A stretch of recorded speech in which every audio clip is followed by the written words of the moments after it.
Simon & Schuster Audio presents Wolf Boys, Two American Teenagers and Mexico's Most Dangerous Drug Cartel by Dan Slater. Read by Pete Simonelli.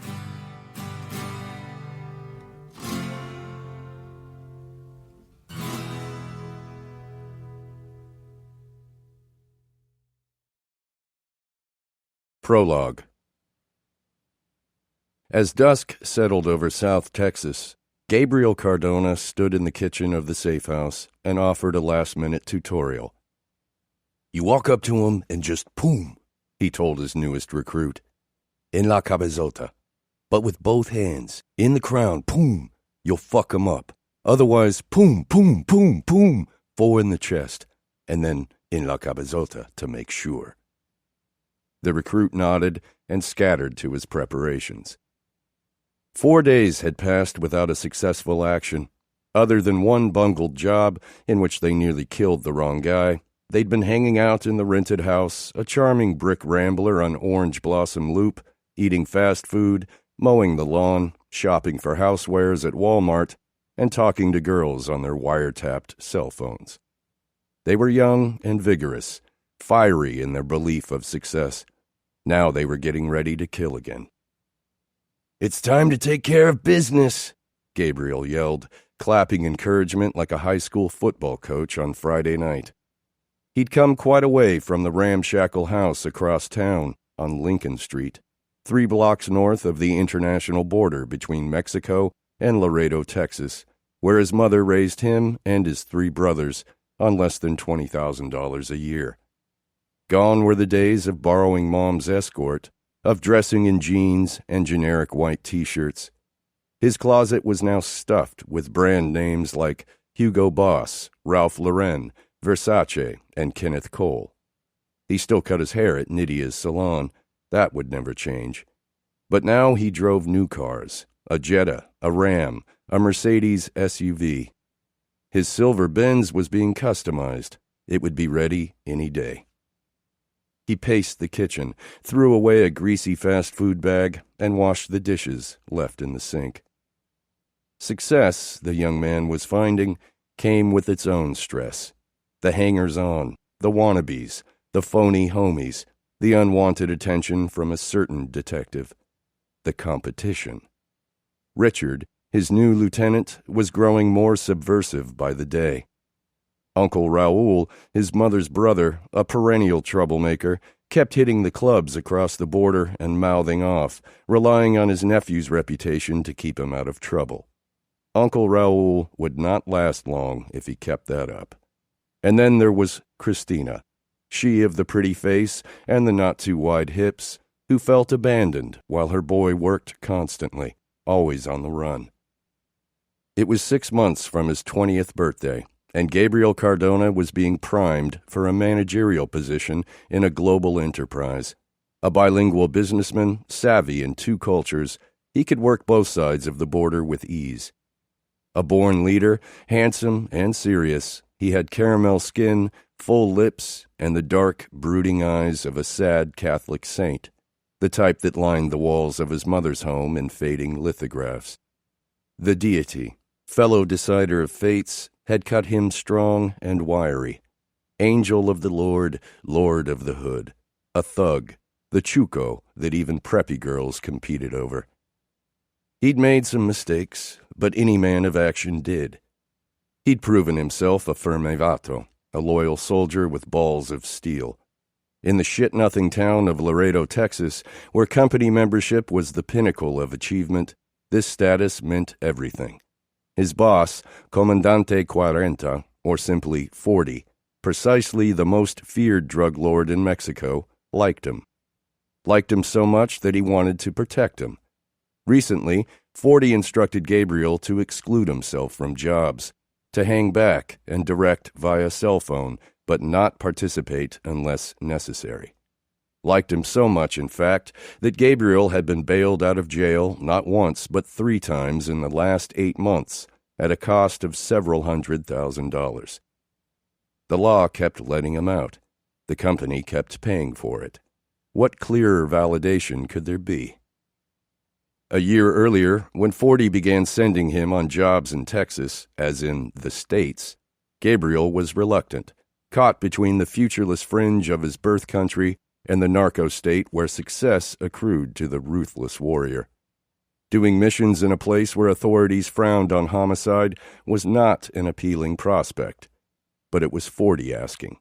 That a boy from Las Teca received orders directly from El Comandante, even for suicide missions, was immense. Gabriel had long imagined a moment such as this, one of great responsibility, an opportunity to advance in a way his community admired. For months he'd been breakfasting on Roches, a heavy tranquilizer, and Red Bull.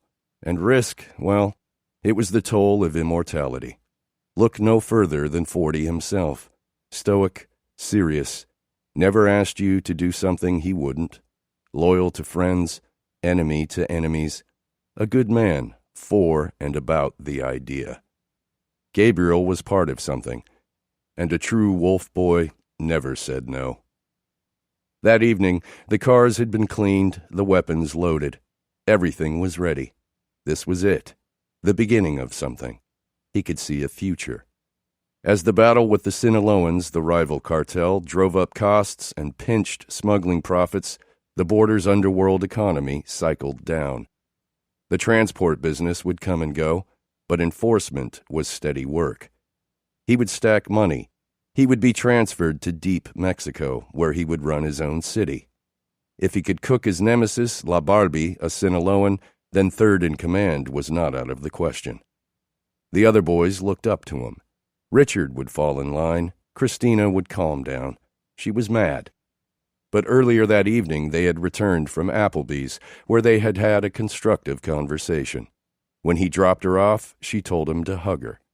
"Tighter," she said. He moved about now with quicker steps, rolling a fist in a palm, rubbing the scars beneath his buzzed hair where shotgun fragments remained from old battles.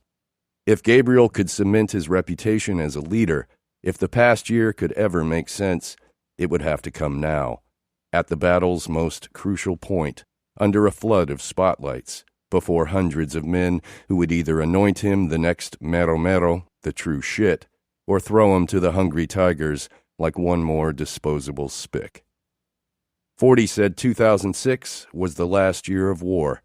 40 said Mexico's next president was on lock, paid for, and the country would be theirs. Todo va a ser de la compañía. Everything will belong to the company. But there was a commotion outside the house, then a slamming. A stun grenade came through the front door. The concussive blast disturbed the fluid in Gabriel's ears. He wobbled. A bright flash bleached the photoreceptors in his eyes, blinding him for 3 seconds. 1, 2, 3. He was face down on the carpet, hands cuffed behind him. He thought he might die. He thought he might escape. The world of possibility was vast. Part 1. The Straight Hard Workers. Praise belonged to those most daring in the quest for rare and exotic things, for their physical and mental toughness, their stamina, their fighting prowess in face of sudden ambush, their audacity in the face of the unknown. Aztecs. Inga Clendenin. 1. You're not from here. Robert Garcia was 29 the first time he questioned success. Every accomplishment, it seemed, came with some deficit or drawback or innocence-eroding knowledge. You earned a scholarship but didn't feel college. You won the battle but lost the bonus. You fell in love and faced a dishonorable discharge. The autumn of 1997 should have been the brightest season in Robert's promising career, but it arrived with sorrow. The yin and the yang, he called it.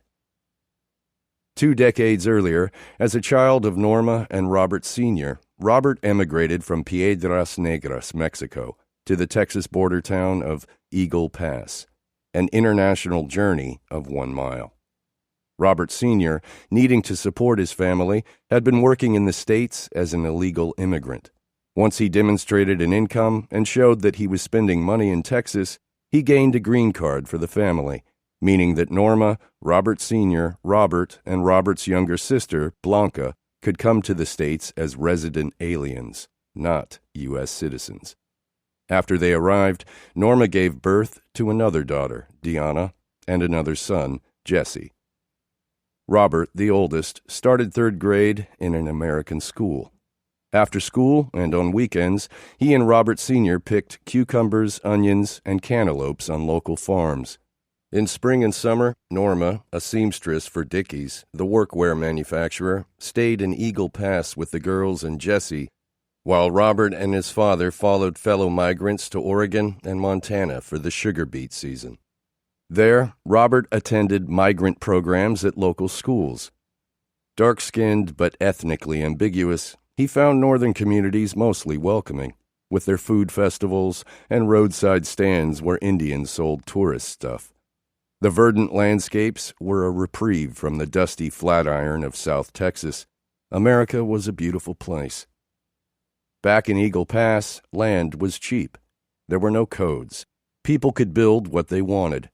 The Garcia family lived in a 2-room hut while they built the home they'd live in forever. It was piecework. They saved up, then tiled the bathroom, saved more, then bought a tub. In winter, they heated the place with brasas, coal fires and barrels, and in the mornings, Robert went to school smelling like smoke. When would the house be finished? No one asked. Work drew them together. As other immigrants settled nearby, Robert Sr. built a one-man concession stand where he sold snacks and sodas to neighborhood kids. Robert Sr. brought his family to the States for a better way of life, but in his mind, he would always be Mexican. He was proud to live next to other immigrants in Eagle Pass. By the time Reagan took office, their patch of dirt was becoming a bona fide suburb, sprouting neat rows of handmade houses. When neighbors needed assistance with an addition or a plumbing issue, they turned to the Roberts for help. Robert Sr. treated his oldest boy like a man, and Robert's siblings respected him as a kind of second father. Trim, bony, and bespectacled, he walked taller than his 5 feet 8 inches. In high school, he enrolled in ROTC and played bass clarinet in the marching band. He finished high school a semester early, took a fast food job at Long John Silver's, and deliberated over whether he should capitalize on a college scholarship in design or go in a different direction. At 17, he seemed to know himself, hyperactive, confident. He had a talent for improvisation. He was respectful in a rank-conscious way, but didn't care what others said or advised. Introverted and impatient, he had his own way of doing things. He learned as much from his father as he did in school. He also felt the lure of service, a patriotic duty toward the adopted country that gave him and his family so much. Formal education, he decided, was not for him. So, in the summer of 1986, the same year a boy who would change Robert's life was born in Laredo, another Texas border town 140 miles southeast, Robert, much to the dismay of his non-English-speaking parents, passed up the scholarship and enlisted in the U.S. Army. Since he'd enrolled in ROTC during high school, he arrived at basic training as a 17-year-old platoon leader, instructing men who were older. To compensate for the age difference and his small size, he acted extra tough and earned the nickname Little Hitler. After basic training, he began to work as a watercraft engineer at Fort Eustis, Virginia, where he picked up a mentor, a sergeant major, who led him to work on military bases in Spain and England. On the bases, he played baseball and lifted weights. Little Hitler sported ropey arms. His neck, once nerd-thin, disappeared into his shoulders. In the Azores Islands, on a small U.S. Navy installation off the coast of Portugal, Robert met Veronica, a blonde gringa from Arizona. The daughter of a Navy man, Ronnie was the only female mechanic at the base. She was tough. While fixing the hydraulic system on a tugboat one day, Robert snuck up and slapped her neck with grease shaft oil. She wheeled around, called him an asshole. "Fuck off," she said. 1 week later, they conceived a son. Ronnie was 20, already married to a soldier and had a 2-year-old son. Her parents never liked her husband. As far as they were concerned, he was a freeloader who drank excessively at the bar they owned in Arizona. They didn't like seeing their daughter be the breadwinner and the parent. And now here was Robert. Didn't drink, didn't smoke, would do anything for her. But adultery in the military was a serious crime. At the discretion of a military court, it carried felony time and a dishonorable discharge. The chiefs read Ronnie and Robert their rights. They owned up to the affair. Ronnie's husband flew to Portugal. Furious, he stomped around the base, drank, got in fights, and broke windows at Ronnie's house. No one liked her husband.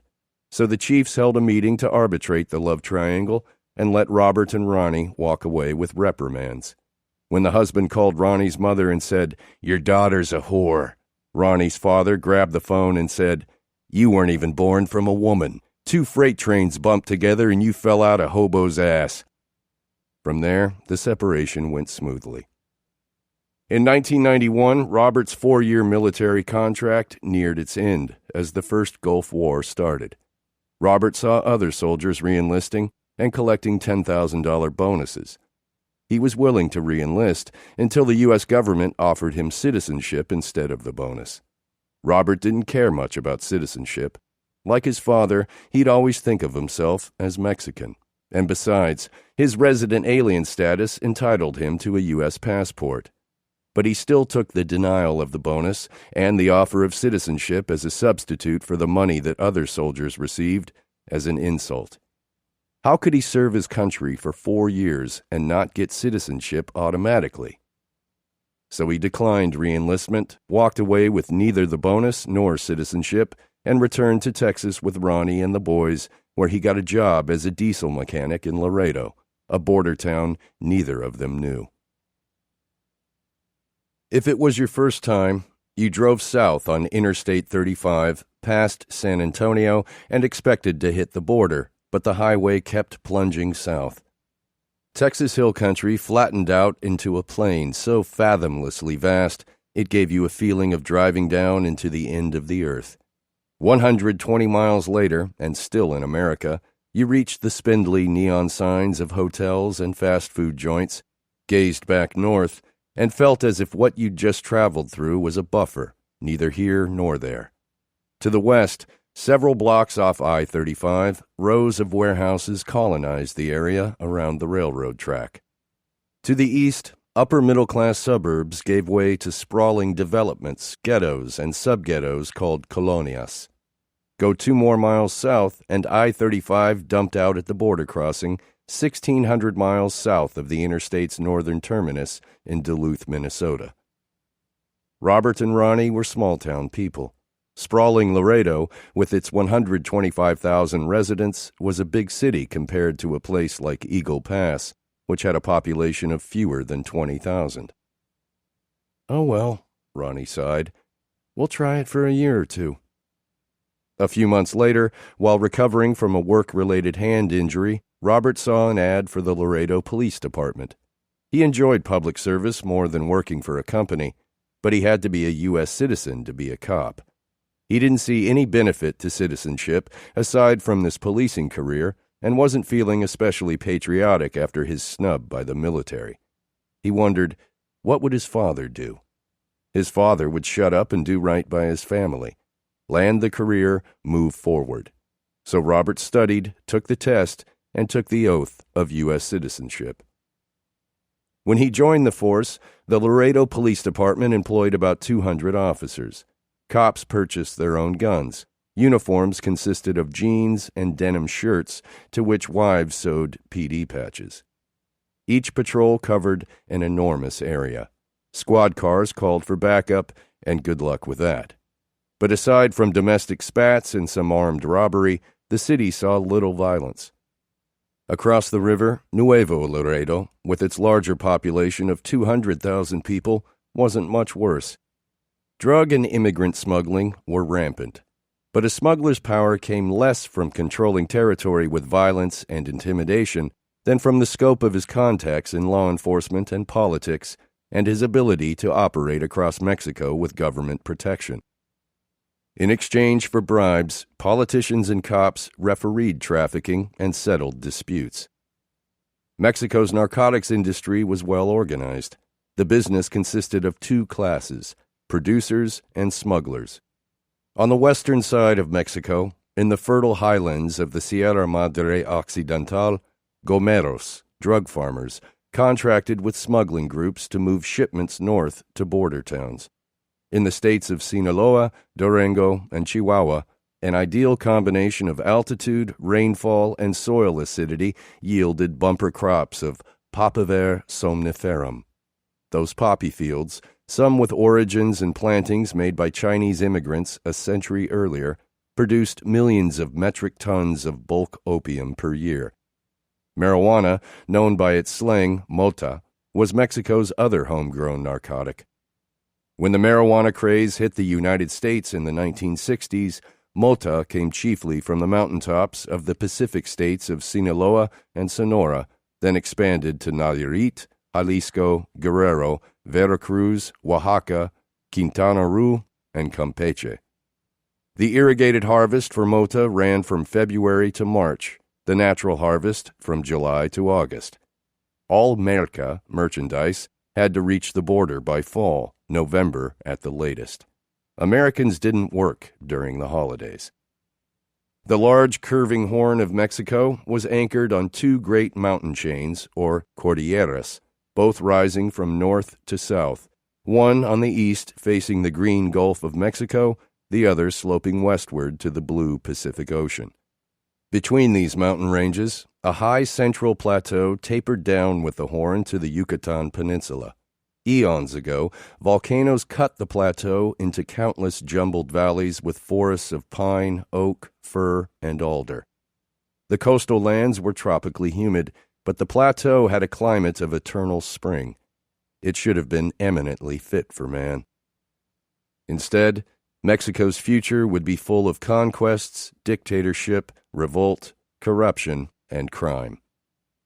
When Robert and Ronnie arrived in Laredo in 1991, the major crossings along the 2,000-mile border between Mexico and America, from east to west, Matamoros, Nuevo Laredo, Juarez, and Tijuana, were controlled by smuggling families that straddled the border and charged a tax, known as a quota, or piso, which was in turn used to pay the bribes that secured the routes for trafficking in drugs and immigrants. Fights broke out between the families, and there was some spillover violence, but there were no cartels, not yet. Patrol officers in Laredo PD seized large quantities of narcotics and saw some dead guys left in the front yard, but nothing too graphic. The young cops, making their $9 per hour plus overtime, were cocky. They had no awareness of the larger world. Everything revolved around them. Places like Florida, Colombia, Mexico City, Guadalajara, and Washington, D.C. were a world away and changing. Drug war politics were in flux. In Laredo, Robert and his partners knew little beyond their squad cars. As cops came up in PD, some set their sights on SWAT. Others tried out state agencies like Child Protective Services and found that they didn't mind dealing with domestic nightmares. Robert liked drug work because of the local impact.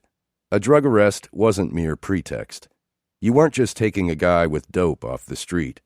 That guy also committed assaults and robberies to get drugs.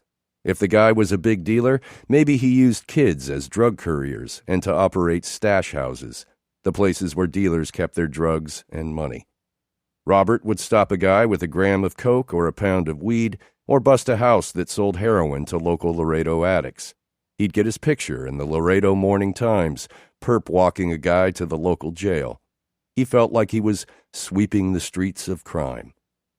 He'd turn on the TV, see some Nancy Reagan-type person telling everyone, "Say no to drugs," and feel like Superman. The lump sum payout Ronnie got when she left the military took some weight off her and Robert's life together. They paid cash for a mobile home in South Laredo. Robert's salary covered bills. Still, they were a young couple with 2 kids, trying to make it in a new city. There was plenty to fight about. One of about 1,000 white people in a city where bloodlines and patronage determined jobs and social circles, Ronnie was more of an outsider than Robert. As a stay-at-home mom, she felt isolated. Life in Laredo wasn't fulfilling. That was their biggest fight. She wanted to get out. When she did go looking for work, she felt lucky to get hired at a doctor's office where she was told, "You know, I like it that you're not from here." Later, Robert would learn to divide the cop persona from the father-husband. But in his 20s, the machismo kicked in at home. "I'm the man and you'll obey. I'm going out tonight. There's nothing you can do about it." Ronnie was dominant herself until she grew sick of fighting and relented. "Okay," she told him one night. "Have a good time." Taken aback by her capitulation, Robert worried about what she was going to do when he got home.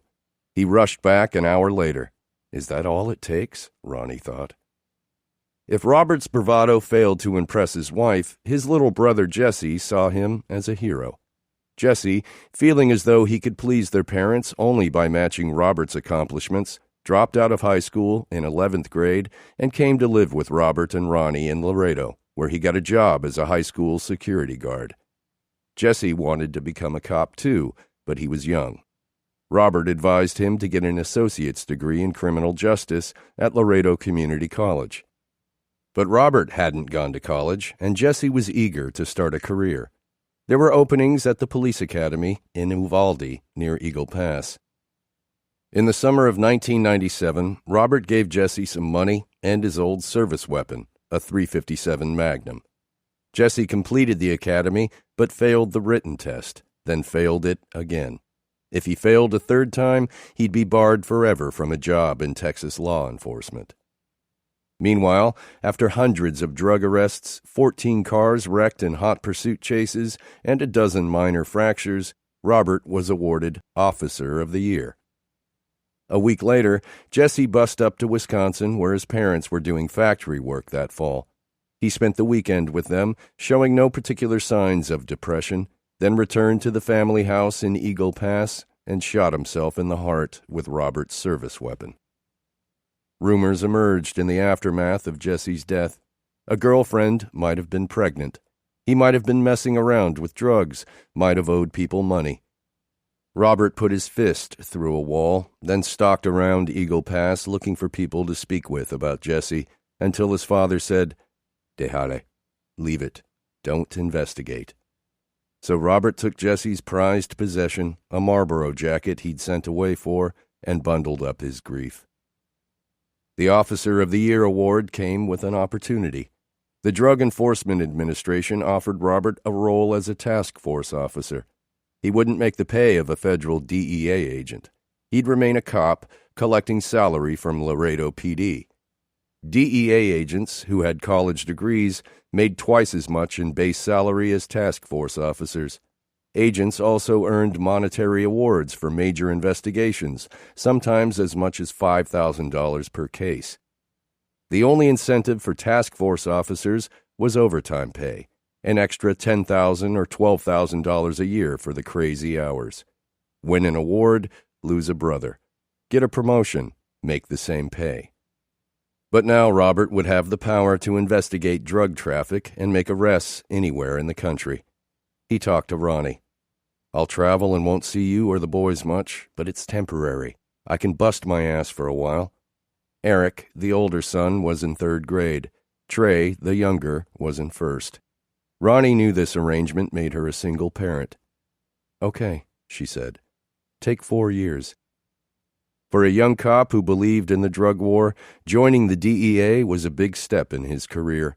It would be nothing like he expected. 2. Flickering Candle. Freeze there.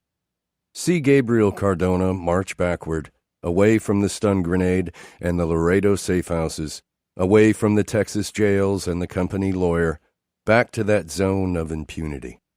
See La Policia clear out a restaurant so an enemy ate alone, idle prey, practice for a new soldier. See a pickup truck. Hear the screams of the bound men inside who killed Gabriel's boss's brother fade to the whoosh-whoosh of towering flames. See Gabriel, months earlier, arrive at the training camp, primed for the work, but not yet a frio, his aptitude raising eyes among la gente nueva, the new people. And keep rewinding, back a decade, to Laredo, Texas, in the mid-1990s. It was as hopeful a season as there had been in the oldest ghetto of the poorest city in America, a city of new immigrants and Mexican Americans whose mother country, next door, was finally set to democratize after 70 years of one-party rule. A city on its way to becoming one of the busiest trading posts of the world's greatest economy. September mornings arrived at a cool 98 degrees. The late summer cold spell, locals joked. Mrs. Gabriela Cardona, known among her children as La Gabi, rolled out of bed quietly. Best to let the drunk sleep it off.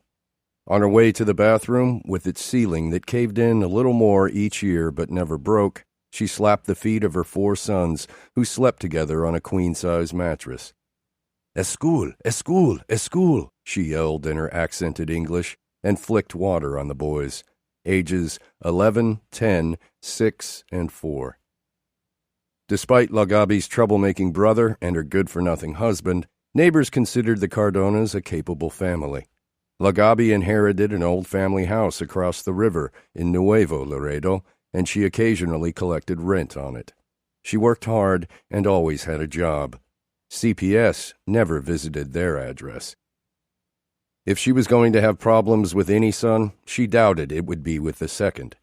Gabriel had started reading earlier than other children, consuming every volume of the Sesame Street series and Selfish Rex, a parable about the virtues of sharing. He ran about in Batman shoes, scored perfect attendance at both regular school and Sunday school, and read the Bible. Teachers remarked on his generosity and how he looked out for smaller kids. "Orale al aguapato," La Gabi yelled. "Listen up, hit that water duck." During elementary school mornings, Gabriel showered with his older brother, Luis, while La Gabi shouted soaping instructions from the kitchen. Cabeza, cuello, arcas, wiwi, cola, pies. Head, neck, armpits, penis, butt, feet. Combing the boys' hair into Ricky Martin pompadours, she repeated the instructions until they learned to do it themselves. El partido por la orilla, lo demás paca y levantas al frente. The part should be on the side, the rest toward here, and raise it up in the front. Then Gabriel helped his younger brothers get dressed, ate a breakfast taco of egg and chorizo, grabbed his notebook, and ran outside, where a tree dropped sour oranges and threw shade on the multiplying kittens that shat in the dirt by the rusty gate in front of 207 Lincoln. Situated on a bluff overlooking the Rio Grande, El Azteca, their 6-square-block neighborhood known simply as La Azteca, was 250 years old. The streets were narrow, the sidewalks high, a closed feel. Early morning was Gabriel's favorite time of day.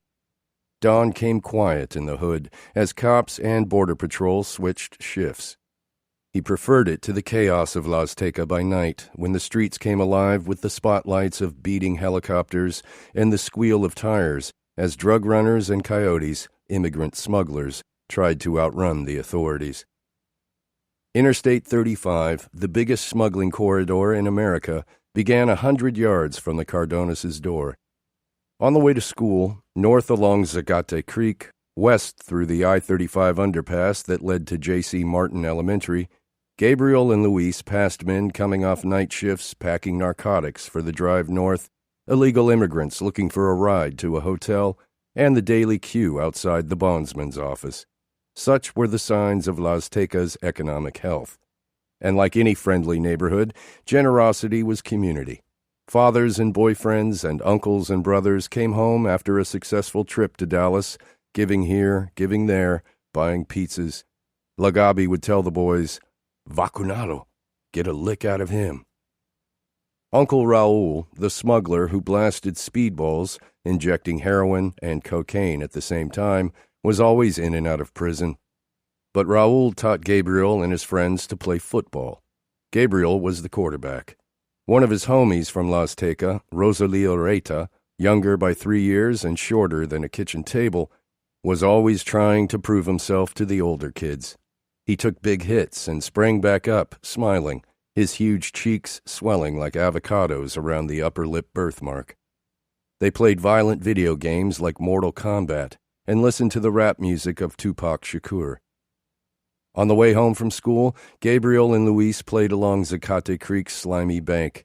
If they came home stinking like fish, they received a beating from La Gabi, who always stood at the ready with an extension cord in hand, nose active. But she had a soft core. Gabriel and Luis's best friends, the Blake brothers, were allowed to sleep over whenever they brought La Gabi a bottle of Big Red soda or a Coke. She cried when CPS moved the Blakes to foster care in Brownsville after their mother was picked up again for heroin. Mr. Cardona was good for certain things. An out-of-work security guard, he took Gabriel and his brothers to the park for barbecues and out riding bikes. He played guitar and sang. On weekends, they walked across the border to visit extended family in Nuevo Laredo, passing from the fresh air of America to Mexico's wilder aromas. Carne asada, horses, old leather. With air pump guns, the cousins played shooting. Gabriel would catch pellets in the face but never relent. They called him loco, crazy. Gabriel's Americanness gave him a special status south of the border. The North American Free Trade Agreement, which took effect in 1994, eliminated tariffs on goods traded between Mexico, the United States, and Canada. Not only could Walmart now ship raw materials to Mexico, manufacture goods with Mexican labor, and re-import the finished product to American consumers without penalty, but it could also establish retail outlets in Mexico and drive mom-and-pop stores out of business. Wall Street smiled. Investment flowed. American goods lined the shelves of supermarkets and U.S.-style department stores all over Mexico. Adidas and Kodak, Coke and Cheetos. Willie Nelson poured through speakers. All-day dry cleaners set a new pace. As cheap corn and wheat imports from the United States hurt Mexican farmers, rural Mexicans flocked to northern cities for work in maquiladoras, foreign-owned factories, where they became inundated with American consumer culture. McDonald's, Pizza Hut, and even Taco Bell lit up skylines from Monterrey to Mexico City. The tendency was to idealize everything American and discount everything Mexican. After family visits, when the Cardonas returned to Laredo, Gabriel's father became insecure, then violent, having seen himself through the eyes of his Mexican family, an American who did no better than they did. Gabriel and Luis watched their drunk father beat their mother, punching her like a man would hit another man. When Gabriel went to school with a palm imprinted on his face, his teacher asked if he was okay. He nodded. He knew the rule. No te identificas.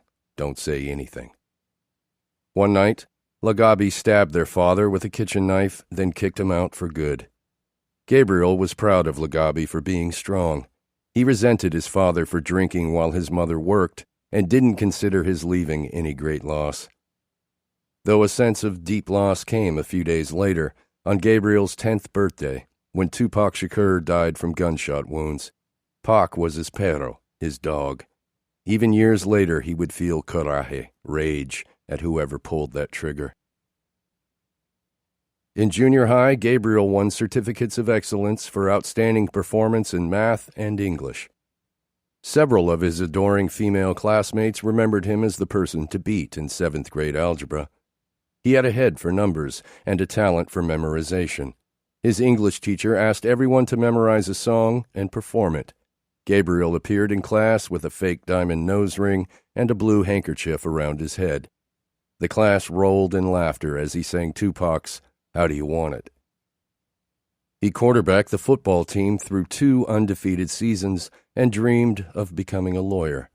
In the summer between 8th and 9th grade, he enrolled at Workforce Center through the Texas Migrant Council and made $100 a week. He gave money to La Gabi and purchased polo shirts and Tommy Hilfiger boots for himself.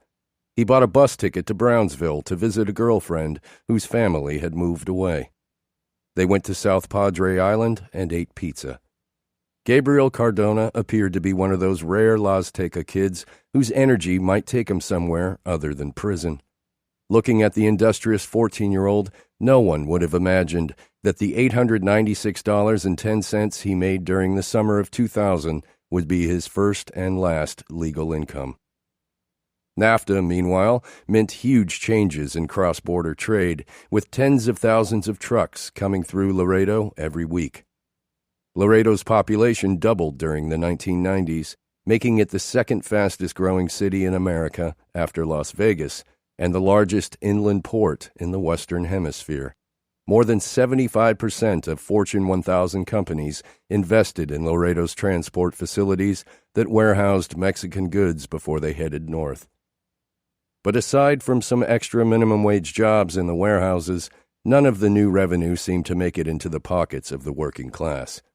With a median income 30% below the national average and 38% of its residents living below the poverty line, life for most of Laredo, still a front-runner for poorest city in America, had changed little after NAFTA's passing.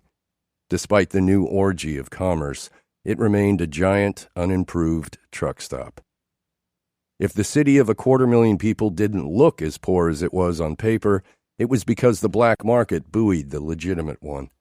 Many of Laredo's small businesses, perfume and toy stores, used car lots and restaurants, were money laundering fronts.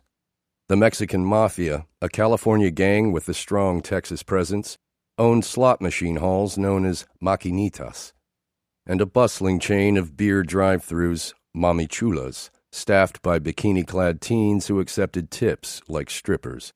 Other big gangs, such as the Texas Syndicate and Hermanos de Pistoleros Latinos, known as HPL, also owned businesses. The tallest building in town belonged to the DEA. Gabriel stopped looking forward to their Mexico visits. His family didn't have much, but he still felt bad going across in his Sunday best to see cousins who had nothing. Some of them picked pockets, washed cars, or performed sidewalk spectacles for tourist change. He did like sneaking out of church with his cousin, putting chewed gum on a stick and fishing cash from the donation box. But Mexico, he felt, was dirty. Flies buzzed around garbage. He smelled urine, saw gang graffiti on brick walls, and watched plastic bags blow against fences, trapped like wounded birds. He didn't like having to be careful where he sat or roamed. His opinion would change later when he got some money, but for now he appreciated America for its relative glimmer. When high school started, he hoped to become quarterback of the junior varsity football team. No Laredo team had ever made it past the third round of state playoffs. In most years, Laredo carried the dubious distinction of being the largest city in America not to have a football player win an athletic scholarship at any level. Still, a Laredo kid was a Laredo kid. 5'7", not very fast, but played hard. Gabriel had read Friday Night Lights, the famous book about Texas high school football, and he dreamed of entering that world, of experiencing the American right, as H.G. Bissinger wrote, of playing under the full moon that filled the black satin sky with a light as soft and delicate as the flickering of a candle. He dreamed of something glorious to fill the blah of life. The boy grew up handsome, talented, and popular. His ego knew little of rejection. So when the coach benched him in favor of a sophomore, he quit. It was a decision in which loads of portent would later be vested. Had he been a starter, he would have stayed in football, remained after school for practice, and kept getting the grades required for participation. Instead, after leaving practice that day, he hooked up with two brothers connected to Laredo's street gang scene, smoked pot for the first time, and drove around vandalizing houses. A few days later, some terrorists knocked down some buildings in New York. 3. My dad does drugs. Shortly after September 11th, Robert Garcia was in the doctor's office getting another round of steroid injections. His full head of black hair survived military service, the threat of a dishonorable discharge, early fatherhood, the struggles of marriage, and the stresses of a street cop.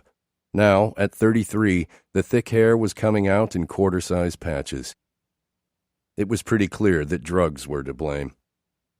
When Robert joined DEA as a task force officer, he started traveling up I-35 to the checkpoint, a kind of second border crossing 29 miles north of Laredo, where Border Patrol agents applied random levels of scrutiny to vehicles, more so to cars and trucks driven by Hispanics. Connecting with the entire system of U.S. interstates, I-35 ran up through San Antonio, Austin, Dallas, Oklahoma City, Des Moines, and Minneapolis. But it all started at the checkpoint, where the largest busts were made. Sometimes tons of narcotics were seized. As a street cop, Robert made small drug busts within the city. His first months at DEA gave him a wider lens. Where, he wondered, is all this stuff coming from? By 2000, 6 years after NAFTA was implemented, trade between Mexico and the United States had tripled to $247 billion, and the 4 bridges that connected Nuevo Laredo to Laredo saw 60,000 trucks go north per week. Because every truck stopped for a search was a drag on global commerce, NAFTA eased friction for smugglers too.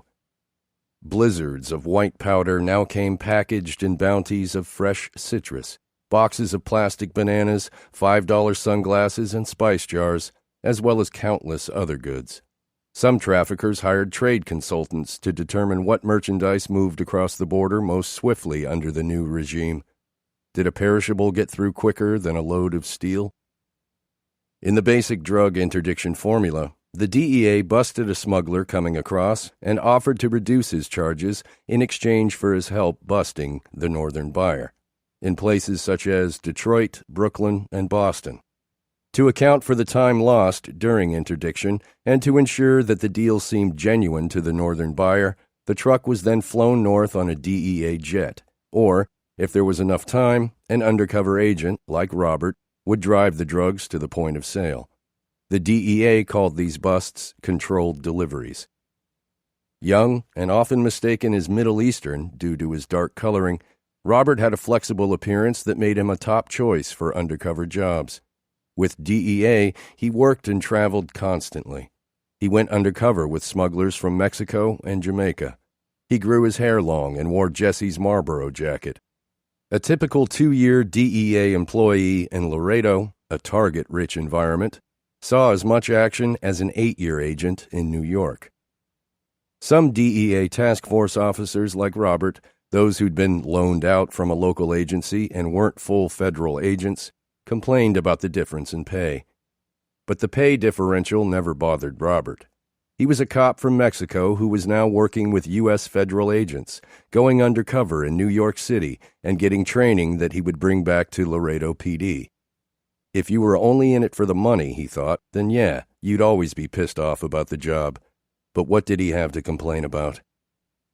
Between jobs, Robert squeezed in tourist activities and sent photos to his mother. The Statue of Liberty, the Empire State Building, the Hard Rock Cafe. He made many big busts and posed with agents for trophy shots. $2 million in cash, a ton of cocaine. At first, the busts were exciting. But time passed, and Robert became jaded by the lack of impact his busts or any busts had on overall drug traffic. Even if he did one controlled delivery per week, the effect on the drug supply would be meaningless. Even drug war optimists conceded that, at most, interdiction halted 10% of drug traffic. Robert guessed the interdiction rate was closer to 5% or 2%. Either way, there was no such thing as a good year. Only in isolation, divorced from any context, could a bust shown on the nightly news appear important. Where there was demand, he discovered, supply found its way. Prohibition? It was a legal fiction. He couldn't square the government's outlay with his new knowledge about the results of interdiction until he realized where the money to fight the war on drugs came from. After 9/11, the Laredo DEA office transitioned from a resident agent office that drew on local hires to a district office that recruited agents from all over the country. 8 agents became 40. DEA wasn't the only drug squad in town, just the main one. Laredo PD, the Texas Department of Public Safety, the Sheriff's Office, the Justice Department's Bureau of Alcohol, Tobacco, Firearms, and Explosives, ATF, U.S. Immigration and Customs Enforcement, ICE, FBI, and Department of Homeland Security. They all pursued the same targets, and all ran on drug money. Seizures of cash and equipment could finance half an agency's budget, sometimes more. The yin and the yang. Drug traffic spiked, in spite of enhanced enforcement, but it was hard to argue with the war's economic agenda. A trafficker could serve time in a forfeiture-financed prison after being arrested by agents who drove a forfeiture-financed car and earned forfeiture-financed overtime in a forfeiture-funded sting. Who in Washington would get too worked up by a self-financing war? There was little downside to supporting the war. No wonder that, among politicians, out-toughing one another on drugs was a bipartisan practice. When agencies weren't fighting with each other over cases and money, they were fighting over credit for busts and prosecutions. Mostly, agencies cared about being first to report a bust to Washington. Even within DEA, agents and task force officers backstabbed one another, poached informants, and refused to share information that would enhance the overall effectiveness of interdiction. The office had an open floor plan, yet rarely did an agent know what the agent sitting next to him was working on. To an efficiency-minded engineer, the futility of the larger war on drugs was impossible to ignore, and everything Robert had spent the past decade doing struck him as futile. Robert's time in DEA was supposed to be 4 years. It dragged on, and the work drained him. He and Ronnie moved the boys to a 3-bedroom house in a new subdivision of Laredo called Los Presidentes, and Robert's hair began to come out in patches. Where he'd once taken pride in soldiering for a cause, he now understood that border policing was not so much about achieving policy, no drugs, no immigrants, as it was a symbol of state authority. The border was a theater, a stage on which many stories could be told. Busts, visible through misleading indicators of progress, won votes for incumbent politicians, fed a hungry press, and neutralized political challengers who tried to portray the border as out of control. September 11th opened the federal wallet, adding a new and lucrative plotline to the border narrative: smuggled terrorists. Middle East terrorists could arrive at any moment, the sheriff of Webb County, home of Laredo, yelled to anyone who'd listen. Robert watched, fuming, as the sheriff, a guy who never put cuffs on anyone, held press conferences at the river as if he were the last line of defense against Armageddon. The sheriff waved a piece of fabric, which he said was an Iraqi military patch found in the brush by a local rancher. 4 years into his DEA stint, Robert was at the doctor getting steroid injections for his hair when he said it aloud for the first time. The war on drugs is a big fucking lie. The war had been a lie for 200 years. America's earliest attempts to regulate vice regulated price only, economics by other means. In 1802, Little Turtle, the chief of the Miami Indians, made a speech to Thomas Jefferson about the effect that alcohol had in Native American communities. "Father, the introduction of this poison has been prohibited in our camps, but not in our towns, where many of our hunters, for this poison, dispose not only of their furs, but frequently of their guns and blankets, and return to their families destitute." Legislators passed laws to stem the flow of alcohol into Indian lands, but the Indian demand for whiskey remained, and the pelts that Indians offered in exchange for whiskey could be sold dearly back east. Laws that prohibited the sale of whiskey to Indians merely inflated alcohol prices in Indian territory, such that a 25-cent gallon of whiskey in St. Louis could be sold by a fur trader a few hundred miles away in what is now Iowa for $64. The fur traders, such as America's richest man, John Jacob Astor, whose American Fur Company controlled 75% of the fur trade, benefited the most from early Prohibition. Astor's company lobbied for exceptions to Indian prohibition, insisting that the company's boatmen, the ones who traveled up the Missouri River to purchase pelts, required whiskey for personal use on their long journeys, so exceptions to the law were legislated and boatman permits were issued, in effect, permits to smuggle. In 1831, only 1 in every 100 gallons of whiskey brought into Indian country was covered by a permit. A decade later, the Indian Office reported that more than 100 Indians died in drunken brawls in Sioux country during 1 year, and that entire Indian villages would starve if the whiskey trade continued. The Indian Office appointed a roving agent to interdict illicit liquor on the Missouri. Even though the agent didn't find much liquor during his year in the field, his presence slowed the flow of alcohol up the Missouri, prompting Indians, finally, to raise their prices on pelts and fur traders to complain to the government. The lesson of early Prohibition was clear. Where there was demand, supply found its way. In future attempts to regulate vice, the only question would be which community bore the black market burden, as consumers of the vice, suppliers of the market, or both. Who would the Indians be? Robert's stress-related bald patches disappeared after a round of steroid injections, then returned. He got more steroid injections, and his hair grew back. He latched onto a drug load that took him from New Jersey to Chicago to San Diego, a big case he worked obsessively.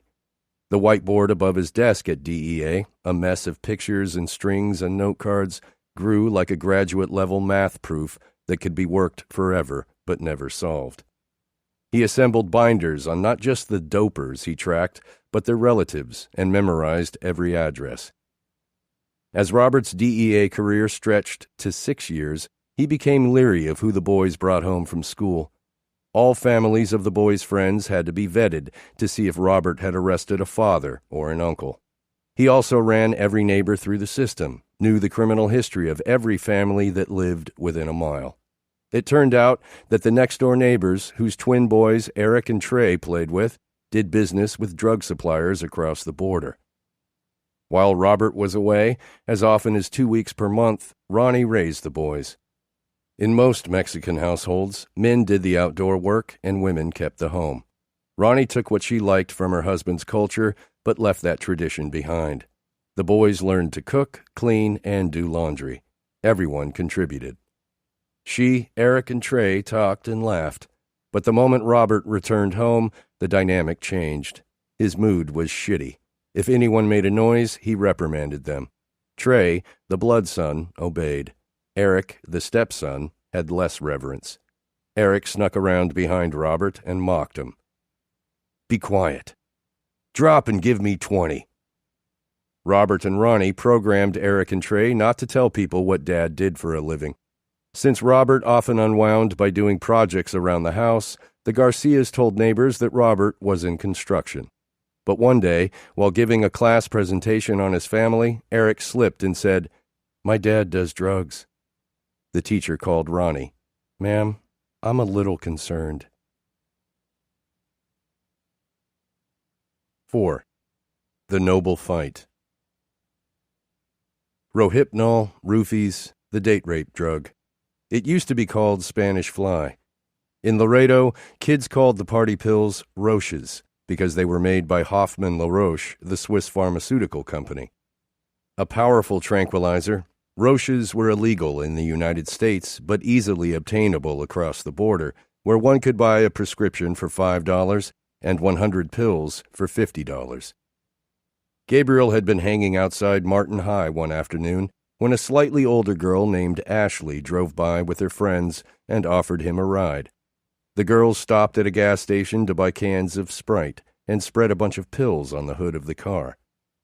There were two kinds of girls in Laredo, hood rats and fresas. A fresa, literally strawberry, was a preppy, often light-skinned Latina from Laredo's wealthier north side. The fresa wore lip gloss, while the hood rat wore bright red lipstick. Where the fresa preferred sweaters and fur-lined boots, the hood rat stomped around in Nikes and cut-off T-shirts. Where the fresa feigned reluctance, said, "No soy puta," before pulling down her thong, the rat gave up the pepa without a hassle. Ashley was a hood rat. Del pueblo, pa'l pueblo. From the hood, for the hood. At her core, a sweet girl from one of Las Tecas' most shattered CPS-worthy homes.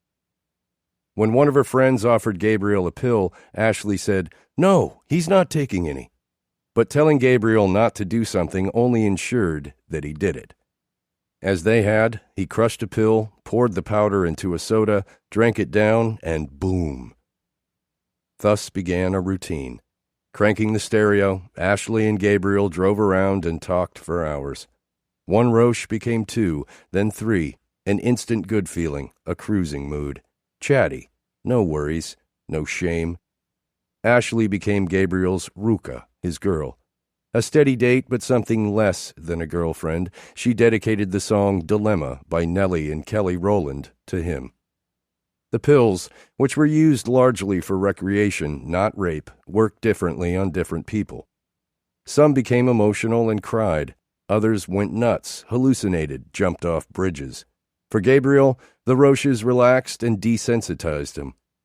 On Sunday nights, everyone went to San Bernardo Avenue, a cruising street next to Martin High, 1 block west of I-35, where the owners of customized Chevy S10s and Dodge Rams showed off their butterfly doors and Forgiato rims that cost more than the cars themselves. Gabriel would note who owned which ride, making a mental catalog of Laredo's biggest smugglers. His courage amplified by the Roches, he walked down the middle of San Bernardo against traffic. Swerving between the lowriders as they roared by, the world seemed harmless. Later during freshman year, Gabriel was walking in the hall when a member of a gang called Movida bumped into him on purpose. Minnie and Movida had played football with Gabriel in middle school. But Gabriel's older brother, Luis, was in the rival gang, the Cieteros. When Movida saw Gabriel hanging out with the Cieteros, they begrudged him for it. Every few weeks he cut his hair at Nydia's salon, Movida Turf. One day they saw him there and asked what he represented. "I'm not into little kids' shit," he said, mimicking what he'd once heard his Uncle Raul say. "I represent my hood, Las Tecas." The boys of Movida said they had no problem with Gabriel, but now their opinion had apparently changed. That same afternoon, Gabriel asked Luis for the keys to their mom's escort so he could leave school and escape a potential confrontation with Movida gang members. As he walked through the parking lot, he heard people behind him cussing him out. When he turned around, he saw 24 Movida members walking toward him and prepared for a beating. As they approached, Luis, short with a hulking physique, came outside and stepped in between Gabriel and the mob. The leader of Movida threw a punch at Luis, who ducked and came back with an uppercut that knocked the boy down. He stood up, pretended to walk away, then turned around and slashed Luis's eyebrow with a sucker punch. After the fight broke up, Gabriel felt humiliated. He knew you never let someone else fight your fights and vowed to make sure it never happened again. Gabriel started hanging out with the Cieteros, going to their parties and looking for opportunities to be useful. The gang needed guns, such as .380s and 9mm. A Laredo cop sold guns out of the trunk of his car. He had law enforcement catalogs for the kids to peruse and would call them with news of special inventory. The cop, who lived on Lincoln Street, a block down from the Cardonas, even had grenade launchers and the flash grenades to test them. For more than a century, Laredo ran on the old patron system of political favoritism. J.C. Martin, the namesake of Martin High, was Laredo's mayor from 1954 to 1978. The original patron, Martin maintained power by stewarding immigrant-friendly policies for the mostly Hispanic city. No ID cards, abundant public housing, loose limits on welfare. Martin could make millions of dollars disappear into a city street department that paved only the road surrounding his mansion. He was corrupt as hell, but he brought out the vote. The poorest areas of Laredo, the West Side, home to Martin High, South Central, home to Las Tecas, and the South Side, home to the absolute worst ghetto, Santo Niño, were all bound by geography, the river and the border.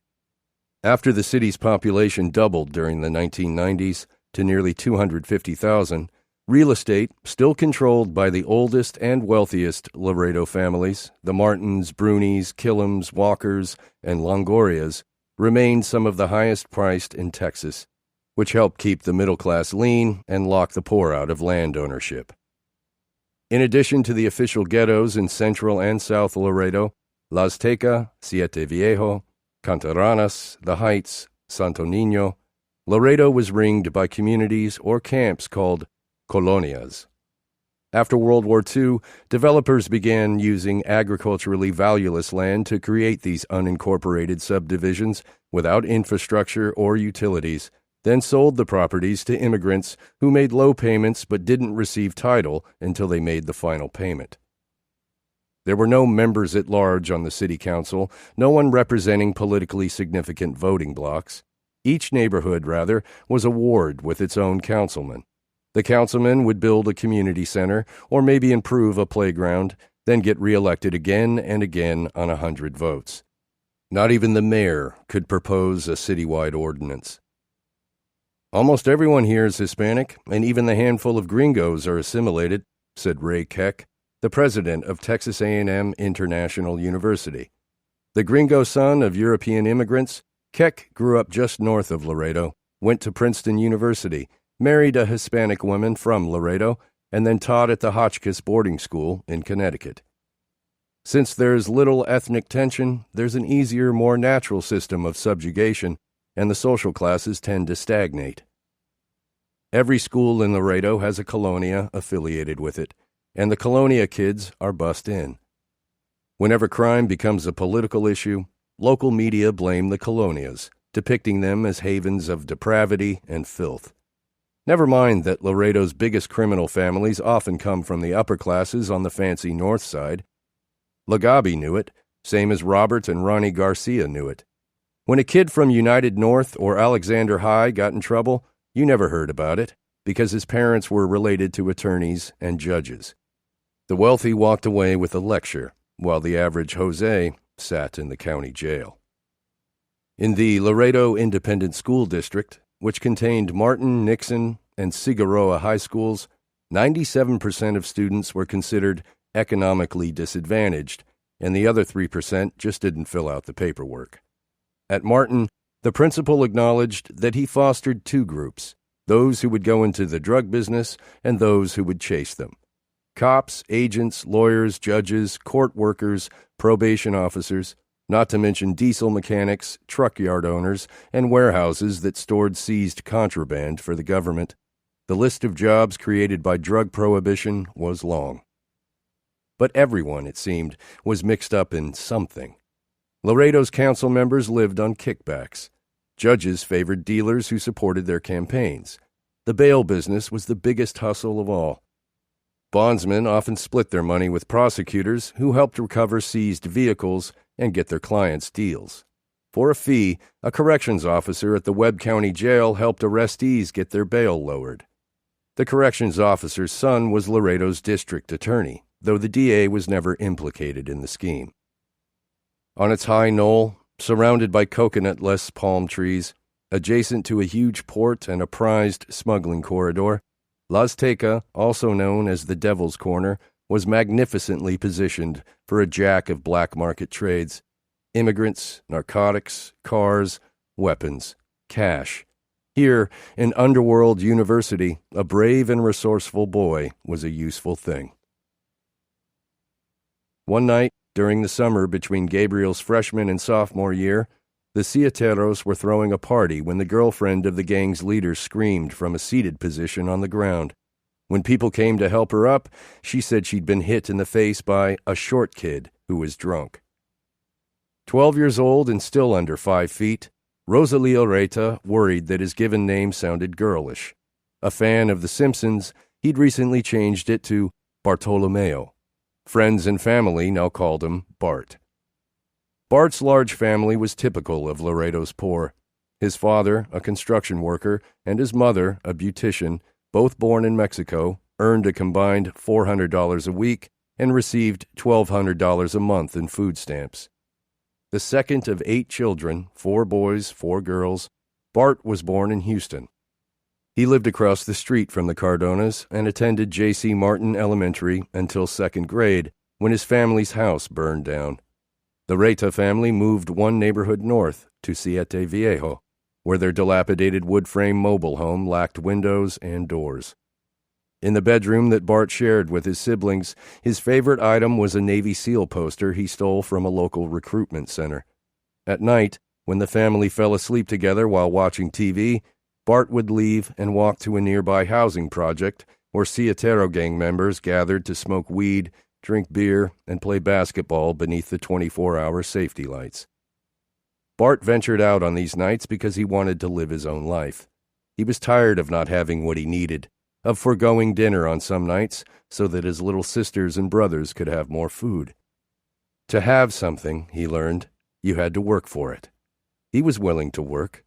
He joined the Sieteros and became a favorite of the gang's leader. But now, at the party, Bart chugged Presidente brandy in the backyard when that same leader approached him, pulled out a gun, and put the barrel to Bart's head. Disrespecting a gang leader's girlfriend was grounds for a beating. Hitting her in the face could warrant something worse. Some of the Sieteros discussed taking Bart to a nearby field and shooting him. One gang member said killing Bart wouldn't be smart because the girls at the party would tell on them. Gabriel stood nearby, waiting for an opportunity to intervene on behalf of his childhood friend, the tough kid who always played football with the bigger boys and just wanted to fit in. Several gang members began to beat Bart, who tried to fight back but couldn't. Gabriel eventually broke it up and dragged Bart away. After that evening, Gabriel and Bart began to distance themselves from the Sieteros and spend more time with each other. While they walked near Gabriel's house in La Azteca one evening, Movida did a drive-by. Gabriel had been shot at twice before. He would hear the bullets whistle past and imagine the Matrix. Imagine that if he only raised his hand here, extended it there, he might just catch one. He would feel a chill, a tremble, and then battle mode entered. But this time, he was hit on the back and head with shotgun fragments. Getting shot, he now discovered, was different than getting shot at. He didn't feel the tiny fragments when they entered, just burning and cold drips. Then humiliation, a tingle of rage on his lips, the unbearable feeling that someone had the upper hand. 2 teens shot in drive-by, wrote the Laredo Morning Times. The cops recovered casings from the scene and said the investigation was ongoing. Investigation my ass, Gabriel thought, after getting out of the hospital. When he retaliated, shooting one of his rivals in the leg, it was a big turning point for the 15-year-old. He became known as a vato de huevos, someone who had the balls to pull the trigger, a gatillero. Most important, he now fought his own fights. People felt safe in his presence. His friends wanted to be around him. When absent from a gathering, people asked after his whereabouts. The respect was intoxicating. He started to carry a gun. His body changed. His bronzed, hairless chest was still concave, but his shoulders now popped. His lips grew plush, his nose straight and strong, his hands hard. He traded the Ricky Martin pompadour for the newer hairstyle, the Eminem fade. Like any teenage boy developing a posture and attitude toward the world, a man's personality, cultural models imparted to him life's bitter realities and the noble ways of coping. In the shack next to his mother's house at 207 Lincoln, Gabriel and Luis watched Blood In, Blood Out, a movie about teen relatives from East Los Angeles, repeatedly. After the movie's characters get in a lethal fight with a rival gang, their paths diverge. Paco goes to the military and becomes a cop. Miklo goes to prison and becomes a gang leader. Gabriel understood the message of Paco. You can come from the hood and still make something of your life. But he identified most with Miklo. The heroic way the character stays true to his code and becomes the leader of his gang, the baddest man in prison, was an appealing fantasy. On the wall of the shack, Gabriel scribbled lyrics and poetry by Tupac Shakur. He took off his shirt, smoked weed, and listened to Hit 'Em Up, Still Ballin', and Hail Mary. Songs about street life and getting revenge. Tupac wrote his best songs in prison, lived the life he rhapsodized, battled dirty cops, and survived assailants. Gabriel danced and shadowboxed with the music. 5 shots couldn't drop me. I took it and smiled. "Turn that two-pack shit off," Lagabi would yell from across the dirt driveway, but Gabriel ignored her. As he moved around spinning, punching the air, his jeans sagging below the waistband of his plaid Tommy Hilfiger boxers, ideas sprang into his mind. Principles crystallized into code. It was about being in La Punta del Cañón, at the front of the barrel. Be the guy who goes first. Die for the homies. Gabriel's close friends frequented the shack. The boys, Gabriel, Bart, and another close friend named Wences Tovar, known as Toucan for his mighty nose, plus a cast of associated homies from La Azteca and Siete Viejo, traded issues of Vibe magazine and followed every twist of hip-hop's East Coast-West Coast beef. Reading about the homicidal music mogul Suge Knight and the corruption of the Los Angeles Police Department, they saw their own habitat reflected in that celebrated ether. The music wasn't just called gangsta rap, it was real. Even more so when Carlos Coy, a.k.a. South Park Mexican, a Houston local, hit it big with songs like Thug Girl and Illegal Amigos. South Park Mexican, wrote the Houston Press, was a hero to the shaven-headed brown kids in baggy print shirts and jeans, those sons of yardmen, road builders, roofers, and dishwashers, the youths caught between two cultures but not particularly valued by either. SPM became a conduit for their rage and despair, but also for their dreams.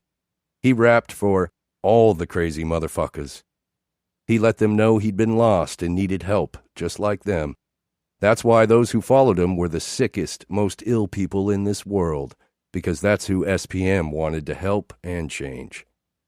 He dropped out of high school because he was tired of selling crack to your homeboy's mom and feeling like a worthless wetback. As a soon-to-be 18-year-old high school freshman, SPM also worried about going to jail for statutory rape. Gabriel and Luis used the shack to entertain female friends. On the outside of the shack, facing Lincoln Street, they hung a poster of a curvy Chicana lusting over a bottle of Bud Light. When sophomore year started, a truant officer found rolling papers and a bullet in Gabriel's pocket. It would be the last day he set foot in Martin High. 5. Overachieving Bitch. Ronnie Garcia continued to struggle in Laredo. The city was rotten with domestic violence, and she didn't need to be a cop to see it. After working as a receptionist at the medical office for several years, she took a new job as an administrator and recruiter at Texas A&M International University, known as Tammy U. Ronnie's close friend there was the mother of Trey's best friend. The woman wanted to switch careers and had just passed her nursing test when she told her husband she was going out to celebrate. He said no. She went out anyway. He met her in the front yard that night and slit her throat, killing her. The father got life in prison. The 8-year-old son, Trey's friend, moved between his grandmother's house and the Garcia's new house in Los Presidentes. On the first Christmas after his mother's murder, they were opening presents when the boy broke down. Ronnie held him for hours at a stretch, but it was hard to know what to do. She called her own parents in Arizona. "Robert's never home," she complained. "This boy is inconsolable." "Oh, quit it, you little overachieving bitch," her father would say, using their private rough language but not meaning it unkindly. "Slow down, honey. You can't be everything to everyone." Through tumult, an unwavering ethic yoked Robert and Ronnie to one another in a way that could alienate them from the crowd, particularly Robert's crowd. From speeding tickets to arrests, Laredo cops bent the rules and traded favors with the powerful. Robert didn't play such games. Ronnie appreciated his rectitude, even if it limited their social life to a tiny circle of cops and federal agents. At DEA, all the narcotics and cash and cars in the evidence room could finance a second agency. Temptation lurked, as it did at many of Laredo's law enforcement agencies, and Robert never knew which of his colleagues would fall. An agent might stay clean, but when his kids grew up and he needed extra money, he skimmed cash off a bust. When the money was counted, the arrested doper would say, No, there was more there than that. But the doper was a criminal, so the agent got away with it. And that was the first step toward ruin, because if the agent got away with skimming money once, then he did it again. He might wriggle out the second time, too. It was always that third time when he found himself talking to a prosecutor and bidding his colleagues farewell. It could be an agent from a legacy law enforcement family or a father-son scheme. It could be an old partner, someone you thought you knew like the back of your hand. But then if you looked at the back of your hand every 5 years, it changed. The Garcias thinking, the system isn't fair, but opportunity exists. Don't be a freeloader. Serve the community, and it'll serve you. Get a job, suck it up. Get another job. Educate yourself. Keep moving. There was nothing political or ideological about it. Their guiding principle, rather, was a self-made couple's intolerance for laziness. The Garcias weren't religious, nor did they worship money. Respect and power, Robert had learned, were arbitrary and elusive. If the work didn't drive you, there was no point. He didn't hate guns, but he didn't like them either. Ever since Jesse's suicide, he had no interest in them. He would rather cook than hunt, rather weld a new smoker for Sunday barbecues than customize a car. In his garage-turned-man cave/office, he stood behind the bar and entertained friends with football on the big screen and music on the old jukebox. On weekends, Robert spent as much time as possible with the boys. He and Trey wrestled in the morning. Eric, the stepson, resented their closeness. At 13, Eric had walked into Robert and Ronnie's bedroom and asked if he could change his last name to Garcia. Before Ronnie could answer, Robert said no. When Eric turned 18, Robert said he could do whatever he wanted. "You're being a fucking asshole," Ronnie told him. Maybe so, but a name, in Robert's mind, didn't matter. It was how you brought them up that mattered. As the oldest son among his own siblings, Robert never called his father, Robert Sr., Dad. He called him Beto, short for Roberto. This formalness had nothing to do with a lack of affection. It was about respect. If you wanted to raise a baby, treat him like a child. If you wanted the kid to work with you, to help look out for the family, treat him like a man. Sentimentality, in Robert's mind, wasn't a prerequisite for good parenting. For this reason, Robert intimidated Eric and Trey. He didn't tell them much or show emotion, but he had his ways of caring. While they worked on projects together, Robert asked the boys questions about school and life. The three of them tiled the bathroom and built a wall around the house. In the front yard, they planted trees and flowers and installed a sprinkler system. In back, they built a deck, an outdoor bar, and a new shed. Trey was the athlete, but Eric, the gringo, learned Spanish better than his Mexican brother and became a better craftsman. "You don't need to know how to do everything," Robert would tell them. "Just know what's involved in doing it so you know how much to pay someone else. Otherwise, you pay too much." To those neighbors crowding around them in the subdivision, Robert and his boys were a marvel of discipline. When neighbors alluded to hopes of doing similar projects on their houses, Robert would say, "You buy the materials, we'll come over and do it." Since he sent Laredo youth to jail on a daily basis, he brought a special vigilance to fathering. In this regard, Ronnie adopted her husband's style. Together, they micromanaged where other parents trusted. They had to know who the boys would be with, where they were going. Cell phone numbers for friends and parents. Pick-up and drop-off times. Trey complied. The younger boy was like his father, couldn't tell a lie if he wanted to. Eric, now in high school, was different. "Where you going, Eric?" "Out." "With?" "Friends." "When you coming back?" "At some point." As a white kid attending one of Laredo's tougher schools, United South, Eric struggled more than his parents realized. His English classes were taught in Spanish.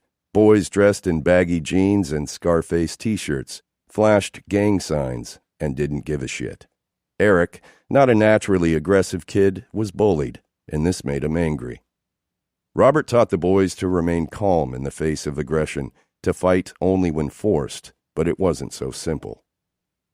Eric's best friend became a father at 13. Seventh graders drove their parents' trucks to school. Eric certainly didn't wish to imitate all the debauchery he saw around him, but he envied the liberties enjoyed by his ungoverned classmates. To Eric, it was as if no one in Laredo were watching, except for his own dad, little Hitler. Eric, now 16, was smoking a little pot and doing a little drinking. His classmates did more.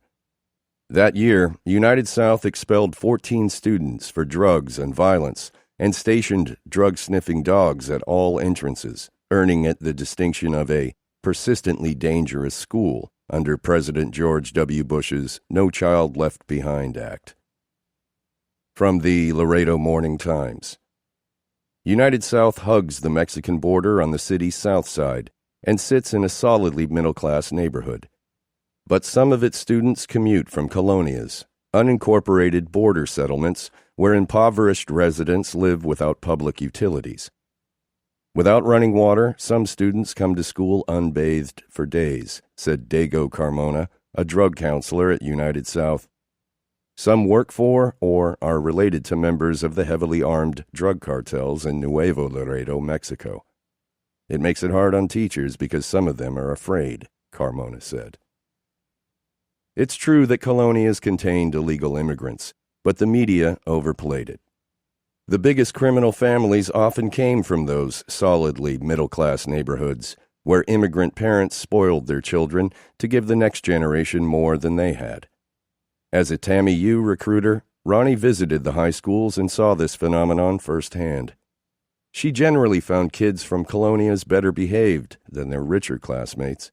In the best cases, she attributed this difference to the example set by having two working parents.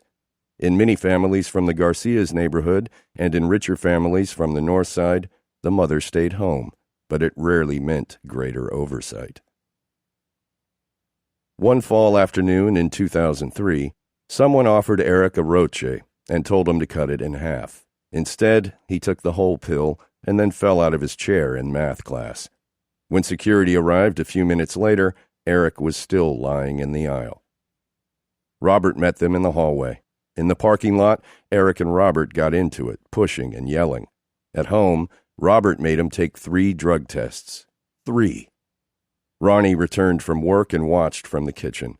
Here we go again, she thought.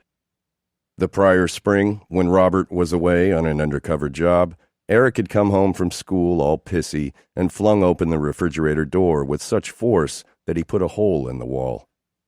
"Why can't you control your emotions?" Ronnie had asked while Trey looked on. When Eric said, "Shut up, bitch," Ronnie, not a small woman, reared back and clocked him across the face with a closed fist. She kept the incident between her and the boys, lest Robert's reaction alienate Eric for good. "Don't worry," Eric now shouted to his imaginary audience as he peed into cup after cup. "Robert is on the job. He'll get to the bottom of this case if it's the last thing he does." As his stepson ranted, Robert thought, "You never know what you have at home. The carpenter can be great, but his own furniture falls apart. The best mechanic in town breaks down on the highway." Watching Eric spin out of control, Robert wondered if he'd been too reluctant to let the boys make their own mistakes. You needed to monitor them and be strict, but they needed to go out there and fuck up on their own. The yin and yang. When Eric, still ranting, threw a wild punch, Robert tackled him, cuffed him, and ordered a squad car to take him to juvenile detention for an overnight stay. Had it been any other cop calling, dispatch would have thought it was a joke. 6. Underworld University. I begin my day at 5 a.m. as a dispatcher for a medical transportation service. Gabriela Cardona explained to Judge Danny Valdez when summoned to juvenile court to answer for her second son's truancy at reform school. "Judge, I don't know what he does or who he sees. He goes to Nuevo Laredo and doesn't return until 4 in the morning." Back in 1987, as a young judge, Danny Valdez created the first gang summit in the Martin High cafeteria. The gang leaders would come in, shake hands, share a pizza lunch, and then return to hostilities a week later. But the initial hopeful stir the gang summit always created meant terrific PR, and the summits became regular features of springtime at places like Martin High and United South. Judge Valdez knew other ways of reforming bad kids. A week in juvenile detention, for instance, could help straighten a kid out. But since Laredo's juvenile detention center had only 24 beds, most offenders were released to their parents. Word on the street: all you need is a parent to show up and they let you go. By the early 2000s, as street gangs with cross-border ties proliferated, Judge Valdez now dealt with one of the country's highest rates of youth arrests for violent crimes. Gangs used to fight with their fists. Now they fought with weapons. A youngster was arrested for a violent crime in the city on average every other day. But what Judge Valdez saw in his court largely were single-parent families going to hell. Parental involvement, he knew, went a long way. He tried ordering parents to sit with their delinquent kids in school, say for a morning or two per week. The strategy could be effective unless it was unrealistic for a parent to follow her child to school, which in most cases it was, as it was for Gabriela Cardona. For her son's truancy, Judge Valdez fined Lagabi $200 and told her to accompany Gabriel to his reform school on Tuesdays and Wednesdays. He also ordered Gabriel to attend the military disciplinary program, a weekend boot camp that enforced the consequences of delinquency and disrespect. Disrespect for what? Gabriel asked his homies back in the shack on Lincoln Street. America way. Way, literally an ox or a beast, is border slang for dude or idiot, depending on how it's used. The boys laughed. Laredo devoted every February to a month-long celebration of George Washington's birthday, but these kids from La Azteca had no reverence for it. The driving principles of America, they believed, were waging economic wars and plundering other societies. Veterans Day supposedly commemorated lives lost in the war for freedom. But what freedom, they asked. Oil had nothing to do with freedom. On Televisa, a Mexican TV network, they watched captured smugglers on both sides of the border paraded in front of the camera amid bales of marijuana and bricks of cocaine, money, and guns. Far from cautionary examples, they considered the handcuffed men to be pesados, heavyweights. 18 months prior to Gabriel and Lagabi appearing before Judge Valdez, the rolling papers and the bullet had landed him in Lara Academy, the first layer of Laredo's overburdened reform system. At Lara, a World War II veteran spoke about the horrors of war and the importance of an education. He described pulling limbs out of the South Pacific and confronting Japan's kamikaze pilots who believed that to die for the emperor was to live forever. It was a weird way of thinking, the veteran said, but the suicide bombings on 9/11 were similar to the kamikaze missions. He concluded by saying that environmental influences were no excuse for delinquency.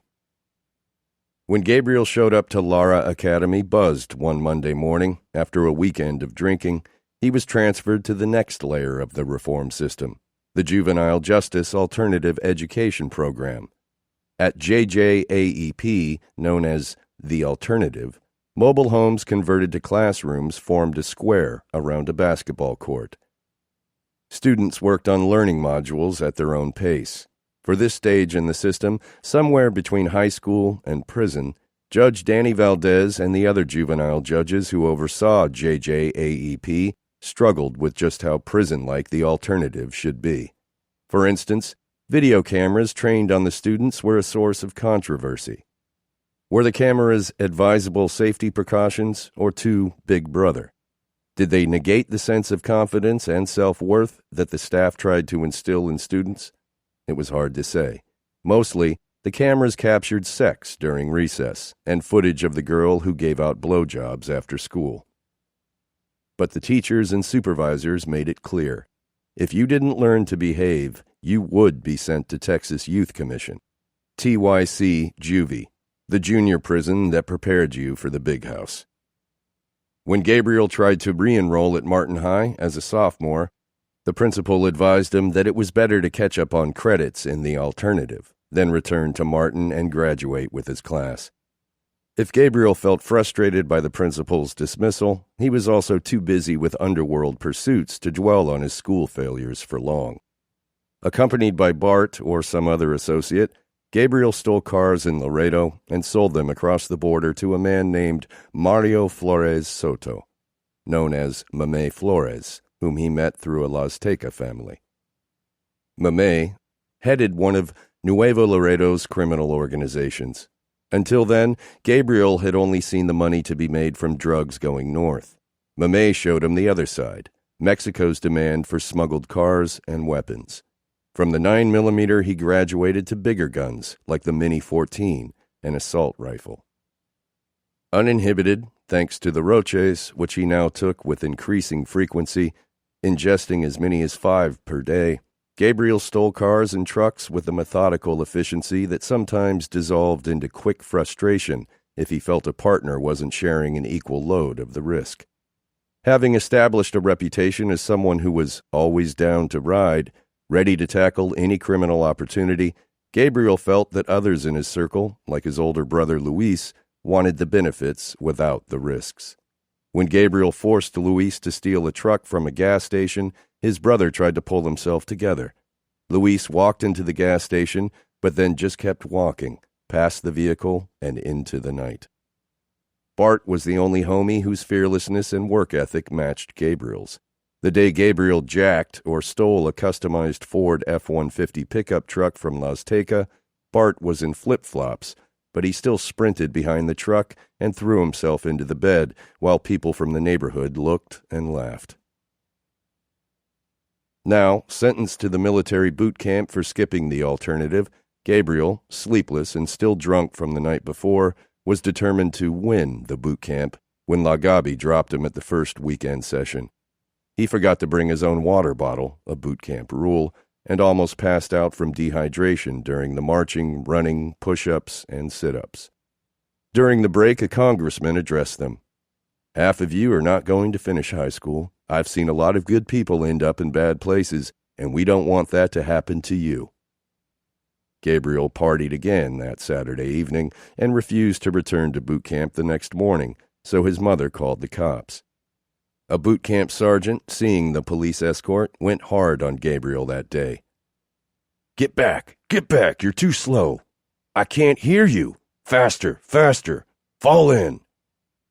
The motivational yelling was thought to be effective because these kids lacked an authority figure.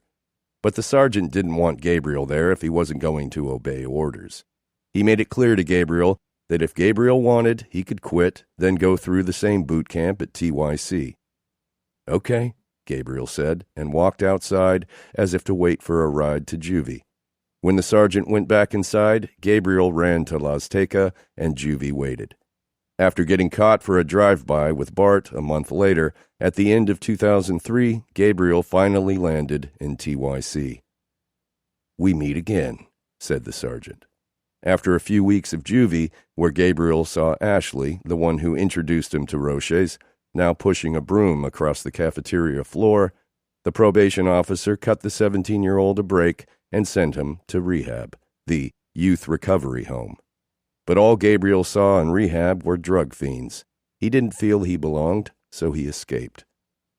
All the while, he never felt like a gangster in training, nor like he was making a conscious decision to go one way or the other. It was never this or that. It was always just, okay, let's do this. You get thrown out of high school and placed in reform school. You get thrown out of reform school and placed in the alternative. You get thrown out of the alternative and sent to juvie. By then, you are long gone, and the system appears to be funneling you from one stage of dereliction to the next. Nothing, it seemed, could halt his slide. In Gabriel's mind, this perpetual state of delinquency, bouncing between reform schools and underworld pursuits, led somewhere. His trouble with school was no proxy for failure. A militant work ethic burned through the fog of the Roches and shaped into ambition the energy released by their powerful effects. He ran guns and made money. He stole cars and made money. During slow times, he and a friend broke into an abandoned theater in Las Teca, and stole boxes of clothes and other goods stored there by local merchants. When you found a calling, Gabriel believed, you devoted yourself to it. And though he'd never felt beholden to any group, he now felt as though he were drifting toward some entity that merited his respect. This activity with Mamé, Gabriel thought, wasn't kid shit no more. No slinging nicks and dimes, no stupid beefs. Mamé and his associates in Nuevo Laredo were serious men who stuck to codes and took care of their own. Mamé's partner resided in a Nuevo Laredo prison where his cell had leather furniture, a kitchen, and a flat-screen TV. Friends visited. Women entertained while guards brought beer. How terrible was that?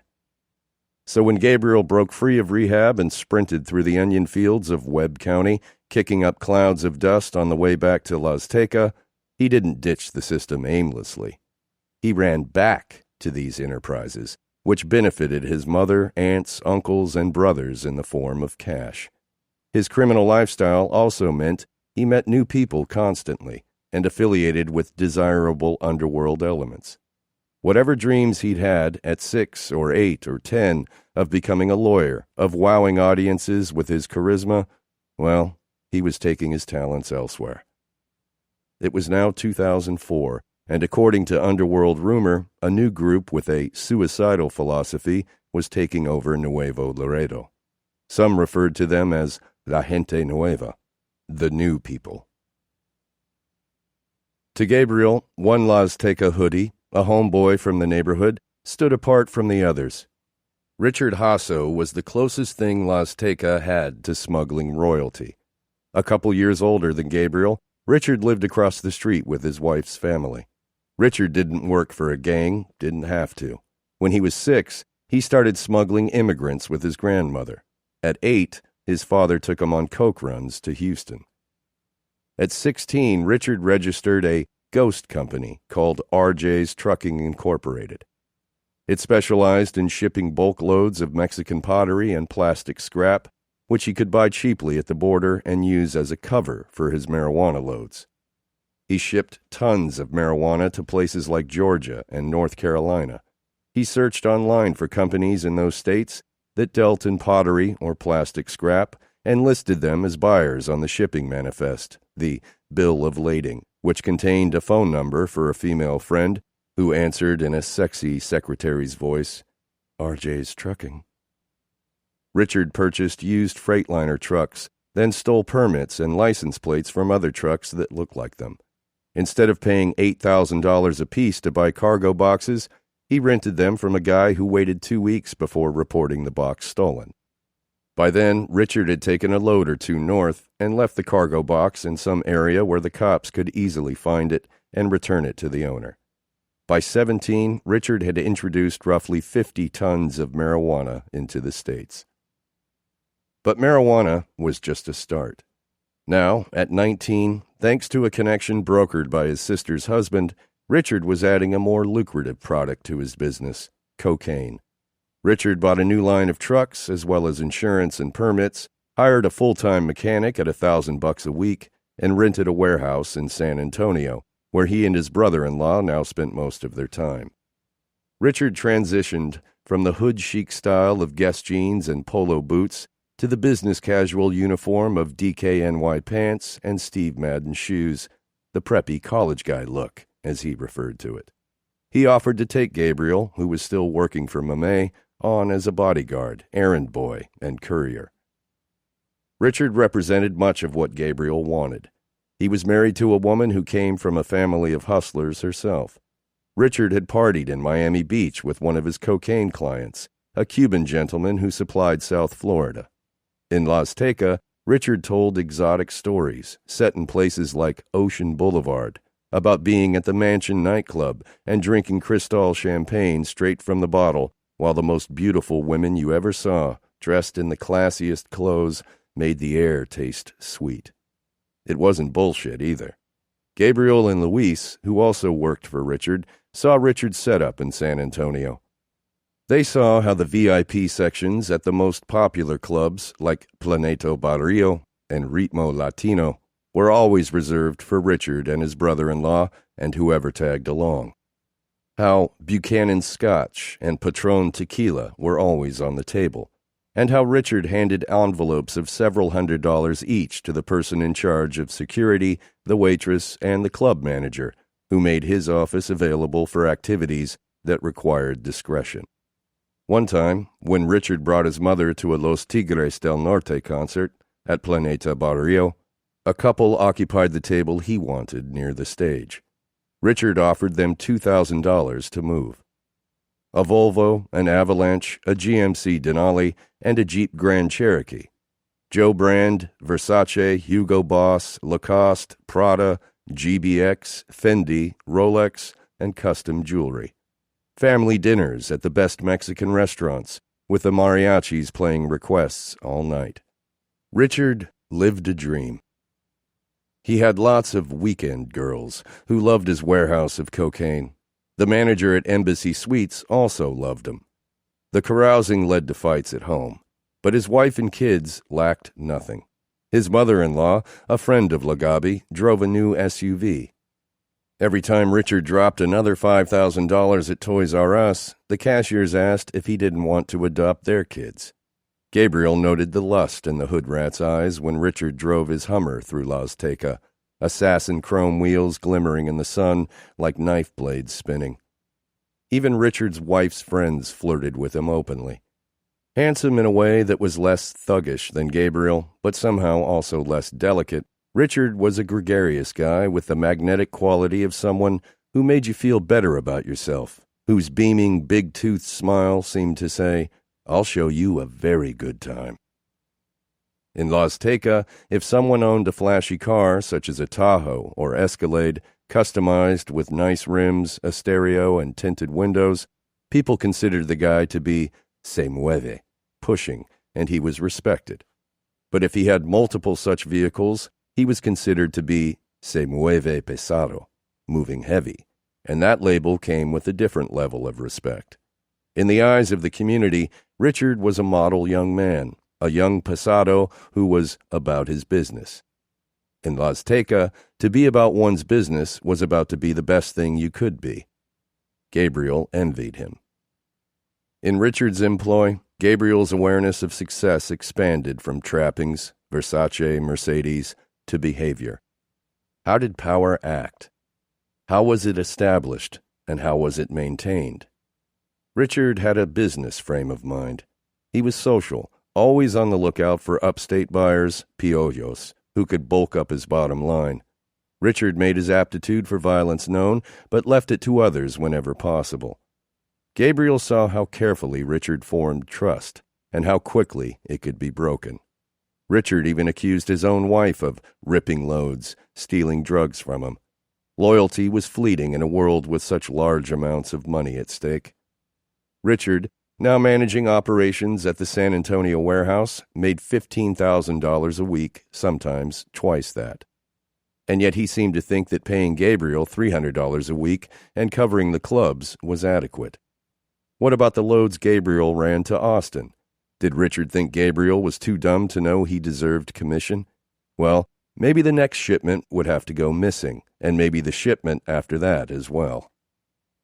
In a traditional arm's-length smuggling deal between professionals, in which the Laredo drug supplier hires a transporter to carry a drug load to a northern buyer, it's quite hard for one party to rip the other off.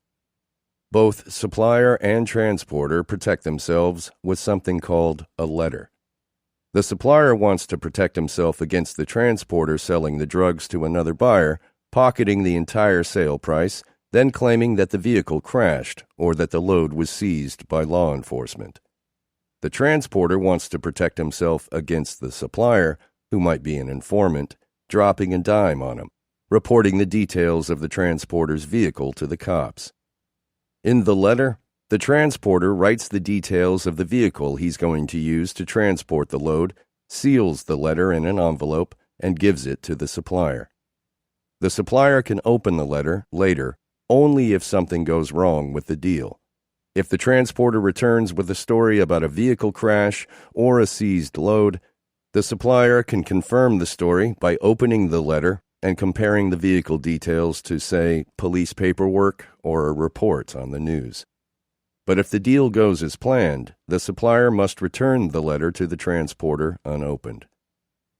Normally, Richard used a letter with his transporters, but not with Gabriel, because Gabriel was an old friend, and he only moved small loads. And so, with his childhood friend Wenceslas Toucan Tovar, Gabriel jacked 50 pounds of weed from Richard and pushed it north, all the way to a connection in Springfield, Illinois. He jacked another load, 200 pounds, and drove it to San Antonio. This time, however, the dope was concealed in a steel box inside the gas tank. They bought an electric saw and parked in a nice neighborhood. Sparks flew as they tried to cut the tank in half. People gathered in their yards to watch. When the sparks ignited the fuel, the truck caught fire. Gabriel scrambled for a pail and a hose, while spectators ushered their children inside, but the flames engulfed the truck too quickly, so Gabriel and Wenceslas ran away. Gabriel told Wenceslas not to come around the hood for a couple of weeks. He told Richard that Wenceslas had been arrested. Toucan in the pen? It was plausible. Born in Texas and raised in La Azteca until the age of 10, Wenceslas moved across the border to Mexico when his dad caught a smuggling charge and had to flee. Wenceslas moved back to Laredo at 15. Following his own early stints in Lara Academy and JJAEP, Wenceslas applied to return to Martin High. The principal gave him one last chance not to fuck up. But when a sophomore challenged him to a fight over a girl, Wenceslas cut open the guy's cheek with a punch. The guy said Wenceslas hit him with brass knuckles, which wasn't true, but Wenceslas landed in county jail for a few months, then pleaded guilty to aggravated assault and got probation. Word spread. Wenceslas took a felony 2 charge, a second-degree felony, and walked away with only probation. "Get a job!" his mother screamed. Wenceslas labored at Expeditors, Inc., a warehouse on the west side, but didn't like working for minimum wage. He cared about having enough money to own a decent ride, smoke pot, entertain preppy girls from the north side, and buy some flashy jewelry, the thick chains, esclavas, that were prized in the hood. Having lived on both sides of the border, Wenceslas, like Gabriel, had a wide network, and they would need it, because their association with Richard would not last much longer. Most of Gabriel's social life now took place across the border. In the Nuevo Laredo nightclubs, where teenagers from Mexico and the States hung out, the hood rats beckoned, their sweat-soaked tanks clinging to their breasts as they thumb-hooked booty shorts and hula-hooped their hips to Daddy Yankee's Gasolina. They guzzled Budweiser and grinded against whichever baller's pocket showed the gangster bulge of a good week. The long-braided fresas congregated in the corner and sipped Boone's Farm, the bottom-shelf wine, while the rat waited for DJ Curry to announce the next lap dance. Purple strobes flashed electric on rolling asses. Eyes pulsed, teeth glowed. There was a cap culture among border youngsters. On occasion, Gabriel wore an L.A. Dodgers hat for La Amalia, the Nuevo Laredo neighborhood controlled by Mamey. Americans with a little money, especially those connected to prominent gangsters like Mamey, had power in the Nuevo Laredo club scene. Most Americans went to Senor Frog's, which was stricter on security, more of a hookup scene. Clubs like 57th Street had less security, so they attracted a more thuggish crowd.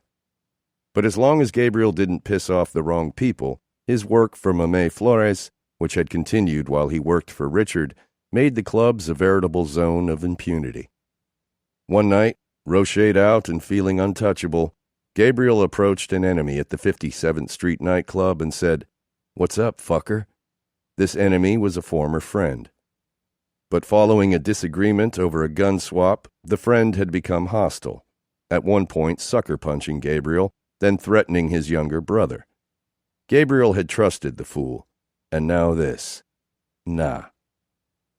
The Roches having severed any last thread of restraint, he called the enemy outside and pummeled the larger boy to the edge of consciousness.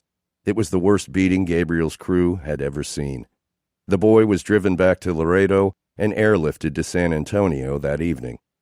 Gabriel now had the reputation of someone who nearly killed someone with his hands.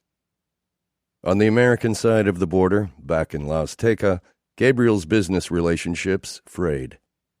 Richard Hasso, suspicious over the missing loads, stopped giving Gabriel work. Smuggling, Gabriel learned, was a tough game. The moving parts, the responsibilities. His separation from Richard was a setback, but he still had Mamé, the cars, the guns, and who knew where that might lead. Part 2. The Company. The ladder of promotion was marked out in a straightforward, arithmetical way. The taking of captives in single combat and scored as to quality for presentation for death on the killing stone. Aztecs. Inga Clendenin. 7. Original Vice Lord. In the beginning, on a brutal morning in June, when the South Texas heat congealed in the sky and baked the floodplains, there were only the stirrings of a city, an inkling of identity. Were they American or Mexican? Should they settle on this side or that? Did it matter which Laredo they lived in? It was 1853, after America won the Mexican-American War. In the mid-1840s, James Polk had turned his political career around and won the White House when he perceived public sentiment in favor of bringing Texas into the Union. He continued the westward expansion, Manifest Destiny, by attacking Mexico and winning California and New Mexico in 1847.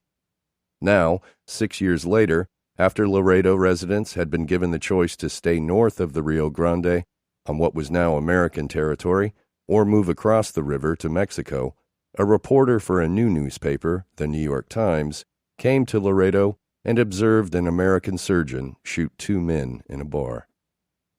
The surgeon fled across the border, where his captors put him in leg irons and shipped him back across. In Laredo, he was placed on a box and hanged. The Times reporter saw cattle raids and military encampments, violence and rough commerce. What was the effect of this demoralized frontier life on character? He asked. People grow used to it. Reckless of life, ragged, and saucy. The attention is called to getting whereof to clothe and to eat. The practice of carrying weapons, imposed by a few upon all, makes them suspicious and hasty. Since the end of the Mexican-American War, both countries had been expanding their legions of customs inspectors and border patrols, which turned Laredo and Nuevo Laredo into corrupt, tariff-collecting towns. The mouth of the Rio Grande, where the great river empties into the Gulf of Mexico, 200 miles southeast of Laredo, was becoming one of the busiest ports in the world. But Laredo and Nuevo Laredo remained trading posts, which meant that every new regulation presented a new smuggling opportunity: coffee, sugar, bacon, and even cotton. When the Civil War began, European ships waited in the Gulf to exchange their cargo for the outgoing Confederate cotton that helped finance the war for the South.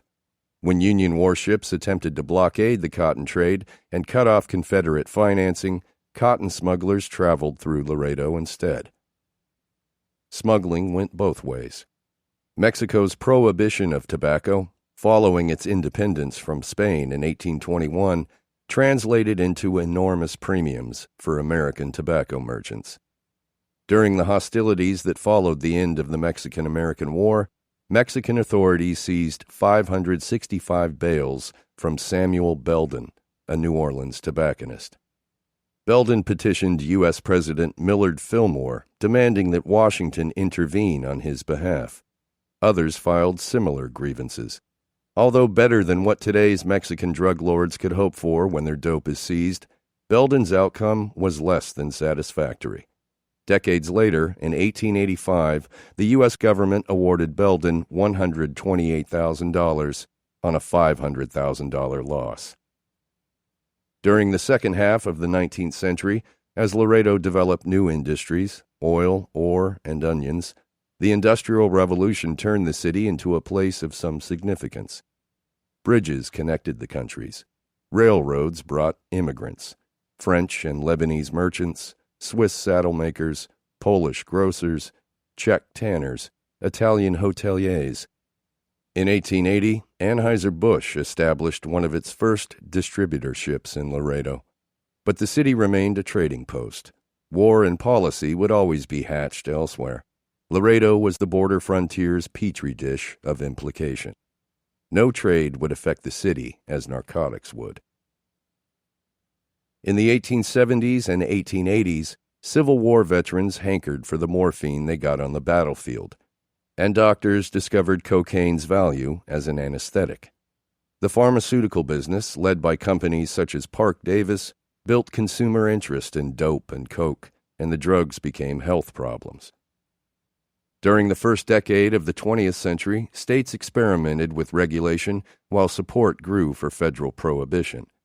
In 1912, the United States and a dozen other nations, including Germany, France, Italy, China, Japan, Russia, Persia, and Siam, signed the International Opium Convention at The Hague.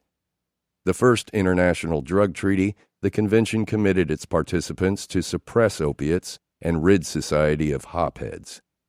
2 years later, the United States restricted access with the Harrison Narcotics Tax Act. The first U.S. narcotics agents had low-paying, low-status jobs deep in the miscellaneous division of the Treasury Department, which was charged with other distinguished duties like ensuring the quality of margarine. When early Supreme Court decisions held that the Harrison Act prohibited doctors from prescribing even maintenance doses of opium or coke, narcotics agents arrested thousands of physicians and closed clinics, driving addicts to shady suppliers and creating a lucrative black market. U.S. drug policy was rooted in morality and panic about public health, but Mexico's anti-drug law, adopted in 1916, grew partly from security concerns, or at least xenophobia. For decades, Chinese immigrants had been arriving in Mexico's Pacific Coast cities. Some paid $50 to be smuggled into California.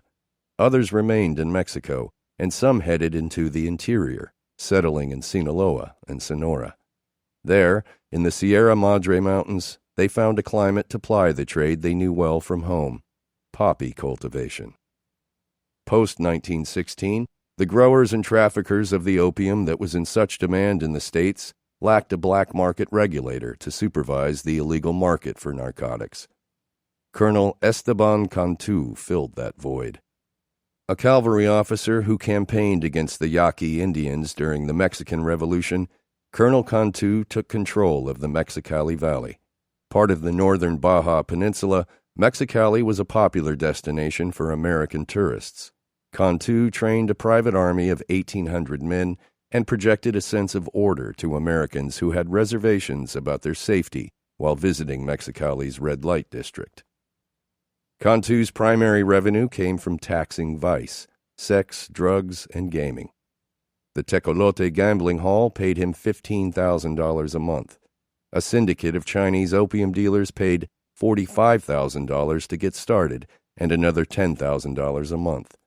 These taxes, Cantu argued, moralized vice by keeping the forbidden trades safe, financing public works and education, and liberating vice tourism from reliance on a corrupt and feckless central government in Mexico City.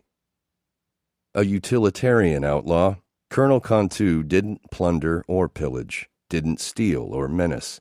As Mexico's first vice lord, he innovated a centuries-old role in Mexico. Prior to the Spanish conquest of Mexico in 1519, merchants paid tribute to the dominant warrior elites, such as the Olmecs, Toltecs, and Aztecs. The Aztecs, a wandering tribe that claimed to come from Aztlan, a mythical region in the northwest of Mexico, began as mercenary warriors for whichever tribe ruled the prosperous lake region around what is now Mexico City. Eventually, the Aztecs established their own city-state. Through the 14th and 15th centuries, the Aztec Empire stretched across much of Mexico. Under Aztec rule, sophisticated cities hosted vibrant merchant economies. Governors regulated the trading markets and adjudicated business disputes. In 1519, when Hernán Cortés docked at Veracruz in the Gulf of Mexico, the Spanish removed the Aztec warrior elites and leveled the empire. The natives who survived the Spanish conquest and the disease that came with it awoke to a new world.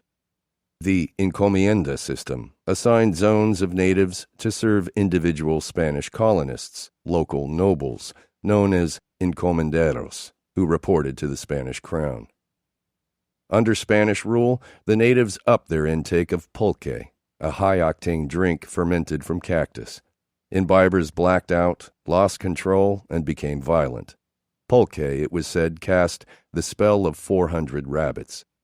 The Spanish crown, worried that lazy natives produced only enough crops to pay the royal tribute, granted encomenderos the power of reparto de efectos, a monopoly to sell imported luxury items, such as horses and chocolate, to natives at inflated prices. The reparto de efectos coerced natives into accelerating production of valuable exports, such as wheat. In the 17th and 18th centuries, the industrial potential of a zone was regulated by what became known as caciquismo, local boss rule. A warlord with strongmen, the cacique, morphed during the 19th century into a military man like Colonel Esteban Cantu. As Cantu organized Mexicali into Mexico's first zone of vice, the United States made serious changes to its trade policies, changes that would mold men with Cantu's inclinations into very different criminals. During the early 20th century, trade protectionists and liberal trade advocates in America debated between a closed economy and an open one. Ever since the Civil War, tariffs, the hallmark of a closed economy, provided half of U.S. government revenue. But in 1913, the opens won. Congress approved the 16th Amendment, instituting a national income tax. This tax reversed the way America financed itself.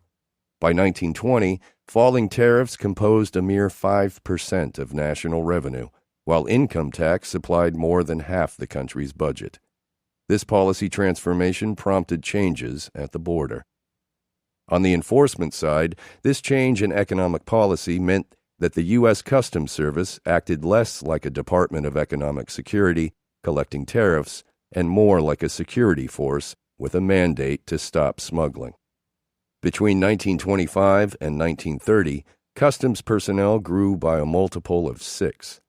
On the criminal side, smuggling shifted from evading tariffs to evading prohibition. Increased enforcement pushed up prices for prohibited goods. Mexican border towns expanded to facilitate illegal trade. In 1930, Congress created the Federal Bureau of Narcotics, or FBN, as an agency of the Department of the Treasury. The FBN fought opium and heroin and successfully pushed for cannabis criminalization with the Marijuana Tax Act of 1937. By then, Colonel Cantu had retired to California. The golden era of vice traffic was just beginning.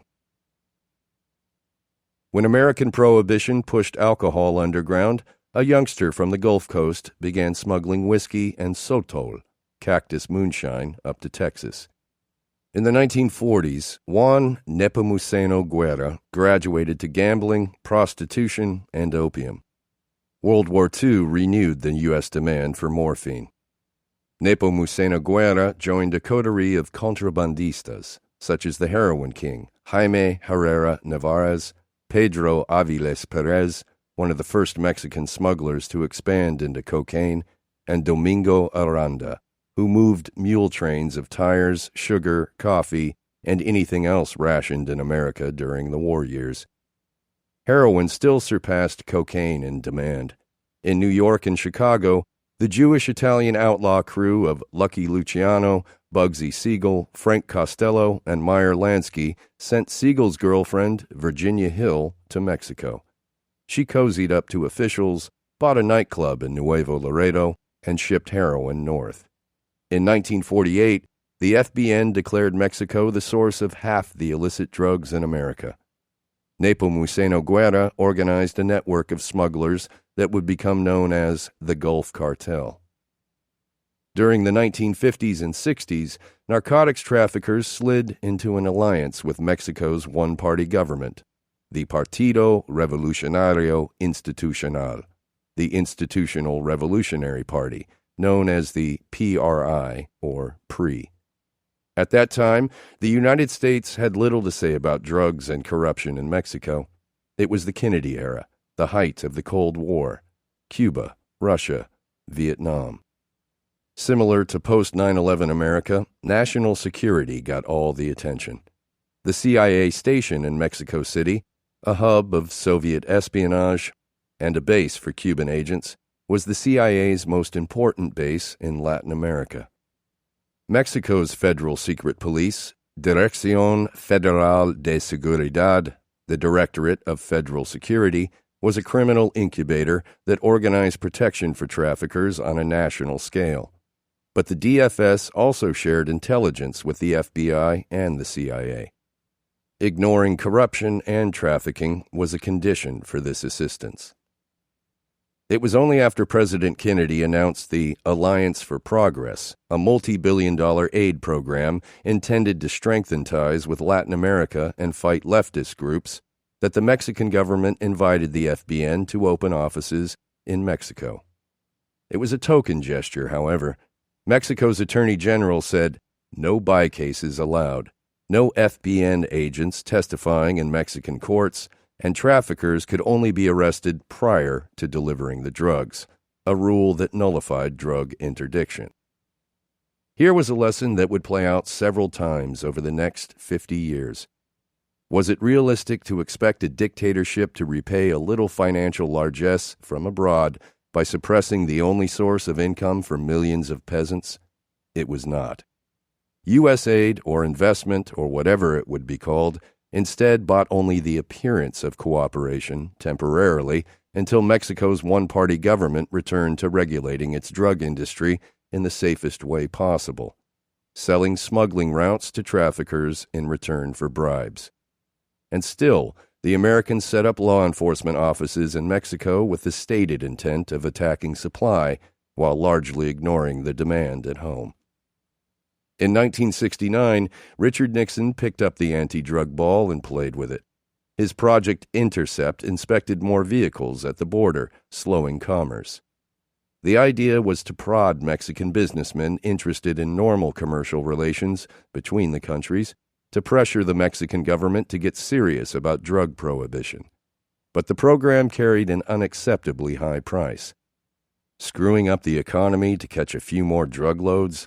Was Nixon crazy? In the 1970s, the second wave of Mexico's narco bosses began to take over. On the eastern side of Mexico, Juan Nepomuceno Guerra continued to expand his dominion over the Gulf Coast and the Texas border crossings, in partnership with his nephew, Juan Garcia Abrego. On the western Pacific side, in the states surrounding the Sierra Madre Occidental, the domain belonged to several traffickers of the Guadalajara cartel, men such as Ernesto Fonseca Carrillo and Rafael Caro Quintero.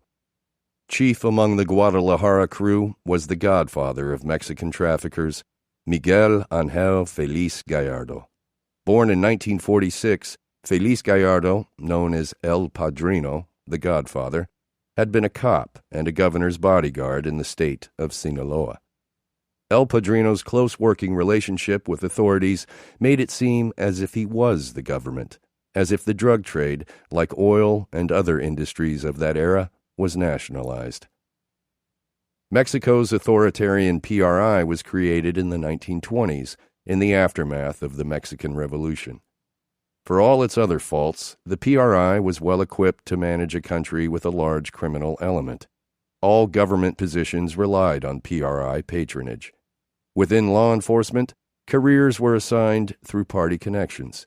Politicians or cops who did business with a criminal that lacked the PRI's blessing would be told to stop. If they persisted, they were killed. The PRI system of regulating the narcotics industry assured traffickers that a few large bribes protected their business at all levels, from Mexico City up to the border. Men such as El Padrino and Nepomuceno Guerra paid the Directorate of Federal Security, the Federal Judicial Police, the Attorney General, and the local police commander. As part of the deal, known as the Pax Mafiosa, the PRI required that criminals adhere to certain principles. Since violence negatively affected the PRI's popularity with the electorate, with gringo tourists, and with Washington, traffickers had to operate more or less peacefully. This arrangement meant no dead people left in the streets, no media scandals, periodic imprisonment of low-level traffickers, and investment of drug revenue into poor communities. By managing the black market, the PRI minimized violence, but this relative peace would be short-lived. In 1973, Nixon consolidated several drug control agencies into one super agency, the Drug Enforcement Administration. At the same time, he prevailed on Turkey, then the world's premier opium producer, to prohibit that drug, which in turn inflated the value of Mexican opium. In 1977, when Mexico saw that there might be money and political benefits in the anti-drug agenda, they agreed to let the Americans spray crops. Operation Condor appeared to be a success. In addition to putting 39 helicopters, 22 airplanes, and 1 executive jet in the coffers of Mexico's Attorney General, the crop eradication seemed to work. Strong herbicides like paraquat, which kills green plant matter on contact, reduced Mexico's share of the U.S. marijuana market from 75% down to 4%, and its share of the U.S. heroin market from 67% to 25%. To Americans, Mexican drug growers being marched off their land made powerful media images. By pasting dark, gun-toting foreigner on the face of what had hitherto been an unclear enemy, those images began to cement the terms of the war. Mexico also got nice publicity for its cooperation, but it reduced the American presence after Operation Condor was over and said that DEA pilots would no longer be able to fly unescorted through Mexican airspace. The Directorate of Federal Security, which the Americans still relied on for intelligence, coalesced once again around El Padrino's centralized control of the drug industry. In Washington, the drug war remained a mostly secondary interest. Jimmy Carter, never a fan of prohibition, was concerned with reducing U.S. dependence on Middle East oil and striking a deal for Mexican oil. But Washington's priorities always shifted back to drugs whenever national security was implicated. In the early 1980s, the overseas smuggling route for cocaine from Central America to Florida turned Miami into a war zone. In 1982, Vice President George H.W. Bush announced the South Florida Task Force, a multi-agency effort that emphasized interdiction and prosecution of smugglers. American politicians from the East and Southwest complained that the task force wasn't solving the problem, but displacing it. Drug traffic now moved through California, Arizona, and Texas. So the task force concept expanded to 5 other regional centers: Los Angeles, El Paso, New Orleans, Chicago, and New York. As cocaine traffic shifted to Mexico, El Padrino's control of the Mexican drug market began to fall apart. In 1985, El Padrino was blamed for the torture and murder of DEA agent Enrique Kiki Camarena, whose face appeared on the cover of Time. Operation Leyenda, a huge DEA investigation, sought to bring everyone responsible for Camarena's death to justice. Several capos, including Ernesto Fonseca Carrillo and Rafael Caro Quintero, El Padrino's associates in the Guadalajara cartel, were arrested. The DFS was disbanded, leaving Mexican traffickers to fend for themselves and set up new protection arrangements with whomever had the power to make such deals. To Americans, the Camarena tragedy seemed, ironically, like progress. But the dramatic overreaction to Camarena's murder set another drug war pattern. Like a cartel boss's capture or his subsequent escape from prison, the murder of a single DEA agent was the kind of micro-event that would blur America's ability to see what was happening in Mexico. The same year of Camarena's death, a major earthquake in Mexico City sent the value of the peso plummeting and left Mexican cops, among others, desperate for dollars. In the past, when a dollar bought 24 pesos, Corrupt police didn't do much dirty work for the drug traffickers who paid them bribes. But as the value of the peso fell, senior police officials started providing substantive labor to traffickers, such as security and smuggling. In 1987, El Padrino, sensing the breakdown of Mexico's system-wide impunity for traffickers, convened the nation's top traffickers in Acapulco and divided the trade routes among them. The Tijuana route went to the Arellano brothers.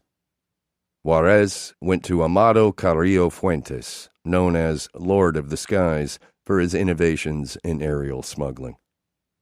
The Pacific Coast went to one of El Padrino's protégés, Joaquin Chapo Guzman. Chapo grew up in the Sierra Madre Mountains during the 1960s. As a boy, he sat at his mother's table and drew stacks of 50-peso bills on rectangles of coloring paper. "Keep them safe for me," he told her when he ran outside to play in the hills. It was there, among cannabis and opium ranchers, that Chapo, Shorty, left school in the 3rd grade to work. The Gulf Territory, along with northeast Mexico, remained with the Gulf Cartel and Juan Garcia Abrego. El Padrino's privatization of the drug industry created a new landscape of independent, competitive subsidiaries. Without a central authority to reinforce the benefits of compromise, the men who ran these regions gradually traded dispute resolution at the talking table for a more aggressive style. In the late 1980s and early 1990s, territorial skirmishes broke out between Chapo Guzman and the Arellano brothers of Tijuana. There were kidnappings and car bombings. In 1993, Arellano assassins converged on the airport in Guadalajara to assassinate Chapo as he was catching a flight. Chapo escaped when the hitmen gunned down a Roman Catholic cardinal instead, creating the sort of catastrophic publicity that the PRI deplored. But the PRI was on its way out. Opposition parties were winning state elections in Mexico. Each year, beginning in 1989 and accelerating through the 1990s, more and more power dispersed among local politicians, such as state governors, who could now form new patronage networks with traffickers. For a while, the PRI managed to retain some control over the drug industry by micromanaging corruption agreements. Raul Salinas, the brother of PRI then-President Carlos Salinas, personally conducted auctions to sell off protection areas during the early 1990s, essentially subcontracting out to local officials the right to extort traffickers. But the PRI would gradually lose its monopoly on the authority to anoint traffickers and guarantee protection. Traffickers, meanwhile, no longer knew whom to pay. Did bribing one law enforcement group guarantee cooperation from another? In this new environment, many traffickers preferred to hire private armies rather than outsource ineffective protection to the state. What state? By 1995, current and former law enforcement members would comprise half of Mexico's 900 armed criminal bands. From warrior elites to caciques to Esteban Cantu and the contemporary capo, the narco-state, when it arrived, was 5 centuries in the making. Poverty and wealth, supply and demand, national security, free trade, and the exigent morality of world power, whatever war came would be as irreconcilable as the agendas that defined it, and restraint would not be a tenet of the new cartel ethos. Many would link the modern-day Mexican drug war to 2006, when a new president launched his assault against the cartels. Some would say it started here, a decade earlier, when the decentralization of Mexico's political system set in motion the most violent criminal organization in modern history. Others would say it began with dinner. 8. Bank of America. In the eyes of world power, Mexico's one-party government was an ugly beast, outdated. So, on a February evening in 1993, when the 70-year-old PRI faced its first viable political rival, limousines dropped the 30 richest oligarchs at the finance minister's mansion high above Mexico City in the fancy Polanco neighborhood where President Carlos Salinas presided. The evening's agenda was how to fund the embattled beast, the PRI. Salinas wasn't running again. The Constitution prohibited it. But the left was making a serious challenge to the PRI. The PRI couldn't afford to rely on government funding in the upcoming campaign as it had in the past. If all went as planned, Mexico, via NAFTA, was about to expand its economy and could no longer afford to be seen as a state party system. The oligarchs agreed that a leftist notion like campaign finance reform was a small price to pay for the money they stood to make when Mexico went public, turning their corporate holdings into attractive purchases for wealthy conglomerates abroad. Since taking office in 1988, President Salinas had privatized 252 state companies. In exchange for sweet regulatory deals, the oligarchs paid high prices for those companies. Salinas returned their largesse, paving the way for more than a dozen monopolies. Among the guests that night were the new cement baron and the new soft drink baron. Carlos Slim, soon to be the world's richest man, was the telephone baron. After Slim bought Telmex, the Salinas government authorized a phone rate increase of 247%. Yes, they all agreed, save the beast. The oligarchs would finance the PRI themselves. A campaign chest of $500 million was thrown out as a figure. Someone suggested $25 million per man. The TV tycoon said why not make it $50 million? A few guests balked. Not everyone had done as well as the TV tycoon, whose Televisa enjoyed 95% audience share. Carlos Slim said he supported whatever figure was decided. But why all this fuss? Why couldn't the funds be collected in private, anonymously? In a country where half the population lived in poverty, there would be questions, Slim knew, as to how these 30 magnates, all middle-class businessmen before the privatization, could come up with $25 million each for the PRI. People would wonder what favors they got, or would get. What idiot held a banquet? It would turn into a scandal when charges of corruption surfaced. Slim understood something about Mexican history that his fellow oligarchs forgot. As Mexico's Nobel laureate Octavio Paz said, the Mexican Revolution from 1910 to 1917 was a struggle between opposing principles: nationalism versus imperialism, labor versus capital, democracy versus dictatorship. It was a struggle between a state-managed economy and free markets. Mexico's northern intellectuals wanted a strong central power. Southern peasants fought for social justice. The conservative armies of the North won. Post-1917, the new Mexican state aimed to keep order in a country riven by warring fiefdoms and local boss rule, by a history of caciquismo. But how to achieve that stability? It would be done by writing some meaningless phrases into the Constitution. To placate the left, the new rulers created 6-year terms with no re-election. Under the logic of the new Constitution, one ruling party would guarantee peaceful continuity. The only check on PRI power would be the kind of empty socialist rhetoric enshrined in government-commissioned murals by artists like Diego Rivera that made liberals feel better despite being ignored on most important issues. Ironically, observed Andres Oppenheimer, a leading Latin American journalist, the new revolutionary state would maintain law and order and extinguish Mexico's historical sweep of dictatorships and revolt by creating yet another dictatorship. And now, with foreign cash flooding Mexico in anticipation of the 1994 implementation of NAFTA, Wall Street and Washington sided with Salinas and the oligarchs, and vice versa. European investors had focused on opportunities in the new markets of the former Soviet bloc and paid little attention to free market reforms in Latin America. The future of Salinas and Slim's Mexico lay closer to home, with America. To hold up their end of the deal with Washington, however, the oligarchs needed to deliver stability. Well, that was thought to be no problem. Mexico's revolutionary potential was feather light, until the banquet. The oligarchs rolled out, having settled on $25 million each.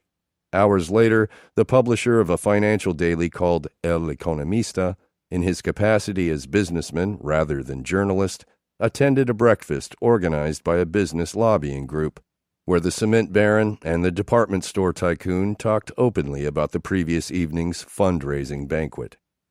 News of the event soon landed on the front pages of El Economista, the New York Times, the Wall Street Journal, and the Miami Herald, threatening to ruin NAFTA. Salinas, the banquet proved, was not propelling Mexico into a free market democratic society, but further into an oligarchic system marked by a mafia-style secret society. The blowback was mighty.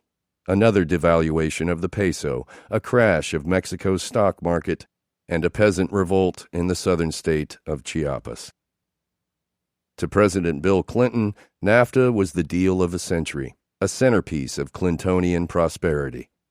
Over the objections of angry unions, domestic producers, and political foes like Ross Perot, Clinton kept NAFTA alive with a $50 billion bailout for Mexico. Even when it was alleged that Raul Salinas, the Mexican president's brother, colluded with the Gulf Cartel to have his own brother-in-law, the majority leader of Congress, killed, and police arrested Raul's wife in Switzerland as she tried to remove funds from a $120 million bank account, NAFTA backers in Washington saw little reason to dwell on Mexico's burgeoning criminal class. Washington shunned comparisons between Mexico and Colombia. Mexican traffickers were nowhere near Pablo Escobar's level of power. Chapo Guzman was in prison. So was El Padrino. Those guys weren't running for office, as Escobar had done in Colombia. Washington was still proud of the manhunt that led to Escobar's 1993 death. But Escobar's fame eclipsed his true legacy. The resources poured into his pursuit revealed the killing of a single drug lord as an end in itself, a symbol detached from the drug war. The only entity more invested in Escobar's outsized legend than Escobar himself was the American government, which needed to justify turning Colombia upside down to kill him. Mexico was about to become a country of Escobars. Mass murderers and bad cops elevated to world historical status by a media-besotted society bent on getting the criminals it deserved. But it was not only Mexico's myriad police forces that were vulnerable to corruption, it was soldiers as well. Created in 1986 to provide security for the FIFA World Cup, Mexico's Grupo Aeromóvil de Fuerzas Especiales, or GAFE, the Special Airborne Forces Group, became Mexico's elite military squad. During the 1990s, GAFE soldiers attended school at Fort Benning, Georgia, and Fort Bragg, North Carolina, under a program overseen by American General Barry McCaffrey. Known as the School of the Americas, the program was intended to train Latin American militaries to counter perceived communist subversion. Trained by veterans of the counterinsurgencies in El Salvador and Guatemala, about 3,200 GAFE officers, the equivalent of Green Berets, learned rapid deployment, aerial assaults, marksmanship, ambushes, small group tactics, intelligence collection, prisoner rescue, and communications. In late 1993, in the wake of the infamous oligarch banquet, the Mexican government enlisted GAFE troops to crush the Chiapas uprising in southern Mexico. Within hours of GAFE deployment, 30 Chiapas rebels were killed, their bodies displayed on a riverbank with ears and noses sliced off. After Chiapas, GAFE officers formed an anti-narcotics unit that coordinated with DEA and FBI. But members of the GAFE narc squad quickly formed their own drug trafficking group, another police mafia. By the mid-1990s, with the overseas route to South Florida shut down, following the Reagan-era focus on Miami and Colombia, more than 90% of U.S.-bound cocaine came through Mexico. The Mexican profit margin on coke appreciated, then appreciated again and again, as Mexico became more valuable as cocaine's byway to the Bank of America. Mexicans leveraged their position until they became the owners of South American cocaine. Where they once made $2,000 per kilo working as mules for the Colombians or Peruvians or Bolivians, They could now buy a kilo from Colombia for $2,000 and sell it for 5 times that at the border, 10 times that in Dallas, or 20 times in New York. Clinton's focus on chasing away domestic methamphetamine, another low-weight, high-value product, shifted production of that drug south of the border as well. As the millennium approached, Mexico was becoming the Bordeaux region of the drug trade. By 2000, cross-border trade between the United States and Mexico would quadruple to more than $250 billion. But Nuevo Laredo would see a disproportionate share of the new commerce, more than twice the trucking activity of Tijuana or Juarez. The increasingly fractious cartels of Mexico coveted the new power that NAFTA gave the Eastern Gulf Cartel. When Gulf Cartel leader Juan Garcia Abrego, the first Mexican trafficker to make the FBI's most wanted list, was arrested by Mexican authorities in 1996 and extradited to the United States, leadership of the Gulf Cartel fell to 2 men, Ociel Cardenas Guillen and Salvador Chava Gomez Herrera. A one-time car mechanic who also worked as a madrina, or informant, for the Policía Judicial Federal, Mexico's federal police force, Ociel was skilled at using law enforcement against his smuggling rivals. Ociel was the Gulf Cartel's primary earner. Chava Gomez maintained control of the smuggling corridors, but Chava, Ociel believed, asked for money too often. He'd call and say, "Oye, Ociel, necesito que me mandes 50,000. Hey, Ociel, I need 50 grand. This arrangement made Ociel feel like Chava's employee. Mi compadre, ya me tiene hasta la madre, Ociel would say. Me exige como si él no pudiera generar sus ingresos. I've had it with my buddy. He demands money like he can't generate it on his own. The man Ociel hired to kill his Gulf Cartel co-leader was a young Gafe soldier. Arturo Guzman de Sena became the first employee, Z1, of the Gulf Cartel's new enforcement arm, Los Zetas. What type of workers do you need? Guzman de Sena asked. The best armed men there are, Ociel replied. These are only in the army. I want them. Word of employment spread. Recruitment methods were bold and included intercepting military radio frequencies to inform soldiers about the benefits of shifting bands. Gafe soldiers knew Ociel as Fantasma, Ingeniero, and Matamigo, the ghost, the engineer, and the friend killer. They heard their former colleagues were calling themselves Los Zetas and making cañonazos de dólares, cannonballs of dollars.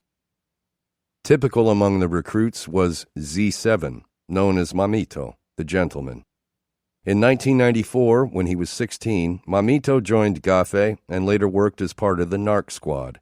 In 1999, when the Mexican government prosecuted him for corruption, Mamito deserted the military, went to Tamaulipas, the northeastern Mexican state that contains Nuevo Laredo, and found work with Ociel, collecting debts, carrying out assassinations, and overseeing drug shipments for the Gulf Cartel.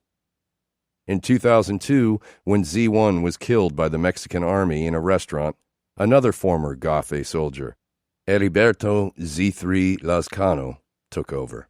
Distinguished for his movie star looks and tactical brilliance, Lazcano was known as El Verdugo, the executioner.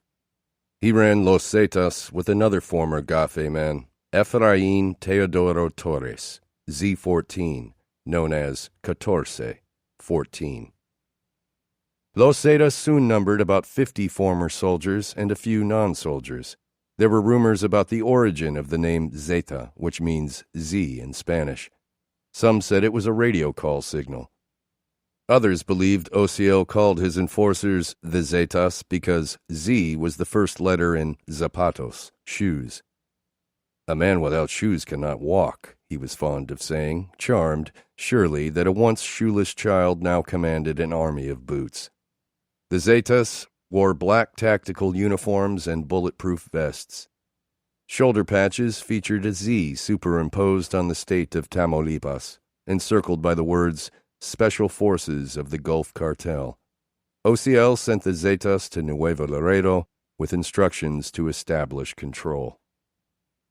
In the old days, Mexican police used informants to track how much the local narco boss made in the plaza, a town or area through which drugs passed in exchange for a tax paid to the controlling authority, the cops, and adjusted the monthly payola accordingly. The term comandante did not refer to the drug lord, but to the police commander, whose power included having the office of the Attorney General, the Army, and the PRI behind him. A drug lord lasted for as long as he could keep up with bribes and beat away competitors. But as the Zetas, on behalf of the Gulf Cartel, swept northeast Mexico, cleaning the states of Coahuila, Nuevo León, and Tamaulipas, they transformed the old system of corruption. One day, a young federal prosecutor named Carlos Hinojosa was called to a meeting with other local law enforcement officials. "Don't interfere with trafficking," 14, the Zeta leader, told them. "La Compañía will work freely." La Compañía, the company, now referred to the larger corporate entity formed by the combination of the Gulf Cartel and its enforcers, the Zetas. As a prosecutor, it had been Hinojosa's job to process complaints and make decisions about whom to charge with crimes. He also served as liaison between the prosecutor's office and the cartels. He knew all the traffickers and collected the bribes. But those days were over, he was told now. The bribe would no longer be a matter of negotiation. Many cops, hearing this, switched sides, dropping the pretense of public servant and joining La Compañía outright. 14 approached Hinojosa. "So, are you working for them, or are you working for me?"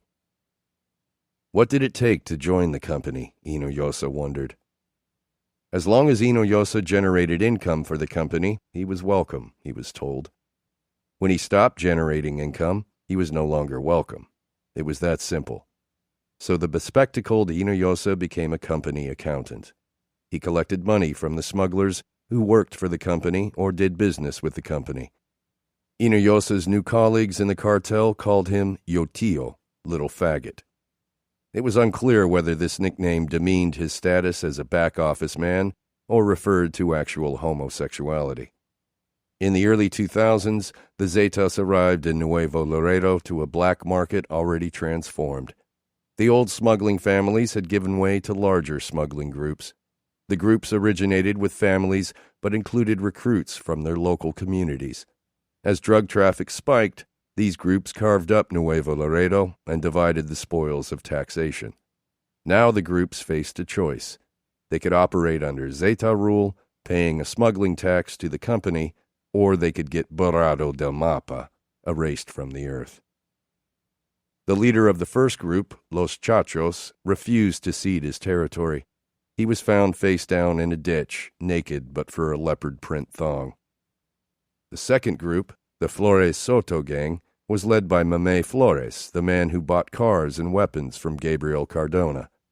Mame became an ambassador to the Zetas in Nuevo Laredo, in charge of sourcing cars and weapons and doing whatever else the Zetas asked of him. The third group, Los Tejas, included two rising stars in the border underworld, the Trevino brothers, Omar and Miguel. But their boss in the Tejas didn't want to cooperate with the Zetas, so the Zetas approached Miguel Trevino instead. One of 13 children, Miguel Trevino grew up in a working-class neighborhood of Nuevo Laredo, where he did odd jobs for the wealthy while his father managed ranches. They never starved. Every Trevino son was taught to hunt. As a teenager, Miguel learned the drug business from his oldest brother. He traveled back and forth to Dallas on I-35, mastering that 400-mile stretch of highway that could make a kilo of coke or an 80-pound bundle of pot 100% more valuable. After a car chase in 1993, Dallas police arrested Miguel, then 19, in a pink Cadillac with a broken steering column. He paid a $672 fine for evading arrest. But when his oldest brother was convicted of marijuana trafficking in Texas and sentenced to 20 years in prison, Miguel was furious. America treated Mexicans like shit. Miguel tattooed Hecho en Mexico, made in Mexico, on the back of his neck, and a cobra slithering down his forearm. He returned to Nuevo Laredo and worked as a cop, feeding info to the Tejas, then joined the Tejas with his brother Omar. Miguel controlled a neighborhood called Hidalgo, a crucial staging point for smugglers in the north-central section of Nuevo Laredo, just east of the railroad tracks that cross the river and shoot up the west side of Laredo, zipping past Martin High. In the late 1990s and early 2000s, neither Miguel nor Omar Trevino was known beyond their small corner of the Nuevo Laredo underworld, but that was about to change. The narcos frequently act with loyalty toward their bosses, but it's just camouflage, writes Ricardo Ravello in his biography of Ociel Cardenas. Acting loyal or honest doesn't mean being one or the other. Even if the mafia has its rules, there are no values. In this agitated environment, the premise that keeps them going is frialdad, cold-bloodedness. Though not a former Gafe soldier, Miguel must have felt that his value system, or lack thereof, meshed with the Zetas' cold-blooded take-all approach to business. To cement a role for himself in the Zetas, Miguel murdered his Tejas leader, then eliminated the leader's family as well. Miguel and Omar Trevino were two of many who joined the Zetas when they came to Nuevo Laredo to take over. But the Trevino brothers did what successful gangsters do: acquire power through ruthlessness. Miguel, now in his early 30s, rose in the Zeta ranks by maintaining tight control over Nuevo Laredo, always erring on the side of caution when he encountered perceived enemies. One night in early 2004, he mistook two American teenagers for adversaries. 9. The New People. "What are you doing here?" the man who looked like Rambo asked again, English and Spanish bleeding into one another. He took a grenade off his chest belt, tossed it from hand to hand like a tennis ball. "Nothing," Gabriel said, his jaw sore, his eyes hard, glazed, drifting. "Where are you from?" "We go to college in Texas," Gabriel said. "We work in McDonald's." "Oh, yeah? What do you study?" "Law." "Bullshit." "Yes, sir. No, sir." He stepped closer to Gabriel. "Se mira tranquilo. Demasiado tranquilo. ¿Por qué? You look calm. Too calm. Why?" "Yo no sé." "I don't know." "Hijo de tu pinche madre. Te crees bien verga. Son of a fucking bitch. You think you're all that." "Con quién ya la? ¿A quién la andabas vendiendo la troca? Who do you work with? Who were you selling that car to?" Earlier that night, Gabriel and Wences Tovar had taken a Jeep Cherokee to Nuevo Laredo. Wences said he had a new connection, a Mexican cop, who would pay a little more than the standard rate of $1,000 per SUV. "Sure," Gabriel said, always game to expand his network. He and Wences drove to the Nuevo Laredo police barracks and asked for the cop. They met blank stares, so they left. It was dark. As they headed back to Guerrero Street, which would return them to International Bridge 1 and Texas, a Mexican police truck pulled them over. Gabriel and Wences were handcuffed, led into the brush, and told to stand still. The cops made a call. La gente nueva, Gabriel knew, were cleaning Nuevo Laredo, wiping away past dealers and putting a halt to all local drug selling. If you possessed drugs and they didn't know you, it meant someone was selling them to you, or you were selling them without authority. You'd be tortured until you spilled your source. Gabriel hurried to step through his handcuffs, arranging them at his front, and reached inside his jeans. He was about to throw the baggie into the brush, but thought better of it and swallowed all 5 roches instead. A caravan of black Suburbans arrived on the side of the road, police lights flickering. These people didn't look like cops. They wore all black. Gabriel and Wences were blindfolded and put in the back of a truck. 10 minutes later, they arrived at another place, got out, and were escorted into some kind of structure. The blindfolds removed, their eyes adjusted to a narrow, windowless room. It looked like a caballeriza, a horse stall made of brick. Beyond the open door was a circular driveway and what appeared to be a large ranch, an ejido with a bunch of small houses on it. They were left alone. More Suburbans arrived. Gabriel and Wences had been searched for guns, but Gabriel still had his cell phone. He dialed his older brother. "Que onda, wey?" his brother answered. "What's up, dude?" "They picked us up across," Gabriel said. "Now we're at some finca, and I don't know whether—" Gabriel tried to spit the words, but couldn't accelerate his speech. More men were getting out of the Suburbans. In the illumination of headlights, a cloud of dust rose and hung in the air, moved forward, then dissolved. "Que?" Gabriel heard his brother say before snapping the phone shut. From the shadow plodded a phalanx of men, led by an individual wearing a gun holstered on one thigh, a knife on the other. Miguel Trevino. "Who were you just calling?" Miguel asked. "Nobody, sir." "Don't bullshit me." Miguel threw his head back, flexed his neck, and looked down his nose with penetrating eyes. "Are you fucked up?" "No, sir," Gabriel said, then glanced at Wences for confirmation. Terrified, and without Roches to steal his confidence, Wences's sober eyes looked to Gabriel as if they had a conscience of their own, and wanted to get out of the sockets and run away. Gabriel pursed his lips, but couldn't stop himself. He erupted in laughter. Miguel, surprised, knocked Gabriel down with a powerful hook. Gabriel fell, was helped up. More questions were asked, and more bullshit answers provided. The grenade came out. Miguel left the horse stall. Gabriel now told Wences that he loved him, and that it was good to have been friends. Wences, his heart beating wildly, couldn't understand how Gabriel remained so calm. Wences didn't want to die. Gabriel continued. It was a shame to go like this, but there were worse ways. They both watched Miguel confer with the others outside, holding the grenade against his hip like a pitcher cups a baseball. A thought popped into Gabriel's mind. Meme. "I work for 6h13m, Gabriel shouted, using the code name for Meme Flores, 02. Miguel turned around. "What?" "I bring him cars and trucks. I also cross juguetes, toys, guns." Miguel laughed. "Why the fuck didn't you say something?" "I didn't know who we were dealing with. I didn't want to be saying something to the wrong people. Nuevo Laredo is still mixed." "It's not mixed anymore.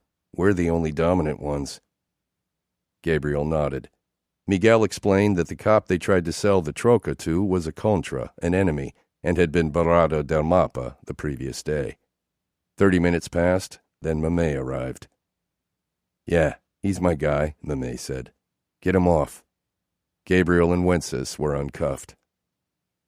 Mame introduced Miguel to the boys as a comandante for Los Zetas. Mame had never met Wences, but Mame told Miguel that he could vouch for anyone whom Gabriel called a pareja, a partner. Gabriel, Mame explained, was a stellar worker, a firme vato who supplied Mame with vehicles and guns from Texas. In his mind, Gabriel now made the connection. All those stolen trucks and smuggled guns went ultimately to La Gente Nueva, the Zetas. Neither Gabriel nor Wences had heard of Miguel Trevino until this evening, but they now understood him to be a high-ranking member of the new cartel. "You can call me Cuarenta," Miguel told the boys, referring to his Zeta call sign, Z40. He slapped Gabriel on the back. "No hard feelings, eh?" That night, Miguel, Gabriel, Wences, and Mame drove around Nuevo Laredo in a caravan. Gabriel smelled burning rubber and branches. Outside, he saw ragged groups of huddled Mexicans stretching their arms over tambos, 55-gallon drums, nudging each other aside for access to the flame. The driver called ahead to a restaurant, and by the time they arrived, it was empty. Over dinner, Miguel elicited a sense of Gabriel's work with Mame and inquired about the boys' legal problems in Texas. Wences, sober and still recovering emotionally from their near-death experience, didn't speak much. But Gabriel sensed an opportunity. Perhaps his connection to Mame could be converted into something bigger. Gabriel spoke to Miguel confidently, as if they were equals. Despite the pills, his youthful mind remained a trap for details and dates. He unfurled a litany of transgressions, as if enumerating bullet points on a resume. Drugs, weapons, assaults. Miguel listened. Boys like these could be useful. A year earlier, in 2003, the Gulf Cartel leader and Zeta founder, Ociel Cardenas, had been apprehended in Mexico. The DEA-led manhunt for Ociel, which lasted several years, entailed tracking Ociel's girlfriends and working with producers of the TV show America's Most Wanted during what DEA reports referred to as the media blitz part of the operation. The Zetas tried to break Ociel out of prison with a squad of helicopters, but the attempt failed when the weather turned bad and a pilot backed out. If Ociel thought it was going to be easy to escape, it might have been because his cross-country rival, Chapo Guzman, leader of the Sinaloa cartel, had escaped one of Mexico's most secure prisons in 2001.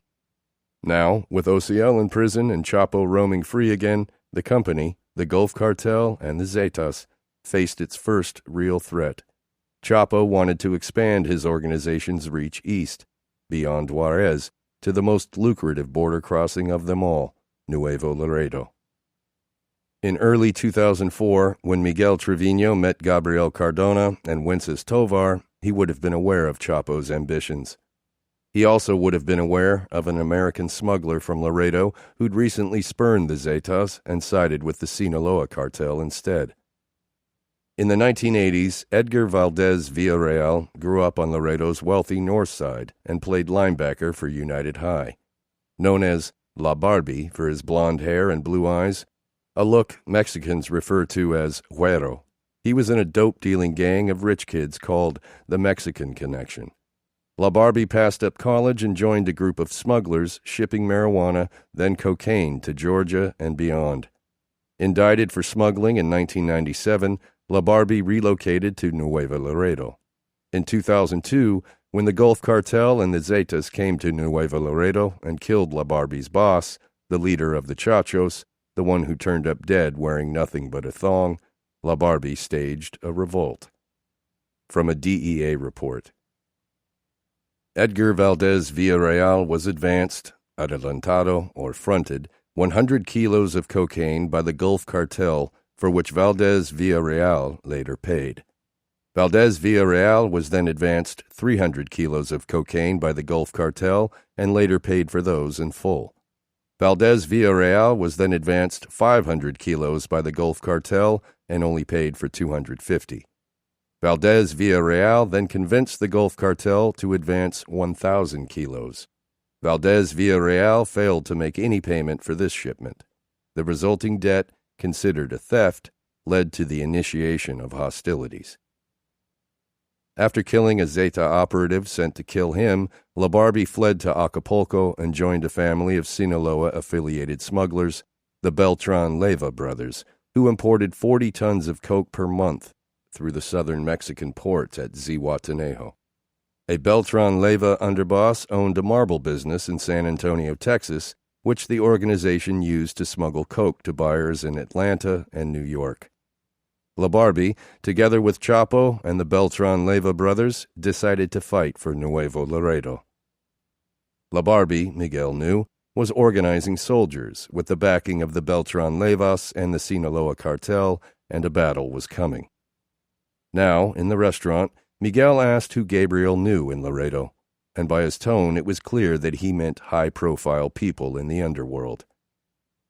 Gabriel thought back to those Sunday night cruises on San Bernardo Avenue, when he used to ask the older boys which ride belonged to which smuggler. He nodded and spit some names. Moises Garcia, Chuy Resendez, Richard Hasso. Impressed, Miguel mentioned a training camp in southern Mexico. Gabriel appeared interested. Wences remained largely silent. Miguel said Mame would be in touch about coming to the camp. Gabriel and Wences returned to Laredo, having met the deadly crew, La Gente Nueva, the Zetas, the ones who wouldn't take no for an answer. In late 2003, Robert Garcia had returned to Laredo PD after a stressful 6 years in DEA. He served his stint with the feds and stuck with it longer than most. He was glad to be done, glad to be finished with the constant travel. He was 35 and looking forward to spending more time with Ronnie and the boys. Trey had just started high school, and Eric was a senior. But if Robert envisioned returning to the small-town pace of the city he patrolled in the 1990s, he was mistaken. Murders and drug crime were up.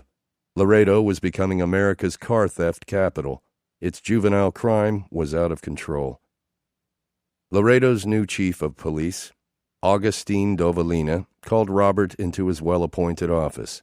Flanked by his deputies, Chief Dovalina joked that they were going to put Robert in a more relaxing job. "What?" Robert asked. They said they needed another detective in the homicide division. If they expected resistance, they didn't get it. After drugs, the prospect of turning to murder came as a relief. Robert knew what homicide detectives did. There was a body. You helped the family with their loss and tried to figure out what happened. He didn't need the willful ignorance of a drug cop to believe in the job. Murder was apolitical. The pressure of homicide work also appealed to him, as did the win-lose nature of the job. You either caught the murderer and locked him up, or you didn't. The cartel stuff, as he would later call it, was not on his mind when he took the job. Laredo law enforcement knew about the Gulf Cartel, the Zetas, and the Sinaloa Cartel. There had been intelligence floating around about cartel conflicts in Mexico, but there was no reason to think those conflicts would affect Laredo. To the extent Miguel Trevino was known at all among Laredo law enforcement, he was known as another flunky in the Nuevo Laredo underworld, one of many local criminals who worked for whichever organization dominated the area. Upon returning to Laredo PD in the final days of 2003, Robert had no idea that a clash between two cartels would spill into Texas, turning his new job into something more than garden-variety homicide work, a fight for the city itself. Gabriel Cardona, the Laredo youngster whom Robert would soon meet, was also ignorant about the future. Since the 9th grade, Gabriel lived day to day. He had no idea where his association with Mame Flores or his initial meeting with Miguel Trevino would take him. At 17, he had stolen some cars, smuggled some guns, moved some drugs, and been in some fights. He was an intelligent thug, but a Roche-addled high school dropout nonetheless, oblivious to the political twistings taking place above him and in far-off lands. Gabriel's cartel initiation would unfold over the coming year. His first meeting with Miguel had taught him only that his underworld mentor, Mame Flores, was deeper in the game than Gabriel realized. Neither Gabriel nor Robert could have known that, through a series of escalating events, they'd both be plunged into the inaugural battle of one of the most brutal wars in modern history, a war that would bring a standard of violence back to the Americas not seen since pre-colonial times or ever. With Gabriel set to go global as a cartel member and Robert set to go local again as a homicide detective, they appeared to be on separate tracks. They were heading right for each other. 10. Raising Wolves. Every morning at 8:30, print and TV reporters filed into La Parroquia, a 200-year-old coffee house in Veracruz, Mexico, that overlooked the Gulf Coast. La Parroquia's concrete facade faced the busy port walkway in Veracruz, where carts and stalls sold ices, sodas, and tourist trinkets. Barges from all over the world offloaded electronics, furniture, and multi-ton shipments of South American cocaine. From Veracruz, the coke traveled north by plane to towns such as San Fernando, Reynosa, and Matamoros.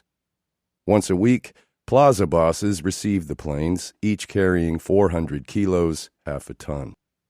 They unpacked 25-kilo suitcases, repacked the merchandise as 1-kilo bricks, and loaded the bricks into smuggling vehicles. Drivers then took the vehicles north to Texas border towns like Brownsville and Laredo, then on to distribution hubs in Houston and Dallas.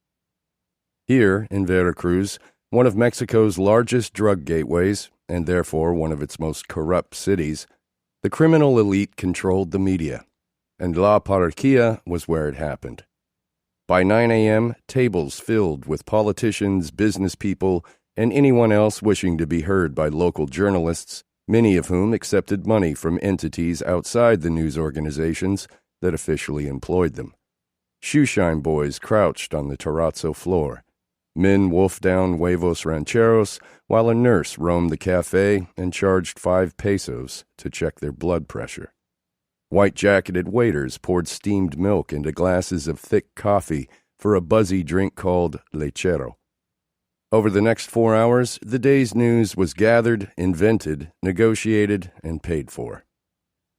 The Zeta co-leader, Z14, managed the Veracruz Plaza. A smaller plaza like San Fernando, halfway between Veracruz and the border, might be worth $50 million a year as a gateway to border cities. Matamoros, a border city, might be worth twice that. But in Veracruz, a leading site of cocaine import, a competent plaza boss like 14 could make several $100 million a year. So Miguel Trevino traveled there in 2004 and learned everything he could about plaza management. This is what Miguel apparently learned, and what he would apply when he returned to Nuevo Laredo. Security. Under company protocol, the first task for any new plaza boss was to train and arm a security force. The cost of running a typical plaza ran about $1 million per month in peacetime, 2 or 3 times that during war. Expenses included bribes, payroll, houses, and equipment. 50 caliber weapons, thousands of magazines, grenades, bazookas, and bulletproof SUVs that cost $160,000 after customization. 14 insisted that a Gafe soldier train all recruits. Each trainee learned how to use firearms, walk in the brush, fight with a rival cartel, rescue a dead or injured partner, look after a boss, jump from moving cars, and speak in company radio codes. Training lasted 2 or 3 months. Each trainee made $130 per week. With salary and equipment, it cost $8,000 to train one Zeta soldier. As graduates, each soldier made $250 per week plus commission. Employee perks. 14 offered his men an employee investment program called La Polla. A group could pool their money and invest in a load at the company's border cost of $10,000 a kilo. If the kilo made it to Brownsville or Laredo, it sold for $12,500, $14,500 in Houston, $18,000 in Dallas, $24,000 in Atlanta, and $30,000 or more in New York. Like a futures contract, each polla was labeled with the city. One polla was for Atlanta prices, another for Chicago prices. Company men could make their own risk-reward calculations, allowing them to feel as though they owned a stake in the business. Payoffs. The 2 most important law enforcement people, the boss of the Federal Preventive Police and the boss of the Federal Highway Police, made between $6,000 and $10,000 per month in bribes, while lieutenants made $3,000. Many journalists reported to a politician, and about 5% also reported to a cartel.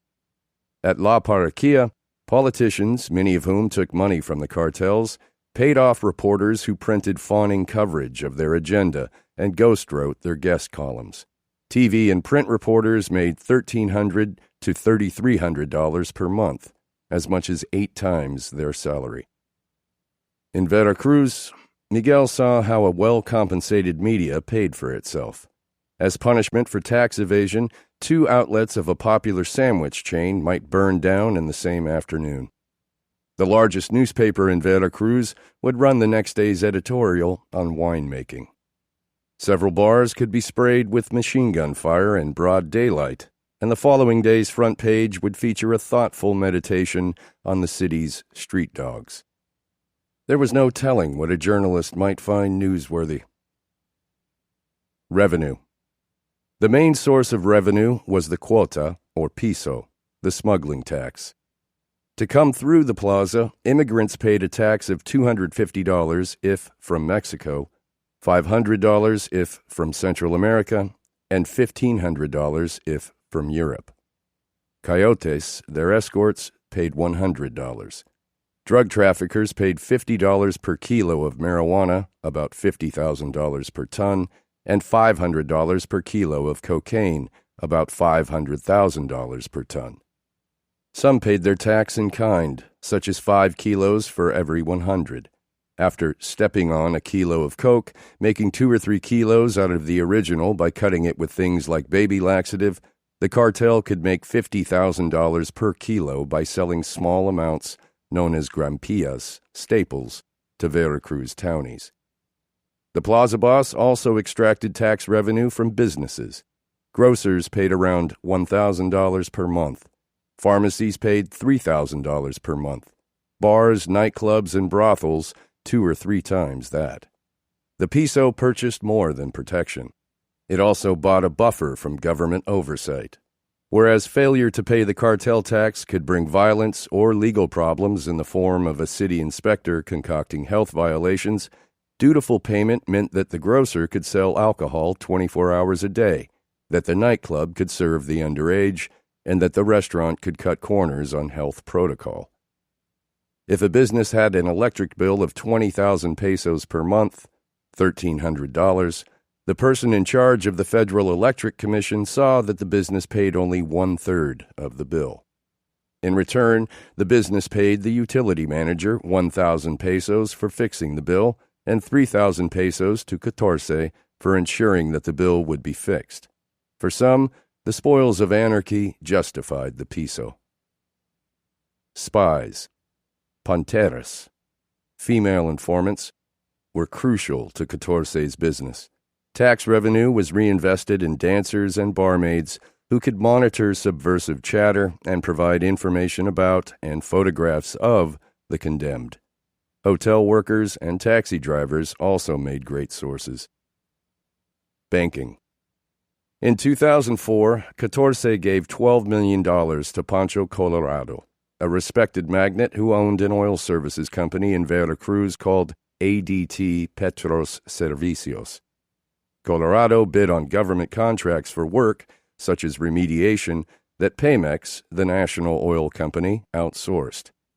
A generous man who also owned resorts and employed the mentally disabled because everyone deserves a job, Colorado was always smiling at La Parroquia. With the company's $12 million, he bought the Veracruz governorship, which influenced the granting of oil contracts. Once granted, ADT's contracts required capital to be serviced. 14 supplied the overhead, which returned in the form of clean government money. Miguel returned to Nuevo Laredo ready to tackle new opportunity. He would recruit soldiers, establish a culture of discipline, and dominate the territory. Back in the training camps of Tamaulipas in the summer of 2004, it was time to put the recruits in simulated raids and rid them of their bad habits. Hundreds of contras, Sinaloan enemies rounded up in raids, had been collected for the purpose.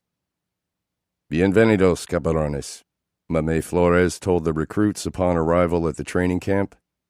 Esta es la compañía, la mera paipa de Mexico. Welcome, brothers. This is the company, the true shit in Mexico.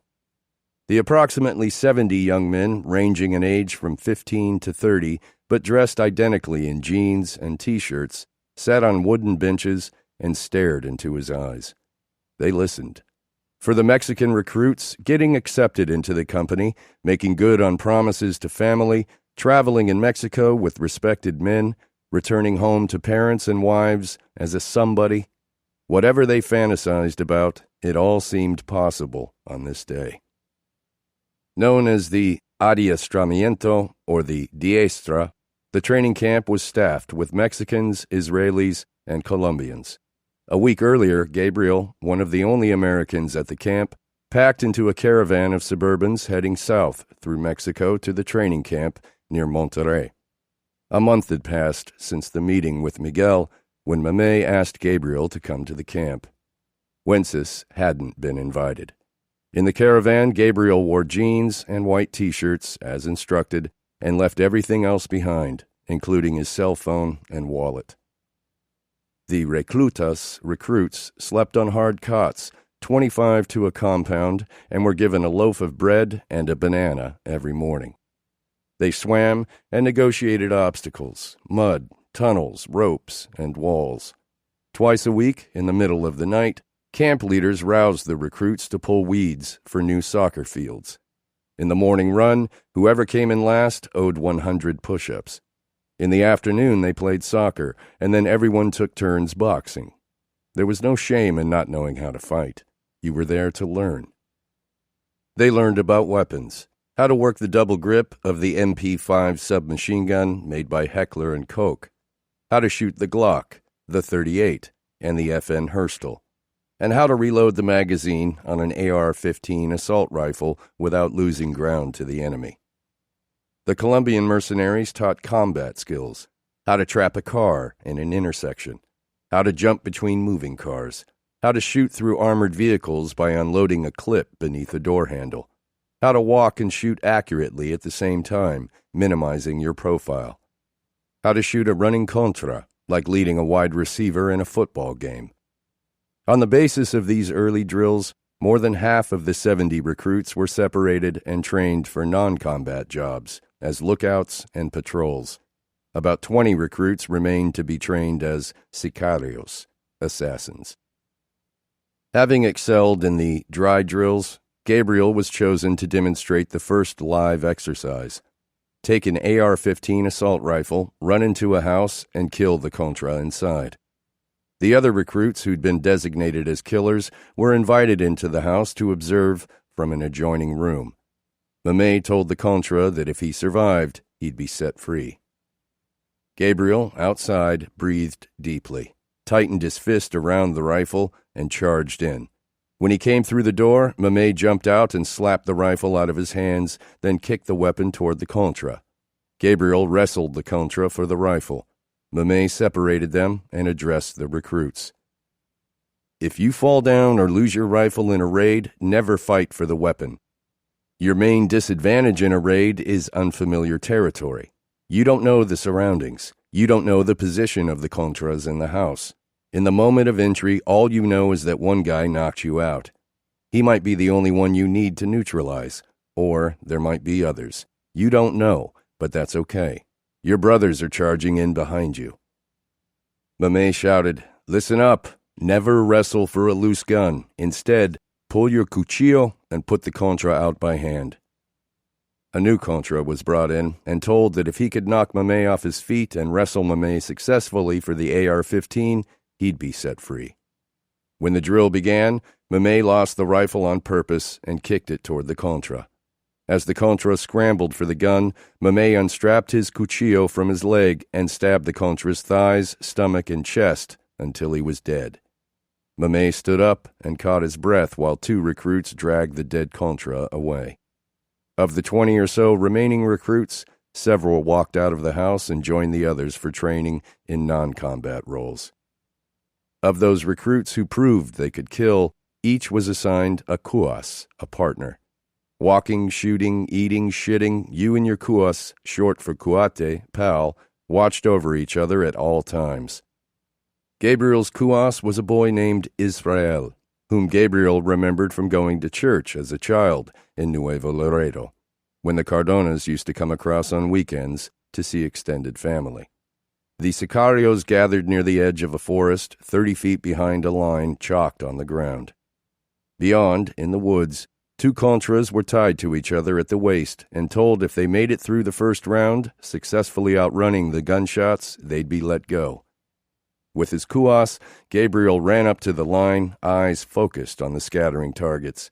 They stopped, put their left foot in front as taught, twisted slightly at the waist, put their left hand on the barrel grip, raised their left elbow to heart level, aimed the AR-15, and released 30 rounds. Prrrt. They held position, switched the right thumb of their trigger hand to the right side of the grip, pressed the button above the trigger that released the double-sided clip, and simultaneously extended the 4 other fingers of their right hand to catch the clip as it released.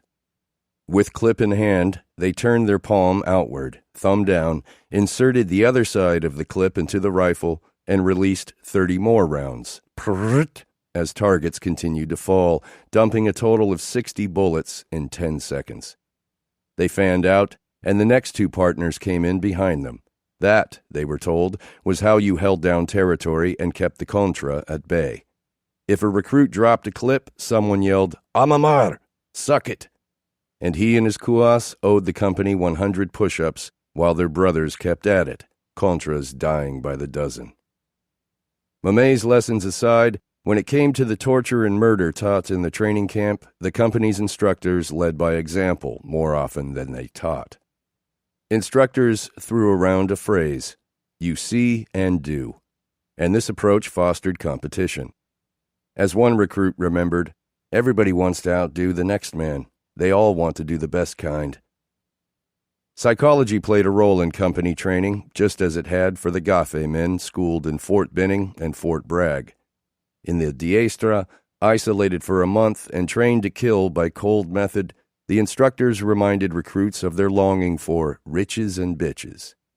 They had no job, no education, no future. By depriving pissed-off recruits of the world outside, of family and friends and girlfriends, of bedding and clothes, the comandantes encased them in psychic solitude, motivation by humiliation. They were forgotten, far from home. But now they were soldiers, and when they arrived at the plaza, they would arrive with a purpose and release all their rage. Finally, toward the end of camp, it came time to kill without any of the weapons they'd been trained in. No corta, handgun, larga, rifle, or cuchillo, knife. This was when the company gauged your strength of mind, saw whether you could lose your fear, and separated the frios, the cold-hearted ones, from those who would be put to other uses. Could you do it and still sleep? The recruit chose among implements: a shovel, a hoe, a sledgehammer, a machete. By way of example, a comandante selected a machete and beheaded a detainee. Did that man ever kick? If done properly, a hoe took 1 or 2 hits, a shovel several. You tried to hit the Contra square in the head, so he suffered little. The tools were then put aside and you killed with your bare hands. To feel the body give out for the first time was, in the words of one recruit, something else for real. 11. I'm the true one. With its vertically integrated systems and its young careermen who charged up the ranks, the company, unlike those dead-end minimum-wage jobs in Laredo and the even more dismal futures that awaited those from the Mexican side of the border, granted members the conceit that commitment would be recognized in compensation, job security, flexibility, and prestige. Ranking company men, the bosses and underbosses known as comandantes, referred to the young hitmen, the sicarios, somewhat disparagingly as soldados, soldiers, brutal errand boys who did what they were told. Officially, the soldados were known as Ls. L in Spanish stood for lobo, wolf. Like their young mafiosi brethren in New York or Naples, the cartel's wolf boys were willing to die not for any religious purpose, but for money and power. Wolf boys is the author's phrase. Most wolf boys were, in the vernacular of Laredo's Mexican-American youth, straight Mexican. But as the Gulf Cartel and its Zeta enforcers rose as a single corporate unit in eastern Mexico, preparing to battle incursions from the western Sinaloa cartel, a few American kids joined the ranks of Zeta soldados and became company wolf boys themselves. Gabriel was among those early American recruits. Wences Tovar hadn't attended the training camp yet. But Wences became a low-ranking company man in his own right, smuggling guns from Texas to Mexico for Mamet Flores. In the circles that Gabriel and Wences ran in, company membership was monumental. The musician Beto Quintanilla, king of hardcore norteño music, a kind of Mexican hip-hop set to polka beats, sang hits about the company's enforcers, and those songs blasted in the car of every teenager from Reynosa to Piedras Negras. The money, of course, was a big part of the allure.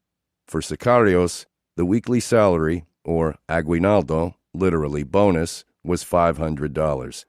Commission missions, solo jobs assigned outside the operativo, the normal patrol, were usually compensated at $10,000 each, possibly more, depending on the importance of the target. A high-ranking cop, politician, or cartel rival, for instance, merited a higher bounty to compensate for the increased difficulty of the job, but also for the risk.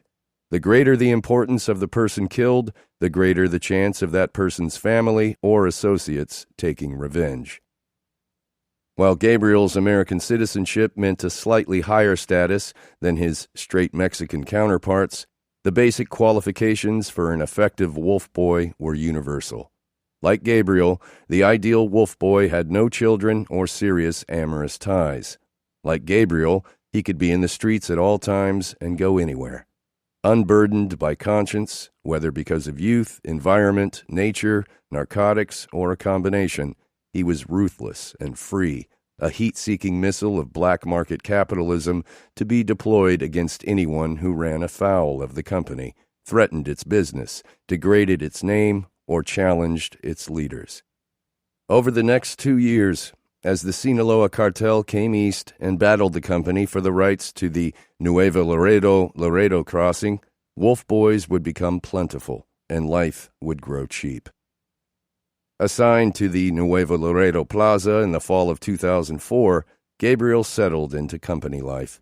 He learned the roles and responsibilities and what it took to rise. He learned the difference between a comandante regional, a state commander, a regular comandante, a plaza boss, a comandante de mando, a mid-level manager, and an encargado de seguridad, chief of security. As a mere sicario, or L, Gabriel reported to Mame Flores, who was now the encargado de seguridad in Nuevo Laredo. Meme, in turn, reported to Miguel Trevino, the plaza boss. Below Gabriel, in the hierarchy, were the halcones, hawks, or lookouts, and guardias, patrols, younger boys and females who monitored activity in the plaza, tracked the movements of smugglers, and reported on the comings and goings of police. The company also employed a large finance team. Each plaza had several accountants. One was in charge of payroll. One oversaw the local tienditas, small drugstores that sold narcotics to local Mexican users. Another accountant collected taxes from local businesses, such as bars and pharmacies. Within each plaza, one accountant was allocated to each of the company's 2 primary products, marijuana and cocaine. These accountants corresponded with runners, transporters, on both sides of the border and reported to the plaza's lead accountant. The Comandante Regional, state commander, audited the books of every plaza within his state regularly. The lead plaza accountant, responsible to the state commander, checked in periodically. Come over to such and such place, bring the book. If there was a problem with the accounts, all the accountants would get together to see if it could be solved. If it couldn't, the plaza accountant would be killed by the plaza boss, and the plaza boss might in turn be killed by the Comandante Regional. It was rumored that once, in Monclova, the books were so dirty that no one showed up when called to a meeting. The entire plaza staff had to be replaced. In early jobs, when asked to accompany Mame or others on hits or raids in Mexico, Gabriel was nervous. His jaw tightened. An AR-15 rifle felt no heavier than a paperback book. To take his mind off a mission, he focused on the function and assembly of the weapon. He rubbed his sweaty hands against his pants until it was time to rush in. For commission missions, those solo jobs assigned outside the operativo, the normal patrol, the local Mexican cops often assisted Gabriel by setting up targets and clearing out locations. In one job, the cops patrolled the territory around a restaurant while Gabriel walked in and shot a Contra in the head. While the act of taking a life became routine, some work put a heavier strain on his mind. A Nuevo Laredo dealer who sold coke in one of the company-owned tienditas had been underreporting profits. Gabriel and Mamey tracked him down in his car. Mamey pulled him out, pistol-whipped him, put him in the back seat of Mamey's Jeep Cherokee, and asked Gabriel to restrain the guy while they drove to a house. Inside the house, Mamey pulled the guy's shirt off and taped his eyes, arms, and feet, then threw him on the bed. The dealer kept saying he'd pay but needed time. He just needed some more merca, product, to make up the loss, he said. Mamey said Gabriel could leave. The next day, when Gabriel asked Mamey what happened, Mamey said, "Se lo fumaron, Paul Guiso." They killed him in the stew. Gabriel felt bad for the guy. It was one thing to kill a rival in a war, someone who worked for the other side. The people that they killed in the training camp were all rivals from the Sinaloa cartel, or at least that's what the recruits were told. With this dealer, how much dope money could have gone missing if the tiendita he ran was just one of a dozen or more drugstores the company had in Nuevo Laredo alone? But this stringency, Gabriel figured, showed the seriousness of the organization. Por y sobre la verga was the company's motto. Older company men repeated this phrase constantly. Literally, it meant for and about the cock, or dick. But the intended meaning was closer to for and about the idea, or principle. The rules were the rules. An enemy, or contra, typically meant a rival connected to the Sinaloa cartel, or a cop who took money from the Sinaloans. But the definition of contra, Gabriel learned, was flexible.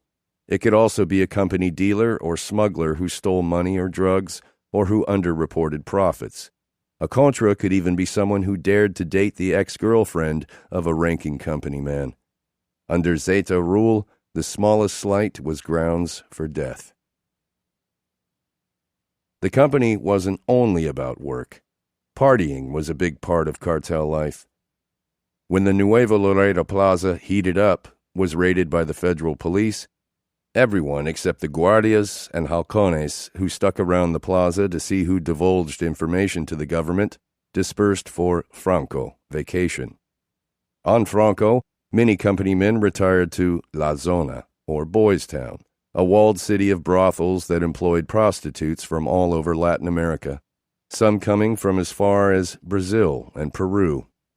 There was a boys' town in Nuevo Laredo, and another in Reynosa, another border town 120 miles southeast of Nuevo Laredo.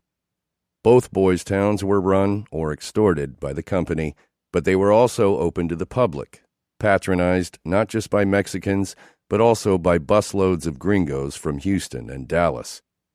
In the boys' town bars, a prostitute kept each patron company and offered a palo, a fuck, literally a stick, for between $30 and $80. There were many beautiful women in Boys Town, and Gabriel couldn't understand why they worked there.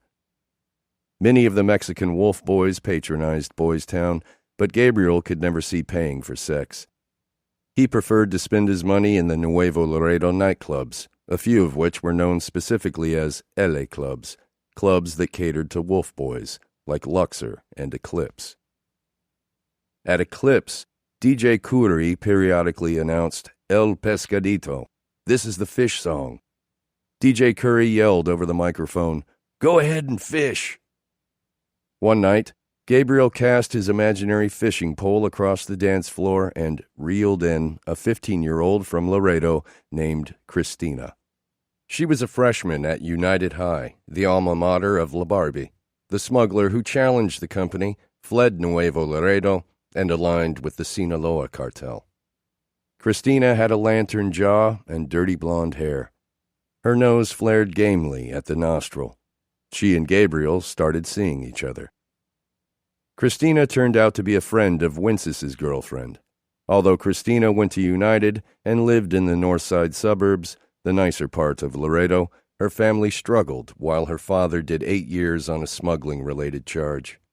Her uncles and cousins were also in the drug business as smugglers and money launderers. What Gabriel saw, though, was a beautiful fresa, a preppy who carried her willowy frame in sheer blouses and tight-wrapped tanks, someone who looked as though she came from the better part of town, and being with her boosted his ego. Christina's friends had high expectations for boys. They acted very mamona, stuck up. But Christina just wanted a steady boyfriend, and she made that clear to Gabriel. If Gabriel made her feel secure, she also inspired positive feelings in him. The soldier in him softened in her presence. He said, "People say I'm cold, but with you I'm different."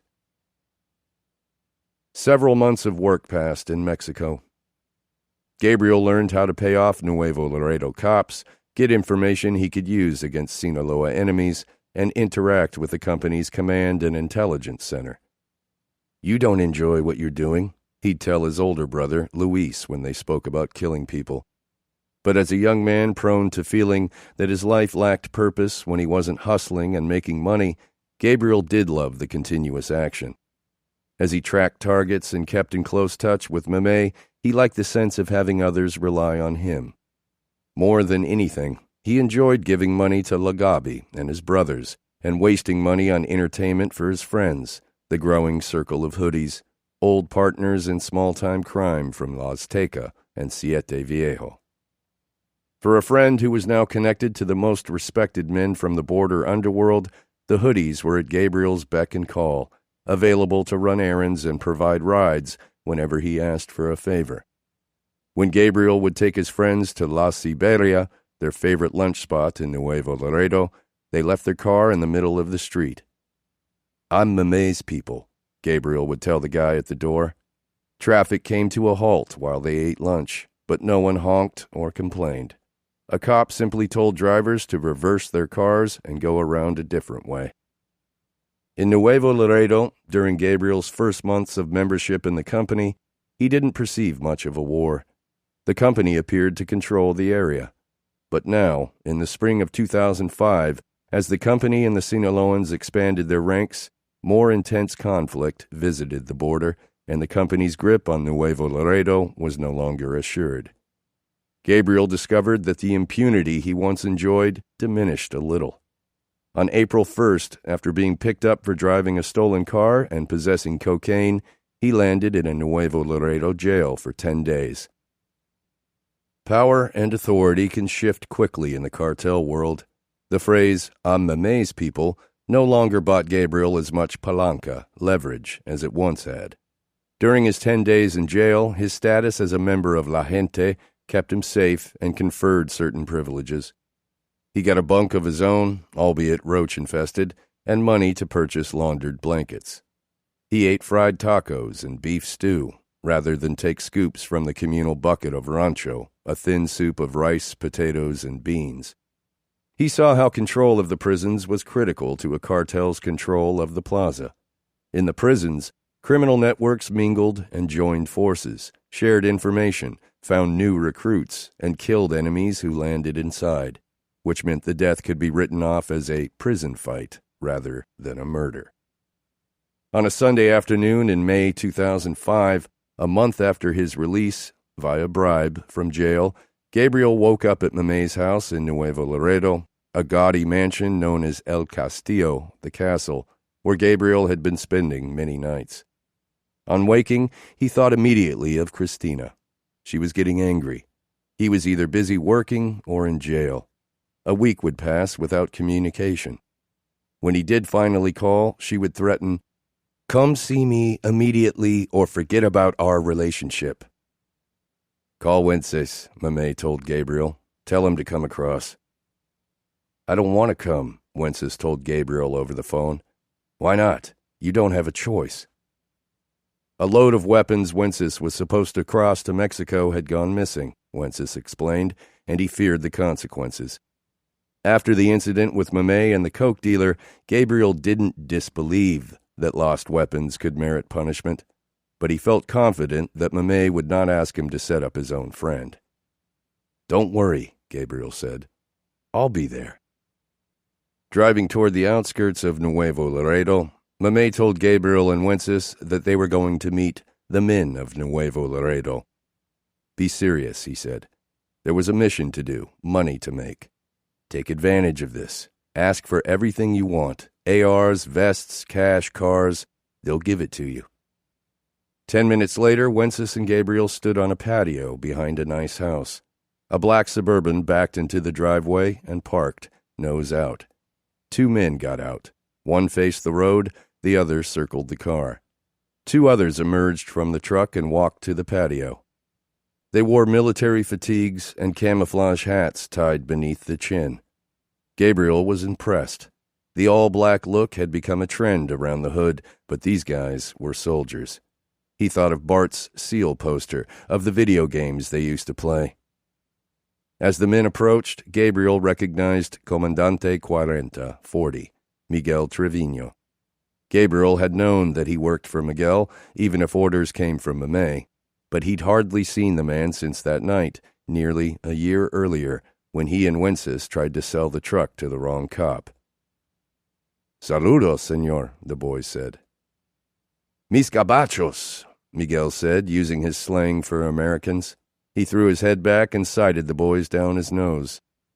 "No me llames, señor. Señor is for the one in heaven. Call me Comandante." He asked which of them would be his man. When Wences was silent, Gabriel jumped in and said, "Yo mero, I'm the true one." Miguel touched Gabriel's chest and smiled. "Eres como yo, güey. Tú si eres frío. You're just as cold as me, dude." Then he touched Wences's heart. It beat fast. "Tienes miedo? You scared?" "Me acabo de echar un pase," Wences stuttered, explaining that he'd snorted a line of coke that Mamey offered on the drive over. Wences confessed that he thought he was going to get smoked for a load of lost weapons. "Como crees, güey?" Miguel said and laughed. "Eso pasa siempre. Don't worry, dude. Shit happens all the time." Miguel turned to Gabriel. "So, you think you're a badass?"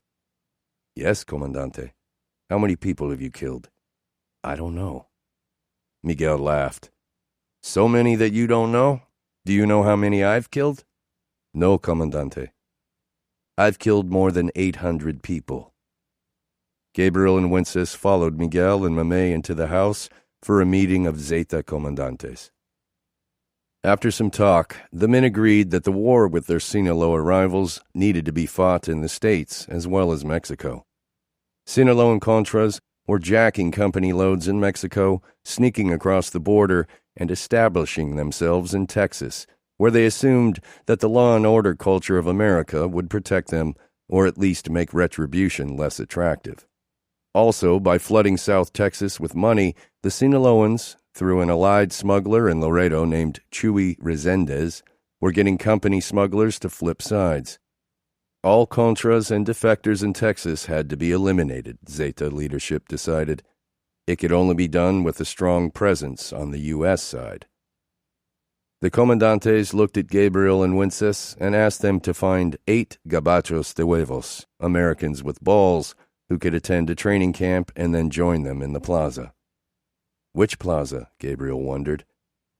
Until now, the only plaza he knew was Nuevo Laredo, where the cops not only looked the other way while he carried out assassinations, but often helped him murder people. He and Wences just nodded. Yes, they would do it. As the boys walked out, the Comandante's meaning became clear.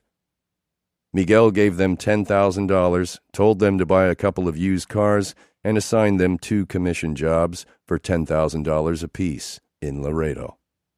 Laredo? As in Texas?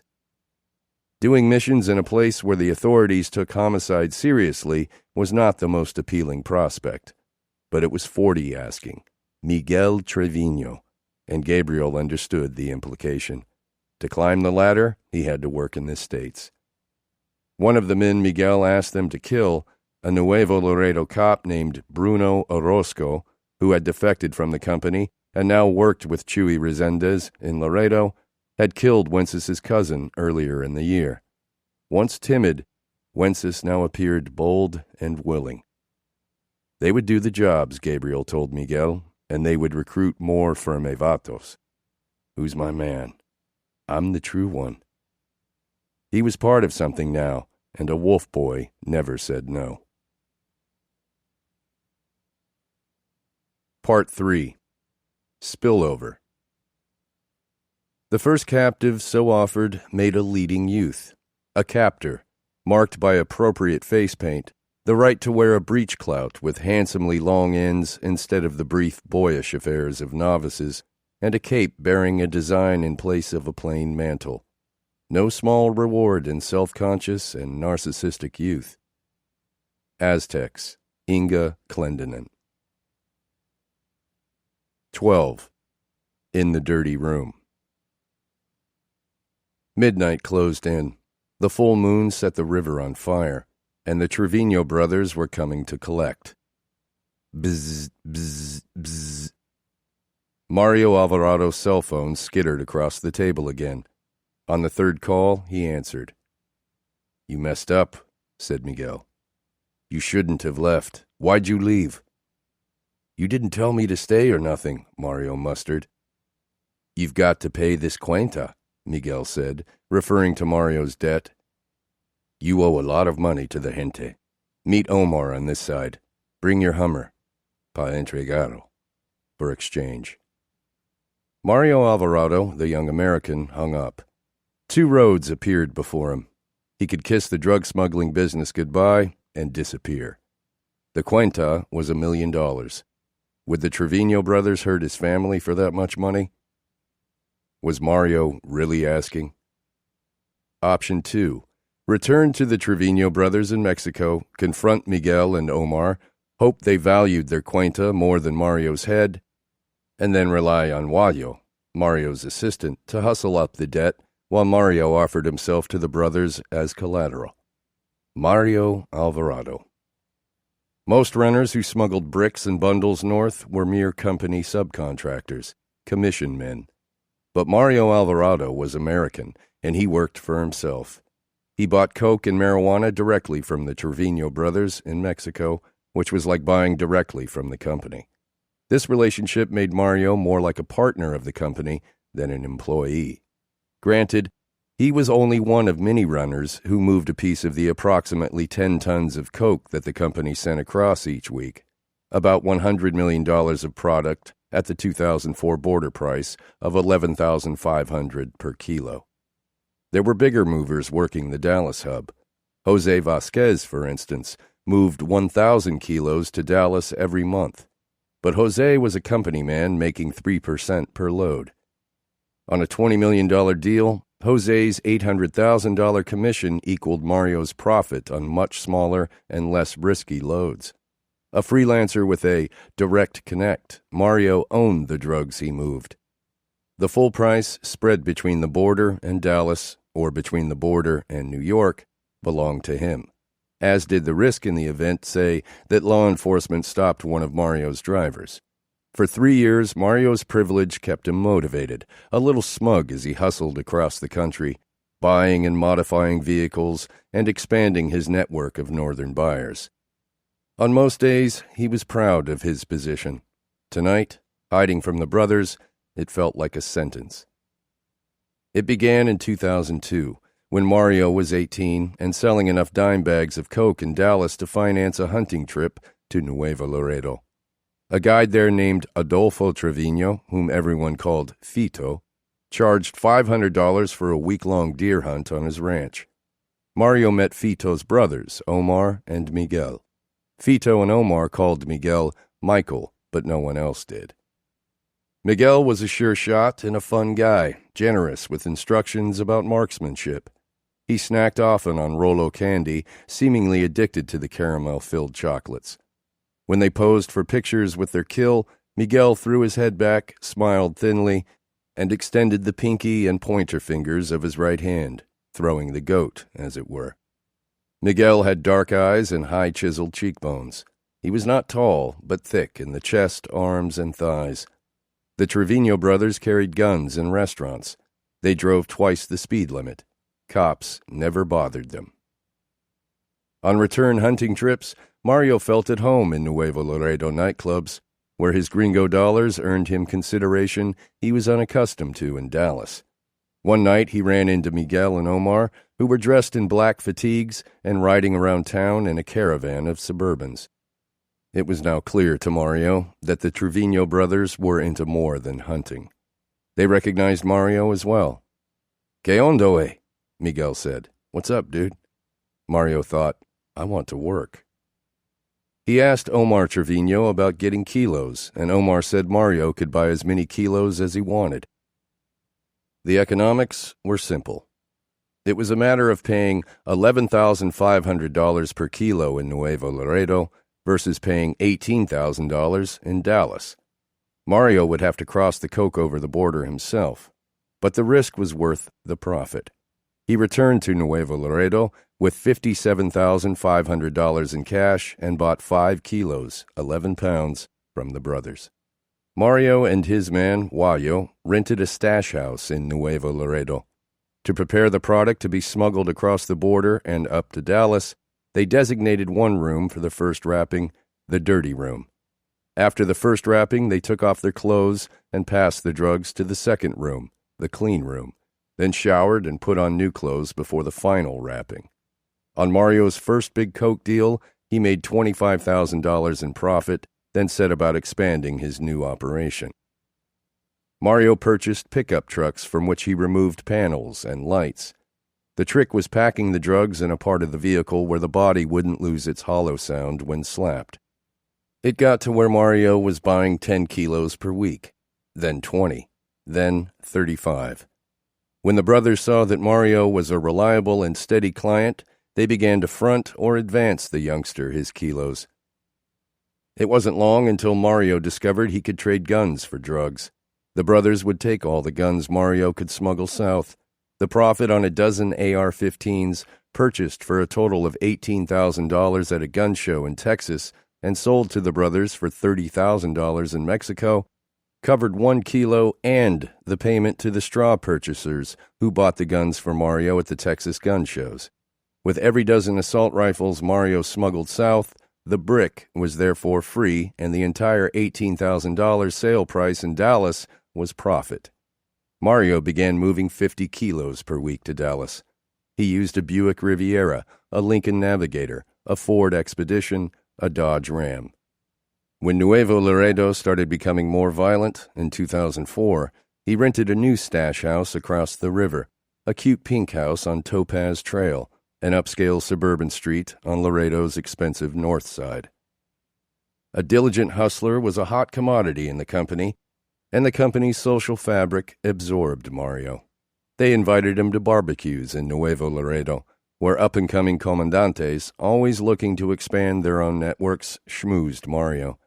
Any ranking company man knew that in order to rise and remain a welcome member, he needed to generate income. "Nah," Miguel said, when his company colleagues tried to tempt Mario with better deals. "He's my gente." Mario was getting in deep, and it wasn't long before he started to learn about the downside of doing business with the company. For one, if he wanted to move the white, he'd have to move the less profitable green as well. Mario woke up in Dallas one day and found 1,200 pounds of marijuana on his doorstep unbidden. Lacking storage, he kept the 80-pound bundles in his mom's garage, unaware that his parole-violating cousin was staying there. It was a depressing day when, after the cops came to the house to retrieve his cousin on the parole violation and discovered the pot in the garage, Mario's mom, who'd been arrested with the cousin for possessing 1,200 pounds of pot, called Mario from jail, and Mario had to remind her to keep her mouth shut. A few times, Miguel sent kilos that were no good, and Mario had to pay anyway. Being gente, it turned out, meant taking the good with the bad. The bad could be pretty shitty. But there was one outcome he dreaded the most, and it came in late 2004 when he had to call Miguel and say, "My calves drowned." 90 bricks of the white had been seized from his transporter on the way to New York. Mario, having been fronted nearly 200 pounds of cocaine, owed the company $1 million. He went to Nuevo Laredo to try to make good with Miguel, to ask for another load to make up the loss. But Miguel wasn't receptive. He kept Mario overnight. In the morning, a panicked Mario left without permission. Now, in the fancy pink stash house on Topaz Trail, surrounded by the paraphernalia of a smuggling operation, food saver machines and plastic wrap for vacuum packing drugs, hollowed-out TVs for transporting kilos, and a lifetime supply of tire shiner and Windex for concealing aromas, Mario and Wayo reached a decision. Mario would hand himself over to the brothers and trade in his Hummer for credit. Wayo would stay in Laredo and wait for instructions. "We have to handcuff you," Miguel said when Mario returned to Nuevo Laredo. "You might try to run off on us again." They went hunting, and then Mario rode along on stash house raids. Mario watched Miguel respond casually to chaos and gunfire. He rarely looked over his shoulder or surveyed a room before walking in. Miguel's escolta, his squad of soldiers, protected him. But on missions, Miguel went first, always moving toward the engagement with the same strutting brutality, chin up, toes out. They gave Mario kilos to send across to Wayo, who brought them to Dallas. 10 keys here, 10 there. Mario got his cuenta down to $120,000. He cut that number in half by giving them $60,000 worth of jewelry. After 4 weeks of detention, they were at a restaurant when Miguel announced, "I'm going to let Mario leave now." Mario was elated. Paying his debt hadn't guaranteed his freedom or even his life. Some in the cartel world were loath to let any debtor live. Those who'd been threatened over money tended to hold grudges. Suppose Mario decided to become an informant for the government. But this prospect apparently didn't bother Miguel. For a drug kingpin in Chicago or New York, insulating yourself against the snitching of arrested subordinates was a constant concern. But Miguel had the greatest insulation ever, a 2,000-mile border that divided the company from American law enforcement and ensconced it in a world of its own rulemaking. Besides, Mario was an American, and it was hard to justify killing a good American runner. No, it made sense for Miguel to let Mario live, but someone else would eventually pay for this smuggler's reprieve. 13. Garcia's orgasm. For Robert Garcia, being a good cop was all about what he called the mental fuck. As a young patrolman, he learned the value of a good one. When he got called to testify, he always showed up early to court to banter with the defense attorney. He'd bullshit about a past case or recall that time they had dinner, if they knew one another. Then, later, after being cross-examined, he'd swing by the defendant's table again during the break and joke some more. "Geez," he'd say, "you almost had me on that one." And the whole time he could see the crook thinking, "Isn't this lawyer supposed to be working for me?" There it was, the mental fuck. Defense lawyers taught Robert a lot. The best ones were nice in the early going of a cross-examination. They pretended to believe everything he said.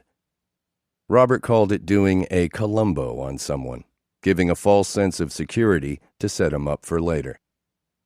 The mental fuck, at its core, came back to control.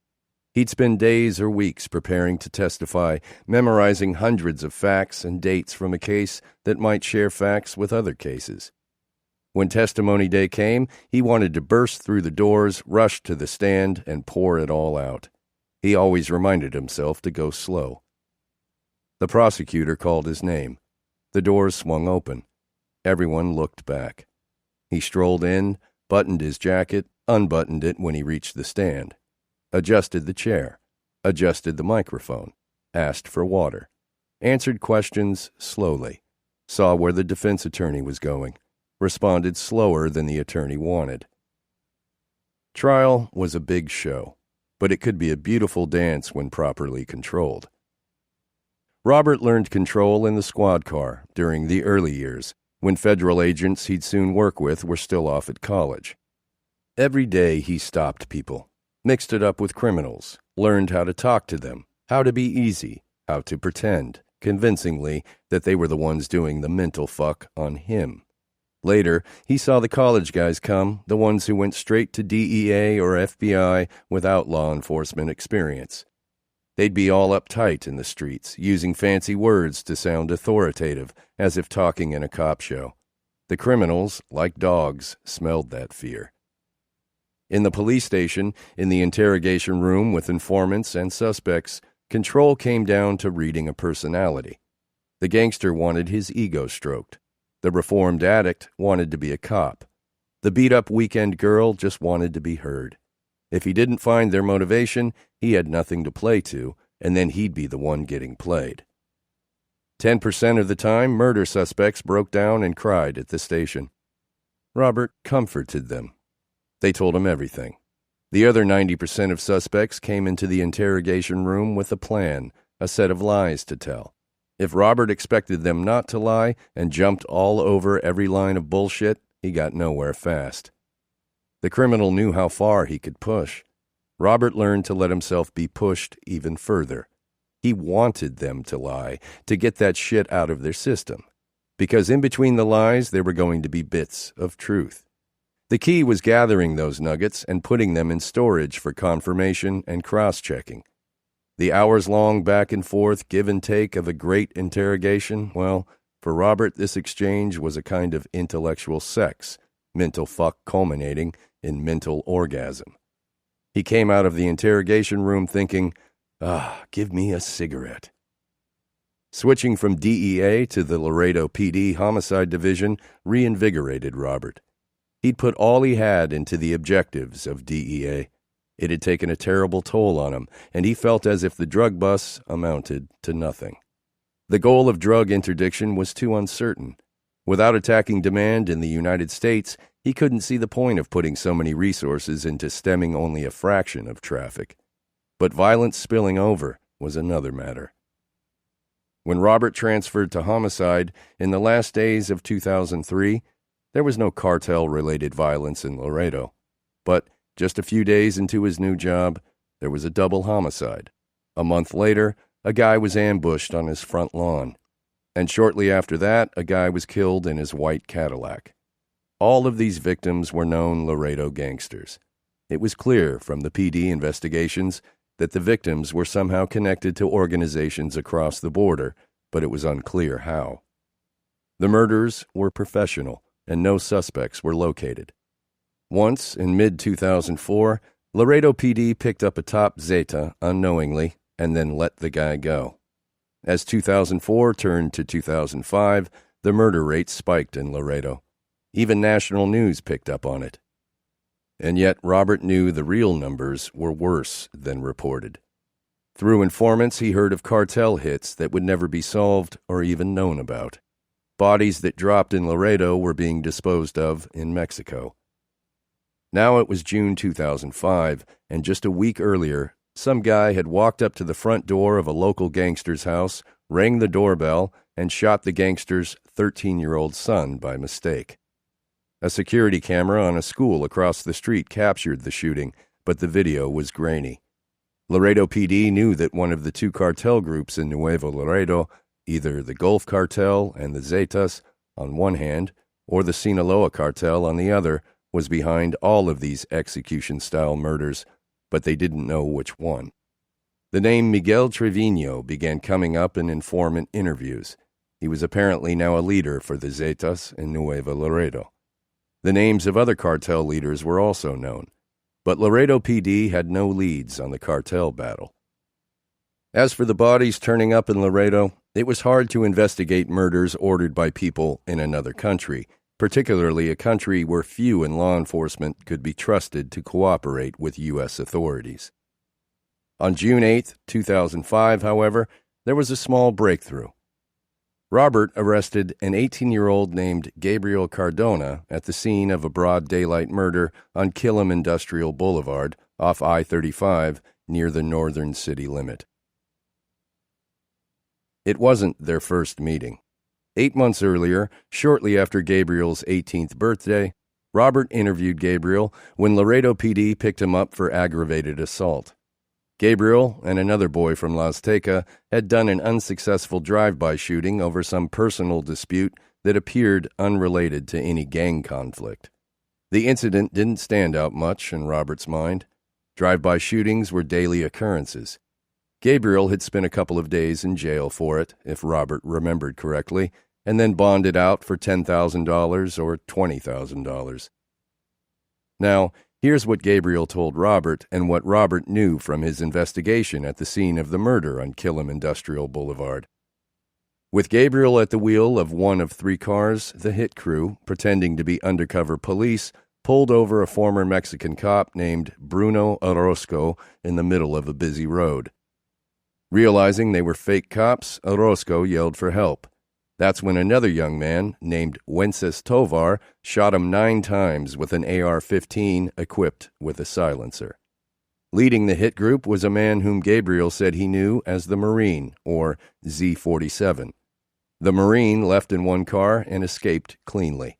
Wences left in the second car, which he abandoned near the border, along with the AR-15, ran into the woods, and got away. Gabriel peeled out, drove toward the border, and was stopped near downtown Laredo after a small chase. It had been a violent week on both sides of the border. On the Mexican side, Nuevo Laredo's new police chief was sworn in. "I'm not beholden to anyone," said the police chief, a former print shop owner and Chamber of Commerce president. "I think those who should be afraid are those who have been compromised." 3 hours later, the new police chief was murdered in his car. On the U.S. side, the Sinaloans gunned down a Zeta at a Laredo Mercedes dealership. Then the 13-year-old boy, mistaken for his father, was murdered on his front lawn when he answered the door. Now, in the interrogation room across from Gabriel, Robert prepared himself for the mental fuck. But he had little idea what to make of the kid, an American teenager who claimed to be connected to the Zetas. It wasn't uncommon for drug trafficking organizations in Mexico to hire an American in Laredo to carry out a hit.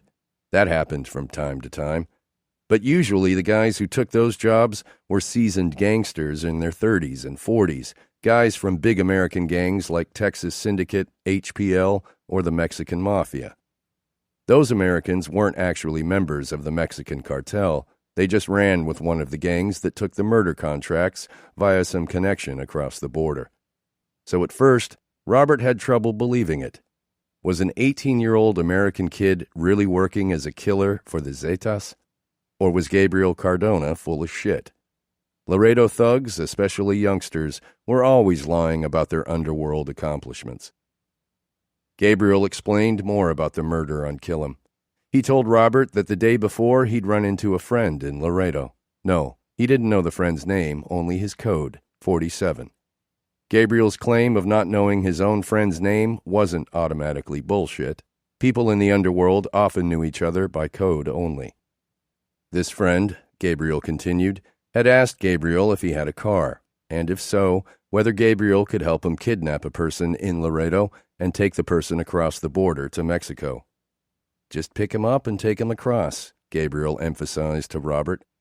Of the person to be kidnapped, Gabriel knew only that he was a policeman in Mexico, or a former policeman, and that he was wanted for killing Zetas on behalf of a major Sinaloa-allied distributor in Texas named Chuy Resendez. The Chuy Resendez connection. To Robert, this detail sounded too specific to be made up. Robert didn't disbelieve that the original goal was to kidnap the guy rather than kill him. But the idea of Gabriel running into a friend, then tagging along on a mission of this magnitude, whether intended as a kidnapping or a murder, sounded like fiction. Well, Robert had a confessing suspect in Gabriel, even if he didn't have the shooter, so he shifted the focus to Gabriel's own background. "How much time do you have being a Zeta?" Robert asked. 5 months, more or less, Gabriel said. Robert wondered if Gabriel would speak about crimes he committed in Mexico. "How many people have you killed across?" Gabriel said he had killed 3 people in Mexico. "Did you kill all 3 at the same time?" "No, 2 together, 1 separately." "Policemen?" "Just guys." "Who was the last one you killed across?" "They called him La Rata," Gabriel said, invoking the term ratas, rats, that the company used for the Mexican military. "With a Cuerno or a 9? "A 38. "Close range?" "As I'm closing in, if he turns, I'll fire. If he doesn't turn, I'll shoot him in the head." "In other words, so you kill the guys and then what the fuck do you do?" The cops pick them up and throw them away.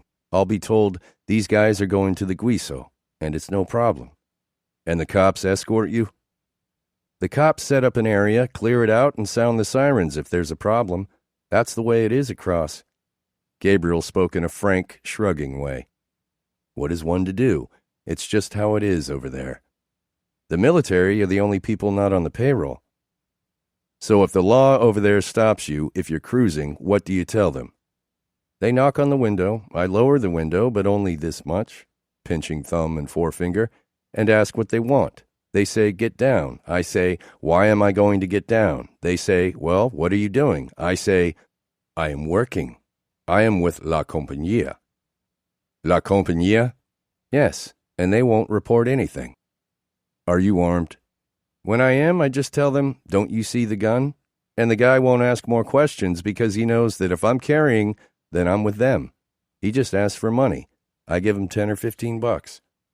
Tell me, from messing around on this side and doing drive-bys to killing people as if they were cockroaches, how the fuck do you jump from one thing to the other? They told me $500 a week, $10,000 a job, and you have all the power. But there's a war between two groups. Aren't you afraid the other group is going to pick you up? The other side doesn't know who I am. Yes, but they'll find out eventually. Yes, eventually they will, but that's why one knows what he gets into. So no problem. If they pick me up, well, too late. I'm already in it. Well, you know what you're facing here, right?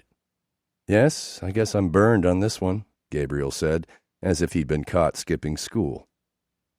Robert felt his aggravation getting the better of him, so he left the room and observed Gabriel on the video feed. Are you listening to this?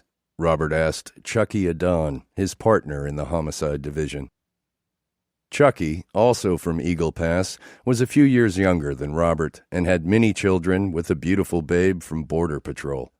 A former baseball prospect, Chucky now carried the heft of a guy who poured 2 beers into a glass at once rather than waste time pouring each beer separately. Hard-working and irreverent, he paired well with Robert. What do you think he is? Chucky asked. HPL? Texas Syndicate? Says he's a Zeta. He says that, Chucky said doubtfully. But he's probably Mexican Mafia or some shit like that. Nah, he used to run with the Sieteros, that little gang in La Azteca and Siete Viejo. But it sounds like now he's part of a Zeta group working over here, taking orders from someone in Mexico maybe. On the video feed, Robert and Chucky watched Gabriel play with a pencil, a piece of paper. During Robert's first 18 months in homicide, he spoke to several killers. Most were older criminals who gave up what they thought they needed for favorable bail treatment. The cocky ones sometimes alluded to other criminal accomplishments, but never specifics, and nothing like this. Nothing about cops helping out on hits or sending bodies to the Guiso. Nothing about weekly salaries. La Compañía. This kid was definitely different than anything Robert had seen during his career. Gabriel stretched over the back of his chair, ran his hands through his hair, talked to himself. Robert knew that Gabriel knew that he couldn't be touched for what he'd done on the other side and was trying to get under Robert's skin with it. You think you're all-powerful, copper? You got me on this one, but you can't touch me on the others. The kid wanted to stand up to the cops and be the man, just like he was in Mexico. But he wasn't in Mexico.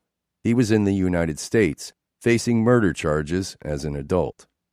Out of nowhere, Robert and Chucky saw Gabriel nearly break out in tears. The potential weight of this murder charge hit him. Ah, Robert thought, a crier, a sensitive little hitman. Robert returned to the interrogation room and asked if Gabriel knew a guy named 14, referring to Z14, Efraín Teodoro Torres, the original Zeta member who controlled Veracruz. 14's name had been showing up in Laredo PD reports, along with Heriberto Lascano and Miguel Trevino. I don't know who that guy is, Gabriel said, looking surprised that Robert knew this name, but also proud of himself for knowing someone of such importance. How about Miguel Trevino? Robert asked. No, I don't know him, Gabriel said with a straight face. But isn't he in charge over there? Robert asked, referring to Nuevo Laredo. You have to know him. Nope. Gabriel, it was clear, would now play dumb about everything except that which Robert could prove, and this pissed Robert off.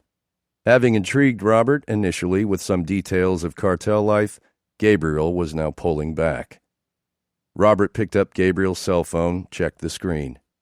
Both 47 and 40 keep calling you, Robert said. This information would have helped Robert had he known the Zeta codes, but that intelligence hadn't yet come to him. He didn't know that 40, Cuarenta, referred to Z40, Miguel Trevino. 47 is the Marine? Robert asked. Yes. So then who's 40? A friend of 47's. Robert continued to scroll through Gabriel's contacts. Who's A1? That's Ashley, a girl. I met her yesterday. How about C1? That's Christina, my girl. How about Guisos? Robert asked. Is that where they disappear, the guys? Yes, but I don't know his name. Who's O2? Robert asked, referring unknowingly to 6h13m32s, the call sign for Mame Flores. Juan, Gabriel said. Juan what? Juan Gomez. Robert showed frustration. Don't fuck with me. Yes, Gabriel said. No. Who from Los Zetas gives you orders? The commander? Which one? Eliseo, Gabriel said, thinking of Efraín Teodoro Torres, 14. Is that his name or what they call him? That's how he calls himself. Gabriel's cell buzzed again. 40. Who is this 40? I don't know. He keeps calling you, bro. 14. Corporate Raiders. Everyone in Miguel's escolta, his raiding party, literally his escort, wielded an AR-15 assault rifle with a grenade launcher attachment, 4 fragmentation grenades, and 9 double-sided magazines, plus a .45 caliber handgun with 4 clips and a level 4 bulletproof vest with 2 metal plates. Whatever confidence their equipment failed to inspire, it was hard to question a comandante who went first in raids, who never asked you to do something he wouldn't. Miguel was la mera paipa, the true shit. They followed him anywhere. At midday, when it rained, they found a place to rest. When the sun reemerged, they resumed their chase and slaughter of the Contras. Sinaloan soldiers and smugglers in the state of Tamaulipas, who worked for men like La Barbie, the Beltran Leyva clan, and Chapo Guzman himself. As the raiding party went from place to place, littering the earth with darkening bodies, Miguel took on the appearance of an automaton. In the guiso that followed raids, the sucking flames of the oil drums swallowed humans whole. The manager of the guiso cut out the bottoms of oil drums and set the drums in foot-deep holes in the ground. Both ash and oil seeped into the ground during the 2 or 3 hours it took a corpse to burn properly. Sometimes the scorched corpses, their faces twisted in a charred rictus of woe, were removed early and set upon the earth. Soldados kicked the black busts idly, like nudging a pebble, and the remains collapsed in soft explosions of ash. The guiso manager then shoveled heaping piles of ash onto pickup beds, a convenient way to dispose of the bodies, dust to dust as the truck motored down the highway. Wences Tovar, the triggerman on the Bruno Orozco murder, was now one of the newest additions to Miguel's escolta. After Wences escaped the scene on Killam Industrial Boulevard, where Gabriel was caught and taken into custody, he fled across the border and lay up in a Nuevo Laredo hotel that later got raided by La Barbie's men in retaliation for the Bruno Orozco hit. The murder of Orozco, a valuable Sinaloan employee, made Wences a target. But Wences fooled La Barbie's people, left out a back entrance, and met Miguel at a gas station. "You killed Orozco?" Miguel asked as he unwrapped a tube of Rolo chocolates. "Yes, I did it." "Have you been to the camp yet?" "No." Miguel threw his head back and looked down his nose at Wences approvingly. "You know what?" "What?" You're not a panochon, a pussy. Wences nodded, proud. Miguel gave him $10,000. What do you want? What do you mean? You can have anything. What, like food? Miguel and his men laughed. Wences thought about it. I don't have a car, he said. What kind do you want? An avalanche? Miguel handed Wences a phone number and told him to take a few days of Franco. Call this number at 9 every morning and 9 every night. Don't miss a call. You'll be told when to reincorporate. He gave Wences the name of a hotel where the company had a block of rooms reserved. Later that evening, a pearl-white avalanche appeared out front. A week later, Wences incorporated with Miguel's escolta. Each day was a new raid, often mini-raids, busting down houses and killing Sinaloans. Rolling up to the house, Wences would register the smallest noises and steel himself against waves of adrenaline. Then stomping boots blew by like an ancient war cry. They went in through the back or the front, or sometimes they laid down cover fire, while a soldado snuck up to the house and tossed a piña, a grenade, literally a pineapple, through a window. They did as many as 10 raids a day. They'd take whatever they could carry after the Contras were killed or captured. The loot, some combination of drugs, cash, guns, and jewelry, was piled on a table and split among the escolta. After a house was secured, Miguel would approach the most restless Contra first and ask questions. Who do you work for? What do you do? Do you know so-and-so? How about so-and-so? He wanted addresses and names. He scribbled every piece of intelligence in a small notebook. He was always looking for the next house to raid. As conversation dwindled, Miguel would put his right hand on his .38 Special, tilt his head back, arch his neck, and shake his left leg front to back as if keeping time. The shaking leg. That was how Wences knew someone was about to die. Then Miguel would go to the second most restless Contra, ask questions, and poom. Miguel's eyes circling for the next, and poom. If the Contra gave him what he wanted, the Contra died quickly. If the Contra held out, ears and eyes and limbs flew. Each day, Miguel and other company men logged newly gathered information at the company's Central Intelligence Office in Nuevo Laredo, known as La Central, where Miguel's binder of names, faces, locations, and other intelligence was constantly updated. He also got locations from his panteras, the female spies and lookouts. These ladies slept with the enemy, snapped photos, and wrote down addresses.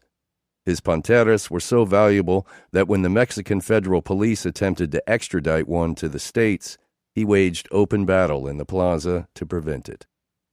He was a farmer's son and a man of routine. Except for classic films with Mario Moreno, the Mexican comic actor better known as Cantinflas, Miguel didn't care for movies. He said they made people unrealistic about life. In Proceso, the weekly news magazine, he followed politics and cartel news, but he spoke of neither. At night, when they weren't working, he wore white crewneck t-shirts, jeans or clam-digger-style shorts, and Nikes or Reeboks. Once a month, he rented a hotel and told his men to invite their families for the weekend. He abstained from marijuana and coke, only sniffed a bundle or tasted a brick to confirm quality when loads moved through the plaza. Where they worked, in the livestock-rich environs of northeast Mexico, Miguel treated his crew to cabrito, roast baby goat and tacos, sending out for 200 tacos at a time, and cabeza de vaca and barbacoa, a whole smoked cow's head from which the rich cheek meat was torn, shredded, wrapped in tortilla, and garnished with cilantro and onion. When near Monterrey, he sent bodyguards there to fetch massive quantities of cabrito from a famous restaurant called El Rey. Unlike other capos, Miguel didn't try to intimidate underlings with wealth. If a soldier or a soldier's wife or child, or even a weekend girl needed something, Miguel met the number without question or sent a company doctor immediately. On Franco, they absconded to Tampico and the Playa Miramar. On that cobalt-watered coast north of Veracruz, under the shade of thatched palapas, it was always platters of mariscos, seafood, and beer. Once, when Wenceslas, oblivious to tradition, asked for a cheeseburger, Miguel cracked up and said, "Si no estás en Burger King, güey," and redubbed the boy Hamburguesa. On some weekends, Miguel hunted for deer on his brother Fito's ranch and played basketball with his men. He visited his 2 preteen daughters from his first marriage, his son Miguel from his second, and his current wife Maribel, and their son, also Miguel, and daughter. On other weekends, his bodyguards accompanied him to La Molienda, the racetrack where horses sprinted a quarter mile in 17 seconds. The quarter horses. Miguel studied top bloodlines. Mr. Jess Perry, First Down Dash, Walk Through Fire. He learned how to buy into syndicates, shares in a top horse's future offspring. These shares were marketable commodities, liquidity being one hallmark of a good investment. He learned about equine embryo transfers, in which breeders transfer embryos from an aging mare into a younger womb, harvesting foals from the impeccable genetics of a dying mother. Miguel tracked auctions and horses on a BlackBerry, calculating each horse's value by comparing how much he paid at auction to how much each horse earned at races and in breeding fees. Before auctions, the ponies went on the internet. He examined pictures. Did it have an imperfection in its gait? Did its knees work properly? An agent who worked for Miguel found frontmen to buy horses on Miguel's behalf, in Mexico and the States. Bucking industry practice, Miguel changed the name of his horses, once he owned them, to the names of cars: Rolls-Royce, Corvette, Bugatti, Jaguar, Porsche Turbo, Mercedes Roadster. Often, he raced a horse, then sold it back to the frontman. When a frontman, once contracted, refused to continue as a cog in Miguel's scheme, he would be eaten raw, killed, and a new frontman would take his place. The horse racing hobby was a decent way to launder money. For one thing, expenses were endless: boarding and feed, trainers, entry fees, and private racing facilities, bribes to jockeys and gatekeepers. There were so many ways to disappear cash. On most money laundering schemes, if you paid 20 cents on the dollar, that is, pay 20 cents to launder $1, receiving 80 cents back in clean money, you did well. But here was a scheme where you could actually make money. For big races, a typical winner's purse was $400,000, and Miguel could fix races in Mexico in half a dozen ways. For instance, he could put a jolting device in his jockey's hand. Or, if he had a weak pony racing, he could pay to have the track packed extra hard to favor slower horses. Or he could pay gatekeepers $10,000 each to hold their gate for a millisecond longer while his pony shot out first. Miguel's collection of quarter horses grew to several hundred. He bought a new ranch in Coahuila and called it La Ilusión.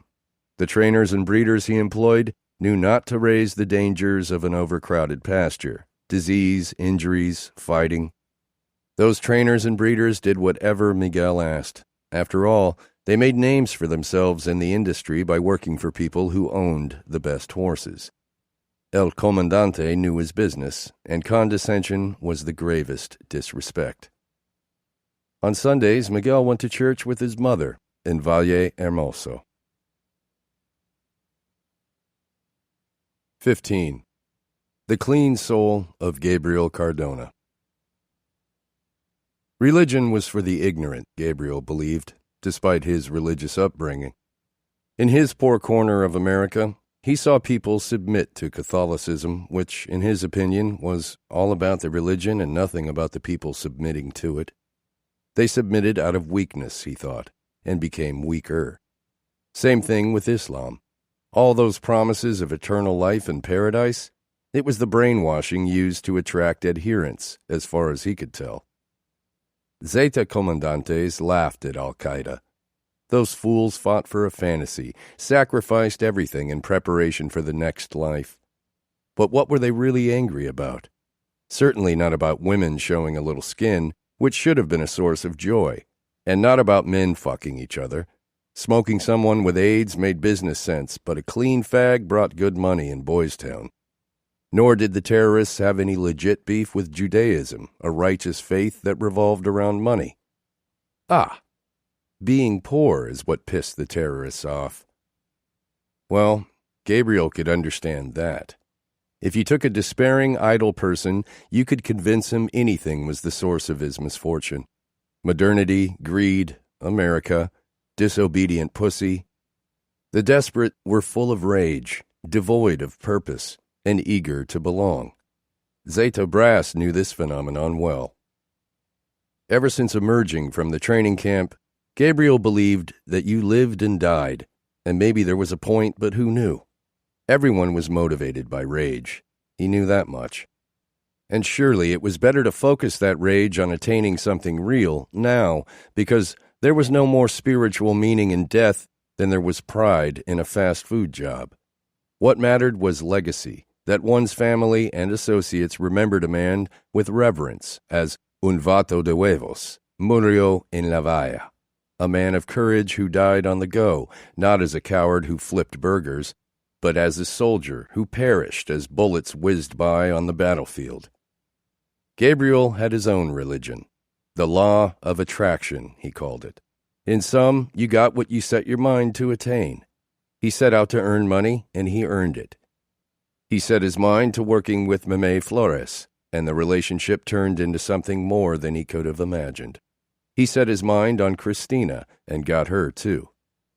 He thought of this faith and self-determination as his American trait, his birthright as a citizen.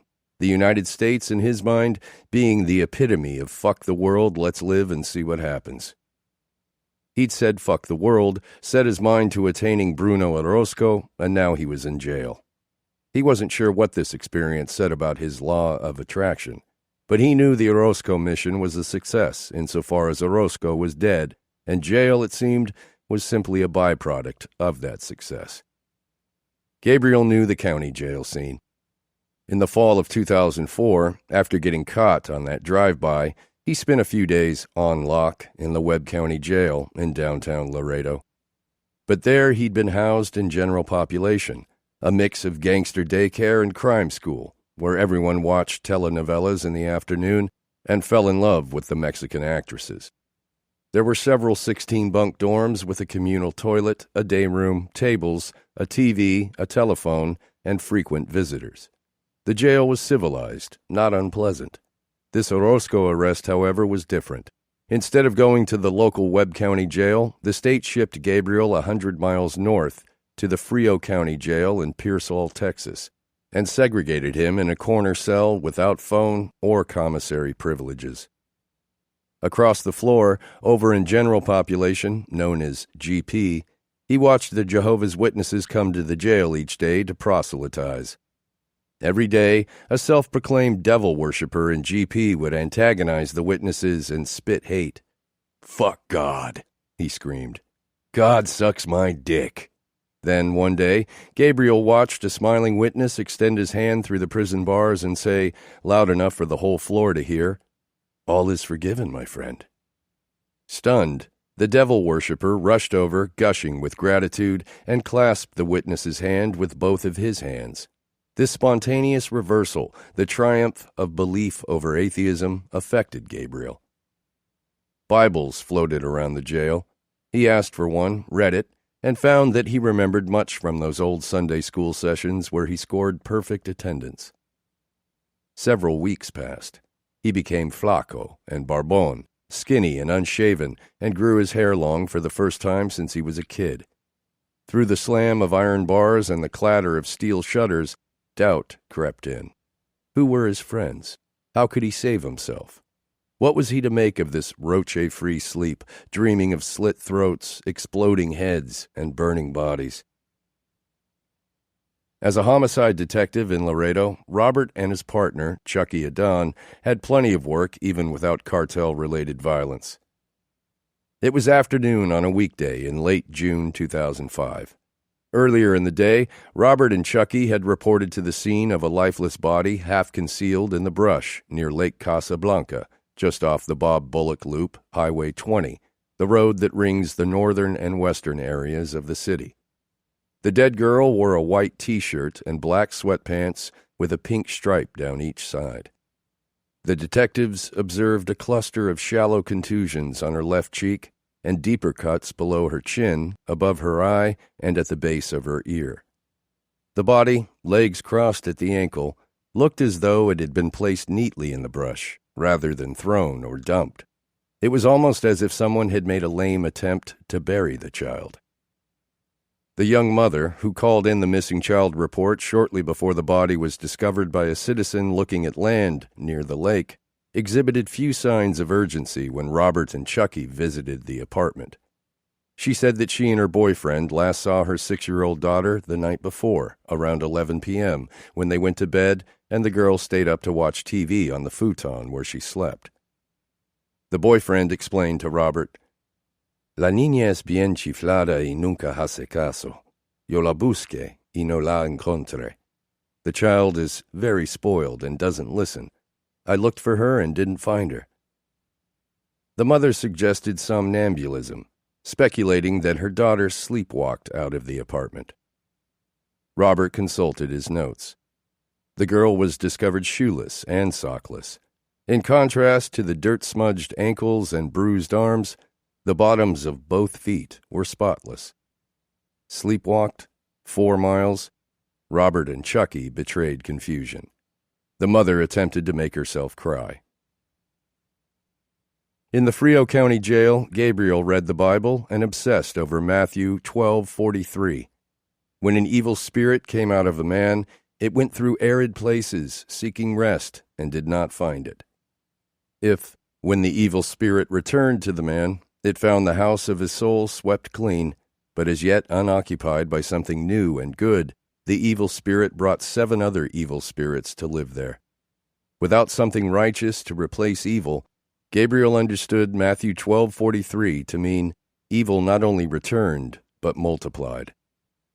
He called Christina every day, insisting she be home at 5 p.m., stacking her mother's phone bill with collect charges.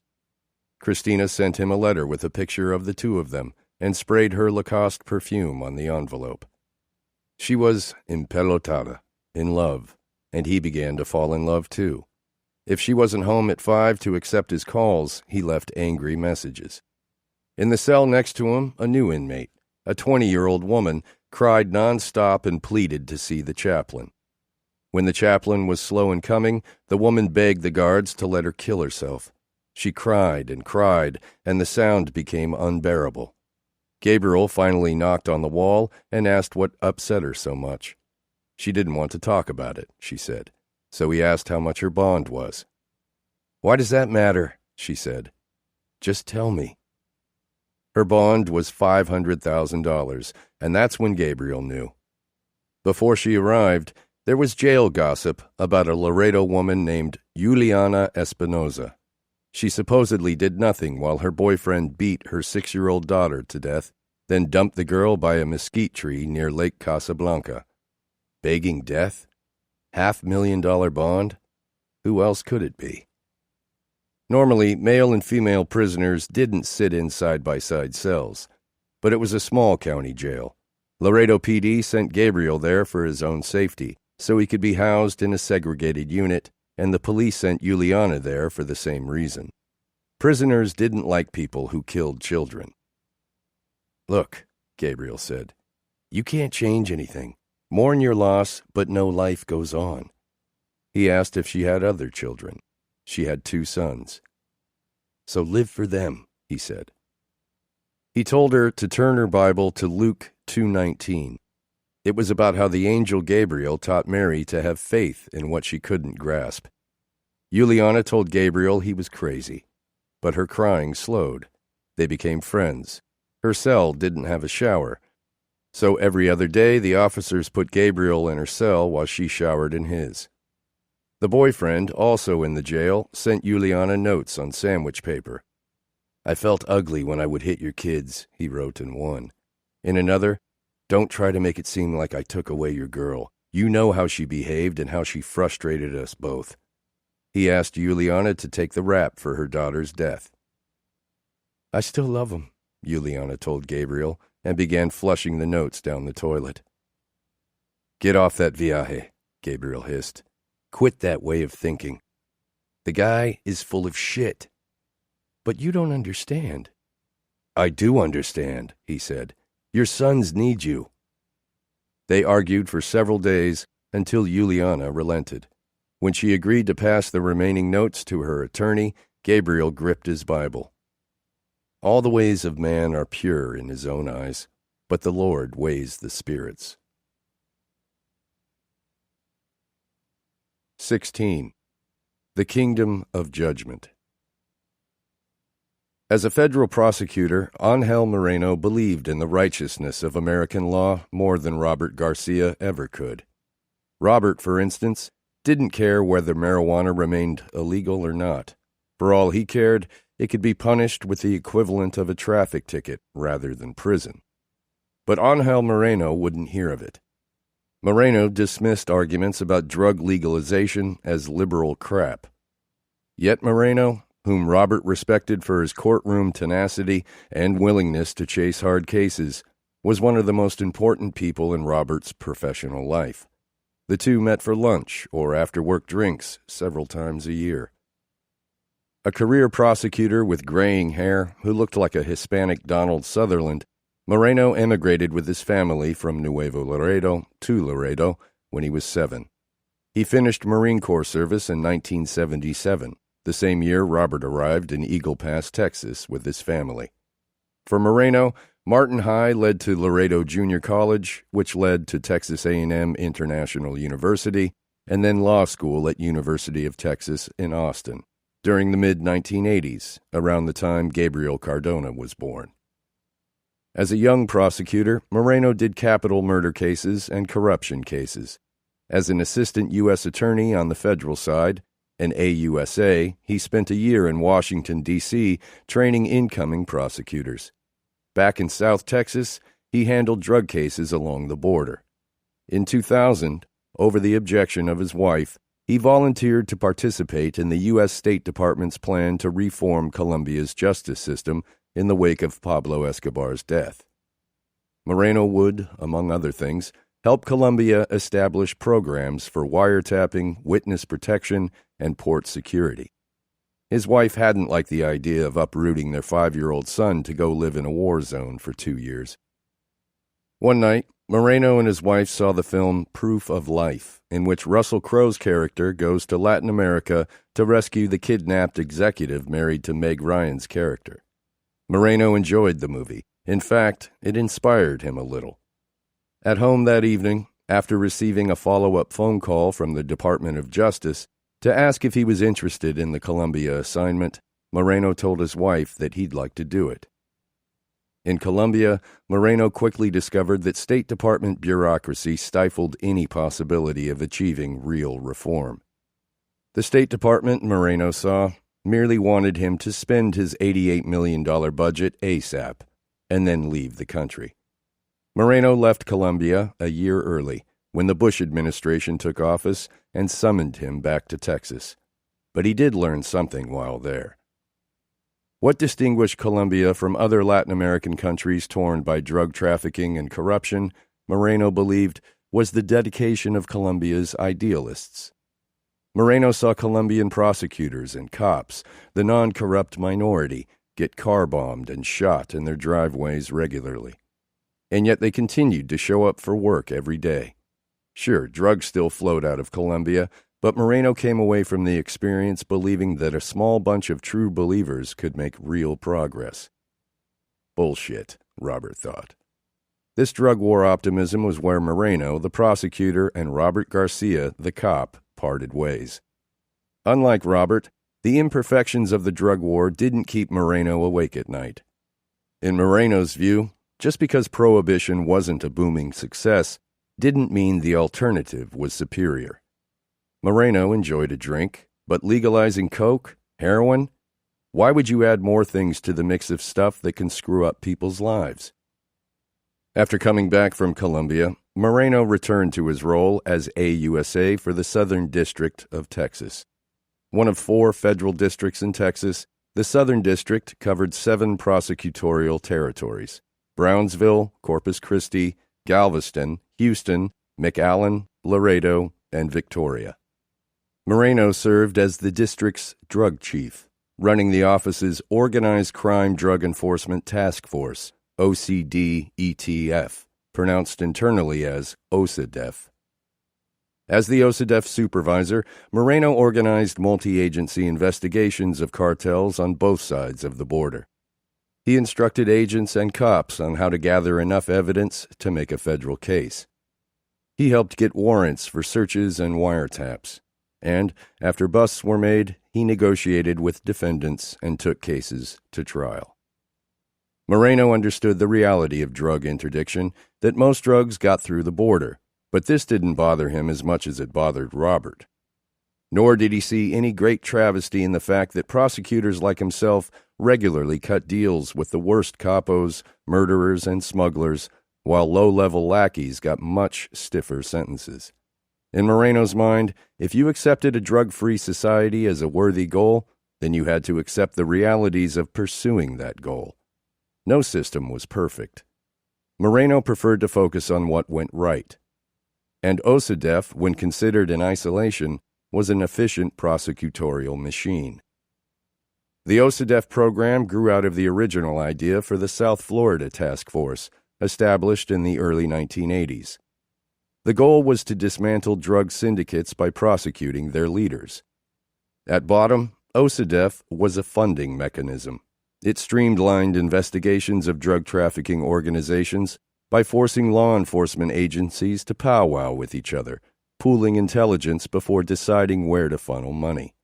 OSADEF avoided several agencies working independently against the same target, repeating one another's work and wasting resources.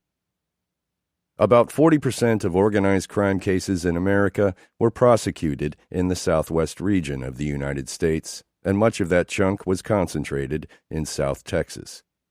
To agents and cops in Laredo, Angel Moreno was the gatekeeper at the federal level, the person who told you whether your leads could be parlayed into a big case, something to build an agent's promotional package, to move up a pay grade, and if so, what further evidence you needed for Moreno to open a case and get an indictment. As the face of the federal government in court, as Moreno put it, he was the judge before the judge. He held the keys to the kingdom of judgment.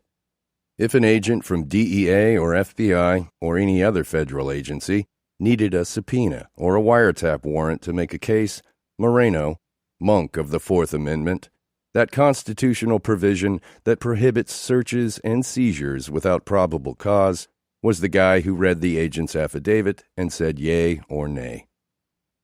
Now, at their lunch date, Robert and Moreno gossiped about cases.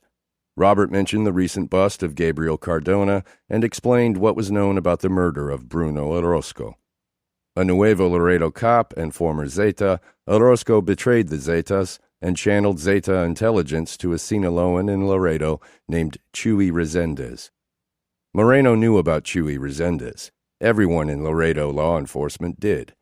Chuy controlled the smuggling routes through Rio Bravo, a small border town just east of Laredo.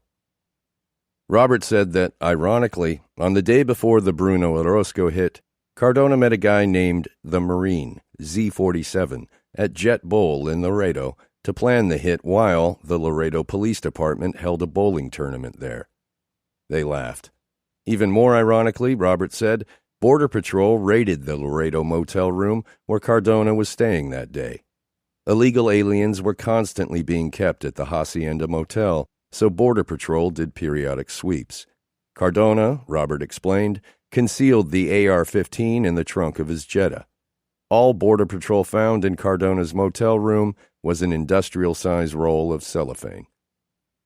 Robert described his interrogation of Cardona. The cop-assisted whackings, the guiso, la compañía. La compañía? Moreno asked. It's what they call the Gulf Cartel and the Zetas now. Robert said the kid claimed to be a Zeta, and that there were more like him working both sides of the border. He told you this? Bragged about it. Moreno asked for more on cartel activity. Robert said he recently investigated a shootout at a Laredo soccer field. A team of Zetas tried to gun down a team of La Barbie's assassins, many of whom were also American teens from Laredo.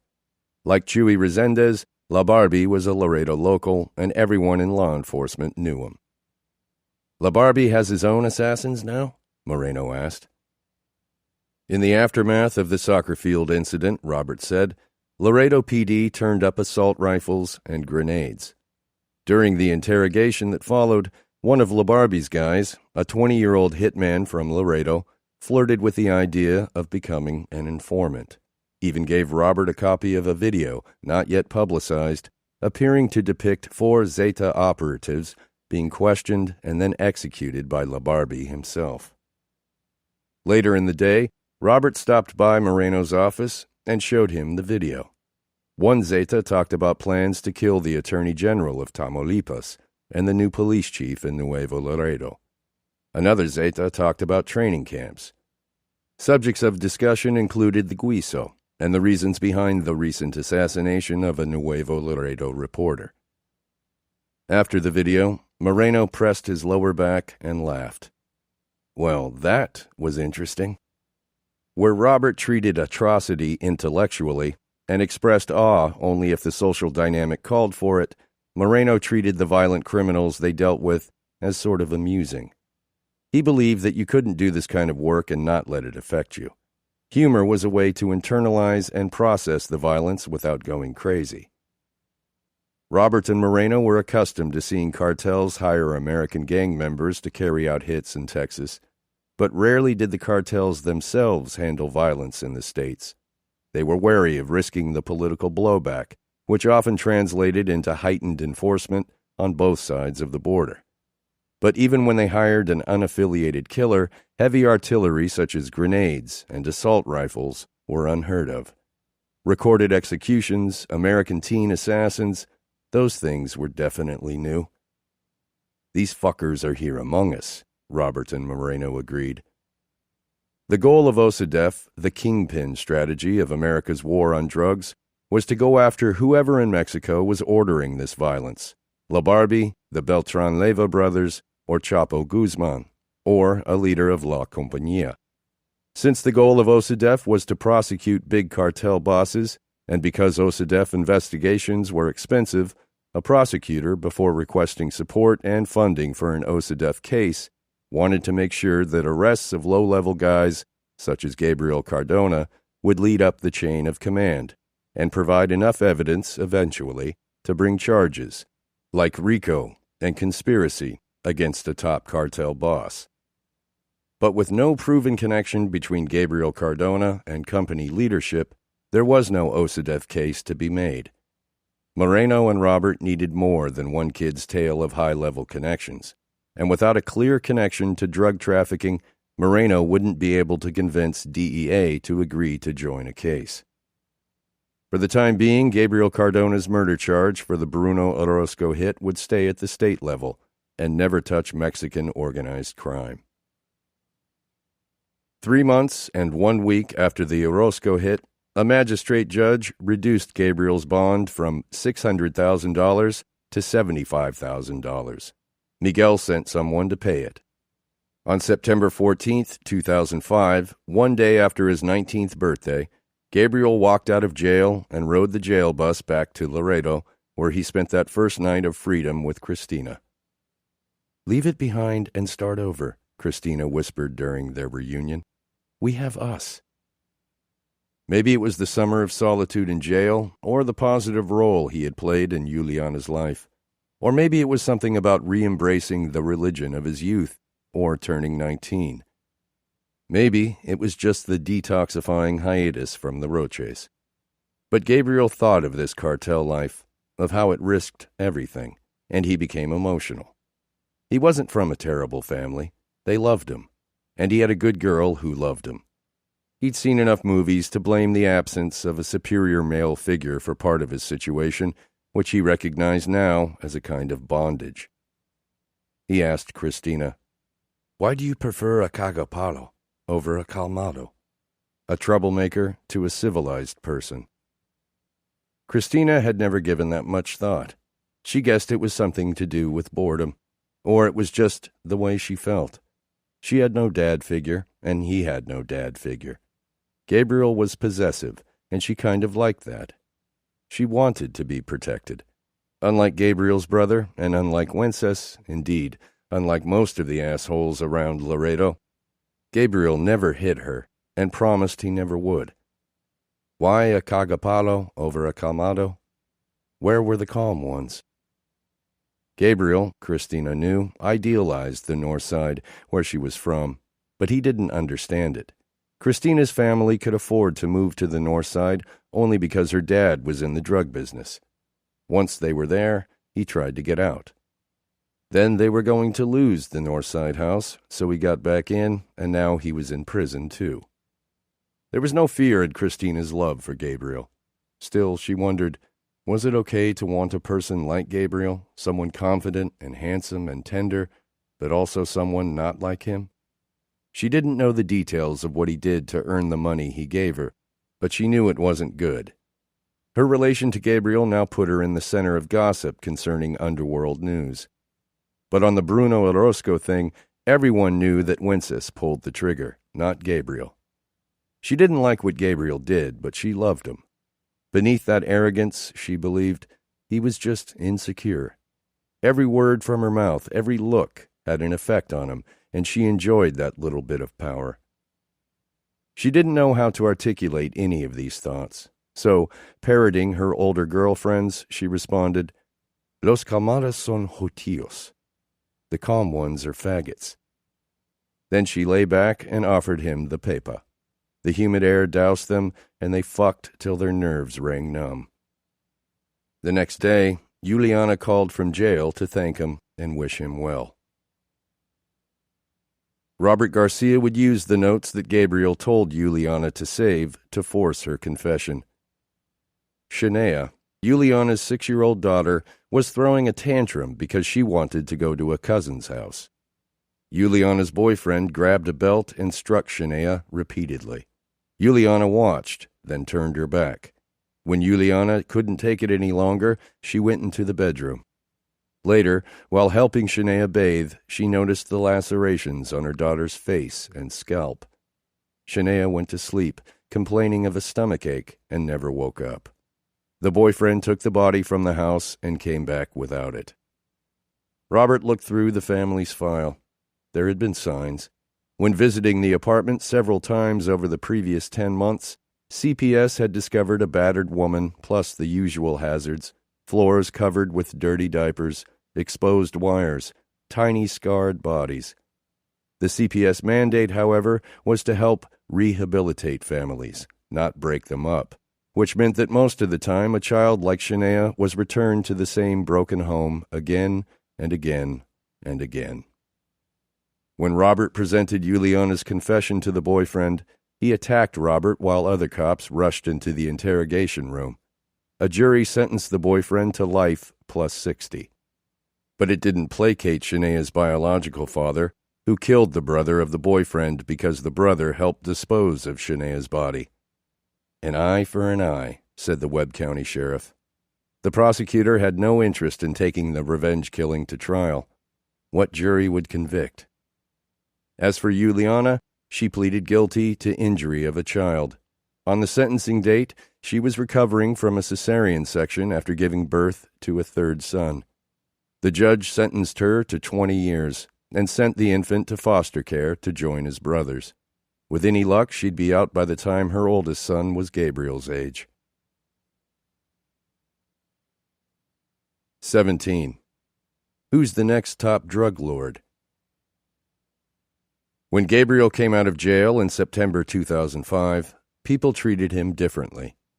In Tampico, on the Gulf Coast's Miramar Playa, a hotel room waited when he showed up for a few days of vacation with company men. In the clubs there, people murmured that he was not one to be messed with. The company's Laredo presence had grown in the 3 months Gabriel was away. There were more recruits, a new safe house on Hillside, a neighborhood by the public library, and a block of rented apartments in La Azteca, around the corner from his mother's house at 207 Lincoln. These places were stocked with food, weapons, cars, and more hitmen, more American wolf boys who'd been recruited while Gabriel was away. Something about these new recruits bothered him. They appeared to be chuckies, wannabes, guys who'd never done shit, wouldn't be on point when it was time to ride. Or the opposite, lunatics. One chucky snorted so much coke that a crust of blood always ringed his nostrils. Another chucky was cool, but his girlfriend was known to work for the other side, the Chapos. If that secret ever got out, it would not go over well. As the summer of 2005 faded, Gabriel and Mame Flores made their way back to Nuevo Laredo from the beach in Tampico, up Highway 85, over the mountains of southern Tamaulipas, and through the city of Monterrey. Driving in Mame's bulletproof Jeep Cherokee, Gabriel was edgy. If the Contras appeared, protocol demanded that Gabriel, the subordinate, shoot it out, while Mame escaped. They both had .38 Supers strapped, eyes popped. Gabriel monitored radio frequencies to make sure the road ahead was clear and answered calls on several cell phones plugged into the console. In the back of the Cherokee, a long-arm assault rifle, una larga, was attached to a tripod bolted to the floor. In his head, he rehearsed the steps to unlock the clavo, the hidden compartment behind the dashboard where more guns were stashed. 1. AC to high. 2. Gear and neutral. 3. Lock door. 4. Pump brakes. The Bruno Orozco debacle and 3 months in county had taught him that operating on the American side was more difficult than Mexico. He wanted to keep working for Mame, bringing him cars and weapons and maybe transporting small drug loads, but he decided he wanted out of the company. He didn't want to do more jobs in Texas. He didn't want to go back to jail. During the 4-hour ride to Nuevo Laredo, he tried to feel Mame out about the future. You could have been assigned to a hotter plaza like Monterrey or a city in Michoacán, Mame explained. In those places, you'd get in gun battles with the Contras and the Federales every day. Gabriel knew Mame was right. Since getting out of jail, Gabriel and friends from La Azteca had kept in touch with Wences.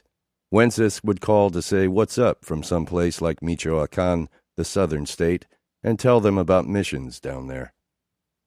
The next day, they'd see it in the paper and say, "Damn, that squirrel is flying high." "You're assigned to the border," Mame said, "because you're the most trusted sicario for difficult jobs. The company has plans for you. You've been singled out." "Singled out?" Gabriel asked. "Absorb everything," Mame said. "Be ready. It won't be long until you're sent to the 6-month camp and you become a commander." Mame had been instrumental in Gabriel's development, taking him to Reynosa and Matamoros, teaching him how to operate. Mame vouched for him and oversaw his progress, and Mame was generous. Once, they'd been in a club when Gabriel complimented Mame's style. "That's a cool shirt, Way." And right there, as strippers swirled on poles, Mame took off his Versace shirt and traded it for Gabriel's old raggedy Guess shirt. Mame loved him. Plus, Mame was Catorce's favorite, his consentido and advisor, and Catorce was the co-chief of the Zetas. The most trusted for difficult jobs? A commander? Who's my man? I'm the true one. If Gabriel ever questioned the organization's loyalty, Mame's words changed his perspective. He felt something for Mame. It was stupid to think of him as a father, but Mame had saved Gabriel's life, showed him how to do business, and imparted confidence. So when Mame said being assigned to the border meant Gabriel was privileged, well, it made sense. He had met Mame while smuggling cars and weapons. Of self-made capos, underworld lore often had it that they started out in precisely such jobs, in precisely the way Gabriel started. "I remember when LCL would get us cars. I remember when Miguel ran Mota to Dallas for so-and-so." You got what you set your mind to attain. Maybe the Chuckies weren't that bad, Gabriel thought. Wannabes, sure, but also brothers who could stand up and do jobs instead of you. He thought of his murder case. By the time his trial came around, he'd most likely be in Mexico full-time, where he was untouchable. As he and Mamé neared Nuevo Laredo, Gabriel asked what running a plaza entailed. Mamé thought about it, a good question, and responded with several generalities. Always be disciplined. Respect everybody. Compliment your sicarios. Don't degrade them. Gabriel nodded. Surely there was more to running a plaza, but there would be time to learn. They reincorporated in Nuevo Laredo, where everyone was watching the video. Like any transformational event, a story about the video developed internally and filtered down through company ranks. 5 Zeta sicarios had gone to Acapulco with instructions to kill cops on the payroll of LaBarbie and capture the plaza. They knew the rules. Don't go clubbing, don't go out at night, and never go out alone.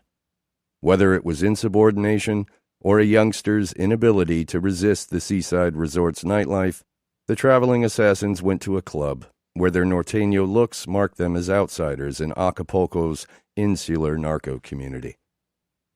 It was 15 minutes before cops tipped off LaBarbie. Los Zetas were in town to kill him.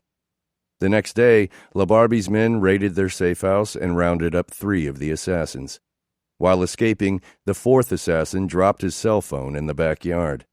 The 5th was in town, using a payphone to call his sister, when LaBarbie's guys punched him in the stomach and hustled him into an SUV along with his wife and 2-year-old stepdaughter, brought along to enjoy vacation. The escaped sicario drove through the night. When he delivered the news in Nuevo Laredo, Miguel Trevino called the lost cell phone, asked for LaBarbie, and requested the return of his men. I'll pay you whatever you want. Nah, LaBarbie said. I have money. Okay, the plazas. Reynosa and Nuevo Laredo. Las que más quieres, las que por más peleas. The ones you want most, the ones you fight for. LaBarbie wasn't dumb enough to fall for that one. La guerra es guerra, he said. Then let the family go. LaBarbie kept the wife and stepdaughter overnight. The next morning, he made the girl a bowl of cereal with a banana and let her play in the pool. Your husband said to tell you that he loves you, he told the new widow, and gave her 1,000 pesos, about $70, to get home. In the DVD video that had now surfaced months later, 4 men, 3 of them shirtless, sat on the floor, bruised and bleeding, against a backdrop of black garbage bags taped to the wall. LaBarbie, standing behind the camera, asked the captives to identify themselves and describe their jobs. I was in the Army for 8 years, said the first. I have the contacts in the military to find out about the patrols. He explained that the Zetas were upset with the Attorney General of Tamaulipas because he was taking bribes, yet consenting to military operations against the company. He also said Nuevo Laredo's newly elected police chief would be killed for raising too much attention, referring to the police chief who was assassinated the prior June, hours after taking the oath. LaBarbie moved on. I was in Gafe, said the second. Now I'm a recruiter. The Zetas recruited people even if they weren't Gafe deserters, he said, and trained them in one of 4 camps, Nuevo Laredo, Monterrey, Miguel Alemán, or Ciudad Mier. I used to work as a hawk, said the third, meaning a spotter, someone who lurked in the plaza and looked for contras. Then they put me on the caravans, picking up people with Miguel. After capturing someone, Miguel or Mamé Flores says whether or not to take the captive to the guiso. What's the guiso? LaBarbie asked. It's when they grab someone, they get information about moving drugs or money, they get what they want, and then, after torturing him, they execute him. They take him to a ranch, they shoot him in the head, they throw him in a can, and they burn him with different fuels like diesel and gasoline. LaBarbie asked about a female radio reporter in Nuevo Laredo who'd recently turned up dead. Lupita Escamilla was responsible for writing the news and making sure things didn't come out on the national level, but then she refused to continue working for them, so they sent someone to kill her. And you, buddy? LaBarbie asked the fourth, a young man known as Pollo, whom Gabriel knew from childhood. But before Pollo could answer, a gun came into the camera frame and blew his head off. It was the first time Gabriel had seen a friend killed. The film cut off there, but presumably the others were shot the same way. The company put $1 million on Labarbe's head. By most accounts, he had taken up residence in Acapulco, on Mexico's south coast, but some believed that he visited family frequently in Laredo. Out of jail for 1 week, Mamé's words still ringing in his head, Gabriel, having returned to the Roches after finding religion in jail over the summer, decided he would do whatever it took to succeed in the company, kill Labarbe, and become the next American drug lord. In September, around the time Gabriel Cardona bailed out of jail, Angel Moreno's opinion about the possibilities of opening an OCDETF investigation of Zeta leadership changed. Moreno took a routine plea meeting with the busted American drug smuggler from Dallas. Mario Alvarado's Pink Stash House on Topaz Trail in North Laredo had been busted following a routine Crime Stoppers call. Alvarado had 80 pounds of weed stuffed in a couch and a few kilos of coke hidden in a TV. Personal use quantities for a guy like Alvarado, but enough weight to warrant serious prison time. Looking to cut a deal and reduce his sentence, the 22-year-old Alvarado entertained Angel Moreno with an epic story of dealing directly with Zeta leadership for the past 4 years. Alvarado said he knew the Trevino brothers, Miguel and Omar, and their Zeta network personally. Alvarado said he hunted with them, did business with them, was even held hostage by them. Moreno thought back to his summer lunch meeting with Robert Garcia and began to wonder. Could he use that Gabriel Cardona kid and Mario Alvarado, unconnected but for their common link to the Zetas, as the basis for an OCDETF investigation? In theory, yes. But to get an OCDETF case approved, he needed at least one other federal agency to sign on. There were many possibilities: FBI, ATF, DEA, ICE. Every agency had a strong presence in Laredo, and Moreno knew all the bosses. He made the rounds, trying to build support. The goal of an OCDETF investigation was to get big cartel bosses. But what did it mean for a drug lord to be big? The factors that form the government's perception of bigness were the same factors that form the public's perception. Media coverage. The Treviños were not well known in the States, nor was Zeta leadership, composed as it was of obscure former Special Force troops like Heriberto Lascano and Efraín Catorce Teodoro Torres. Labarbe, on the other hand, had been beefing up his PR campaign. He published newspaper editorials in Mexico claiming to be a legitimate businessman and imploring the Mexican government to eliminate the Zetas, whom he called delinquents. Over the summer, Robert and Laredo PD had decided against publicizing the Barbie execution video, as it was now known. But they did share it with some people from federal agencies, such as FBI, the agency in charge of investigating missing persons, to make sure there was no confusion about the growing threat. An FBI agent leaked the video, which somehow wound up at a small newspaper in Tacoma, Washington, in the hands of reporters who didn't know much about Mexican drug cartels and couldn't translate the Spanish. The Washington State reporters ran an internet search for Zetas, which turned up news stories by Alfredo Corchado, the Mexican-American journalist who ran the Mexico City bureau for the Dallas Morning News.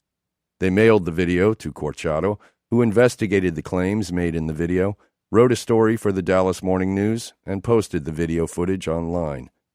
The Barbie execution video went viral, shown on a loop all over Mexican and American TV, and gave Labarbe a global reputation, erasing any doubts about what kind of business he was really involved in.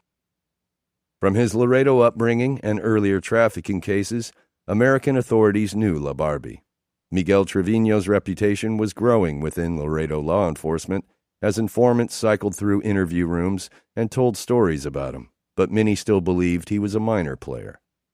In reality, Labarbe was a successful smuggler and capable soldier, but a middling player overall in Mexico's narco hierarchy, no more or less important than Miguel.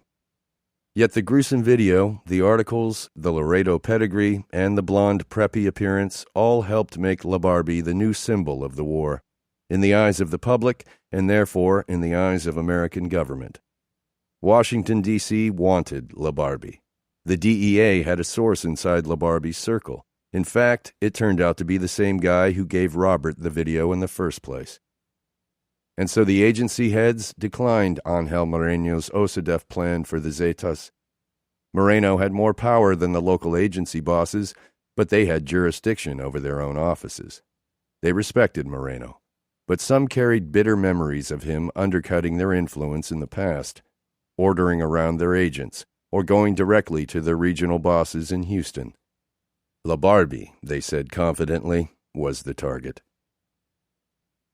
After receiving the DVD of the Barbie execution video and watching it several times, Alfredo Corchado, the Mexico City bureau chief for the Dallas Morning News, traveled to Tamaulipas State to meet with Jose Luis Santiago Vasconcelos, a prosecutor who served as drug czar to President Vicente Fox. Vasconcelos, alleged in the video to be taking money from the company, wasn't eager to be interviewed by Corchado and canceled 3 times. Corchado finally scored the interview, but only after asking President Fox's administration to force Vasconcelos to meet with him. Vicente Fox, a former broccoli farmer and Coca-Cola executive, became president of Mexico in 2000. Despite promises of change, he'd taken what many considered a lax approach to pursuing drug lords. American law enforcement sent tips to the Fox administration regarding key criminals in Mexico. But the tips went nowhere, or were shared with the criminals themselves. Corchado had interviewed Fox many times, and believed that Fox was simply unwilling to acknowledge the growing cartel menace. Fox didn't like how foreign coverage of cartels eclipsed the image of Mexico that he wanted to establish, that of a rising democracy. "Total lies," said Vasconcelos when Corchado finally got in and forced him to watch the DVD, in which a Zeta hitman accused him of receiving bribes. "They will say any lies, especially when they're being tortured. This is nothing new." He told Corchado, "This isn't a story for you. Why don't you focus on tourism stories? They're safer." 18. All in the Gang. In early October 2005, Gabriel was back in Laredo, sitting in Nydia's salon, when a short kid walked in. He wore sandals, black jeans, and a mesh muscle shirt. He sported whiskers, catinflas, and looked stoned, grifo. He'd grown an inch or two, but still just barely exceeded 5 feet. "Nada que ver," Gabriel shouted across the narrow salon. "Ain't much to look at." "You haven't changed a bit," Bart said. Prior to his own jail stint, Gabriel had been taking calls from his old friend Bart Reta, who was serving 13 months in the Texas Youth Commission for an accumulation of charges, including marijuana possession and aggravated assault for the time he took a shotgun to 7th grade and beat it against the chest of a rival gang member. In the ghettos that Gabriel and Bart came from, violence and volatility were taken for granted. In Gabriel's mind, a boy could be reckless, even cold, and still be a good kid. Indeed, these were admirable qualities in the street. Gabriel thought of Bart as a good kid, however, because Bart was extraordinarily loyal. He took the rap for others and never backed out of a criminal enterprise. Even Gabriel could see that Bart was odd, though. Bart not only disregarded the pain of others, he was incautious toward his own welfare. He thought everything was a joke. Getting arrested for aggravated assault or drug possession, these setbacks caused him less anxiety than most people experience in rush-hour traffic. Taken away in cuffs, Bart always made his trademark sad puppy dog face, then broke out laughing. He could never be himself because he wanted to fit in, was how Gabriel described his friend, and blamed it on the short man complex. Behind the recklessness and the jokester facade, Bart carried the rage of a poor boy whose family couldn't feed him, of a short boy referred to as the midget by friends, of a younger boy, now 16, who assiduously cultivated the approval of his gang elders, regardless of risk, and no matter the cost. On the prison calls, during the months leading up to Bart's release from TYC in July 2005, Gabriel and Bart exchanged gossip. Who was locked up? Who was out? Gabriel said he was dating a fresa from United High. Bart said he'd been reading mythology and poetry, and even wrote some of his own verse. He could put a lot of emotion into his poetry, he boasted, and alter his voice to sound like anybody. In TYC, inmates fought every day, he told Gabriel. Bart said he manipulated others into fighting each other. He bragged of joining a California gang called 6h13. Get off that viaje, Gabriel said. Get off that trip. 6h13 might be big in Califas, but it ain't shit in Texas. This condescension was typical of their relationship. Gabriel pushed Bart's buttons, degraded him. It was understood between them that Gabriel wanted the best for Bart, wanted to help him, so long as it was clear who was boss, who was the shit in the hood. Oh yeah? Bart said. You got something better? Me and Wences have something big going, Gabriel explained. When you get out, maybe you can get a lick on it. Now, in Nydia's salon, Gabriel told Nydia to put Bart's haircut on his tab. Bart began going back and forth between the apartment Gabriel rented and Bart's girlfriend's house. Everyone knew Bart's girlfriend had been seeing another guy while Bart was inside TYC, that she had gotten pregnant and had the other guy's child.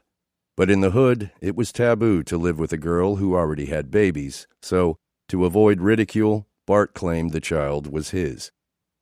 One afternoon, a few days after they saw each other in Nydia's, Gabriel was driving around La Azteca when he spotted Bart riding a bike. He drove Bart to the Laredo Mall, where they bought Lacoste and Versace shirts, Calvin Klein jeans, a belt, a watch, cologne, polo boots, and a cell phone. Then Gabriel took Bart to Nuevo Laredo to meet some new people. Bart was an immediate hit with leadership, and Miguel decided to keep him in Mexico. Just as Mame Flores had recruited Gabriel into the company, Gabriel too became a scouter of talent, albeit a particularly well-placed scout. He was American. And just as Bart now sought the approval of Gabriel, Gabriel wanted to please his own fathers in the company. Delivering a young soldado like Bart was a good start toward his advancement. To understand what would drive Gabriel over the next 6 months, it was important to understand the difference between operating in Mexico versus operating in America. In Mexico, control came directly from the top of company management. In Mexico, a comandante de mando, a low-level commander in charge of a small group, didn't choose his own employees, and was therefore less accountable to the top. But for a comandante de mando in the States, the promotion Gabriel now enjoyed, the trust was, in his view, magnified because he had no direct oversight, only far-flung bosses in Mexico. Gabriel took orders from Mame or Miguel, but in Texas he recruited for his own mando, his team. Since he chose his partners and employees, he was more responsible for their actions than he would have been running a similar group in Mexico. He liked the power and the pressure, and he loved the respect from his homies in La Azteca, particularly when Gabriel's former boss came looking for work. The prior June, when Gabriel was arrested for the Bruno Orozco hit, the DEA busted Richard Hasso's drug warehouse in San Antonio. The trouble for Richard started when the DEA arrested Richard's Cuban buyer in Miami and, unknown to Richard, turned the Cuban into an informant. The Cuban had been a trustworthy client, so when the Cuban told Richard that he'd recently been ripped off and needed more cocaine to pay the debt that he owed to Richard, Richard agreed and loaded up 227 kilos. The Cuban, wearing a DEA wire, picked it up. When the Cuban returned the following week with $6 million and an order for another 400 kilos, Richard had been out partying the night before, so he asked his brother-in-law to meet the Cuban at the warehouse. At the warehouse, Richard's brother-in-law found an arresting team of DEA agents. Richard fled to Mexico, and his name came out in the ensuing indictment. Since he was supposed to be at the warehouse when it got busted, Richard's Mexican supplier, a Sinaloa affiliate, posed questions. The loss of 627 kilos, more than $10 million in coke, fell on Richard. It didn't help when his brother-in-law became a government snitch. But the supplier forgave Richard, then gave him $200,000 to open up a new line of transport and started him off with 2 look shipments of 50 kilos each. Trying to cut costs, Richard hired inexperienced drivers, and both loads were seized. Richard's prior successes now meant nothing. The supplier offered Richard one last option: move to Monterrey, handle business from there, and earn back the lost money. Richard mulled it. An unknown Mexican city, constant supervision, leaving his family. It might have been smart or it might have been stupid. He could make money or he could turn up dead. He decided to return to Texas, where he sold off some old trucking equipment and used his last $15,000 to buy a load of cut-rate weed, which he moved to San Antonio but couldn't sell. He looked for transport work with people he'd partnered with in the past. But they knew he was hot. They knew about his brother-in-law, the snitch. They liked Richard, but they all claimed no longer to be working and gave him their backs. In just a couple of tumultuous months, everything he built had vanished. He was 21. In truth, the transport business was getting tougher for everyone. The battle for Nuevo Laredo had driven up cocaine prices by 25% at the border, as more blood than ever had to be shed to move a brick through Mexico. But prices in Dallas, Atlanta, Chicago, and New York didn't adjust much for market fluctuations at the border. Runners like Richard, the middleman, took the biggest hit in a down economy. Richard had a wife and children. He needed money. He needed a fresh start. Fortunes dwindling, he decided to approach his old associate, Gabriel. He heard Gabriel and some other boys from La Azteca, like Wences, had made inroads with the company, handling enforcement work. Maybe Gabriel could bring Richard in on one of his killing crews. This kind of crossover was common in the border underworld. To survive, smugglers killed and killers smuggled. Richard walked to the safe house on Jefferson Street in La Azteca, knocked on the door, and requested a meeting with Gabriel in one of the back bedrooms. At first, Gabriel just stared at Richard, amazed he was asking for work. To Richard, it was clear that Gabriel, seeing how life had soured for his old boss, was a little, well, glad. "We don't get paid nearly as much as you're used to," Gabriel said. Richard nodded. He knew the Wolf Boys had no prospects for real financial gain. Gabriel lacked smuggling know-how. He couldn't take full advantage of his Zeta connections. But maybe Gabriel could still serve a purpose. If Gabriel could introduce Richard to people in the company, Richard could establish a direct connect to the most powerful cartel. When that happened, if it happened, Richard would have to hope that his previous relationship with Sinaloa-allied suppliers would not be a problem. Second chances were rare. But if Richard got one, his wife, who'd begun to show signs of betrayal, would believe in him again. The toys, the cars, the parties, the admiration and love, it would all rush back like a video game reset. And what would he have to do? Ride along on a few hits? Who cared? These people were going to die anyway. It was time to be about his business again. Gabriel, in considering a partnership with Richard, had his own designs. To rise in the Zetas and get his own plaza in Mexico, he needed a partner who could advance the business of the cartel, someone who knew smuggling. From Gabriel's stint helping Richard on transport jobs, he'd learned how difficult that business was. Gabriel's only reservation was Richard's family. A good sicario was uncompromised. A man with wife and children was not a great candidate for an organization whose ethos boiled down to suicide missions.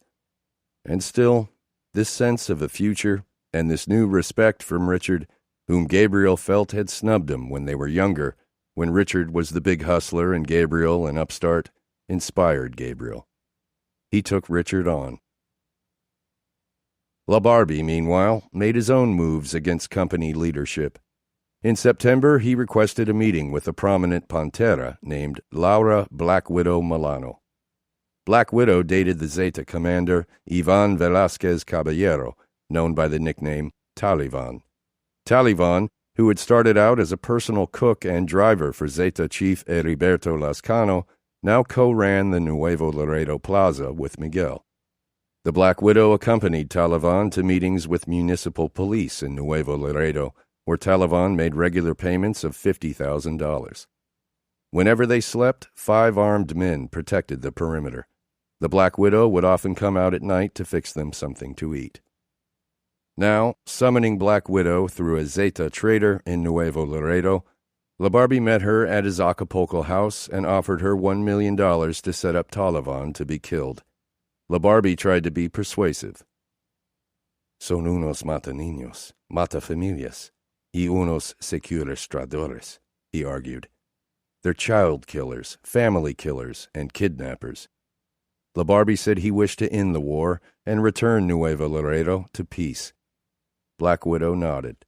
She knew that if she said no, she'd be killed. So she said yes. Then she went home to Talavan and told him about LaBarbie's plot. Gabriel searched a website that contained pictures from Laredo clubs. His uncle Raul insisted that LaBarbie was hiding in plain sight, spending weekends at his parents' house in Laredo. Gabriel monitored the address. A Ford Expedition was parked in the driveway with its back to the garage. It looked bulletproof. There appeared to be a driver inside. Gabriel obsessed over the house until Miguel called and said, "Get off that viaje." LaBarbie was unreachable for the moment. There was other work to be done. The day before Thanksgiving, 2005, Gabriel wounded but didn't kill a Sinaloan enemy in Laredo. The next day, Laredo police went looking for him because he pulled a gun on some citizens after a minor traffic accident in a Laredo intersection. They arrested him at the Las Tecas safe house on Jefferson Street. In the morning, an old Las Tecas homie who now worked for him bailed him out for $31,000. It was so easy, and Gabriel joined other Wolf boys at the Hillside safe house, where Bart, newly returned from the training camp in Mexico, was staying. They began tracking the movements of a heavyweight smuggler in Laredo named Moises Garcia. 19. Brothers of the Black Hand. "Hey," Gabriel was saying in a chauffeured SUV, speeding north toward the safe house on Hillside. "I can't believe you shot him just like that. You went right up to the window and shot him in the head." "Yeah, I think I also shot the girl," Bart said. "I shot the guy right in the head. I don't think he survived." The chauffeur, Richard Hasso's wife, snapped, "I don't want to know anything." She was 8 years older than Richard, a decade older than Gabriel and Bart. She'd picked them up at a grocery store near Tortamex because none of the others were answering their calls. The boys laughed. She was an accomplice. At the house on Hillside, Bart jumped on the couch like an excited child while they waited for the evening news to confirm the death of Moises Garcia. The boys razzed Bart. "Your first job. You're going to have nightmares."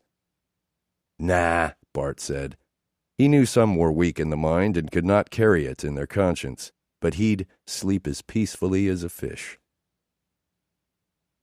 Before the ambulance transported her from the parking lot of Tortamex to the Laredo Medical Center, the new widow told Robert Garcia that she and her family hadn't finished eating when her husband received a call asking him to return home.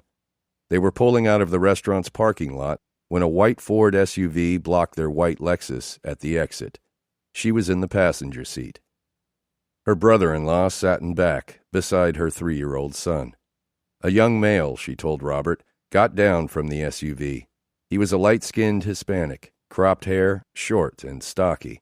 She thought he was walking over to say hello to her husband until he reached inside his jacket and began firing.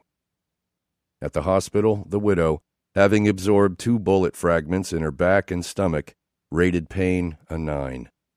She was heavily sedated when Robert raced back in with suspect photos. A nurse advised him that now was not a good time. Moises Garcia's mother grieved, having days earlier sat in the church pews during her granddaughter's baptism, processing the blessing of a new baby and the loss of a son. Now, on the shoulder of Zapata Highway, she sold $5 plates of chicken and rice to raise funds for the funeral. Rene Garcia, her eldest son, just felt rage. There used to be a code among gangsters, rules. Leave family out of it was a big one. Rene and Moises, 26 and 24 respectively, grew up in South Laredo. Their hood was called Santo Niño, Saint Baby. Its criminal culture was more overt than most Laredo neighborhoods. Kids there often lived alone, running stash houses and tienditas and fathering broods of their own. With 2 or 3 tienditas on every block, Laredo PD could set up on Saint Baby any night of the week and arrest a dozen personal-use buyers as they walked to their cars with fresh dime bags of marijuana, $10 worth, and $100 8-balls of Coke, 3.5 grams. In elementary school, Rene and Moises started a local gang and graduated to the junior ranks of the Mexican Mafia, known as La M, or the Black Hand, a Chicano gang that originated in California. "We are soldiers of Aztlan in the land of the Mexican," stated La M's constitution, referring to the mythical home of the Aztecs. "Our actions reflect the different forms of our struggle, economic, political, military, social, cultural. We are dedicated to any aspect of criminal interest. We will traffic in drugs, contracts for assassination, prostitution, robbery of high magnitude, and in anything else we can imagine." 10% of every member's business or personal interest went back to La M.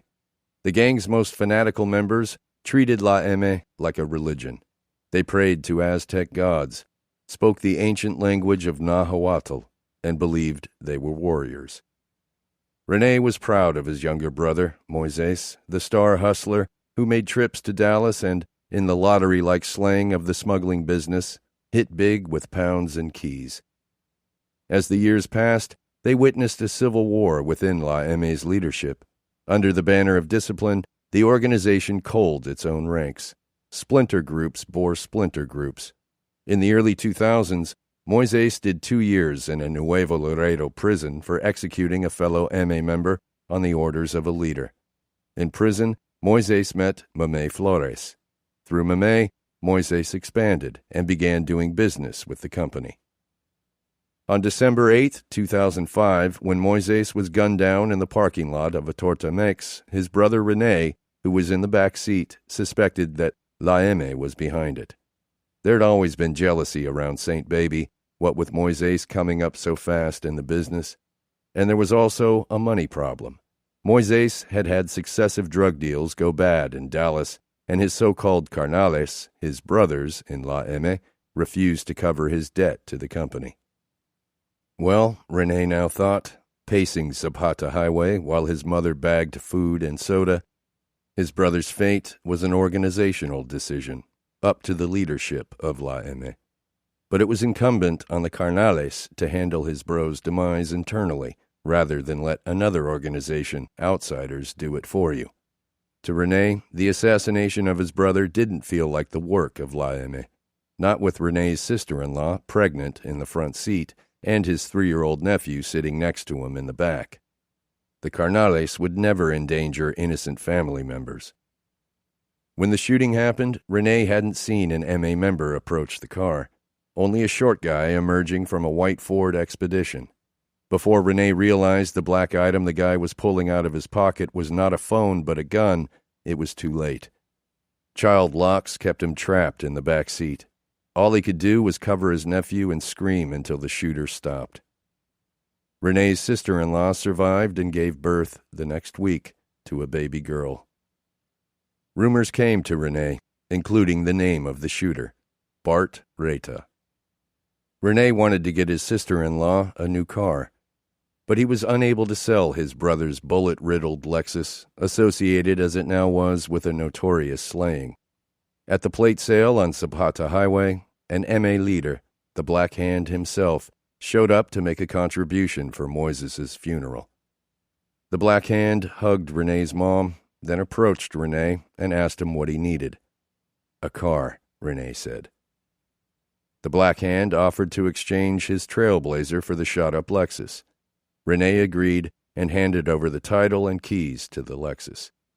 but he received only the keys to the Black Hand's Trailblazer in return. "How about the title?" Renee said. "My sister-in-law needs that." "Forget her," said the Black Hand. "She'll be with another Carnal soon. He can worry about it." Renee nodded. "Why didn't you tell me?" he asked. "Qué?" "That his number came up," Renee said, referring to his brother's death. "It wasn't our call, Carnal. He owed a lot of money to the gente." The Black Hand discouraged Renee from doing anything rash. "You won't bring your brother back." He assured Renee that he himself intended to kill Miguel Trevino, but first he wanted Renee to accompany another M.A. Carnal across the river to retrieve $10,000 from the Zetas, along with some coke. The money, the Black Hand told Renee, was earmarked for a new smuggling operation. It would be stupid to cook Miguel Trevino before the Carnales capitalized on the opportunity Trevino was offering them. Renee, now locked in a fantasy of seeing Miguel Trevino and Bart Reta together, of gutting them clean and hanging their husks over International Bridge 1 with a narco-manta that read, "Don't fuck with the family," was too dog-brained with fury to disbelieve the Black Hand's nonsense. "Okay," he said. "I'll go." 20. Lesser Lords.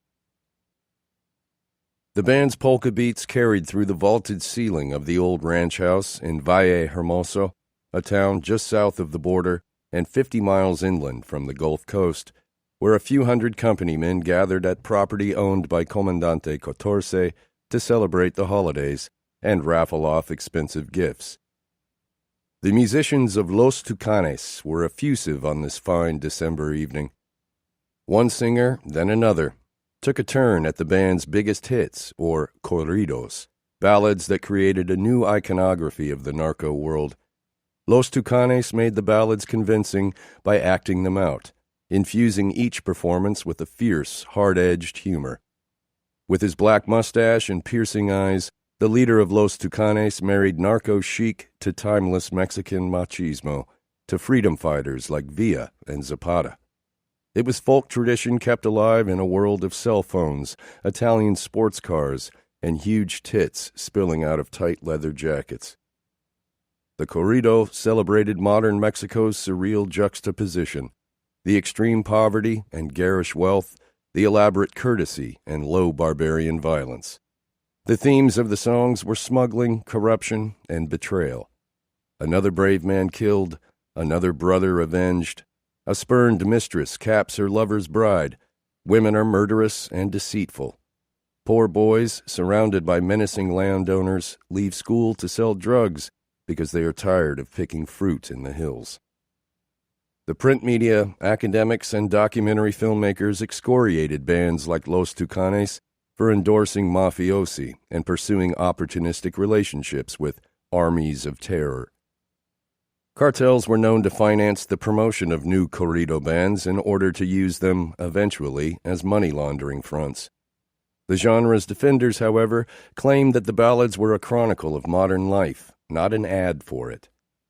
"We are an effect of the drug traffic," the leader of Los Tucanes once told the music journalist Elijah Wald, "not a cause." There was a drug war going on. The violence and romance were what people were interested in. How were corridos any different than gangsta rap in the United States or the old murder ballads of Johnny Cash and Woody Guthrie? At the party, or posada, the Wolf Boys partied alongside Comandantes. There were whole roasted chickens and goats, tamales, homemade tortillas, sprawling platters of salsas and jalapeno poppers, plus all the beer and whiskey and tequila one could drink. It was like the quinceañera parties that Fresas threw in North Laredo, except that quinceañeras didn't serve piles of lavadita, wash, a coveted form of cocaine from which impurities had been removed. 60 new vehicles were being given away, compliments of the company's rip-off fund, monies gained from extortion.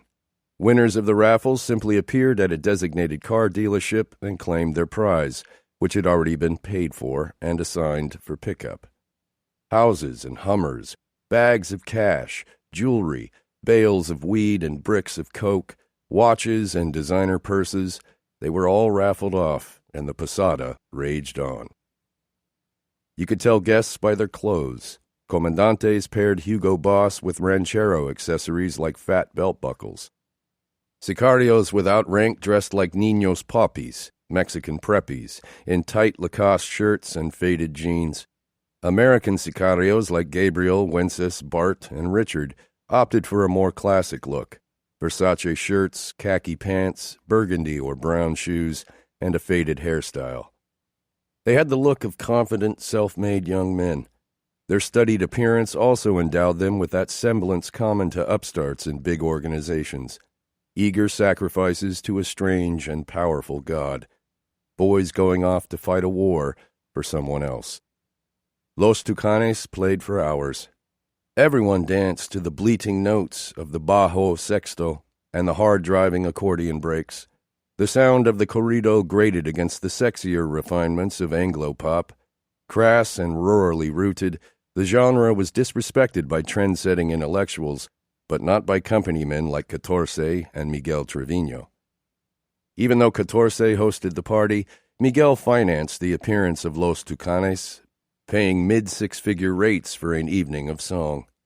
To have famous musicians singing of stories like his filled Miguel with emotion, for he could still feel pride. It was perhaps all he could feel. Well, pride and perhaps fear. The more power Miguel accrued, the more he worshipped respect. The more he feared losing it, the more he lost himself in work. Miguel didn't sleep well on the days when he didn't kill. He was no panachon, no pussy, but that didn't mean there weren't things that scared him. The past year, 2005, was a great one for the company and a turning point in Miguel's life. It was the year he went from mere comandante, a soldier who oversaw enforcement, led raiding parties, and managed his own smuggling business on the side, to full-blown plaza boss, the company's controller of an important territory, in charge of all illicit traffic that came through Nuevo Laredo. Miguel's string of successes changed him.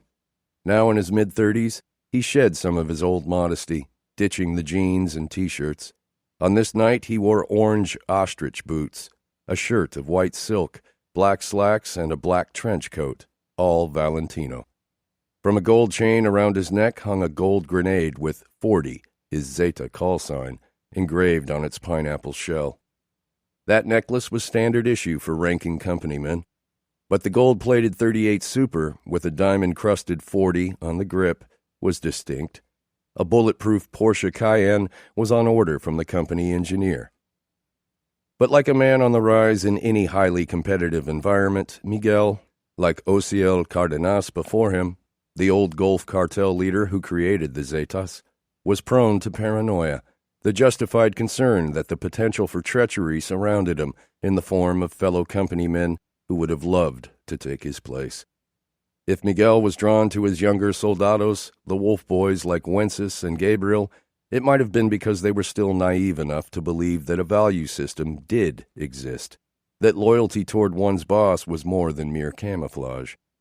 Unlike his relationships with contemporaries, Miguel felt no jealousy coming from the boys, only reverence. Miguel rarely drank, but at the party he drank 18-year-old Buchanan's whiskey from a giant bottle and called wolf boys over to do shots. When summoned for a shot, Wences mentioned that he might head out soon to go meet some girls somewhere else. Wences had been working with men for months. He longed for independence and female companionship away from the company. "Sure," Miguel said, "but stay a while longer, then you can go." Wolf boys, observing the jealousy of older company men toward Miguel, tended to assume that it was Miguel's success that engendered resentment. Look how smart he was. Who else worked that hard? But the older soldiers saw it differently. Miguel wasn't admired. He was a micromanaging dick who loved discipline for discipline's sake. If your woman called during the aperitivo, you better hope MT didn't call when you were on the phone with her because you'd get tablazos, spanked with a 2x4 with holes drilled in the business end for maximum batting speed, and not be able to sit down for a week. Even on Franco, vacation, he expected you to call twice a day and answer when he called. If not, tablazos. What kind of vacation was that? Miguel was generous with money, it was true, but only because he could afford to be. He made his attitude plain. He was the one who battled the incursion from the Sinaloans.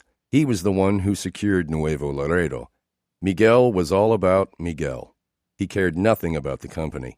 Just look at the scheming bastard, at his own drooling envy of the Zeta chiefs, 14 and Lazcano. Lazcano trusted Miguel and agreed to most of Miguel's suggestions regarding company operations. A year earlier, Lazcano shattered the bones in his shooting hand and could now barely work a weapon. He traveled by helicopter and with no fewer than 7 bodyguards. Miguel would have the chiefs eaten raw when the time was right, and his betrayals would destroy the organization. Todo va a ser de la compañía, Miguel hollered. It will all belong to the company. He wanted the company to run everything, he claimed publicly. Inwardly, he wanted to be king. It had been 500 years since Moctezuma the Younger's accession to the throne made the Aztecs the unchallenged masters of a tribute empire that controlled the Gulf Coast. The warlords of Tenochtitlan originated in the mythic northwest land of Aztlan, the place of whiteness, before migrating south and taking over the whole of Middle Earth. Like the Zetas, the Aztecs began as enforcers for an established power structure. The Lord of Culhuacan, ruler of the old empire around present-day Mexico City, enlisted the Aztecs as mercenaries, just as Ociel and the Gulf Cartel formed the Zetas to handle violence, promising the Aztecs their freedom if they captured 8,000 Xochimilca enemies. The Aztec tribesmen carried out the slaughter and delivered bags of severed ears to the throne as evidence. Later, after overtaking the Lord of Culhuacan, the Aztec savages, rulers of a new empire on the muddy isle of Tenochtitlan, sacrificed their own so that spring would come, and offered children of the poor to Tlaloc, the rain god.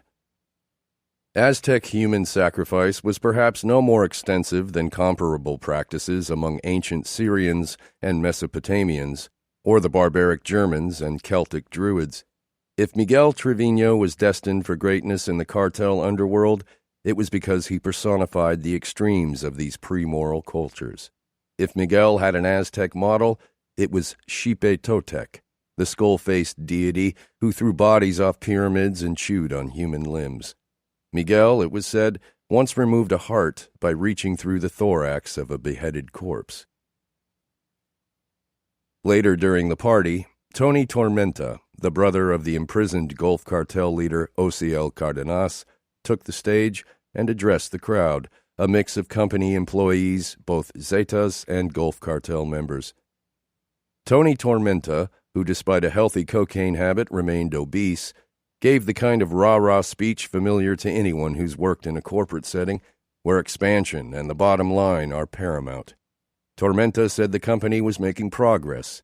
From its original territories in the Gulf states of Nuevo León, Tamaulipas, and Veracruz, the company's control now reached west, to Coahuila, and even to part of Durango, into the central states of San Luis Potosí and Zacatecas, and to the crucial southeast states of Tabasco and Chiapas, where Mexico bordered Guatemala, a major gateway for traffic in cocaine and immigrants.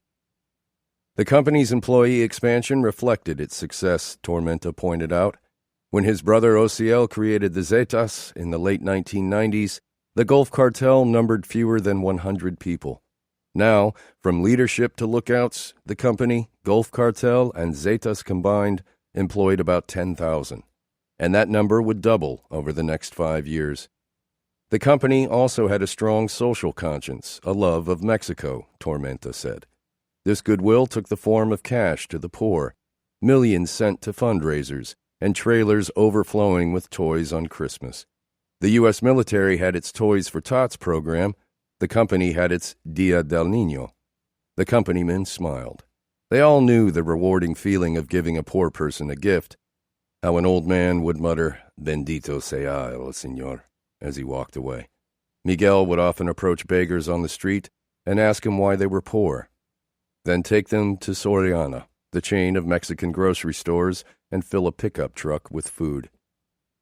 Tormenta continued. The coming year of 2006 would bring more blood, but their cause was just. The war was born of the other side's greed. It was Chapo Guzman and the Sinaloa cartel, through La Barbie and the Beltran Leyvas and other smuggling clans aligned against the company, who had started the war by offering rewards, a going rate, for dead company men. The company soldiers, Tormenta said, would be deployed widely, to Reynosa and Monterrey, and even to plazas in the far-off Yucatan Peninsula. Some would be sent as far south as Santa Elena, the Colombian port city, and one or two as far north as Boston. All work, he concluded, would be rewarded, and if need be, each company man's family would be compensated in the event of his death. The men in the audience straightened and nodded like stoics. By the time company men achieved comandante status, or something above a mere hitman, most were old enough to know how the cartel life ended. Gabriel's godfather, Mame Flores, characterized the gleeful fatalism of the company man when he inhaled coke and tequila and screamed, "A coger y a mamar que el mundo se va a acabar." Let's fuck and suck because the world is about to end. But in January 2006, at 19, Gabriel was still young enough to believe it would last forever, that each violent engagement was something more than an isolated project. He saw the vacations and bonuses, the gifts to the poor and the trailers of toys on Dia del Niño. Such perks conveyed the sense that some company committee set loyal wolf boys on a path, coaxed along by pay raises and the promise of management. Gabriel looked around the posada. Refugees of officialdom surrounded him. Politicians and cops, artists and models. The accountant from whom Gabriel collected his company salary had once been a federal prosecutor. The son of Nuevo Laredo's new mayor sipped tequila a few feet away. Celebrities escorted cartel leaders. Through an agent, comandantes paid $5,000 a night for the company of Latin singers and actresses. He thought of the parties he used to read about in Vibe magazine. He thought of Tupac and of Suge Knight's infamous attorney who made all problems disappear. This company life really was no different. Something had happened in the 3 months since Gabriel got out of jail. He'd followed orders, did his time, and came back out. Prison is where the company lost some recruits, but he not only continued, he expanded. He brought in Richard, who was liked, and he brought in Bart, a much-loved wolf boy. Little Bart. If you wanted him to do something, all you had to do was tell him not to do it. Gabriel was proud of Bart and felt no threat. Gabriel already had credit from the comandantes. He jumped at the front of the barrel when others held back. People listened to him. Gabriel reflected on his path to this point. As a new recruit, he'd worked hard in the training camp, then bounced around from plaza to plaza and helped out restlessly, voluntarily, until the comandante saw his dedication and started giving him more important jobs. He learned the radio codes. Nuevo Laredo was Nectar Lima. Miguel Alemán was Metro Alpha. Mexico City, El Distrito Federal, was Delta Fox. Reynosa was 9-6. Nothing New was 3-4. I'm Waiting was 3-1. Army was 8-0. Puros Gauchos were the military you had to watch out for, soldiers who hadn't been bribed. Papeles, paper, meant money. Nacional, national, was marijuana. Extranjero, foreigner, was cocaine. Puntos were safe houses, but could also mean targets for assassination. Chapulines, grasshoppers, were traitors. Devices, birds, and calves were kilos. Your stack or post was your crew. Look way, my stack is all tangled up. Gabriel knew how to be around the chiefs, how to answer questions with to-the-point responses. In public settings, especially if a comandante was out with his family, Gabriel nodded discreetly but left them to their space, unlike other sicarios who kissed ass. He also learned to recognize resentment from mid-level managers who weren't keen on a younger talent. Once, when he had to abort a mission because the Puros Gauchos interfered, a comandante disparaged him in Miguel's presence. Gabriel scoffed. The guy was dick-sucking Miguel. But Gabriel respected rank. He simply said that he knew what he had to do and would do it. A soldier could piss away his rank by avoiding missions or crapping out on the operativo. He could misbehave on Franco, dry shooting or killing without permission. And then there was the pitfall of any poor kid who came into money and reputation. Unruly family who ripped a load from the wrong person, hit on the wrong woman, or threw their notorious relation's name around too liberally. Gabriel's uncle Raoul, his mother's youngest brother, fell into this last category. Much of the time Raoul was in jail for crossing weed or illegal immigrants, or for violating probation when his urinalysis inevitably came back dirty. Raoul was always getting in bar fights, then dropping Gabriel's name when he got picked up by the police. "If you don't cut that shit out, you're going to get in trouble," Gabriel would tell him. Raoul waved these warnings off. "But you rule, Nuevo Laredo." It was true. As a favored soldier of Mamé and Miguel, during a moment in time when the company appeared to be effectively fighting off enemies and controlling the border, Gabriel was tantamount to the law. He could run free, swagger, lord over, fuck with. And that status conferred power on his entourage. At clubs like Eclipse and 57th Street, the VIP area was always reserved for the Wolf Boys. Even if the tables were taken, people left without being asked whenever Gabriel walked through the door. He even had his own driver, a subservient boy from La Azteca called Chapa. When Chapa was locked up in a Nuevo Laredo jail, Gabriel's older brother, Luis, also a member of Gabriel's entourage, barged into the police department, shouted out Gabriel's Zeta code, and demanded that Chapa be released. Such demonstrations of power were routine, and admittedly, they set a poor example for Uncle Raoul. But what could be done? Raoul was like a brother, and Gabriel loved him. Whenever Uncle Raoul hit big with a load of drugs or illegal aliens, he gave everything he made to family. So when Raoul came charging home from another bar scrap and demanded a gun, Gabriel instructed everyone to deny him one. They gave him a phone instead, and told him to call them whenever he ran into trouble. Gabriel loved the power, most certainly, but he didn't like what he did for a living. Years earlier, the youngster from La Azteca had run out clean and come back hard. He ran out with a pacifist's heart, calcified by the communal code of vengeance. The after-school fights, the club scene, the border itself, these were the doorways through which white halls led to the darkness beyond. And now, yes, he was cold. One of the company's prized cold ones, a frio, but no sadist. He would never shoot a cat, as Bart did when they were kids. He would never swerve out of the way to hit a sleeping dog, as Miguel did in Mexico. How do you think that made him feel? A dog lover. And yet when it came to killing, Gabriel could remain unshaken in the face of any engagement. He did so with the help of the Roches, but also by focusing on the execution of a plan rather than the elimination of a human target. In his mind, he was not a doer of acts, but an agent of business, an accountant of fates already inked. As Gabriel told Robert Garcia back in June, after the murder of Bruno Orozco, one knows what one gets into.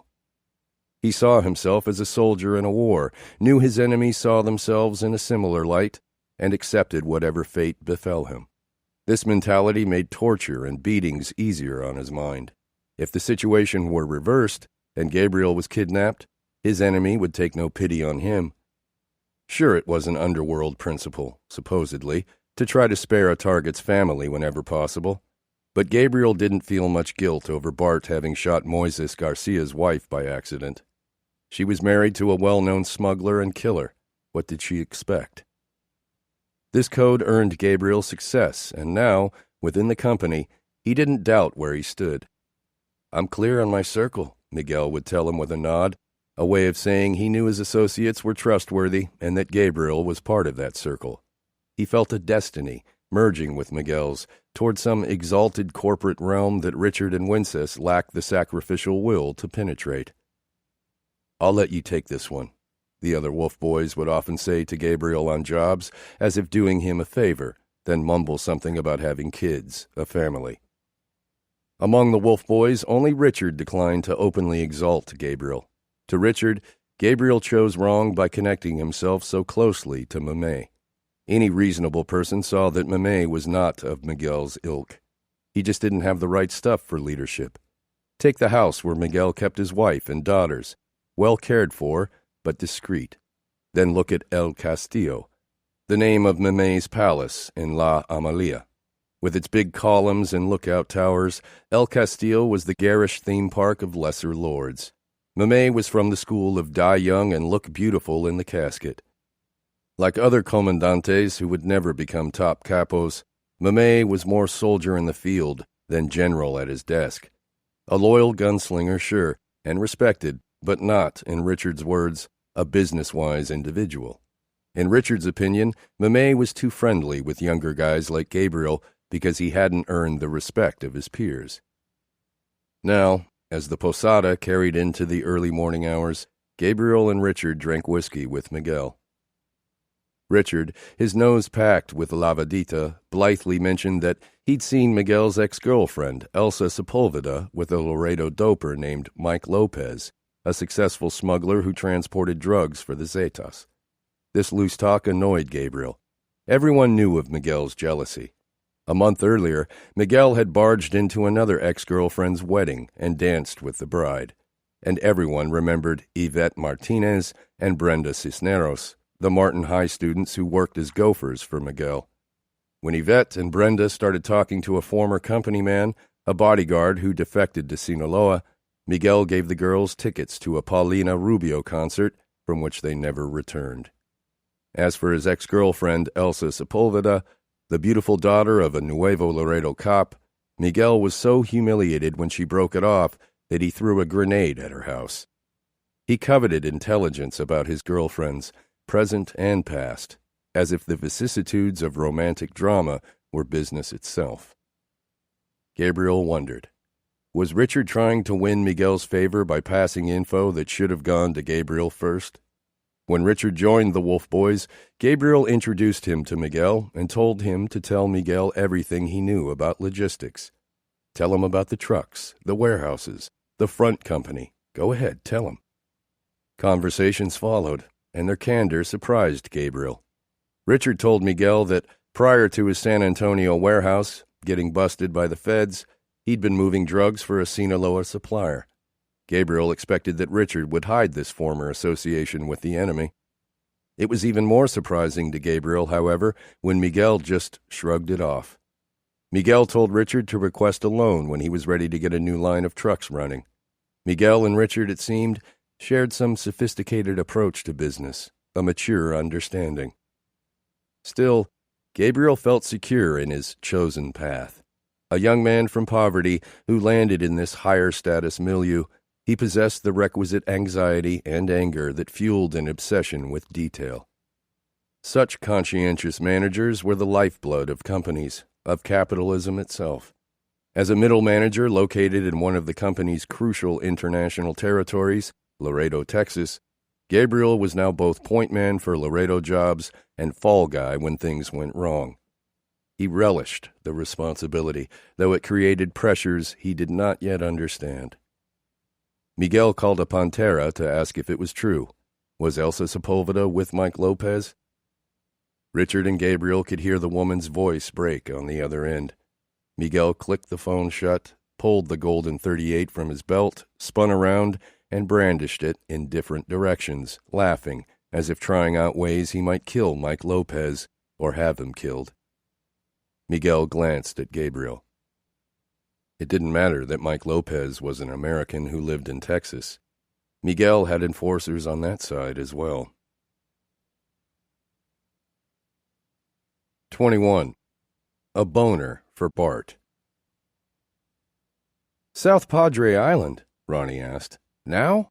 It's the middle of the week. A prepper by nature, Ronnie Garcia needed time to prepare for a trip, to write lists of what to take and consider all options for transport and lodging. So when Robert announced, last minute, that they were going to South Padre Island for a long weekend and that Trey would come along, Ronnie was pissy from the moment they got in the car. She was even pissier 4 hours later when they checked into a Roach motel and she realized she forgot her sunscreen and bathing suit. Robert yanked her along South Padre's main strip, in and out of beach shops that sold bikinis, seemingly oblivious, after 15 years of marriage, that a big girl like Ronnie didn't do bikinis. As 2005 turned to 2006, the Moises Garcia murder case in the parking lot of Torta-Mex had been going cold when Robert reported to Frost Street, the scene of another execution-style killing. Piecing together information, it appeared as though Noe Flores, the half-brother of a Laredo doper named Mike Lopez, was killed in a case of mistaken identity. Lopez, Robert learned, had been dating an ex-girlfriend of Miguel Trevino. At the scene, a female witness identified her old Martin High classmate Gabriel Cardona as the shooter. Gabriel Cardona. Robert hadn't seen the kid since the previous summer, after he was arrested for the Bruno Orozco murder. Robert presumed there was a good chance that Gabriel fled across the border, so he gave U.S. Customs a photo of Gabriel with instructions to call if the kid tried to cross back into Texas via the bridge. He also kept Gabriel's arrest warrants filed at Laredo PD only, and declined to file them at the office of the Webb County Clerk, the record holder for the county courts, because Robert heard through a source that Gabriel had a contact working at the clerk's office. Now, if Gabriel called the clerk's office to check whether there were any outstanding warrants for him, whether it was safe to return to Laredo from Mexico, his record would come up clean. Robert also requested tower dumps. Laredo had about 200 cell phone towers, divided largely among 3 service providers, AT&T, Sprint, and Verizon.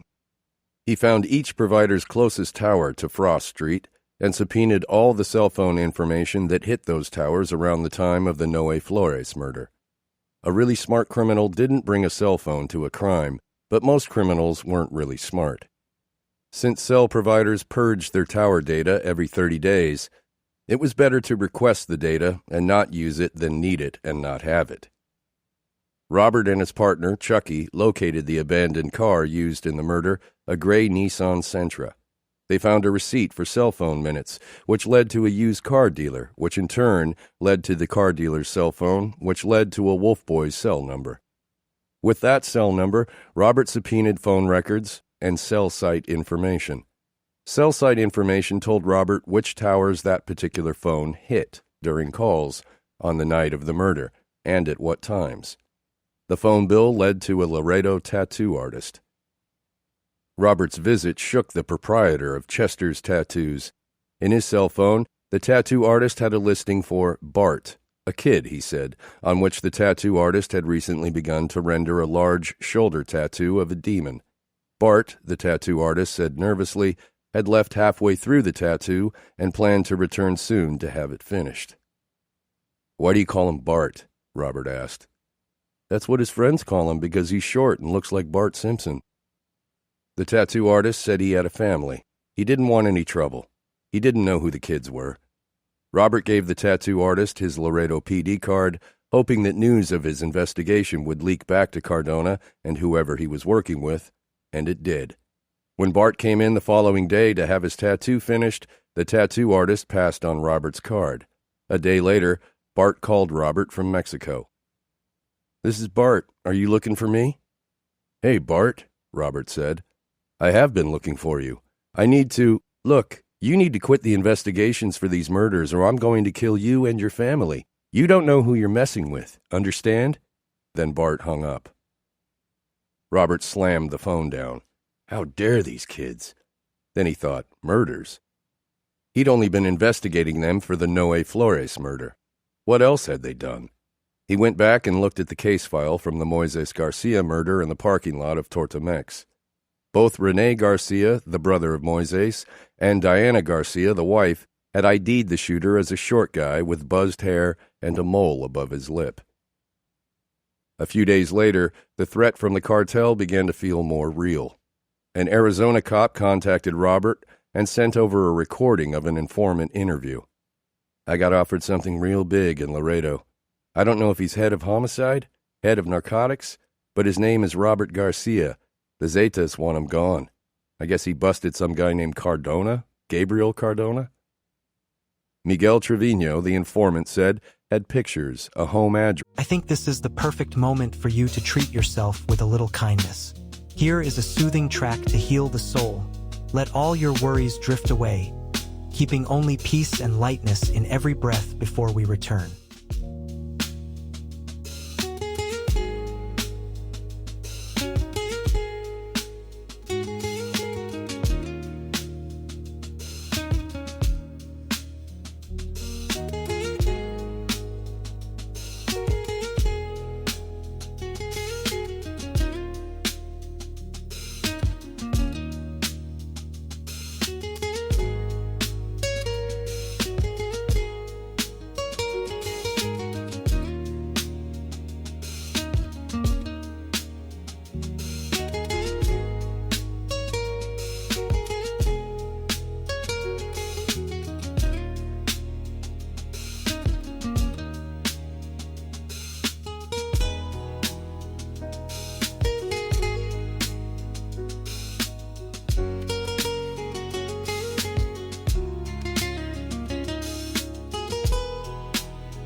And info about Robert's schedule. Laredo Chief of Police Augustine Dovalina listened to the recording and mulled the threats. "Take your wife on vacation while we run this through internal affairs," he told Robert. Now when Robert returned from South Padre Island, PD issued him an off-duty weapon and put around-the-clock surveillance on his home. He could no longer keep the threat secret from Ronnie. Ronnie had served her country, too. She accepted Robert's career and its risks. But a little danger was one thing. Being held prisoner in her own home and town, quite another. Eric was out of the house. He graduated in 2005 and enrolled in a school for motorcycle mechanics in Phoenix. But Trey, now a 16-year-old jock, was no longer allowed to play hockey because the arena was across town and practice was late at night. At first, Ronnie managed to hold it together. There was no use in heightening an already elevated stress level, and there was stress. On some days, the Wolf Boys made Robert more tolerant of his own son's imperfections. He used to yell at Trey and Eric when they neglected the lawn or played too many video games. His new perspective? Who gave a shit? But he could also go the other way. Coming home on some days, crazy with adrenaline and sleeplessness, snapping at everyone and everything, Robert would head straight to Trey's bedroom, and if any part was messy, flip his stuff like a SWAT team before heading back to work. Ronnie tolerated it for a while, then snapped one day and chased him out to the driveway. "You're fucking shitting me, right?" For 15 years, Robert had served this city. And for what? A bullshit war. And for who? Absent fathers, women beaters. For the same immigrants who tried to break into the Garcia's family home back in Eagle Pass, until Robert's father studded the walls with broken bottles. For delinquent American-born kids who claimed to be Mexican when they didn't know the first thing about Mexico. For the Mexican mafia gangsters and the ignorant solidarity they claimed with Aztec culture. At Stash House busts in Santo Niño, when the pregnant teenagers filed out barefoot and bursting, Robert and his buddies shook their heads and called it job security. He felt shame because they were his people. He felt spite because he was a wetback too. As a young cop, he took pride in making drug arrests and busting criminals, but after a while the cycle of crime and dysfunction in the city had begun to make his struggle as a cop feel futile. And now, here was something more than little drive-by shootings and robberies, a battle between two cartels spilling into Texas. The spillover was real.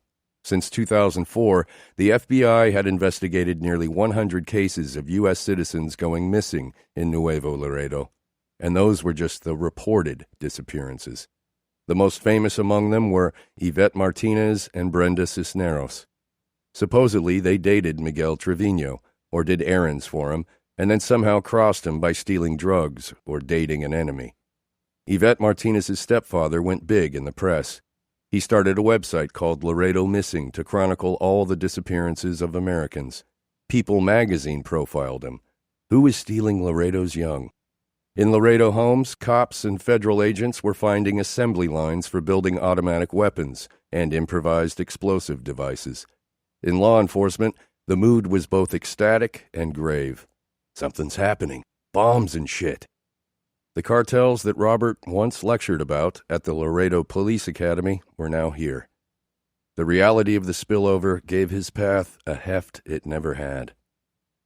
And there was something else that motivated him, something that had always bothered him as a Mexican who loved his country and could no longer return to it. The cartels and their violence lay at the root of everything Robert hated. And not just because they ruined Mexico, but because they tarnished the entire image of the country. Was he really related to these fratricidal people? The decapitations, ripping faces off. It was worse than any Middle East terror organization. Where did it come from? This shit pisses me off, Robert would tell Chucky, his homicide partner. I take it personal, dude. I really do.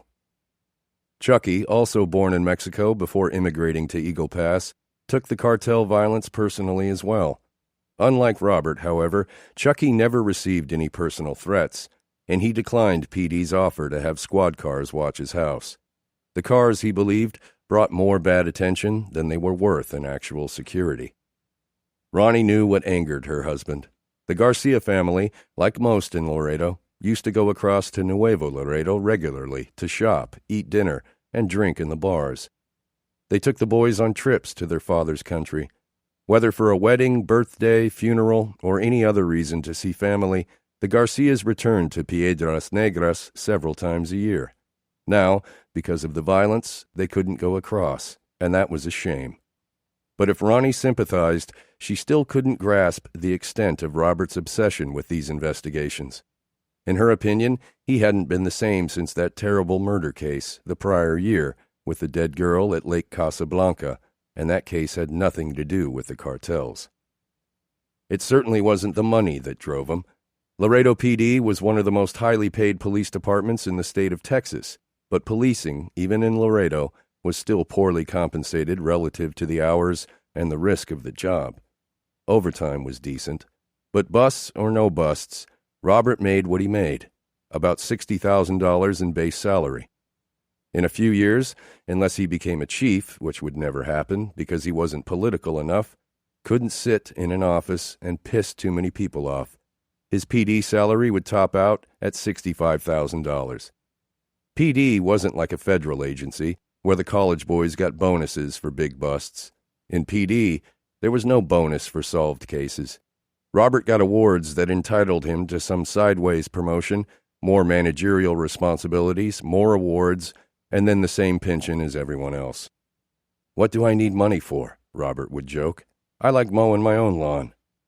His obsession wasn't explainable in terms of money. Ronnie could live with that, but not with these threats. The distance Robert's work put between them rended the relationship again. Maybe this time for good. In his man cave, sipping whiskey and going over PD reports while squad cars watched his house, Robert shook his head. Those boys had done a pretty good mental fuck on him. But the threats only hardened his resolve. He felt an exhilarating combination of pride and fear. It was one thing to be threatened by the Wolf Boys, another to be in the crosshairs of the big man himself. It meant he was doing his job right, and, in his own sick way, he told no one at the time, he got a boner out of it. He kept the off-duty gun next to his bed. One night, in the wee hours, he nearly shot Trey's best friend in the head when the kid woke up and used the wrong bathroom. 22. The Varieties of Power. The cartel war meant different things to different people. For some, it brought problems. For others, opportunity. The American ambassador, Tony Garza, had no interest in criticizing the Mexican government, but he couldn't shy away from speaking out when safety was at stake.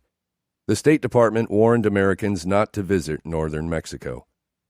As friends and neighbors, we should be honest about the rapidly deteriorating situation along the border and the near lawlessness in some parts, Garza had said in a statement back in June 2005, after the Nuevo Laredo police chief was murdered on his first day in office. As for Laredo, the mayor's mandate was clear: deny. She insisted the war was not spilling over into her charming Texas town. Like a restaurant that advertised clean food, Laredo's beleaguered tourism board would plaster "Laredo is safe" across buildings and billboards. But not all bureaucrats and law enforcement officials in Laredo shared the same agenda. Laredo's sheriff still warned that terrorists could arrive at any moment. The sheriff wasn't stupid. Ever since 9/11, the word narco turned few heads in Washington. Narco-terrorism was a different matter. Local law enforcement used national security threats to argue for bigger budgets. Spillover violence and the perception of chaos at the border also gave political challengers an opportunity to criticize incumbents for their failure to maintain the peace. As for the journalistic community, reporters could always use a good story, and peacefulness didn't create good stories. For its part, the U.S. government was eager to minimize the spillover narrative. Unlike the state of Texas, which defined spillover as any cartel-related violence, regardless of the victim, the federal definition excluded trafficker-on-trafficker violence. This approach conveniently ignored or glossed over the reality that many traffickers involved in the spillover, such as Gabriel Cardona, were Americans. But the federal definition meant that most cartel violence in the United States could be categorized, at least at the federal level, as non-spillover. At bottom, spillover violence and how it was defined came down to money, which was why Laredo Chief of Police Agustin Dovalina was happy to expand his definition. It meant more money for his department. Between lieutenants, sergeants, patrol officers, investigators, and administrative people, Chief Dovalina had about 500 employees spread among drugs, crimes against property, auto theft, crimes against people, homicide, aggravated assault, armed robbery, sexual offenses, child abuse and child pornography, and adult crimes, and juvenile crimes. Dovalina's police force represented about 10% of all Webb County law enforcement, and competition among agencies for federal funding was fierce. At the municipal, county, and state levels, Dovalina competed with the Sheriff's Department, the Constables, the Alcoholic Beverage Commission, the Department of Public Safety, Food Stamps, and Child Protective Services. At the federal level, he had DEA, Border Patrol, Homeland Security, FBI, ATF, ICE, Justice, and the Internal Revenue Service. Every year, in the spring, Chief Dovalina went to Washington, D.C. for the big national police conference. Upon arrival, he always visited the stingy bastards over in the Department of Justice, the ones in charge of doling out COPS grants, federal money allotted for local PDs under community-oriented policing services. In reality, COPS grants never amounted to much. If Dovalina was lucky, 1 year of every 4 he came home with a pittance. He often felt shorted by the federal government, and even now, with violence on the rise, he didn't feel the federal government gave him what he deserved. So recently, when 2 of Dovalina's PD underlings, a lieutenant in charge of the Stolen Property Division and a sergeant assigned to the Narcotics Division, came to his office and said the Mexican Mafia wanted to launder money through its slot machine casinos, the Macanitas, by programming the slot machines to pay out above the legal limit of $5, Dovalina listened to the proposition. The Mexican Mafia would compensate the Laredo Police Department to look the other way, close down a competitor, and help keep the heat off. Dovalina considered it. He wanted a new set of golf clubs. He agreed to the kickback scheme. If Dovalina felt irreverent, it wasn't only because he felt shorted on government funding. The cartel war gave Dovalina some power. His counterparts in Nuevo Laredo law enforcement came across the bridge seeking supplies, such as body armor. Of course, Dovalina would say over lunch, and who knew? Maybe those supplies would reach crime-fighting cops in Nuevo Laredo. Probably not. But they would contribute to the war, a conflict about which Dovalina had few emotions, save that it was bad. One side or the other would win. His own battle would go on. Miguel Trevino's battle continued. In church, he sat next to his mother and simmered. Mrs. Trevino knew her son's business and wept. Fito, her sweet boy, who only loved to hunt, just 26 years old, had been sitting outside reading the newspaper when Sinaloan assassins shot him 4 times in the face, once in the chest, and once in each hand, then dumped his body by a swing in a park. The church in Valle Hermoso was sealed off for the closed-casket funeral. Miguel's little brother had been murdered, and Miguel was infuriated that the incident had been reported on TV. It was the ultimate disrespect from the press, whose activities Miguel financed. Miguel had applied Catorce's management model to Nuevo Laredo and put local crime journalists from El Mañana to El Diario on a pay schedule. But these journalistic relationships, Miguel learned, were always in flux. The company offered the publisher of El Mañana, for instance, a deal. His newspaper would become their mouthpiece, and the publisher would agree to no longer investigate drug trafficking. The El Mañana publisher worried about the arrangement. Agreeing to be the company's mouthpiece was the same as signing his death sentence. If the company didn't kill him, the other side would. But the publisher was not stupid, and he agreed to the second condition. From then on, a company spokesman would communicate through a crime reporter which stories about crime could run in the paper. Arrangements such as these worked most of the time, but reporters were untrustworthy. They took money from the company. Then they took money from the other side. And soon they became orejas, ears, carrying information back and forth between criminal groups.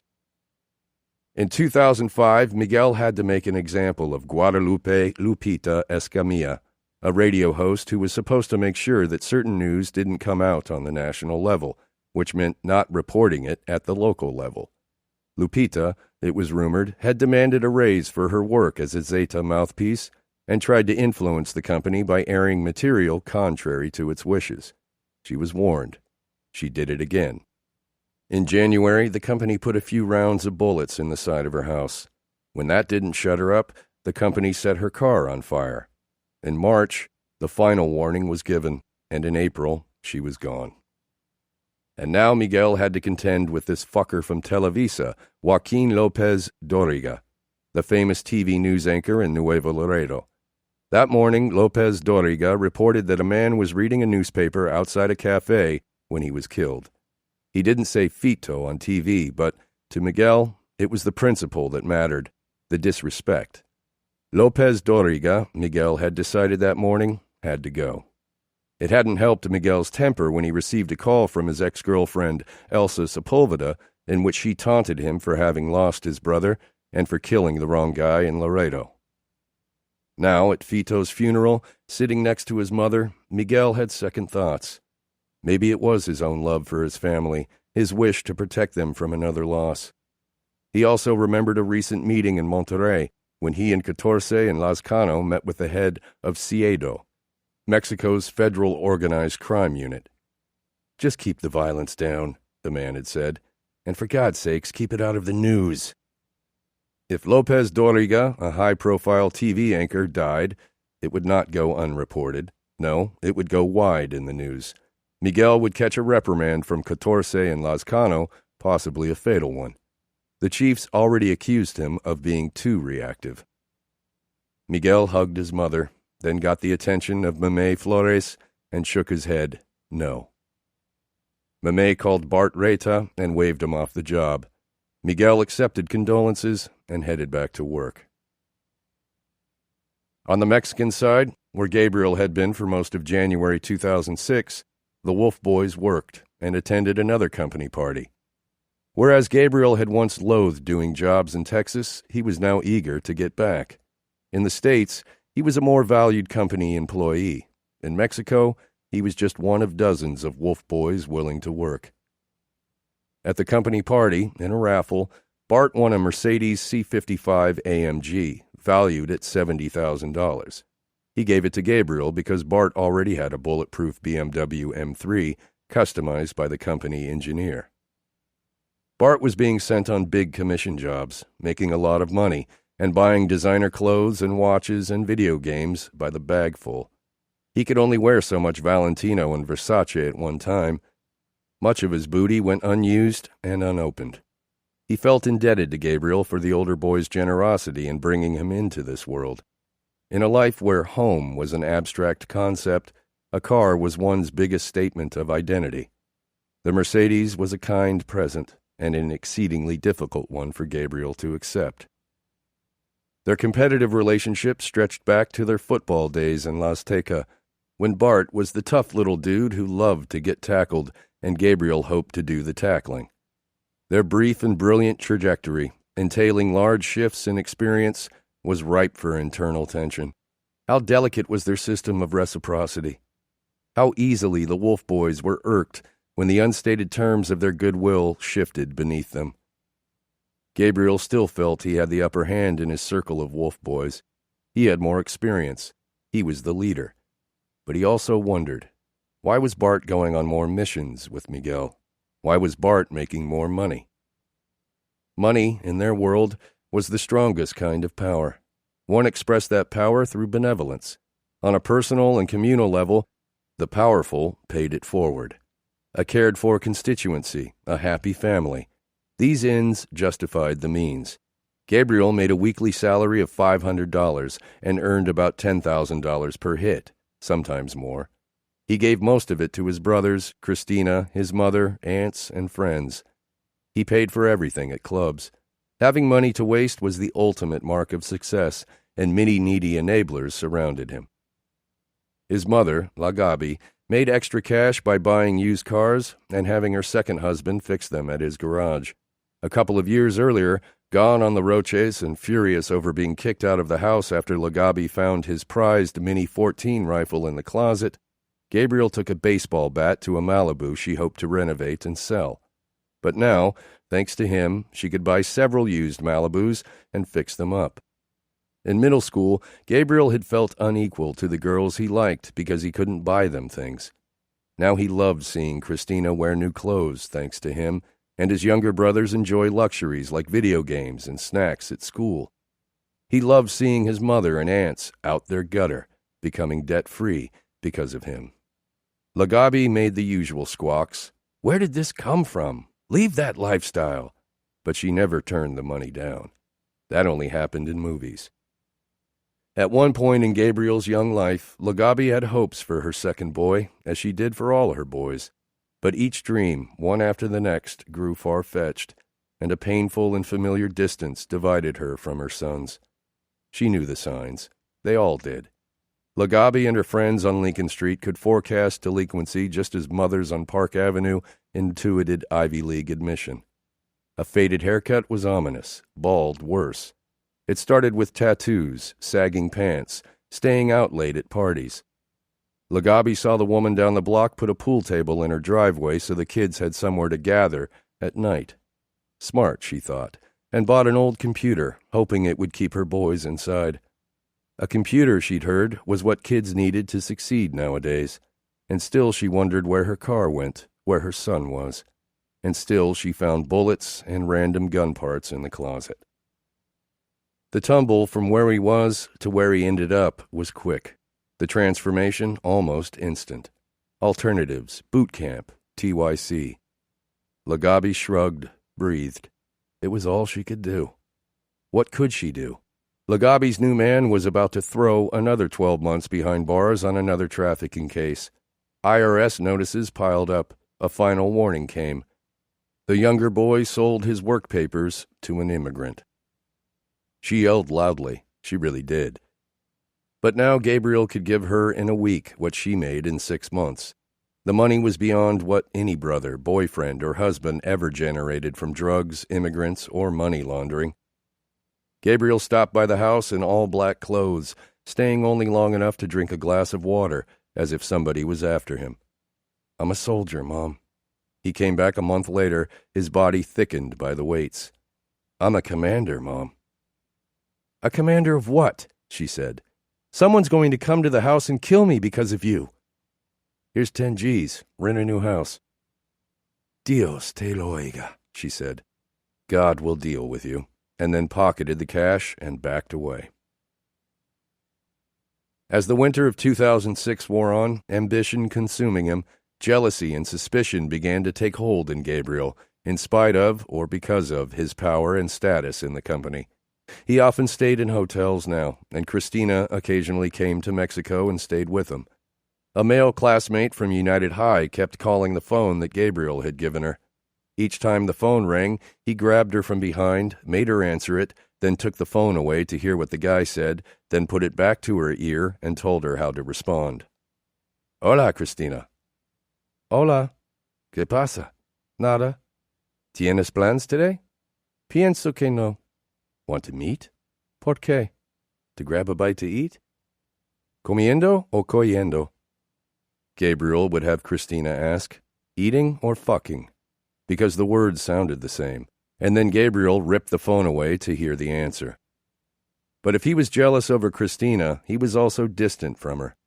He followed the example of his company elders by keeping Cristina on the perimeter. He visited her when he could, but excluded her for much of his life. He was busy, but he was also a thug, and there was nothing good for her about going out in public with his kind. From her vantage, all Cristina saw was love slipping away, a relationship reverting from serious to casual. "Why haven't I met your mom?" she asked. "The house is old." "I don't care, take me." "But the paint is peeling." "Take me." Gabriel never took Cristina to 207 Lincoln Street. Cristina had only met his brothers, but he did frequently mention mi padrino 02, my godfather 02, referring to the call sign for Mamé Flores. To her, it was as if he wanted to impress her with his connections and be secretive at the same time. Cristina, nearly 17, tried to remain ignorant, as her own mother had done with regard to her father's illicit activities. Gabriel had spent the previous summer in jail, but the specifics were unclear. He was the driver on the Bruno Orozco hit. Wences pulled the trigger. There was a rumor about what happened a few days before Orozco. Gabriel supposedly rang the doorbell of a Sinaloa-allied gangster named Pomponio, then shot Pomponio's 13-year-old son by mistake. But people said lots of nonsense in Laredo. Growing up among the church-going devout, Cristina had been a vehicle of faith, believe in a better life, and love unconditionally. But that vehicle was now parked on a steep incline. She was desperate for the affection and attention she never got from her own father. The world just disappeared when she was with her guy. Gabriel was gentle in bed, not rough, but sometimes he couldn't get erect. He'd be all downer and say, "Sorry, love, a friend slipped something in my drink." And when he said it a third time and a fourth time, Cristina thought, "This one does pills," and so they'd just embrace until he had to run off again. But during those brief interludes, as he sank into that droop-eyed haze, he confided private thoughts. "Soy un joto para matar," he said. "I'm a fag to kill." The pills weren't just for recreation. They were necessary, and their necessity worried him. He loved the money and power. But was he a true wolf boy, a real company man? Yes, he still believed he was, and he would soon prove it. 23. I'm a good soldier. After crossing the border on foot with one of his Mexican mafia brothers, his carnal, a black Suburban with an assault rifle holstered in PVC pipe screwed to the center console picked up René Garcia and the carnal and drove them to a horse ranch on the outskirts of Nuevo Laredo, where 36 Zeta soldiers milled around 8 more black Suburbans. In the middle, Miguel Trevino relaxed in the passenger seat of a white Porsche SUV, door open, his foot on the rail, as he flipped through a binder of pictures. Minutes later, Miguel emerged from the Porsche and announced that it was time to eat. Several men left and returned with the truck full of sodas and parrilladas, platters of Mexican barbecue. Everyone ate off the cars like a tailgate party. Afterward, Miguel told René and the carnal to get in the back of the Porsche. "Don't worry," he said. He paid $200,000 to bulletproof the vehicle. They didn't get far before they stopped on the side of the road to consult with a group of Zeta soldiers returning from a raid. One soldier had taken non-lethal gunfire and was bleeding through bandages. Miguel instructed that he be brought to the company hospital. When they arrived at a second ranch, Miguel returned his attention to René and the carnal. René didn't know the purpose of this trip. He'd come along on the instructions of the Mexican mafia leader in Laredo, the Black Hand.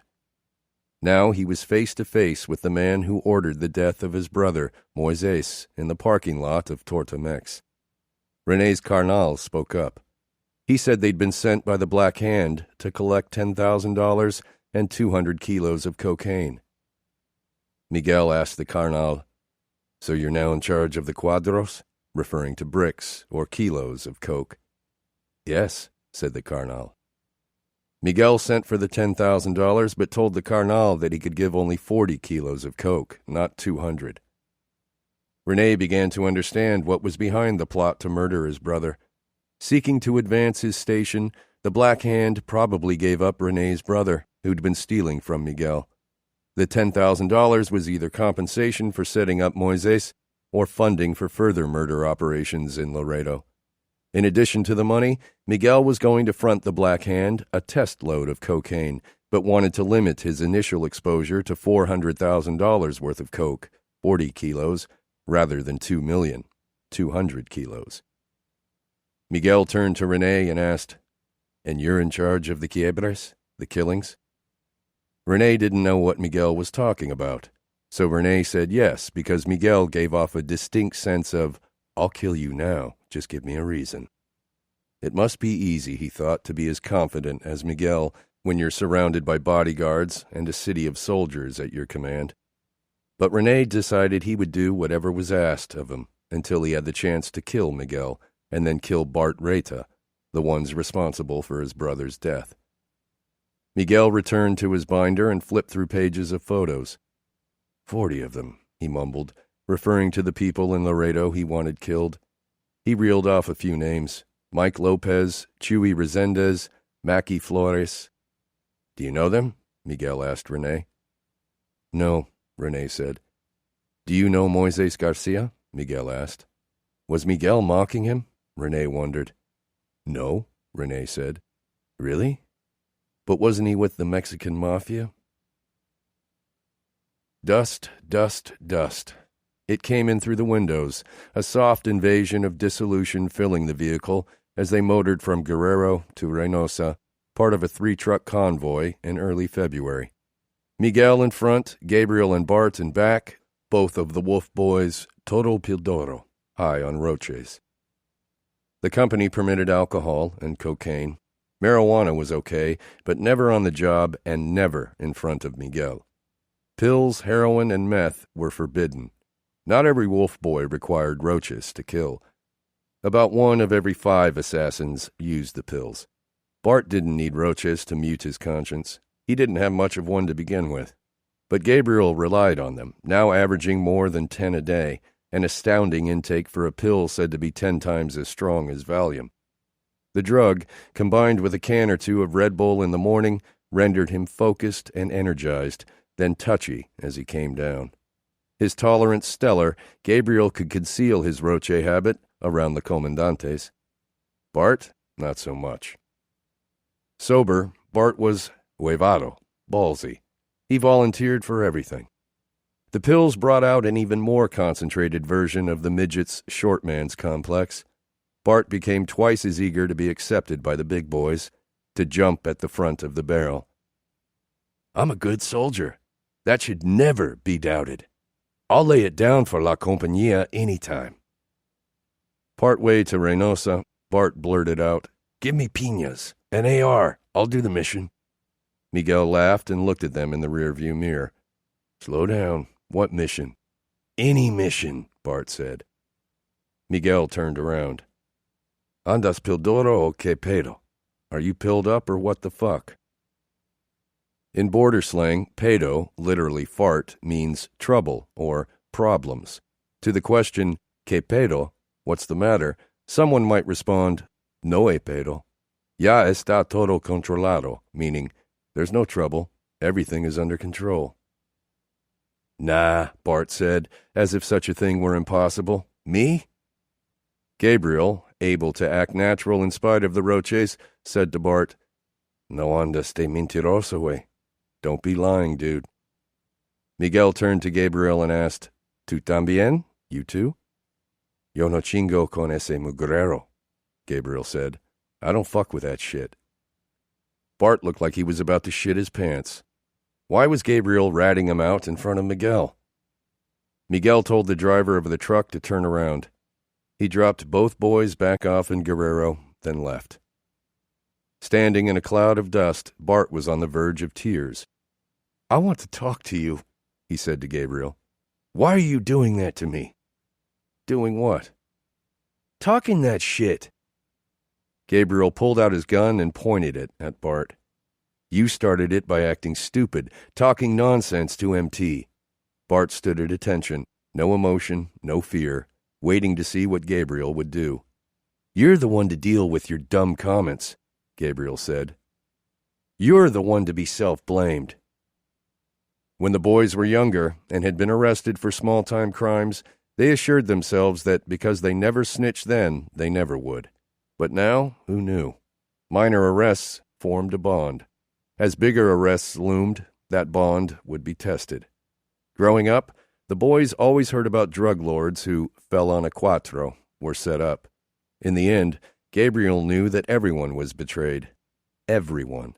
But he also knew that you couldn't be paranoid all the time. If you were, you should go flip burgers for a living. But you shouldn't be treating me like that, Bart said, because we're homies. He gave Gabriel his sad puppy dog face. I love you, Way. I'll lay it on the line for you. Bart and Gabriel made up, but the whole episode put both of them in a terrible mood. Later that day, back in Nuevo Laredo, Bart shot at someone randomly because he didn't like the way the person looked at him. As a consequence for the unsanctioned shooting, the Mexican military police raided the Nuevo Laredo house where the boys had been staying and confiscated Gabriel's new Mercedes. Gabriel went straight to the military police's base, identified himself as 40s people, and demanded to speak to the chief of police. The chief came out and denied knowledge of the car, treating Gabriel like an idiot. Gabriel dialed Miguel and put his phone on speaker. This is Miguel Trevino. I gave him that car. The chief laughed. He didn't believe it was Miguel. It's Miguel. That car was picked up by you. The chief went white. Look, you son of a bitch. Give that car back, or you'll know who I am personally. Out came the Mercedes. The two policemen stationed at the base's entrance opened the gate and nodded to Gabriel as he drove away. Cruising through Nuevo Laredo, he heard the ring of a bell coming around a corner. The hot dog guy. He remembered when he and Luis, as little kids dressed in their Sunday best, American clothes, would buy a bunch of $1 hot dogs for themselves and their Mexican cousins, telling the guy to pile on beans, chopped onions, and tomatoes until their plates overflowed with condiments. Then they'd run to the famous elote stand, Granolandia, and buy ears of boiled corn smothered in mayonnaise, cheese, and chili pepper. Gabriel's Mexican aunts earned around $80 a week, some of it paid in grocery store coupons, bonos. By American standards, he was poor, but in Mexico, because he was from America, he never felt poor. He thought of Laredo. He wanted to go back there, where he was needed, to finish what he started and prove himself worthy of greater roles in the company. It had become known as 40's List of 40, the people in Laredo whom Miguel and the company wanted dead, the final sweeping of enemies that, once completed, would secure the Laredo border crossing and the coveted I-35 smuggling corridor. Miguel spoke of his list like some grand project he planned to soon put in motion. He mentioned the list often to Gabriel, his most active sicario on the U.S. side of the border. We'll hold off a little longer until the heat over there cools, and then we'll go to work, Miguel had told him, referencing Robert Garcia's investigation of the boys following the murder of Noe Flores on Frost Street in early January. When Gabriel joined the company, Mamé and Miguel told him he would enjoy perfect privileges in the Warrior House, and he did. If he got caught or landed in jail, they'd come for him, and they did. If he worked hard and handled business, they said, he'd come up in the company, and now that was happening too. Any wolf boy who made himself instrumental in this final sweep, Gabriel believed, was guaranteed a Mexican plaza of his own and the title of a bona fide comandante. He'd waited in Mexico long enough. Now, as he drove north through Nuevo Laredo and back into his birth country, the sky snapping off into darkness, he resembled a fantastic insect stuck at the center of a huge vibrating web, or some rodeo bull pulling against opposing ropes while being rigged for a rider. What they didn't tell him, what he couldn't have known, was that the American legal system, for all its flaws, was a patient one. It waited. Part 4. Prophecy. Rivalry is a densely textured relationship, building opposition out of similarity and solidarity out of the intimacy of shared ambition and mutual envy. Aztecs. Inga Clendenin. 24. Last meal. Do you need the phone? Yes. Who are you calling? My brother. Robert Garcia slid Gabriel's cell across the table. Tell him you'll call him later. Hey, Gabriel said when Luis picked up. I need you to call my brother Mike and tell him I'm arrested. Do you have his radio code? Robert knew of Gabriel's 3 brothers. There was no Mike. They're charging me with 2 murders, but I don't know anything. They say there's a witness. I think it's all bullshit. Tell my brother Mike it will be a $2 million bond. Yeah, tell him to send $200,000. He'll pay it. You just keep collecting what's mine every Monday. On February 5th, 2006, Gabriel had driven back to Laredo, but he hadn't returned to Texas heedlessly. A few days earlier, he'd asked a friend to call a cousin who worked in the Webb County clerk's office and inquire about warrants pending for each person in his crew. Gabriel had none, he was told, so he thought it would be fine to come across. Robert's gambit worked, and Gabriel was arrested at the border. 8 months had passed since their last meeting. Gabriel had put on 10 pounds of bulk, his back pushing against the seams of an untucked button-down, and he walked with a new swagger. His hair, which he wore shorter now, revealed the old scars of shotgun fragments. He behaved not as a young man facing heavy time on multiple murder charges, but as one engaged in an elaborate game. The kid, looking at millions in bail, was concerned about getting his $500 per week in salary from the company. The open mention of Brother Mike. The confidence that the money would arrive. Robert decided to play to that ego. Last summer you told me about the murders you committed across, Robert said. Or was that bullshit? No, they were true. I like to do them across because there is no problem across. You said you had help from the police? They set them up for you. Those guys have everything under control. Were those deaths reported, or did they disappear the bodies? All the ones I've done, they disappeared. What do you use over there? ARs, Gabriel said, referring to AR-15 assault rifles. They're faster. Why don't you use ARs here? Because over here it's more difficult with the law, Gabriel said, referring to America's heightened penalties for using assault weapons in crimes. Robert raised an eyebrow, leaned back, crossed his arms, and regarded Gabriel impassively. It was the posture of a non-judgmental therapist, acknowledging the gravity of his patient's disclosure. Without changing tone, Robert transitioned. So, the Tortomex murder, you said you didn't participate. And this one on Frost Street, tell me what happened. Gabriel denied any involvement with the murders of Moises Garcia at Tortomex or Noe Flores on Frost Street. Robert said he had an eyewitness on the Flores murder, enough to get 2 more warrants on Gabriel, one for murder and one for engaging in organized criminal activity. An eyewitness was weak, Gabriel knew, but enough to hold him. He needed to provide a story. So he continued in a general way about Zeta operations on the U.S. side. Some hits had been done under the instruction of Miguel Trevino, he said, but he didn't know which ones. There were other groups in Laredo working under other people. Here it was, Robert thought, swirling nuggets of truth into his bowl of bullshit.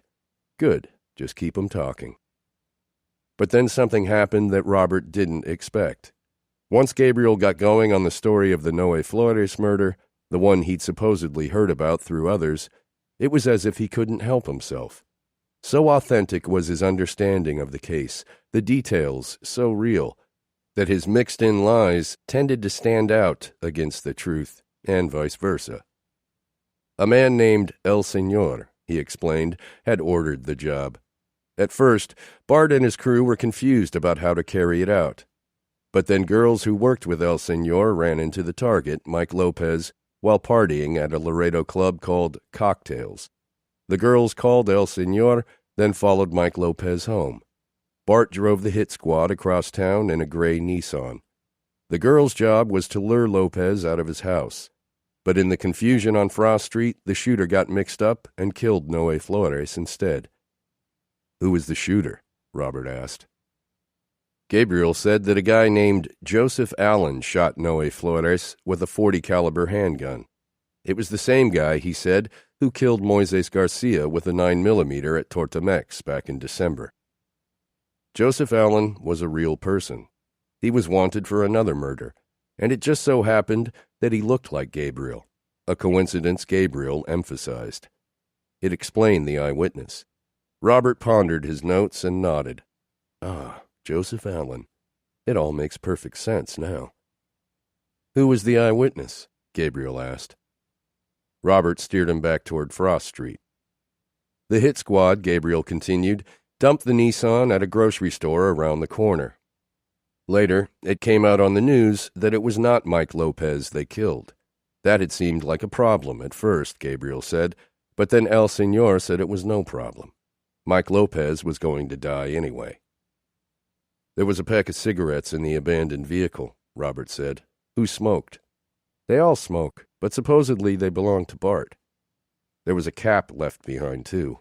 What kind of cap was it?" "A camouflage cap." "Whose?" "Bart's." "What's the deal with Pablo, Polo, and David?" Robert asked, referring to other Wolf boys in Laredo, those Chuckies that Gabriel called the B Team. The Chuckies had been arrested for a botched hit at a Laredo Walmart a few days earlier and had implicated Gabriel in the Noe Flores murder. "Were they also in charge of murders?" "Yes," Gabriel said. "But they never did anything? What, they weren't any good?" "They were afraid." "How about Chapa?" Gabriel's driver, Chapa, had been brought in for questioning a few weeks earlier, caught coming back across in the white Expedition used in the Moises Garcia hit. "We didn't tell him anything," Gabriel said, then asked to use the phone again. With Robert sitting right there, he called Brother Mike. "No, brother, I was going to tell you. I am detained." "No, on the other side." "They're accusing me of a murder I had nothing to do with." "Yeah, I was with my girl when they got me." "No, the others remained on the other side." "Yeah, they did listen. But you know how it is with my girl. I'm just asking for some help if you can. If not, no problem." Over the past year, Robert had interviewed more than a dozen cartel informants. This kid was deeper in the underworld than any of them. When Gabriel asked to make 2 more calls, Robert told him to go ahead, to take his time. Gabriel called Luis again. "I just told Mike of my bond. He told me he warned me not to come across. He got angry and didn't want to talk to me anymore. But he said he would pay. He'll release the money. Just tell the midget to call Mike and confirm that everything's cool." "Okay. And add some minutes to the Verizon phone so I can call you from county." Then Gabriel called Christina back. "He'll get me out." "Yeah, my brother Mike. It'll be $2 million. Can you believe that?" "Where are you going? Your house?" "Okay, I'll call later. Love you too. Bye." Robert wanted to come across as friendly, fatherly, not antagonistic. He didn't want that cartel lawyer, David Almaraz, interfering with his investigation. He said, "Okay, this is what's going to happen. We obtained the warrant because the others accused you, and because you were ID'd. You are part of the group.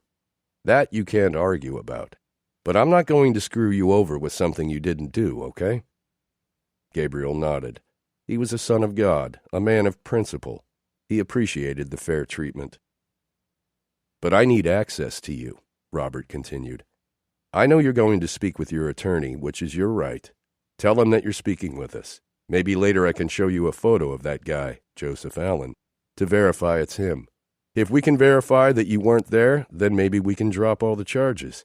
I'll continue to investigate. But tell me something. Where are these guys if I need to find them? Bart and these other assholes. Across? But it would be very hard. They'll shoot it out. They're trained.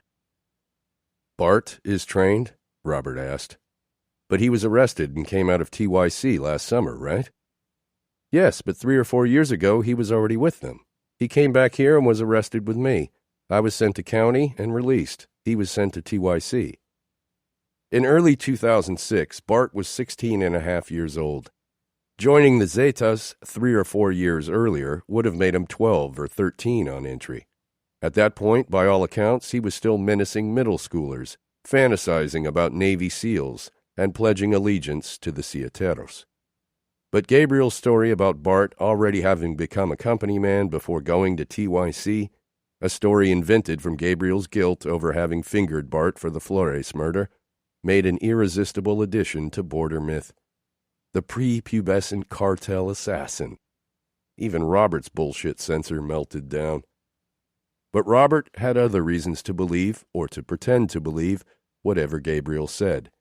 As he continued the investigations, he hoped eventually to turn Gabriel into a cooperating witness, someone who would identify the others involved in the murders and provide more information about Miguel Trevino, who, by February 2006, was now considered a high-priority target by Angel Moreno, DEA, FBI, and the rest of American law enforcement.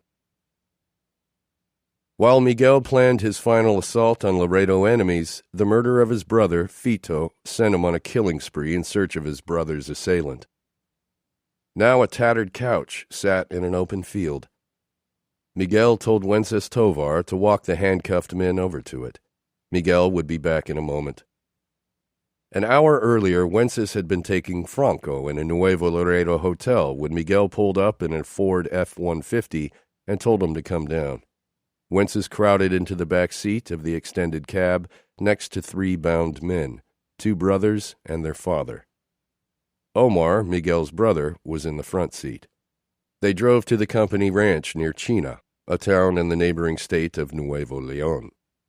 When Wences understood that one of the 2 bound brothers had confessed to killing Fito Trevino, he thought, I would not want to be you guys. Now, Wences brought the 3 bound men to the couch in the middle of the field and told them to scoot over so he could sit down. It would be a while until Miguel and Omar returned. Wences disappeared into the task of rolling a joint until the familiar scream of a maiming interrupted him and something wet slapped against his face. A severed ear. Miguel stood at the other end of the couch next to the man who killed Fito. Miguel wore black jeans and a Tommy Hilfiger shirt. His knife was smeared with blood. Tucked between his torso and the knife-wielding arm was a container of potato salad, from which he speared bites with a plastic fork. If I ever see you doing that shit around me again, Miguel told Wences through a mouthful of potatoes, you'll be next. Wences tossed the joint aside and stood up. He didn't want to look away. Miguel hated that. So he looked at the wound of the guy who had killed his boss's brother. Every time an ear was cut, Wences was always surprised by how small the inside was. Just 2 tiny holes in the head. The killer requested that his brother and father be spared. They weren't involved, he said. Was my brother involved? Miguel asked. No, he wasn't, so now you're going to watch them die. Miguel radioed a doctor. He wanted this affair to be slow. Then he heated his cuchillo over a flame and soldered the ear wound shut hastily while his brother's killer screamed, then vomited. Omar looked impatient. Of all Trevino siblings, Omar was closest to Fito and most upset by his death. Going slowly didn't work for Omar. He pulled the father, a huge man, off the couch and shot him in the face with an AR-15, emptying dozens of rounds into the nose, cheeks, chin, eyes, and forehead. Upon the gouge of each bullet, the man's face sucked further backward until the head was flat on the ground like a rubber mask, pancake thin. Wences forced himself to watch. Miguel, his right hand on his .38, his left leg shaking, looked around. Where's that doctor? Spurred on by his brother, Omar, Miguel let his impatience get the better of him as well. He shot the brother of his brother's killer in the legs. This shooting went on for 5 magazines. He loaded a 6th magazine and shot the brother in the cranium at a glancing angle, revealing brain. He holstered his gun, walked to a nearby mesquite tree, and cut a spoon-like sliver of bark. He squatted by the head of the dead brother, scooped out a serving of gray matter, and handed the spoon to his brother's killer. Was Miguel messed up?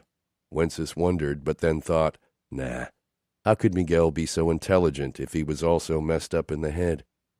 Sure, it was true that Miguel cut bodies open a lot and seemed to enjoy it, but so did doctors and medical examiners.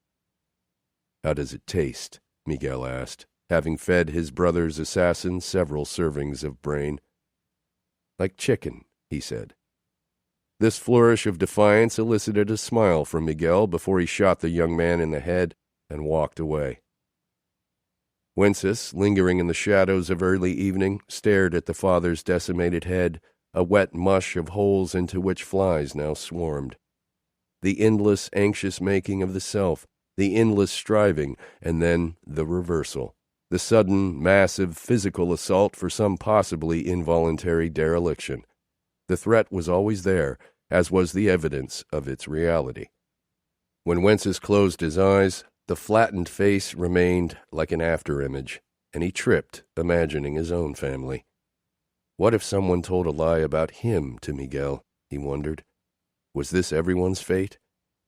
Vámonos, Miguel shouted, and the caravan departed to another ranch. Elsa Sepulveda, Miguel's ex, had been found. The Aguilera, literally the nest, was a house of discipline, a place to store company men who disobeyed orders, as well as immigrants, contras, and other collateral. Wences followed Miguel inside. They passed middle-aged women who asked for food and bathroom privileges, children who asked to go home. Miguel walked to a girl tied to a chair in the corner. He ripped the tape from her eyes and mouth. When he saw her face, he became furious. He called over the soldier who brought her there and threw pictures of Elsa Sepulveda on the floor. How was it possible that the soldier confused Elsa for this person? The soldier apologized and attempted to prostrate himself. Miguel laughed. The only thing he hated more than incompetence was a sorry-ass panochon. He shook his left leg, threw his head back, sighted down his nose, then pulled his .38, said, "Ya mamastes, you're gone," and shot the soldier in the head. He told the woman on the floor, whoever it was, that she was coming with them. He told Wences to drive the Porsche Cayenne. Outside, the woman tried to open the door of the Porsche before Wences unlocked it and received a shock from the armoring system. Wences deactivated the security, and they all got in. It was night. As they returned to the Chino Ranch, Miguel spoke to the woman in shockingly frank and emotional terms about his relationship with Elsa Sepulveda. He spoke of how humiliating it was when she left him, of how that humiliation deepened when he found out she was cheating on him. When she called to taunt him over the death of Fito, that was the last straw. At the Chino Ranch, Miguel ordered the white tiger. The cage arrived. Bodyguards emerged from a chicken coop carrying the naked, lifeless bodies of the 3 men murdered that afternoon, the scalp of one torn away. The starving tiger, released from its cage while a bodyguard controlled it with a leash, devoured the arms and legs while Miguel laughed. He told the woman, a friend of Elsa's apparently, that they'd stolen the tiger from a circus. He vowed to do the same to Elsa if he ever found her. They departed the ranch. Near the border, Miguel and Wences turned the woman over to a man they called El Licenciado, a lawyer for Miguel, who would take her to the bridge and see she made it back to Texas. The moniker Licenciado, a graduate or licensed person, suggests a kind of fake respect for lawyers and politicians in Mexico's corrupt elite, those educated people who do business with criminals. Their power, writes journalist Alfredo Corchado, is a symptom of impunity that has roots and power structures dating back to the days of the Aztecs, which were molded to the modern age by the PRI. El Licenciado told Miguel that the family of the men killed that afternoon requested the bodies for a proper burial. Miguel laughed and asked for the phone. His brother, he told the family, had no proper burial, and neither would they. He said the bodies had been thrown on the side of the road. He didn't remember where. Maybe they were eaten. 25. Heroes and Liars. In late January 2006, 2 young DEA agents contacted Angel Moreno to say they had an informant who claimed to be connected to Miguel Trevino. The informant, Rocky, was a former Zeta employee who'd come out of a long hospital stay after being beaten nearly to death by Omar Trevino. The DEA agents were confident they could use Rocky to make big cases against high-level guys in the company. It was one of the greatest aspects of the system, and one of the worst, the incredible discretion given to someone like Angel Moreno. For agents looking to make a case, Moreno was the guy they had to go through, for a simple reason. In court, before the actual judge, the federal prosecutor was the face of the American government. Arguably, Moreno had more influence over a criminal's future than any judge. Who got charged, when, how many times, and for how much, and whether a mandatory minimum sentence got tossed in. These decisions were all up to Moreno. He liked to say he did more for defendants' rights before they got charged than any defense attorney did afterward. Prosecutors at the border entertained 2 kinds of drug cases, reactive and proactive. The reactive ones were simple. Border Patrol busted a guy coming across the border with a load of dope and called DEA or ICE, agencies with arresting powers. An agent drove to the bridge or the checkpoint, made the arrest, and interviewed the smuggler about his network. Could the guy lead to bigger fish? Was he willing to cooperate in exchange for a sentence reduction? Then the prosecutor opened a case, and the negotiations began. The proactive cases were the ones where agents pitched the prosecutor. Joe Blow doesn't have a job, but he owns lots of trucks. We have good information that he's moving coke. We want a search warrant. The agent submitted an affidavit, and the prosecutor opened a case.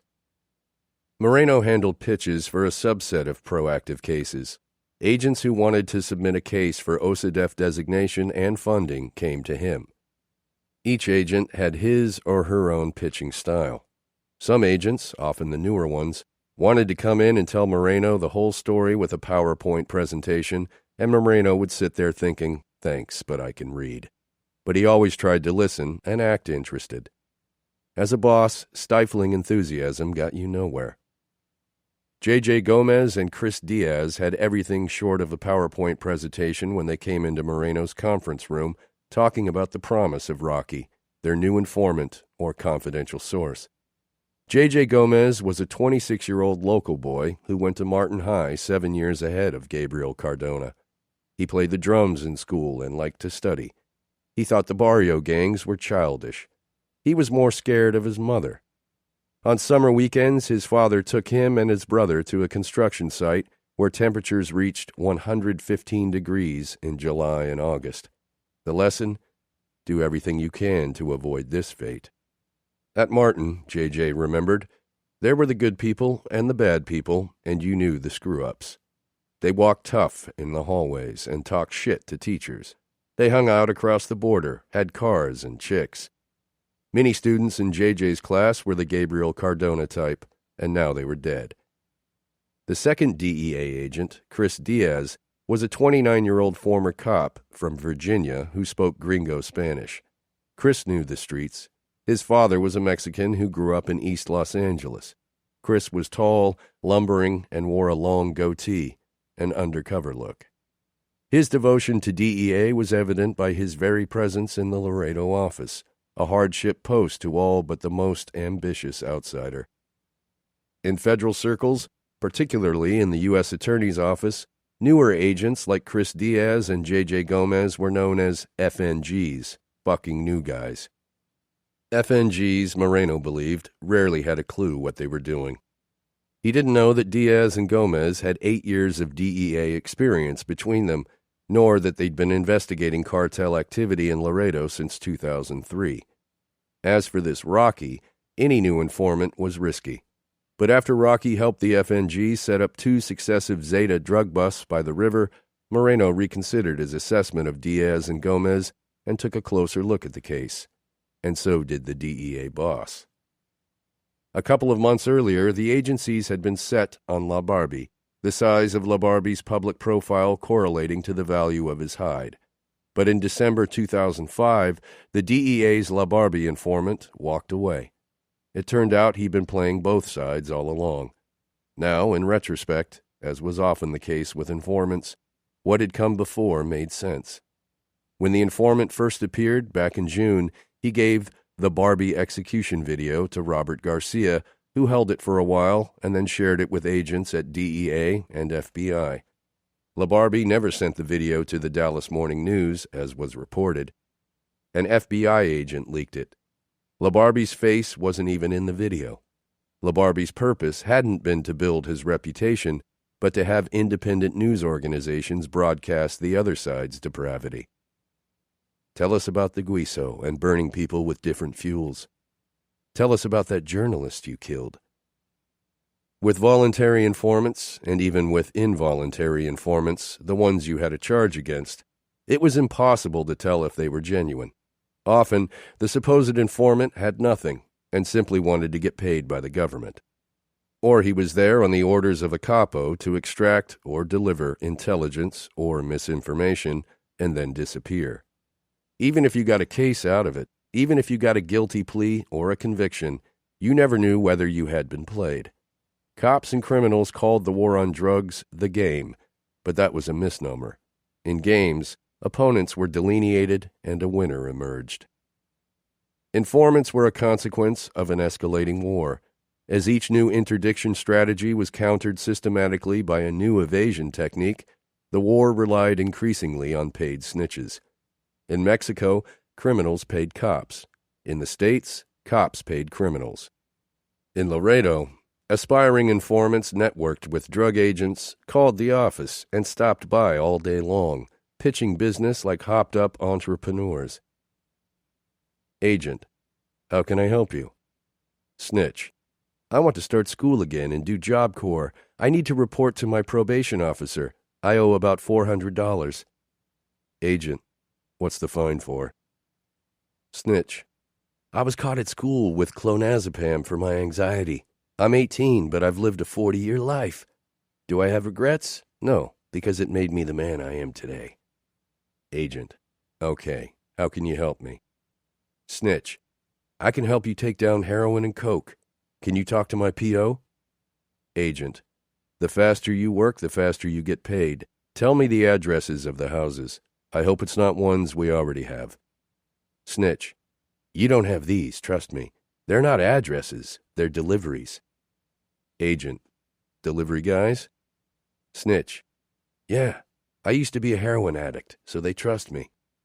Agent: Who are they? Snitch: Family friends, cousins, the biggest heroin dealers in Laredo. They were the ones who hooked me, so fuck them. I constructed their house. Agent: Like you actually built it? Snitch: I painted it. Look, the only reason I'm doing this is for my girl and my child. I've seen friends die of overdoses. I love my city too much to see it go down this fast. Agent: Do you have the delivery numbers?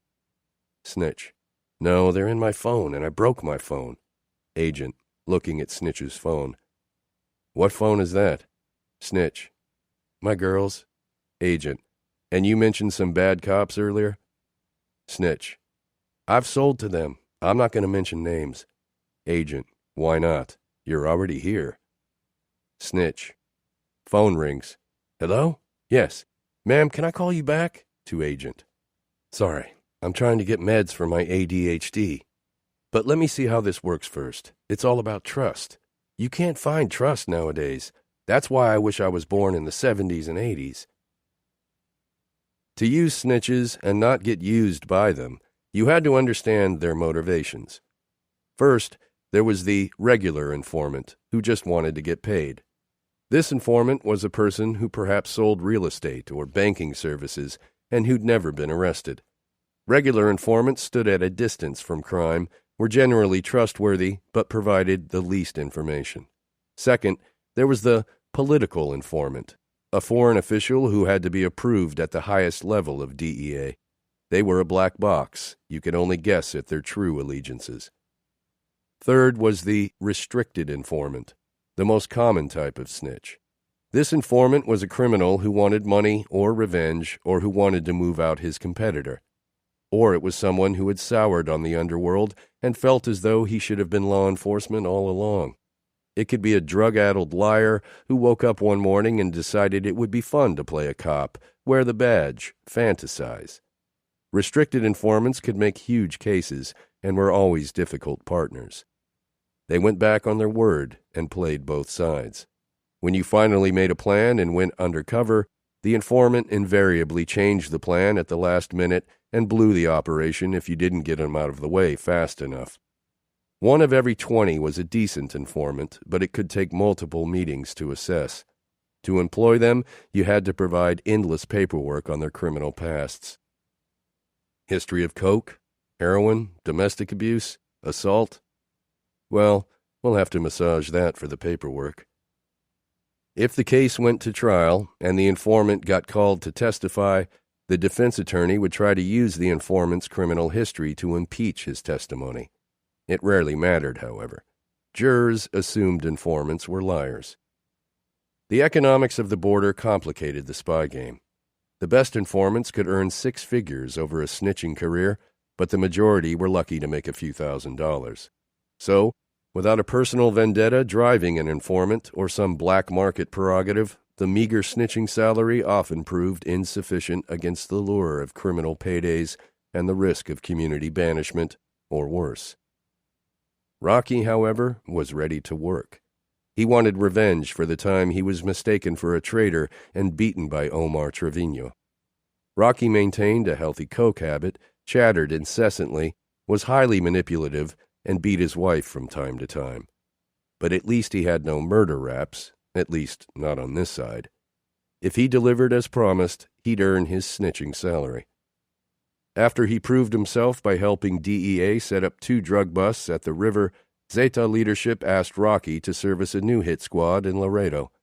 On the wire that Rocky now wore, the DEA agents, Diaz and Gomez, learned that Miguel had dispatched 2 hitmen to make the loudest statement yet, a Scarface-style massacre at Agave Azul, the hottest Laredo nightclub owned by La Barbie.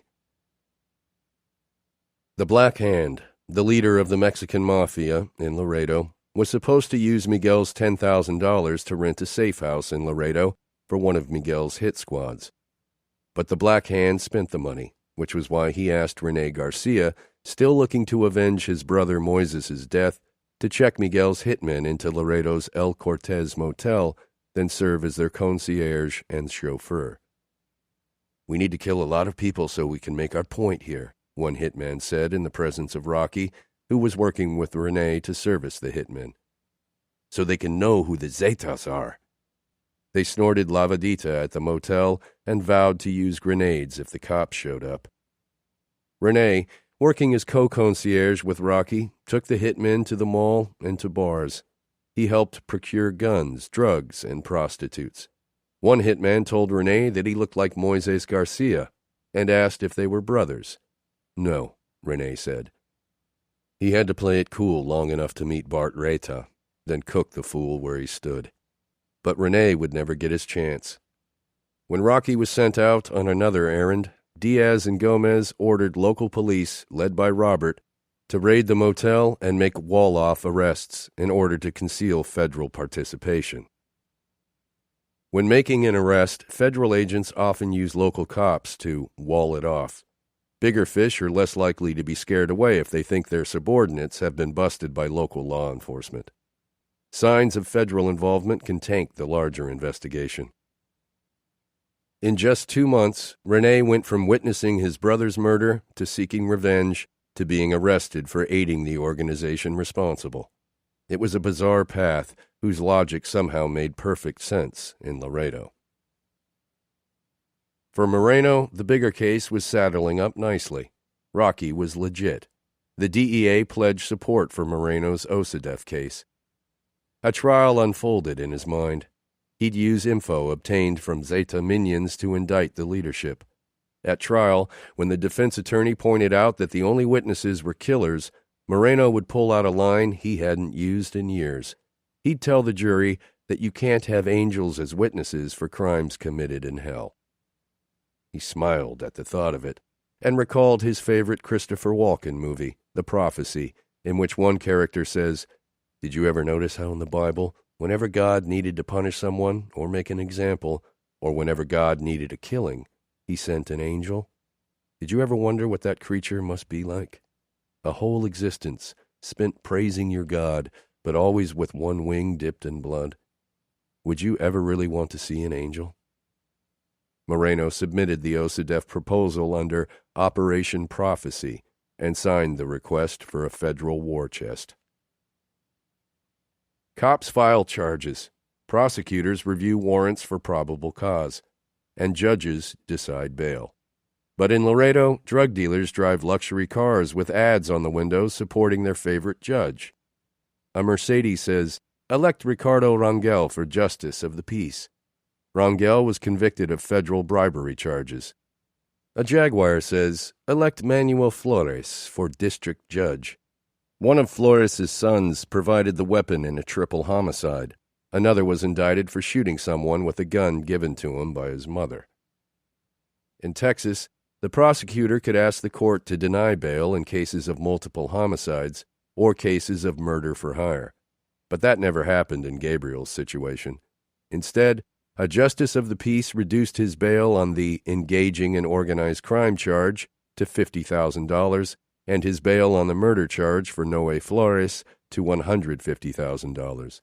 When Gabriel went before Judge Manuel Flores, no relation, on the Orozco murder, Flores set bail at $2 million, putting Gabriel's total bail to $2.2 million, 10% of which, the amount it would cost to bond out, was $220,000. The Zetas wouldn't pay that. When David Almaraz, one of Laredo's prosecutors turned cartel lawyers, convinced Judge Flores to call a bail reduction hearing, no one at Laredo PD was notified. A different state prosecutor appeared than had appeared at the first hearing. Almaraz said he and the new prosecutor agreed to $200,000 for the Orozco charges, putting Gabriel's total bail at $600,000, meaning it would cost only $60,000 to bond out. Texas had become a stock market for killers.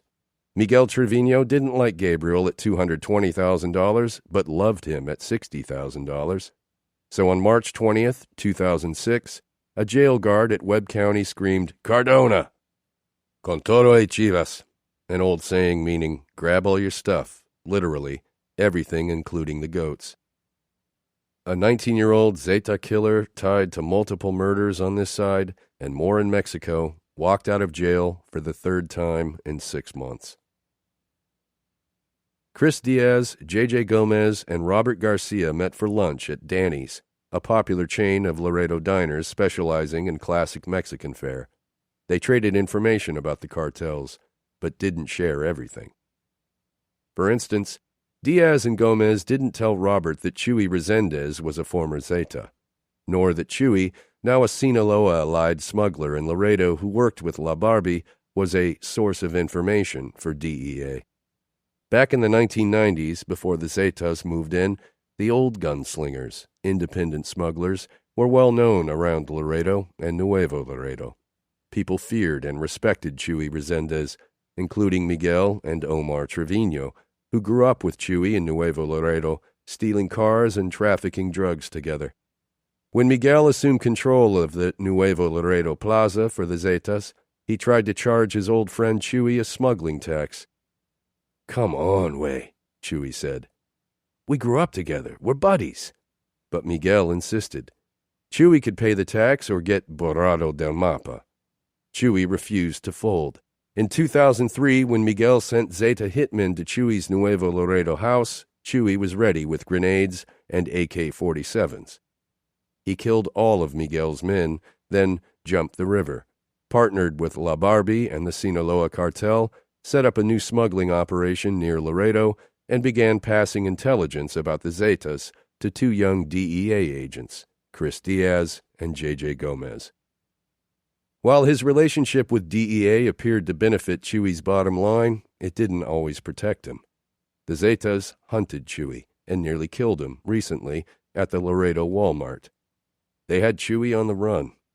In murdering Bruno Orozco, another Zeta trader, in June 2005, Wences Tovar and Gabriel Cardona removed one of Chewy's best sources for Zeta intelligence, thereby diminishing Chewy's value to DEA. The cop and the agents ate and talked. From the parking lot, Gabriel watched them. "I'm here," Rocky told the comandante after walking across the bridge from the United States to Mexico. "Okay, I couldn't come get you, but go around the block. There's going to be a guy in a silver Jetta waiting for you." Rocky was nervous he'd be killed, and for good reason. He'd been present at 2 drug busts at the river and at the bust of the hitmen at the Cortez Motel, and all 3 times he walked away without being arrested. There was a guy around the corner in a silver Jetta. The guy put a gun to Rocky's head while he searched him. "Everything's okay," the guy told Rocky. He mentioned that the company had a long list of targets in Laredo, then handed Rocky $5,500 and asked him to set up a new safe house in Laredo, a large house for a new group of assassins. Rocky returned to Laredo on foot with the money and critical new intelligence. The Zetas had a long hit list of people in Laredo. Who was on the list? Rocky didn't know, but there seemed to be dozens of targets. Robert Garcia, Chris Diaz, and J.J. Gomez met with Angel Moreno. If you wanted to kill one guy or attack a nightclub, you ordered it done and your hitmen fled back to Mexico. But several hitmen and several agents? A safe house? They were planning on a slaughter. This new information altered Moreno's thinking. Operation Prophecy was no longer just about an OSADEF investigation and building a case against capos in Mexico. Moreno, the agents, and Robert needed to try to identify some or all of the targets on the hit list so they could foil the murders before they happened. Simply arresting hitmen didn't mean stopping the murders. If a cartel wanted someone dead, it would keep putting out a contract until the job was done. Moreno proposed a plan: wiring a safe house for sound and video, and then using Rocky to lure Zetas into the house, where the government would monitor their movements and record their phone calls with Zeta leadership in Mexico, trying to find out who was on the hit list and gathering as much evidence as possible against top Zeta leaders before kicking down the door. Moreno, the agents, and Robert mulled it. It could be insane, or it could be brilliant. Letting assassins roam Laredo while the government watched? It was definitely without precedent. What if people died while agents watched from the wire room? What if the assassins asked Rocky to get them guns?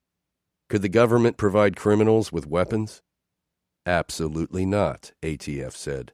Well, maybe under certain circumstances. Maybe if the guns were non-functioning. Actually, they didn't know. What if the assassins asked Rocky for drugs? Could the government provide drugs? Probably not, but DEA could watch the criminals consume their own drugs without shutting the operation down. More questions came up. What would air and ground support cost per day? What if there was a shootout around the safe house?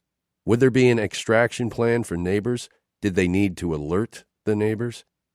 Just ignore those kids across the street. They're assassins. Moreno called a meeting of every agency boss in Laredo and described the plan. If it works, we'll all be heroes, he told the room. If it doesn't, I'll get indicted. The agency heads stared at Moreno with grudging respect. They were all federal bosses, but Moreno, as prosecutor, had the power to make charging decisions and authorize investigations. Every boss had his or her share of war stories about bitter face-offs with Moreno, usually over a wiretap or a subpoena that he wouldn't submit to the court, usually because the affidavit wasn't sound. The disgruntled DEA agent, for instance, would kick it up to his local boss. The local boss would call Moreno and say, "You need to push this forward. Our legal counsel says the affidavit has enough." And Moreno would say, "Yeah, but your legal counsel doesn't rely on it in court when the case goes to trial. I do." And then the local boss would kick it up to the regional boss in Houston, and the regional boss would call Moreno. "You need to do this now. Time's wasting." And Moreno'd say, "Have you read the affidavit? No? Well, read it, then call me."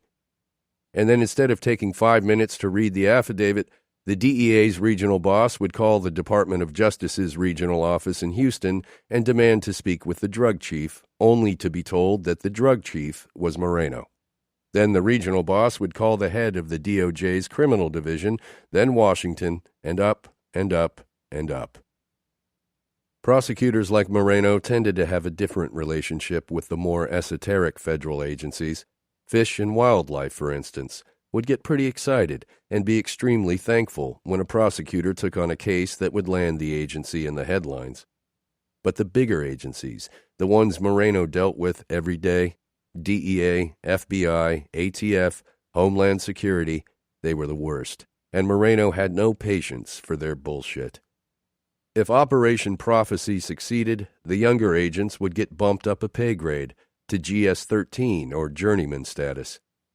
But if it failed, or even if it succeeded while a minor part went wrong, they would not share in the ignominy. The weight would fall on Moreno alone.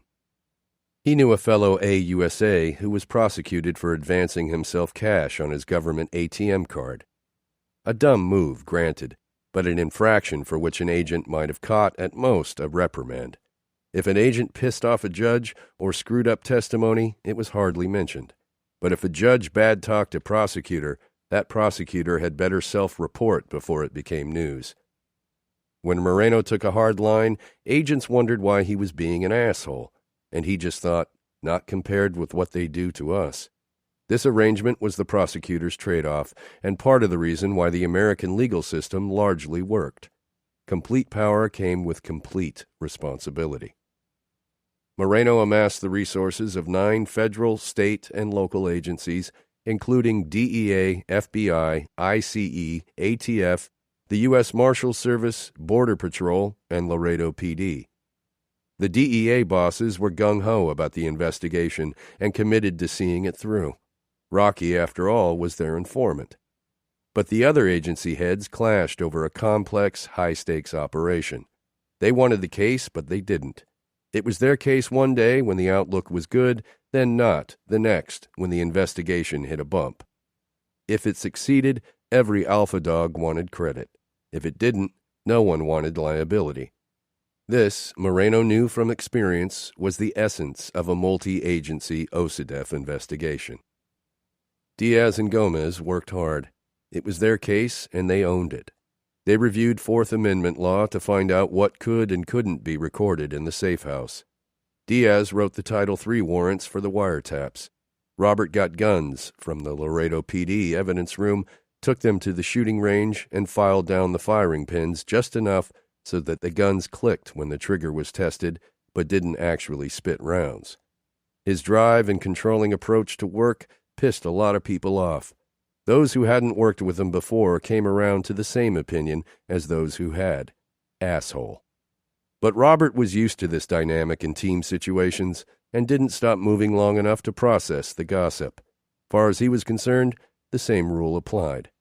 Lead, follow, or get out of my way.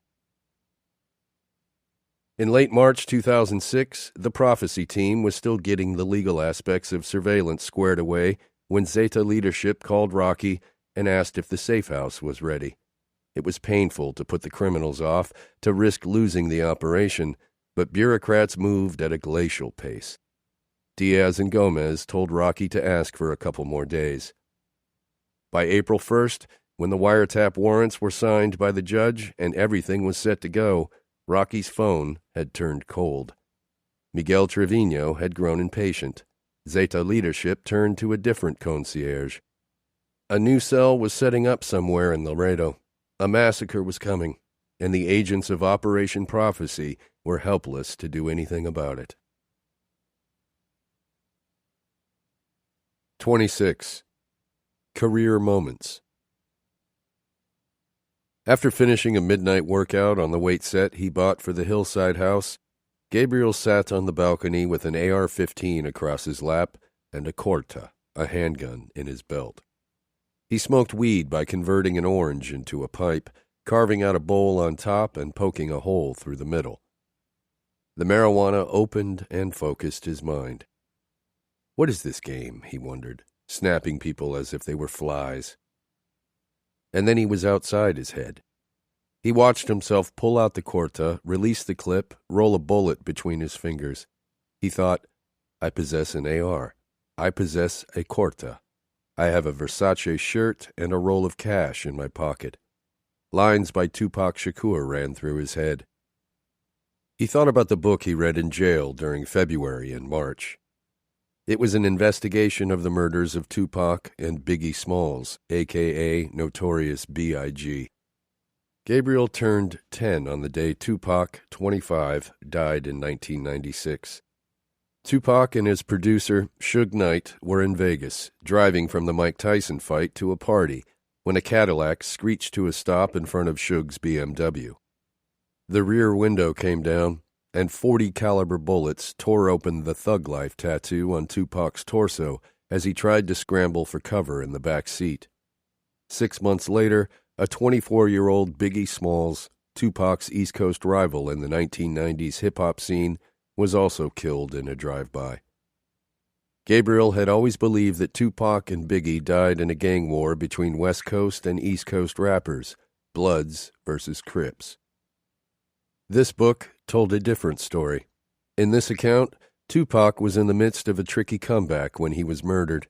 The year before his death, Tupac sat in a New York prison, settling into a 52-month sentence for the sexual assault of a groupie. By then, he'd put out 2 best-selling albums and starred opposite Janet Jackson in Poetic Justice.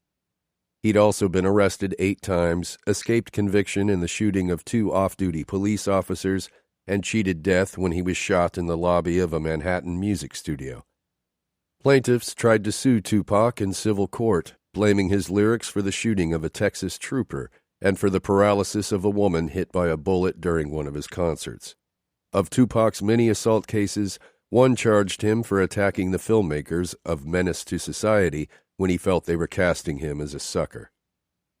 Imprisoned finally for sexual assault, Tupac felt ready for a change. He'd helped build gangsta rap into a bazillion-dollar business with crossover appeal. All those white suburban kids living vicariously through his ghetto rhymes. Yet financially, Tupac was ruined. Thug life ate his earnings in legal fees. If that life was real, he began thinking in prison, let someone else represent it. Suge Knight, the book said, visited Tupac in prison. Tupac's problems made him more attractive to Suge. If Tupac agreed to join Suge's music label, Death Row Records, Suge said, he could spring Tupac. 1 week later, Tupac was released from prison. If Tupac was the warrior poet, Suge was the general, buying and intimidating his way to impunity. Within the hip-hop castle, however, they were competitors vying for the same subjects, a core ghetto audience that demanded crime and sex from the rap industry stars, in art as in life. But they also did socially minded activities. Suge hosted Mother's Day celebrations and sponsored Christmas toy giveaways, Gabriel read. And Tupac had his own milk and honey stuff, such as his ode to mothers in the song Dear Mama. In another song, I Ain't Mad at Ya, Tupac encouraged kids to ignore negativity and rise above the hood. But take away those assaults, the cop shootings, that prison time. Without all that crazy shit to woo the illest, Tupac, like South Park Mexican, would have had no stage, would have been no nigger for the times. The bad, Gabriel decided, made the good possible. When he came out of prison and joined Death Row, Tupac's idea was to maintain a friendship with Suge, but slowly separate his business from Death Row and start his own label, Machiavelli Records, the name inspired by his prison reading of Machiavelli's The Prince. Unwinding the business relationship with Suge was difficult. That prospect faded when Tupac's first album on the Death Row label, All Eyes on Me, earned $10 million in its first week, second only, at the time, to the Beatles anthology as the best commercial opening in history. But, Gabriel read, Tupac remained determined to cut loose. He relied more on his East Coast attorney, a Harvard professor, and fired death row's lawyer. The Tyson fight in Vegas was 10 days later. The book maintained that everything about Tupac's murder was strange. In a typical drive-by, the shooter's car pulled up alongside the victim's car, such that both passenger and driver were in the line of fire. It also made the getaway easier. But the Cadillac pulled in front of Suge's BMW. The shooter had a frontal shot at Tupac, and only Tupac. The murder appeared at first to be retaliation for an attack Tupac made on a Crips gang member earlier that night, as Tupac and Suge were leaving the Tyson fight. The book suggested that Suge staged the altercation to create the appearance of a motive. Blood in, blood out, Gabriel thought. Well, he didn't admire Tupac any less, but Gabriel's own code was different. If he used to think of himself as independent, he'd matured into a soldier, a company man, more than a mere wolf boy, and now he lived by the principles of duty and loyalty. Por y sobre la verga. For and about the idea. Anything within the business was nothing more than business. Do the job and make yourself valuable, he had always told himself. And he did. Big Brother Mike would be there, he had assured himself, and he was right. The law kept letting him out. The company kept paying for it. What clearer validation could there be? His leadership skills were impeccable. With those wolf boys beneath him in the hierarchy, he was generous but stern. He respected authority. He listened first, then spoke. He knew the organization. He knew who controlled each plaza in Mexico. He knew, for instance, that Cancun was up for grabs and that he was a contender to run it. Mexico would be easier. A beachside plaza of his own. He and Christina living like royalty among a crew of his closest homies. He slept. The next day, Richard and another wolf boy came by with news. Alfonso Poncho Aviles, a 16-year-old whom Gabriel remembered from school, had joined the Sinaloa cartel and was recruiting other kids from Laredo. Gabriel called Mame, who said, "Find out who he works with and what he does." Gabriel, Richard, and the third wolf boy, who knew Poncho, went to Poncho's house and passed themselves off as fellow Sinaloans.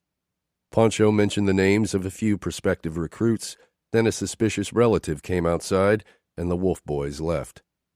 A few minutes later, Poncho called. He said he knew that they were really working with 40, and that if he ever saw them again, it wasn't going to be nice. No, Gabriel agreed, it wasn't. The 6 weeks Gabriel spent in jail during February and March were not a waste. They were a write-off. He met a young man named Pantera, who was in jail because his brother-in-law, Chuy Resendez, betrayed him. The Sinaloa-allied Chuy controlled the trafficking routes through Rio Bravo, the Texas border town just east of Laredo. Chuy would be a hard kill, a trophy for any rising company man. Cooking Chuy would all but guarantee Gabriel's promotion. So when Pantera made bail, a week after Gabriel made bail, Gabriel and Richard asked Pantera to get a picture of Chuy. Richard blew the picture up on a Xerox machine, and the three of them drove across to meet with Miguel. Surrounded by 10 gunmen wearing bulletproof vests and armed with AR-15s, Miguel greeted Gabriel, Richard, and Pantera and invited them into his Porsche Cayenne. "Okay," Miguel said. "How much is it going to be?" He looked back at Gabriel and Richard, awaiting a number. When Gabriel didn't speak, Richard said, "50 for us and 40 for Pantera?" Miguel agreed. $50,000 would be split between Gabriel and Richard, and $40,000 would be paid to Pantera for setting up Chuy. Pantera would alert the Wolf Boys when Chuy was in town, tell them where he stayed, and who he was going to visit. As Richard and Gabriel exited the Porsche, Miguel said, "Hey, Gabi, there's another group over there trying to locate Chuy. Meet up with them. Use them however you want. You run it, but stay back. ¿Me entiendes? Understand?" "Sí, comandante," Gabriel said, and ran off. Later that day, they met the 6 other Zeta assassins in a park in Siete Viejo to coordinate their protocol.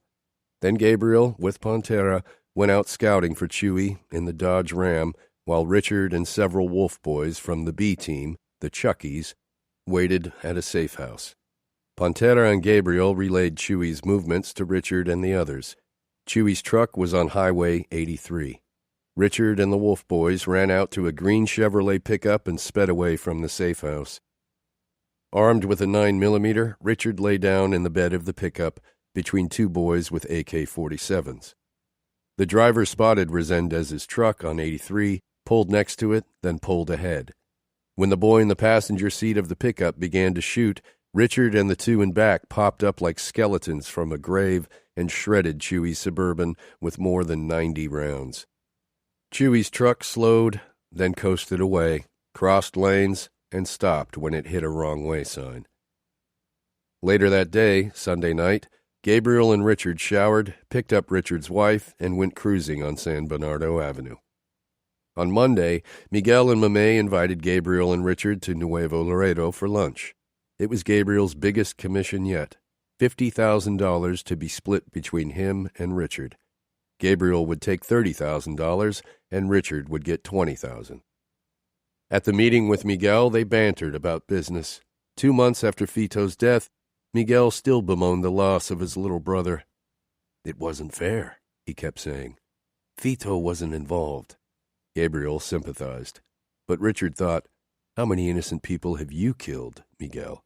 Weren't you the one who started all this family stuff, killing children no older than 10? Miguel wanted to know if they'd located Robert Garcia yet. Gabriel said he knew Robert's schedule, where he lived, even where his son played hockey, knew his Jeep, and had memorized the license plate. He also knew, but didn't say, that killing an American cop got you sent straight to the chair. The detective, Miguel said, was worth $500,000. J.J. Gomez and Chris Diaz fumed. They'd made a lot of promises to a lot of people. Funding was laid out. Angel Moreno backed them. As far as confidential sources, they didn't consider the death of Chuy Resendez a major loss. They had several sources within the Zetas. Rocky was the closest one to the cartel's top commanders. But if Operation Prophecy failed now because their informant got locked out, well, Diaz and Gomez would be fucking new guys forever. They berated Rocky. "We're not losing our careers over this. Get them in the fucking house." Calm under pressure, Rocky ran scenarios through his head, discarding those that seemed likely to end with him being tortured and killed. He thought back to the day when his body lay broken in a Nuevo Laredo stash house, and Omar Trevino was seconds away from putting a bullet in his head. On that day, it was Ivan Velázquez Caballero, the Zeta leader known as Taliban, who saved Rocky's life. So, on the morning of Saturday, April 8th, 2006, Rocky called Taliban. He mentioned that he was waiting to hear from a commander about a safe house and wondered if Taliban had heard anything about it. 30 minutes later, Rocky's phone rang. The commander told him to meet two guys in the parking lot of Best Buy, just east of I-35. And just like that, Operation Prophecy was back. The federal, state, and local agencies mobilized. The DEA techs booted up the wire room at the main DEA office on Shiloh Drive and rechecked all the wire equipment that had been installed at the safe house on Orange Blossom Loop, a quiet suburban street on Laredo's north side. DEA planes were reserved if needed. 4 marked PD squad cars would be on standby, plus a dozen unmarked units. 2 SWAT teams, one from PD and one from the sheriff's office, would alternate 8-hour shifts, hanging out in a DEA conference room set up with cots and food. A DEA tractor-trailer, rigged with cameras and microphones, would handle mobile surveillance of the house and the hitmen. At 2 p.m. on Saturday, Diaz and Gomez followed Rocky to the meeting at Best Buy, but couldn't get close enough to see the 2 guys that Rocky gave the keys to. Rocky escorted the assassins to the safe house, a white brick rambler on Orange Blossom Loop, nestled inconspicuously in suburbia. Back in the wire room at the DEA office on Shiloh Drive, less than a mile away, 3 screens displayed 3 camera feeds. The first camera, installed above the safe house garage and facing outward, showed the house's driveway and the street in front of it.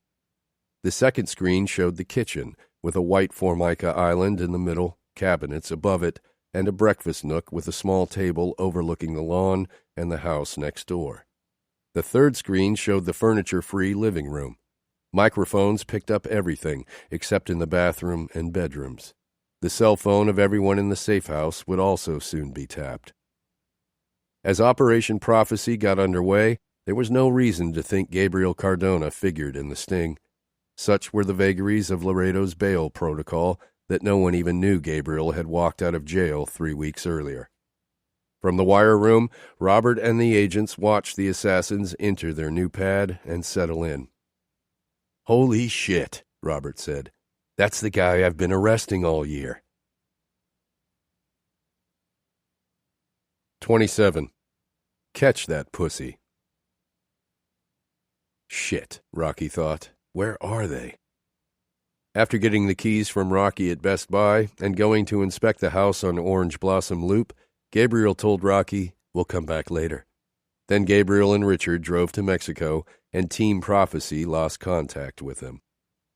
Now midnight approached, and Rocky, dressed in a striped button-down shirt and baggy shorts, paced the living room of the empty safe house.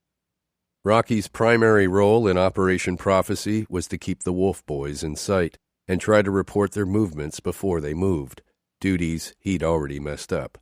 He could almost hear Diaz and Gomez screaming at him from the wire room. "Fucking call them! Find out where they are!" Rocky called Gabriel and tried to sound casual. "¿Qué onda, wey? What's up, dude?" "Nothing," Gabriel said. "What's up with you?" "Nothing. I'm just here at the house. You haven't told me to do anything." "Well, we're already working. We're going to do a job, way. But we already have the group ready." "What do I do?" "Well, nothing. We already have everything. Everything's very well organized." "All right," Rocky said. "I'll be here." He wanted to ask, "Where's the job?" but restrained himself from a question that might sound suspicious coming from a mere concierge. Gabriel hung up. Then Gabriel called back. "Listen, Way, there is a mission for you. The job we're on is like this. There's a blue Hummer parked outside Cosmos. A blue Hummer, outside Cosmos. We need someone watching for the Vato who's going to be walking toward the Hummer. You watch for him." Gabriel explained that as soon as Rocky spotted the Vato, the guy, approaching the blue Hummer, he was supposed to call the Wolf Boy doing the job. "I'll give you his number. You call and say, 'Hey, the Vato is getting into his truck. The Vato is getting into his truck.'" "All right," Rocky said, heading outside to his car so he could speed over to Cosmo's Bar and Grill. "Trae juguete? Did he bring a toy?" "He already has a toy," Gabriel confirmed. "He already has a toy." "Gun," Robert told the wire room. "Toy means gun." Robert headed down to the DEA parking lot. The console of his Jeep Cherokee was full of radios, one each from FBI, DEA, and Laredo PD. He ordered 10 unmarked units stationed near the safe house to head toward Cosmo's Bar and Grill. Then he drove there. There were 2 driveways in and out of the Cosmos lot, an unmarked unit parked near each. Another unit located the blue Hummer parked nearby. A 6-man SWAT team stationed itself in an armored vehicle a quarter-mile away behind some water tanks. Robert hid himself in a lot across the street behind a standalone Sprint store, headlights off, AC on. He listened to his 3 radios. Within 2 minutes, an unmarked unit reported that it spotted men who fit the descriptions of the sicarios from the safe house. "How about Cardona?" Robert asked. "Negative. Don't see him yet." Outside Robert's car, traffic cruised by. Cosmos was part of the nightclub strip in central Laredo, including Tonic and District and F-Bar. Lots of SUVs and pickup trucks came and went. Every second vehicle in Laredo was a pickup. A pickup came by that moved more slowly than the others. The blue Dodge Ram held up traffic, oblivious to the cars accumulating behind it. The driver of the Ram rubbernecked at Cosmos but didn't pull into the lot. Instead, the driver of the Ram pulled into a lot kitty corner to the one Robert was in and parked near a bank, backing into the spot so the nose of the Ram pointed at Cosmos. The driver was young, looked about 20, wore a black polo golf shirt and khakis. "I got him," Robert said. Gabriel was on his phone, using the push-button walkie-talkie function. A slight delay, then the wire room relayed Gabriel's call back to Robert. "Mackie is the one we're going to kill," Gabriel told Rocky, who was now parked near Cosmos as well. "Before Mackie gets into his truck, you call JP and you tell him, 'There goes Mackie, there goes Mackie. He's the one wearing such and such.'" "JP is the only one I'm supposed to call? Just him?" "Yes, just him. He'll do the job, and then another guy will be waiting around the corner for the getaway." Okay, Robert thought. They had enough on this attempted murder. Mackie is the one we're going to kill. Robert ordered 2 marked cop cars to pull into the Cosmos lot, flash their lights, and sit there. The squad cars would spook Cardona, make him cancel the job. The squad cars pulled into the Cosmos lot and flashed their light. Gabriel didn't move. Robert watched Gabriel watch the cop cars. Gabriel got back on his radio. The wire room relayed the call to Robert. Gabriel wanted his crew to stay in place until Mackie left Cosmos. They would let Mackie get into his blue Hummer, let him drive away, then follow him. They would each take turns tailing him for a little while, then drop back and let the other take the lead, like cyclists in a peloton. They would do so, Gabriel instructed, until Mackie got somewhere isolated, alone, and then Gabriel would kill Mackie himself. 60 minutes passed. The nightclub cleared out. It was 2 a.m. The owner of the blue Hummer pushed through the doors. His eyes took a moment to adjust to the halogen lamps in the parking lot. He climbed into the Hummer. When he turned the ignition, Robert issued an order to the squad cars. "Pull Mackie over as soon as he hits the road." The wire room conveyed another conversation to Robert. "What's up, Way?" Gabriel asked. "Where's the Hummer going?" "He's coming out through the north side," Rocky said. "The north side. He's leaving the lot. But, there are 2 cops behind him." "The north side? Like he's heading toward Del Mar?" Yeah. The north side. But be careful, man. The cop cars are right behind him." "Okay, I'm headed over there." "He's parked," Rocky said. "The police pulled him over." "¿Qué onda?" "Pinche puto," Rocky said. "This culero is very lucky." "Let's wait and see if they let him leave." "All right, I'm watching everything. It looks like they're arresting the guy. It looks like they're handcuffing him, like they're going to take the puto away. Do you think he was drunk or what?" A tow truck came and hauled the Hummer away. The Wolf Boys departed. Robert walked across the street to the squad car and looked in back. The man inside was not Mackie. He was a local dentist who looked a little like Mackie and owned a blue Hummer that looked just like Mackie's. The dentist was apoplectic over why his car was being towed while he sat in a police cruiser. Robert said some hitmen almost killed him. "We arrested you to protect you." "It's my fucking wife, isn't it?" the dentist screamed. The dentist's wife had nothing to do with it, Robert assured him. "She must have hired them. I know it. We're going through a divorce. She wants me dead." Back in the wire room, the main members of Team Prophecy collapsed on the couches, highly emotional after the close call. What the fuck just happened? For them, the only thing worse than getting burned, having the bad guys find out about the investigation and split, was getting someone killed.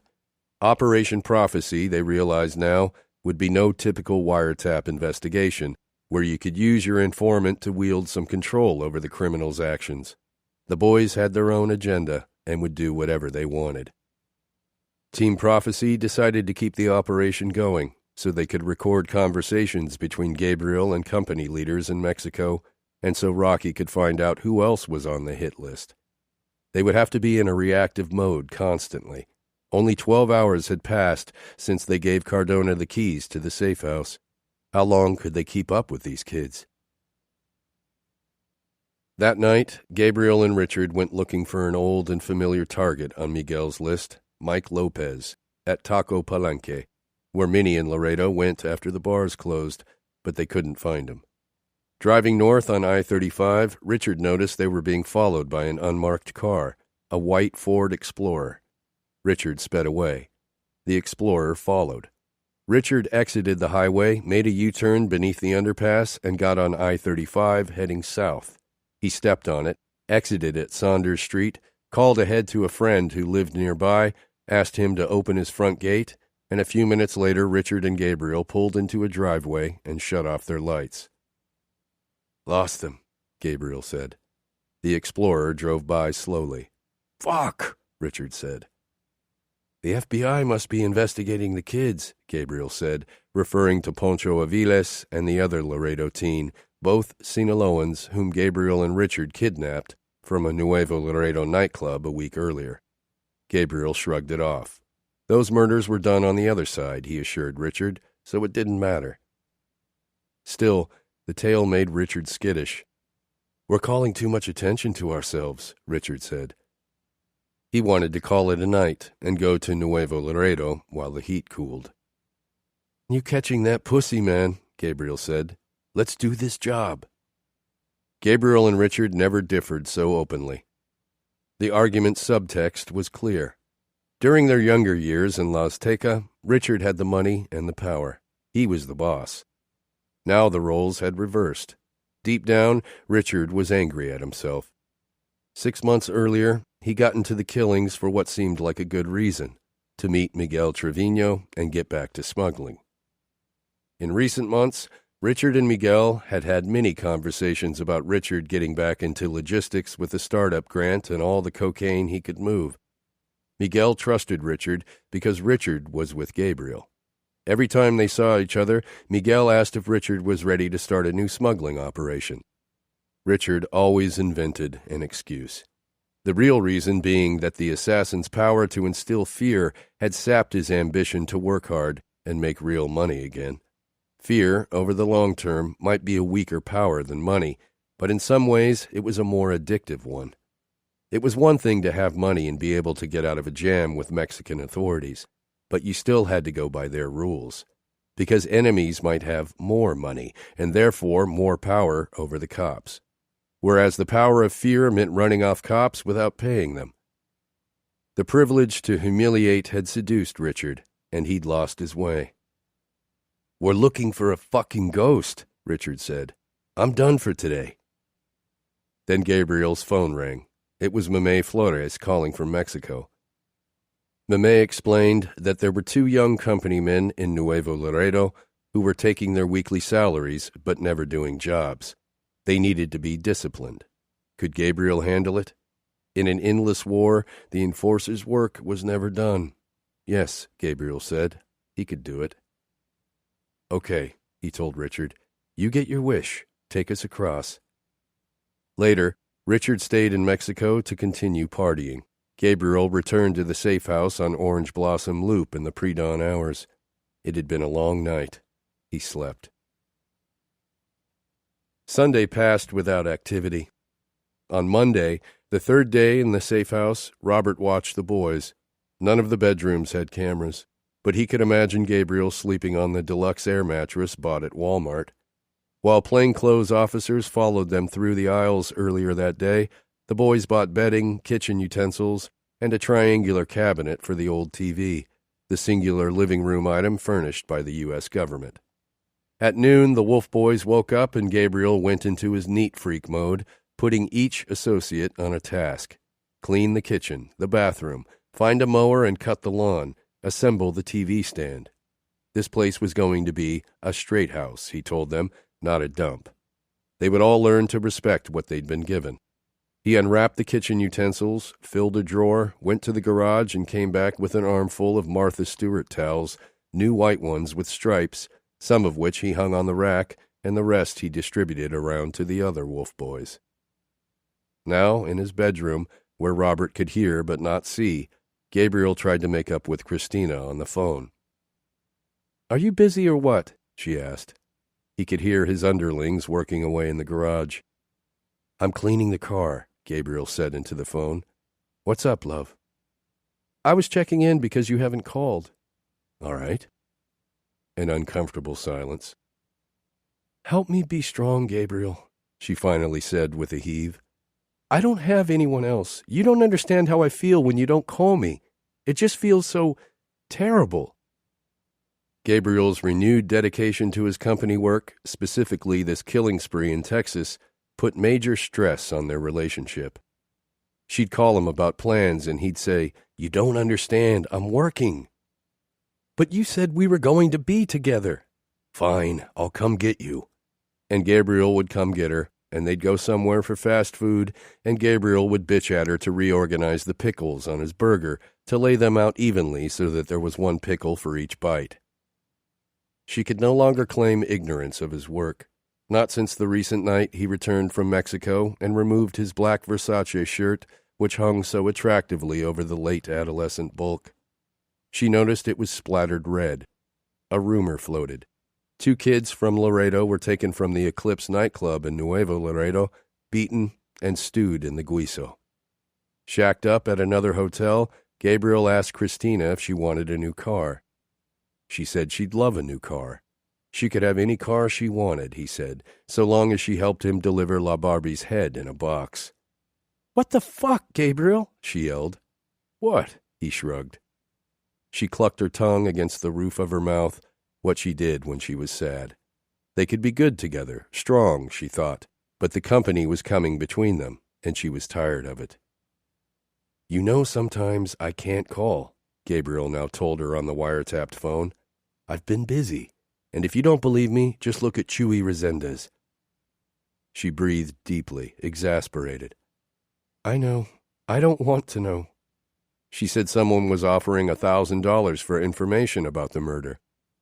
I understand you're busy, Gabriel, but when you love somebody, like really love them, you try to make at least a little bit of time to call. At least a little bit of time. I fucking love you. They agreed to meet for dinner in 2 days. She said be careful. They hung up. In the wire room, Diaz and Gomez rolled on the floor. Robert chuckled. They could almost empathize. The kid would do life because his girlfriend was lonely. 28. Twilight. A big gulp sat on the kitchen island in the house on Orange Blossom Loop, and each boy sipped from it as they milled around and constructed the TV stand purchased at Walmart. Gabriel pulled up his shirt and showed off a new back tattoo of Santa Muerte, the goddess of death. A hooded skull holding a scythe and globe. The scythe symbolized the cutting of negative energies. As a harvesting tool, it also stood for prosperity. The skull represented death's dominion over the earth, while the globe meant both power and oblivion, the tomb to which they all would return. During Gabriel's most recent stint in the Webb County Jail, he'd become a Santa Muerte devotee. When he first arrived at the jail in early February, the guards housed him in a segregated unit. He prayed to Santa Muerte. The next day, the guards moved him to the tanks. He prayed to her again, this time for the lawyer to come, then discovered that David Almaraz was on his way. He prayed for a bond reduction and got it. Now the boys took turns rubbing the tattoo. They agreed it was cool. Gabriel sat on the living room floor, his back against the wall, and chatted with Rocky. ¿Qué onda? Rocky asked. What's up? Esperando que crucen los dos sicarios.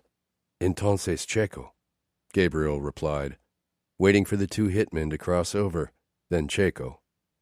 Checo, Rocky confirmed for the benefit of the wire room. Sí. ¿En qué área vive? Rocky asked. What area does he live in? Gabriel said, Chincaro, no sé. Shit, I don't know. Todavía no me dicen. No más me dijeron. Consigue los muebles y los sicarios listos y los fieros. They still haven't told me. They just told me, get the vehicles and the hitmen ready and the guns. Gabriel mentioned other targets, including Mike Lopez, and said there were a total of 40 targets, several of whom had already been killed. Rocky nodded, then said, Si quieres, yo me puedo encargar de ubicar la gente. Tú nomás me dices va a hacer este. If you want, I can take charge of locating the people. You just tell me it's going to be this one and this one and this one. Simón, Gabriel said. Right on. ¿Por qué no puedes salir muchas veces, hijo? Rocky added. Because you can't go out too much, son. Yo sé, pero con Checo ahorita ya está en corto. No hay pedo. I know, but right now, Checo is about to happen. There's no problem. Rocky asked how Checo would be killed, and Gabriel explained. Mike dijo, como tú pienses. Mientras ustedes lo hagan bien. Mike said, however you want, as long as you guys do it well. Gabriel said that because he'd heard Checo was very trusting, he thought that whoever killed Checo could simply yell Checo's name, Hey, Checo, then walk up to his car and shoot him. Rocky asked what cars Gabriel needed. Gabriel said he needed a used car that cost around $5,000, a car with front-wheel drive and an 8-cylinder engine. An Alero, Gabriel said, would be a good car for doing hits because bystanders often confuse Aleros with Mustangs. Rocky suggested a car that doesn't call attention to itself, something chiquito, y tranquilo, pero bueno y efectivo. Small and calm, but good and effective. Rocky suggested putting bumper stickers on it, maybe political stickers or kid stickers as cover. Gabriel's phone rang. He stood up, answered the call, and paced. He spoke to Wolf Boy Associates based in another Laredo safe house about locating a target named Teofo. Robert scribbled down all the names Gabriel mentioned, including Teofo, and wondered, how did he know Teofo? Ah, yes. A hitman for La Barbie, Teofo had given Robert the Barbie execution video the previous summer. Robert sent out a list of the targets to Laredo PD with instructions to contact the targets and their families. It was a start. But what about the other targets on the list? There were 40? Later that day, Gabriel tried to put together a small cocaine deal.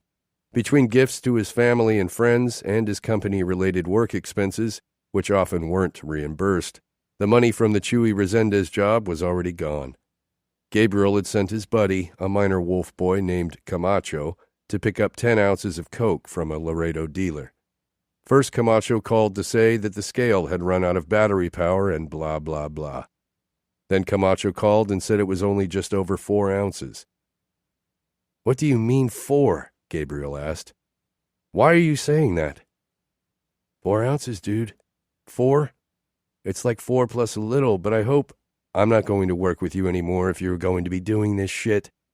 Now, we came up with 10 ounces, so don't come with that shit that there are 4. As a matter of fact, I'm going to call him right now, and if he gives me his word that there were 10... No, man, wait. I mean, there are 9 3/8. Almost 10. I was saying 4 because I already have 5 for you and another glass I already weighed. Gabriel shook his head. Did these pendejos think they were smarter than him? All right, call me later so I know how much it is exactly. Camacho laughed. You almost had a heart attack, dude. All right, you were going to kill me. When the coke arrived, Gabriel wanted his driver, Chapa, to mule it to Dallas on a bus. A buyer would give $5,000 for 10 ounces, a $3,000 profit. They discussed how Chapa could hide the coke during an 8-hour bus ride. Stuff it down my pants? Nah. Between the seat cushions? I know, Gabriel said, grabbing the big gulp. You wrap it up really tight, like watertight, and hide the coke in the coke. That way, when they pull the bus over for checks, you can just carry the cup out and keep sipping. The boys liked it. Had Richard been there, he would have rolled his eyes. 10 ounces? That was personal use.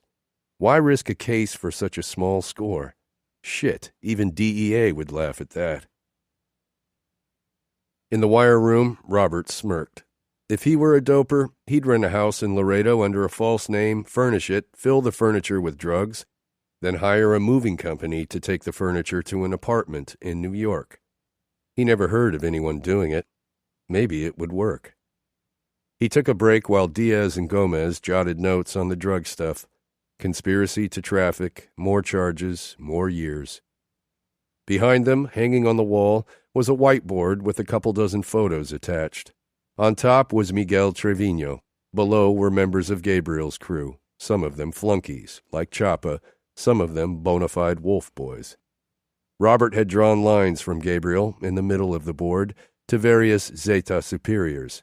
In addition to foiling the hits, the goal in the coming days would be to use wiretaps to bolster connections within the hierarchy and come away with enough evidence not simply to put Gabriel away for good, but to indict the top of the hierarchy as well. On the morning of the fourth day, Robert woke to the ping of a new call on the wire. He knew the voice on the other end. When a guy threatened your family, you never forget his voice. I just started here and already several people got whacked, Bart reported to Gabriel. It's like, hey, kill that guy, and boom. Bart was in Mexico traveling with Miguel's escolta.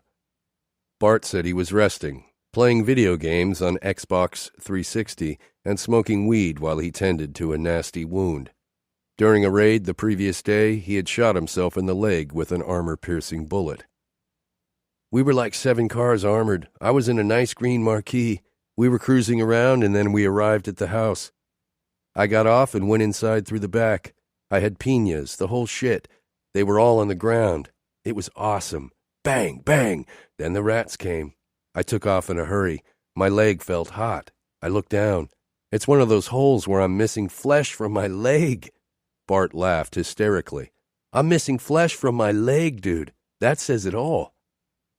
Gabriel said, I'm going to go there and you'll see the sweeping I'm going to make. In the meantime, I'm going to continue here a little longer. By the way, have you seen Richard over there? Negative. He's been gone 2 days. If he doesn't come back, he's a deserter. There was a pause. The good thing is that I haven't done anything, dude. We have heat, but things are calm right now because we were just hiding. Once we got out, that's it. Bang, bang, bang. We do the action. I don't do anything. I direct on the radio. The guy's here. He's there. Get off and shoot him down. Richard and the one from Dallas, JP, they're going to be doing the killing. I know those are sure shots. Gabriel and Bart filled each other in on their living situations. Gabriel said his room was smaller than the others, but fancier. What do I need a big room for if I don't have much furniture? They talked about guns, bullets, and vests. They discussed the virtues of the FN Herstal, the gun that many company men had been given. The flat trajectory of the 5.7 by 28 millimeter bullet all but guaranteed a hit in close-quarter scenarios, plus it had a low recoil. Bart yawned. He said it freaked him out what a 50 caliber bullet did to someone's head. Bart asked about the status of a debt that Gabriel owed him. Gabriel was supposed to repay the debt out of the Chuy Resendez money. He explained, Shit, dude, I spent it. There were 50. I gave 20 to Richard. I had 30 left. I spent 4, 5, 6, 7, 8 on the Mercedes for a grill, bumper, fan, fog lights, and a new paint job. From the remaining 22, I gave 1,000 to Chapa and 1 to my little brother. So that's 20. From those 20, I bought 2,000 worth of clothes. That's 18. I spent on hotels. That's 14. Of those 14, I gave 10 to my mother. I have 4 left. From those 4, I used 2 to buy the 10 ounces. So let's say for now that I only have 2,000. Bart was suspicious that Gabriel was holding out on him, but accepted the explanation. Gabriel asked if Bart heard about the Sinaloan teens, Poncho Aviles and Inez Villarreal, whom Richard and Gabriel kidnapped from the Eclipse nightclub. Nah, where did you cook them? That house on kilometer 14. You should have seen Poncho. He was crying like a faggot. No, man, I'm your friend. What friend, you son of a bitch? Shut your mouth. And boom. I grabbed a fucking bottle and slash, I slitted his whole fucking belly. I grabbed a little cup and filled it with blood and boom. I dedicated it to my holy death, to my Santa Muerte. And then I went to the other faggot and slash. Gabriel said he believed the FBI was getting involved, but that wasn't a problem because the murders were done on the other side. The conversation shifted to company leadership. Bart said Miguel and Omar turned up at the safe house where Bart was healing and showed everyone an updated hit list, including more people they believed were involved in the killing of Fito. Gabriel and Bart complained about Miguel, about how he didn't always respect them, but always came back later calling them brother when he wanted something. "Ask El Comandante if you can come back here," Gabriel said. "Tell him I've got the next punto lined up," referring to the Sinaloan smuggler known as Checo. "If you want, you can help." Robert, his eyes raw from lack of sleep, walked to the whiteboard, stepping over burger wrappers and pizza boxes. He uncapped a marker, drew lines from Miguel Trevino to Omar Trevino to Mame Flores and other company brass mentioned by code in the call. The lines between the Wolf Boys and their Mexican bosses were firming up. But there was a problem. Miguel's hit list contained 40 targets, possibly more. Operation Prophecy would never learn them all through wiretaps alone. From now on, it would be a constant cost-benefit analysis. How much was more information about the cartel and their targets worth against the risk of letting Gabriel and his crew run around Laredo? Cosmos had been a too close call. They didn't need another one. What they wanted most was a conversation between Gabriel and Miguel, and on the fourth day in the safe house, Tuesday, April 11th, they got it. "What's going on, man?" Miguel asked Gabriel over the phone. "I bought the 2 vehicles on the other side," Gabriel said, referring to cars he bought in Mexico. "One is a green Malibu, the other a white Marquis." "And who is it going to be?" Miguel asked, referring to who would kill the next target. "Checo?" "Who's my man?" "I'm one sicario short," Gabriel said, referring to Richard, who hadn't yet returned from Mexico. "But if you want, we can do Checo right now." "Let me see," Miguel said. "Show me what you've got." "Okay, once I put together the cuadro, the team, I'll call you to let you know that we are on our way there." Gabriel headed out to pick up Christina from school and have an early dinner. At Applebee's, he apologized for not calling more. "I do love you," he said. "It's just work." "I know. I don't want to talk about that anymore." They ordered orange sodas and waited for their sandwiches. She mentioned she'd heard people refer to him as Comandante Gabi. This information delighted Gabriel. It could only mean that Miguel was talking about Gabriel coming up in the company. His phone rang. A wolf boy at the safe house reported that 2 guys had just knocked on the door. One tall, one short and chubby. The short one was dark-skinned, had glasses. "I think it might have been Robert." "Don't worry," Gabriel assured him. "It wasn't Robert. The cops have no idea where I am." The men waited, knocked again, waited some more, knocked a third time, then walked away. The associate confirmed it wasn't Robert. "I think they were actually real estate men because they were wearing ties and long-sleeve shirts." It was a nice April day. Gabriel and Christina drove to Lake Casablanca and took a stroll in the park that surrounded the lake just south of the TAMIU campus, where University President Ray Keck lectured on 100 Years of Solitude in the original Spanish and Isaiah Berlin's view of Machiavelli. The teen lovers walked in and out of the reedy peninsulas that jutted into the water. Gabriel told her about how he and his Lazteca hoodies, whenever they got some money, used to come to the lake back in the day, rent lanchitas, little airboats, and make carne asada. Nostalgic, they shared a shivery kiss. "Don't worry," she said. "I haven't told anybody. I play dumb. I don't even want to know." She sighed, clucked her tongue. "I like fighting together, Gabriel, but the Zetas are starting to hurt." "I know, my love, but I have to keep helping him. What can I do? There is nothing I can do with this man. That's the way it is, Christina." The reeds blew against their jeans. He told her he had a new place and wanted to bring her to live there. When he dropped her off at home, he gave her $500. He'd call soon and tell her when to pack. They hugged. "Tighter," she said. A couple of hours later, when Gabriel and Richard finally spoke on the phone, Gabriel said he'd been looking for Richard for a long time. "I hope I'm not disturbing you," Gabriel said sarcastically. "I'm here at La Quinta," Richard said, referring to the Laredo hotel where he'd been entertaining weekend girls. "Well, they called and... Checo." All right, Richard said, and told Gabriel he'd come back to the safe house. On his way, he stopped for a quick dinner at Subway, and while eating, saw one of the Orange Blossom crew drive by in the white Marquis. The Marquis, Richard saw, was being followed by a white Explorer. He called Gabriel about the tail, but Gabriel told Richard that he was being paranoid. Man, you catching that pussy again. At the safe house, with Richard finally back, the Wolf Boys circulated in and out of the kitchen, swinging their arms, touching their toes. 2 of them wiped the cars down. The cars had fake tags, paper dealer plates filled out with random sequences of numbers and letters.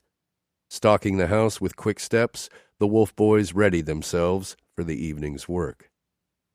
In slacks and a new white polo shirt, Gabriel stood in the kitchen and squared up his newest recruit. The kid, J.P., had come from Dallas with no clothes, so Gabriel lent him a Scarface t-shirt. He gave the kid a last-minute tutorial. You walk up to him and just boom, en la cabezota, but with both hands, in the crown, boom, you'll fuck him up. Otherwise, boom, boom, boom, boom, 4 in the chest, and then en la cabezota to make sure. They were young and vigorous, fiery in their belief of success. It's time to take care of business, Gabriel yelled to the group, clapping encouragement. Everything was ready. This was it. This was the beginning of something. Christina went to the mall with the $500, bought shirts and shoes and earrings, then went home to take a nap. She dreamed of packing a suitcase and joining him for a new life. A life in which promises were kept and men didn't disappear. A life in which people respected faith and worked hard to get closer to God. Awaking in twilight, she called his phone, like pinching herself, to make sure it was real. No one answered. Robert considered the options. They had hoped to keep the wire going for longer, but the kids were too active. Well, he had what he needed. They all did. So as dusk settled, he dispatched a SWAT team to Orange Blossom Loop, then headed for the parking lot a minute before the wire room's main screen whited out in an incandescent blaze. A commotion outside, boots, loud voices, a slamming, bang! In the kitchen, Richard and Gabriel met eyes, Richard shaking his head in disappointment. I told you so, Gabriel in disbelief. A stun grenade came through the front door. The concussive blast disturbed the fluid in Gabriel's ears. He wobbled. A bright flash bleached the photoreceptors in his eyes, making vision impossible for 3 seconds. 1, 2, 3. He was face down on the carpet, hands cuffed behind him. He thought he might die. He thought he might get out of it. The world of possibility was vast. Then he heard that familiar voice. How you doing, Gabby? And he knew his outcomes had been reduced to 1. She called again and again, but no one answered. There was a knock at her front door. Robert Garcia had 2 uniformed cops and a van idling. He told her that she needed to come to the station. But I don't know anything, she said. He smiled. Just look at what you're wearing, he said, referring to the clothes bought with Gabriel's murder money. What? She said, looking down at herself. They're new. They're covered in blood. Deal? Gabriel said into the phone, having called Miguel. Call back later, someone, not Miguel, replied. He's busy. The thing is, they caught me, Gabriel said. I don't know if they're going to lock me in. I just want to let you know. Who's going to lock you in? The law. I'm here in the office of the law. They came and told me, here, this is your radio. Use it however you want. Your right is to call your relatives so they know what's up. They raided our house. They're saying we did what happened to Chewy. They're just blaming you for that? They haven't told me yet. The freaking lawyer won't answer. He's got his phone turned off. They brought in my woman and they were putting pressure on her, like over and over. They wanted her to say I did that. I went rascal on them, man. I gave them a tough time. Listen, Way, fuck them. They're investigating Rocky and the other buddies, too. I don't know if the others are going to say something. I was standing up to the FBI and telling them to go fuck themselves, so they put me in a room alone. Let them check you out. Those faggots are always making mistakes. Yeah. No, I'm just letting you know, but it's no problem. I'm going to call the attorney so he can get me out of here. But let Uncle Mike know. Just let my friend over there know, okay? Part 5. Frozen in Time. For the warrior, fame was the immediate point of it all. The glances of the women, the adulation of the children, the careful respect of one-time peers. Aztecs, Inga Clendenin. 29. Legend of Laredo. In the office of the law, Gabriel tried a new tactic. When talking could have helped him, he said nothing and cut no deal. Fear and prudence trumped pride. Motivated by a wish to protect his family from the company, he decided not to contest his case nor cut his sentence by snitching on the Zetas, and instead be the stand-up guy that Angel Moreno had rarely seen in 20 years as a prosecutor. For his alleged roles in the murders of Bruno Orozco, Moises Garcia, Noe Flores, Chuy Resendez, and Chuy's nephew, he pleaded guilty. His 3 50-year sentences and 2 80-year sentences would all run concurrently, meaning he'd serve a total of 80 years in state prison. As for his wiretapped confession to the murder by beating of the 2 American teens in Nuevo Laredo, Poncho Aviles and Inez Villarreal, it didn't matter that no bodies or evidence had been collected, nor even that the murders occurred in Mexico. Though there were many options for charging Gabriel, Moreno let him plead guilty to one charge, a new post-9/11 federal law intended to be used against Americans who enlisted with a terrorist group and went abroad to fight. It covered the murder of an American by an American on foreign soil. Moreno's federal indictment in Operation Prophecy named more than 30 defendants, including Miguel and Omar Trevino, Rene Garcia, and even the Black Hand, the Mexican mafia leader. When Gabriel and Richard appeared for their 2008 arraignment in federal court, Gabriel, having decided to plead guilty, balked a little before the judge. "I didn't know I was giving up my right to appeal in the plea bargain," he told Judge Michaela Alvarez. Judge Alvarez explained that if he didn't want to give up his right to appeal, then it was the government's right, Moreno's right, to pull the plea agreement and head to trial. Gabriel relented. "I'll go ahead and give up my right to appeal." Judge Alvarez wanted to make sure he understood what giving up his appeal meant. "Let's say I sentence you to life, which is a possibility," she said. "You're sitting in prison, you're thinking, my lawyer didn't do a good job for me. My lawyer should have fought harder. If you file a notice of appeal, it's kind of funny to say people still file them even though they gave up their right, the first thing the government is going to do is say, hey, wait a minute, he gave up his right. And the Fifth Circuit, the Federal Court of Appeals, will say, yeah, he gave up his right. Now, the other thing I talked about, the 2255. Let's say you're sitting in prison. You're talking to prisoners, and they say, you know what? There is something you can file called a 2255, a so-called collateral attack that can be filed by a defendant within a year of sentencing. I look at it. I say I explained all of this to him. I told him he wouldn't be able to do this. Do you understand? Yes, ma'am. Moreno then read aloud the facts that the government intended to prove if the case went to trial. The disappearances of Poncho Aviles and Inez Villarreal, their murder by torture, Gabriel's admission on the 17-minute phone call with Bart. When Moreno was done, Judge Alvarez asked Gabriel, are there any actions here attributed to you that you would say you did not engage in? No, everything is correct, Gabriel said. He denied only the statements attributed to him in which he allegedly talked about third parties. He wished not to be on the record as having discussed Miguel Trevino, Mame Flores, or any other company leader. Gabriel's sentencing date came 7 months later. At the sentencing hearing, when Judge Alvarez asked if any victims wished to address the court, the mother of 14-year-old Inez Villarreal stepped forward.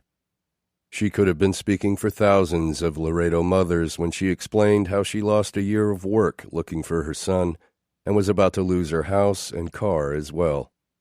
She addressed Gabriel directly. I am going to tell you this, son, because I know your mother is going through the pain that I am, but the stronger sorrow is mine, because your mother knows where you are. I ask you, even if you want me to ask on my knees, if you know where my son is buried, please tell the judge. The judge thanked her, told Gabriel to give his attorney any information he had about the whereabouts of Inez Villarreal, and then asked if he had anything to say on his own behalf. The young man, who once aspired to be an attorney, said, I apologize to the government of the United States and to the community of Laredo for having participated in these kind of crimes. And just give me the least amount of sentence that you can. That's all. Thank you. Gabriel's lawyer in the federal case, Jeff Czar, urged the judge to give Gabriel some hope in terms of a light at the end of the tunnel. Czar argued that Gabriel's personality was a strong one, but disagreed that he supervised other parties. There's nothing that shows us that his intelligence is such that he was somehow brighter or smarter than the rest of that group. Czar said drugs played an aggravating role, that Gabriel was a high school dropout and lived on the streets most of his life. The history and characteristics of my client are not good. There's nothing I can do about that in the report. There's no way to doctor it up. The facts being tossed about, true or not, had, he claimed, turned his client into an urban legend. Angel Moreno replied. Since the arrests of Gabriel and his crew 3 years earlier, Laredo's murder rate dropped to less than half of what it was when they were operating, Moreno argued. He emphasized Gabriel's leadership role and that he had direct contact with cartel heads in Mexico. He was the one that was calling the shots. Although Gabriel was young, he was no younger than the men and women who served our country in war. He was arrested several times. Regrettably, he was always released on bond. But he had plenty of opportunity to stop. As to whether this case has become a legend, Your Honor, I would say 90% of what's in the report came directly from him. His statements, his admissions, the interceptions of the calls, the videos. Maybe, in his head, it was romantic to be part of this group and engaged in these activities. If it's become a legend, it's become a legend because the defendant has elected to make it so. The judge conceded that Gabriel was not in charge of the entire organization, but said the record clearly reflected that he was in charge of at least his own particular group. Whether a problem of environment, DNA, or drugs, or because he lived in a fantasy world where he thought committing these murders glorified him, the judge concluded that, bilingual though he may be, she and Gabriel did not speak the same language, the language of humanity. She said, Very frankly, I see nothing in this report to indicate that you have any consideration for your fellow human beings. For the safety of Laredo, for the safety of the entire United States, a sentence of life imprisonment, she held, was warranted. He was lucky, she said. In her opinion, he deserved the death penalty. There were still many arraignments to come on the Operation Prophecy indictment, but, observing Gabriel's sentencing from the back benches, Robert was disappointed. The media feted Laredo law enforcement for the case, narrating a TV documentary about Gabriel and Bart. An actor from The Sopranos called Robert the Sherlock Holmes of the Tex-Mex border. But Robert had hoped Gabriel would contest the federal charge and take the case to trial.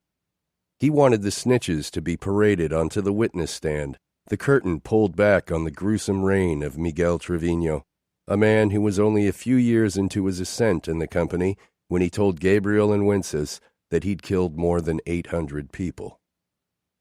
Back in 2006, 3 months after Operation Prophecy stepped on the safe house, there had been hope of a big Zeta trial in Laredo. In Mexico, Bart Reta had defied Zeta orders and attacked a nightclub in Monterrey, killing 4 and wounding others. Without company protection, he landed in the hands of Mexican authorities.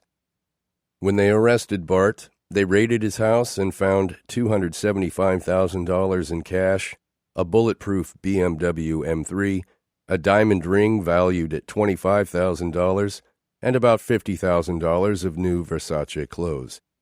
Psychological evaluations judged Bart's condition as personality dissociative disorder and concluded he was not only unstable, but a security threat to whichever institution housed him.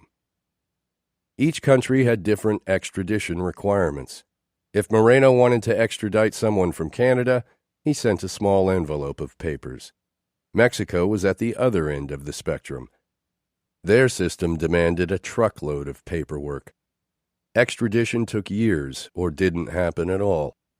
But Mexico offered up Bart without a single document filed, and Bart was eager to get out of Mexico. If he stayed, he faced the wrath of the Zetas. In Texas, he believed authorities had only weak evidence linking him to the murders of Moises Garcia and Noe Flores.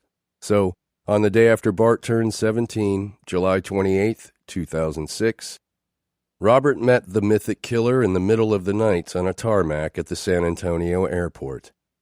Handcuffed and shackled, Bart grinned widely and recited the license plate number of Robert's undercover car.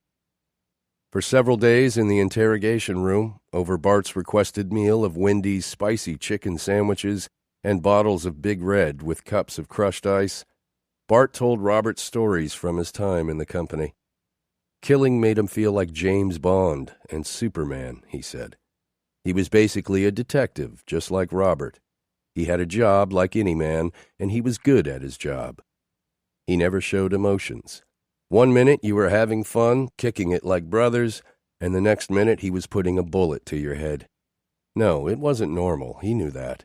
And yes, at first he did it for the money, but after a while it got addictive. He couldn't stop.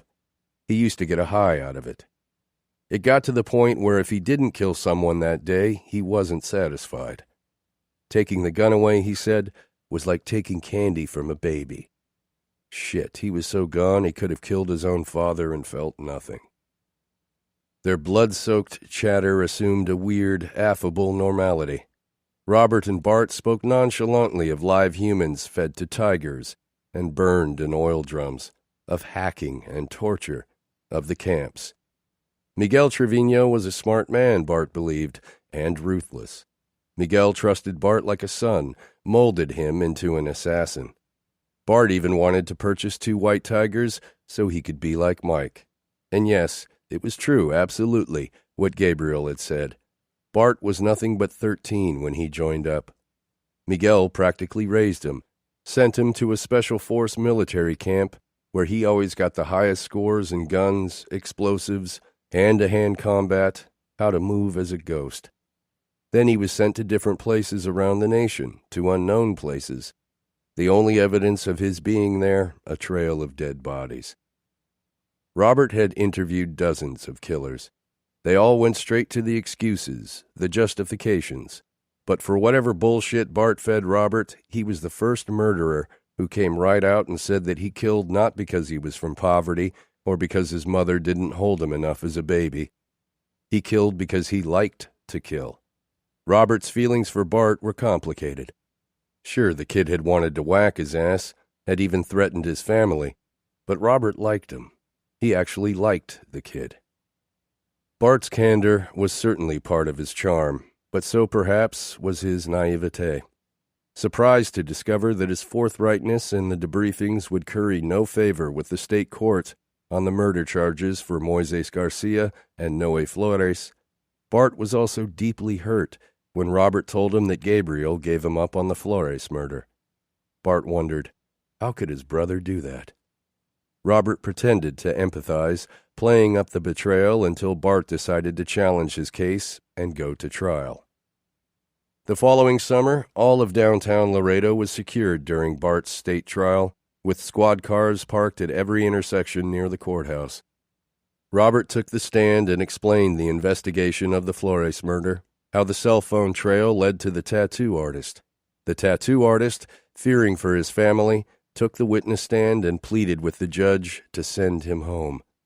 When Christina took the stand, She was so scared that she refused to confirm anything she'd said in her deposition a day earlier. The Lord, per Isaiah 3:16, had laid bare her secret parts, taken away the bracelets, scarves, and perfume. Due to her involvement in the case, she was fired from her job at a bank. In Bart's trial, however, neither the tattoo artist nor Christina was necessary. The evidence against Bart was heavy. On the third day of trial, he decided to end it and plead guilty. "I hope you take the time in prison to reflect on your life," the judge told Bart as he announced a sentence of 70 years. "It's a young life." It was unclear how many people on Miguel's list of 40 avoided being killed. Interviews and debriefings helped Laredo PD identify many targets on the list. Mike Lopez, the Laredo smuggler who slept with Miguel's ex-girlfriend, ignored law enforcement's advice to leave Laredo. In 2007, a gang member from the Texas Syndicate murdered Lopez while he was standing in front of a Laredo bar that he had just opened. New informants cycled through Robert's office, and he learned some interesting facts. Miguel had been wrong about the next president being on lock. The company bet on the wrong horse. The company now wanted to execute President-elect Felipe Calderon for refusing the bribe. Company brass believed Calderon favored the Sinaloa cartel. When Calderon took office at the end of 2006, the Harvard grad said he planned to wage war on the cartels. If he did, Washington's Mérida initiative would send Mexico $1.5 billion in crime-fighting aid. It wasn't much, next to the approximately $50 billion a year in tax-free business, about 5% of Mexican GDP, that drug users did with the cartels. But it was enough to buy a war. Calderon launched his ill-fated effort to purge Mexico of the cartels. In Mexico, the cartels quickly saw the difficulty of fighting each other and Calderon's government. In 2007, Chapo Guzman met Heriberto Lazcano at a hotel in Valle Hermoso. They agreed to divide the country. The meeting ended with a party and enemies coming together over whiskey and cocaine. But, like most promises in the cartel world, the Valle Hermoso Pact was short-lived. Far from ending the conflict, it marked the beginning of its most bloody phase. The cartels fought the government, rival cartels, and even fought among themselves. 14, the original Zeta who co-led the organization with Lazcano and ran the company's business in Veracruz, was shot dead at a Veracruz horse race, possibly on orders from Miguel. After 14's death, Miguel killed 14's loyalists in the company and plotted his rise. The Mexican drug war had begun. Gabriel Cardona never got his shot at La Barbie, but Gabriel and the other Wolf boys served their masters well. By the end of 2006, the Zetas and the Gulf Cartel had repelled the Sinaloans and maintained the company's grip on the Gulf Coast and the Laredo Crossing. La Barbie scrambled. He separated from his first wife, his high school sweetheart, and married Priscilla, the teenage daughter of a Laredo trafficking associate. But La Barbie was losing friends and money fast. Via his attorney, he contacted the DEA office in Laredo. DEA wanted an informant to help capture Arturo Beltran Leyva, ABL, the Sinaloan associate who was La Barbie's boss, as well as Chapo, the Sinaloan head. La Barbie told DEA that he would surrender only under certain conditions. From an internal DEA memo. 1. Valdez Villarreal will provide information and intelligence on top corrupt Mexican government officials whom DEA and other federal agencies in Mexico work with. 2. Will not provide information on cartel leaders discussed in the first negotiation. 3. If and when arrested, Valdez Villarreal wants to immediately be extradited to the U.S. 4. Wants immunity from prosecution for himself and 2 of his cousins. 5. does not want to testify against any person who he provides information on. Legal considerations still need to be reviewed by AUSA Angel Moreno, the memo said. The terms agreed upon by the District Office and the McAllen District Office are listed below. 1. Valdez Villarreal must agree to meet with agents of the DEA in a neutral country in order to fully debrief. 2. Valdez Villarreal must provide information which will result in the arrest of one of 3 cartel leaders, Beltran Leyva, Guzman Noera, or Zambada Garcia. 3. Valdez Villarreal will not be granted full immunity from prosecution, possibly consider minimum jail time. 4. Valdez Villarreal will turn himself in to U.S. authorities at a U.S. port of entry or a country where extradition is possible. And 5. Valdez Villarreal will surrender an amount equal to the amount he wants to bring into the U.S. Valdez Villarreal has expressed his desire to bring $5 million into the U.S. La Barbie offered to help nab ABL or Chapo, but not both. Laredo agents were eager to strike a deal, but their boss in Houston quashed the negotiations. He's a fucking doper. If he doesn't want to cooperate, screw him. At the time, the American government was talking to one of its biggest cartel cooperators, OCL Cardenas, the Gulf cartel leader, from whose mind the Zetas sprung a decade earlier, was extradited to the States in 2007 and sentenced in 2010. Eligible for a life sentence, OCL was scheduled for release in 2025. His plea agreement remained sealed. But OCL, through his own informant, passed along information to U.S. authorities about drug loads and the whereabouts of Gulf Cartel and Zeta underbosses, the kind of meaningful, real-time intelligence that only a top capo could possess. There may have also been an exchange of money between OCL and the U.S. government. In 2013, in a Zeta-related federal trial in Washington, D.C., a former Zeta lieutenant would testify that the company sent $60 million for OCL to use in the United States to lower his sentence. The government excluded this testimony from the public record and denied the author's request pursuant to the Freedom of Information Act. The transcript, provided to the author by a confidential source, shows that the judge held a private meeting with the lawyers and said, "The witness implied that $60 million was sent here to help reduce OCL's sentence. Are we going to let that stay just the way it is on the record?" The judge added, "It leaves a certain implication that one would like to have cleared up if the $60 million was going to affect his sentence. I hope that wasn't the case. If it was $60 million to pay an attorney, maybe we could bring that out rather than making it sound like something different." The issue was never resolved and never raised again on the record. The Kingpin strategy, in which American and Mexican authorities sought to dismantle cartels by going after their top leaders, was not just a fallacy. Extradited leaders cut great deals for short sentences, while lackeys tended to get much heavier sentences, but a catastrophe. When a capo was captured, the ensuing power vacuums only ignited more violence. As one scholar observed, President Calderón's effort to clean up his country locked Mexico into a self-reinforcing equilibrium of instability. It wasn't all Calderón's fault. He may have lost Mexico to the savages, just like Presidents Fox, Zedillo, and Salinas before him, all the way back to Benito Juárez, Mexico's 26th president, from 1858 to 1872, who ran off the French and Spanish occupiers, but established a 2-week central government of his own. Like the lord of Cuculcán, ruler of the old empire when his Aztec mercenaries revolted, Calderón and Fox inherited a doomed kingdom. The paternalism of American drug policy, combined with the Great Father's clever trade agreements, geopolitical agendas, and tricky systems of debt, ensured that Mexico remained, as the intelligentsia put it, problematic.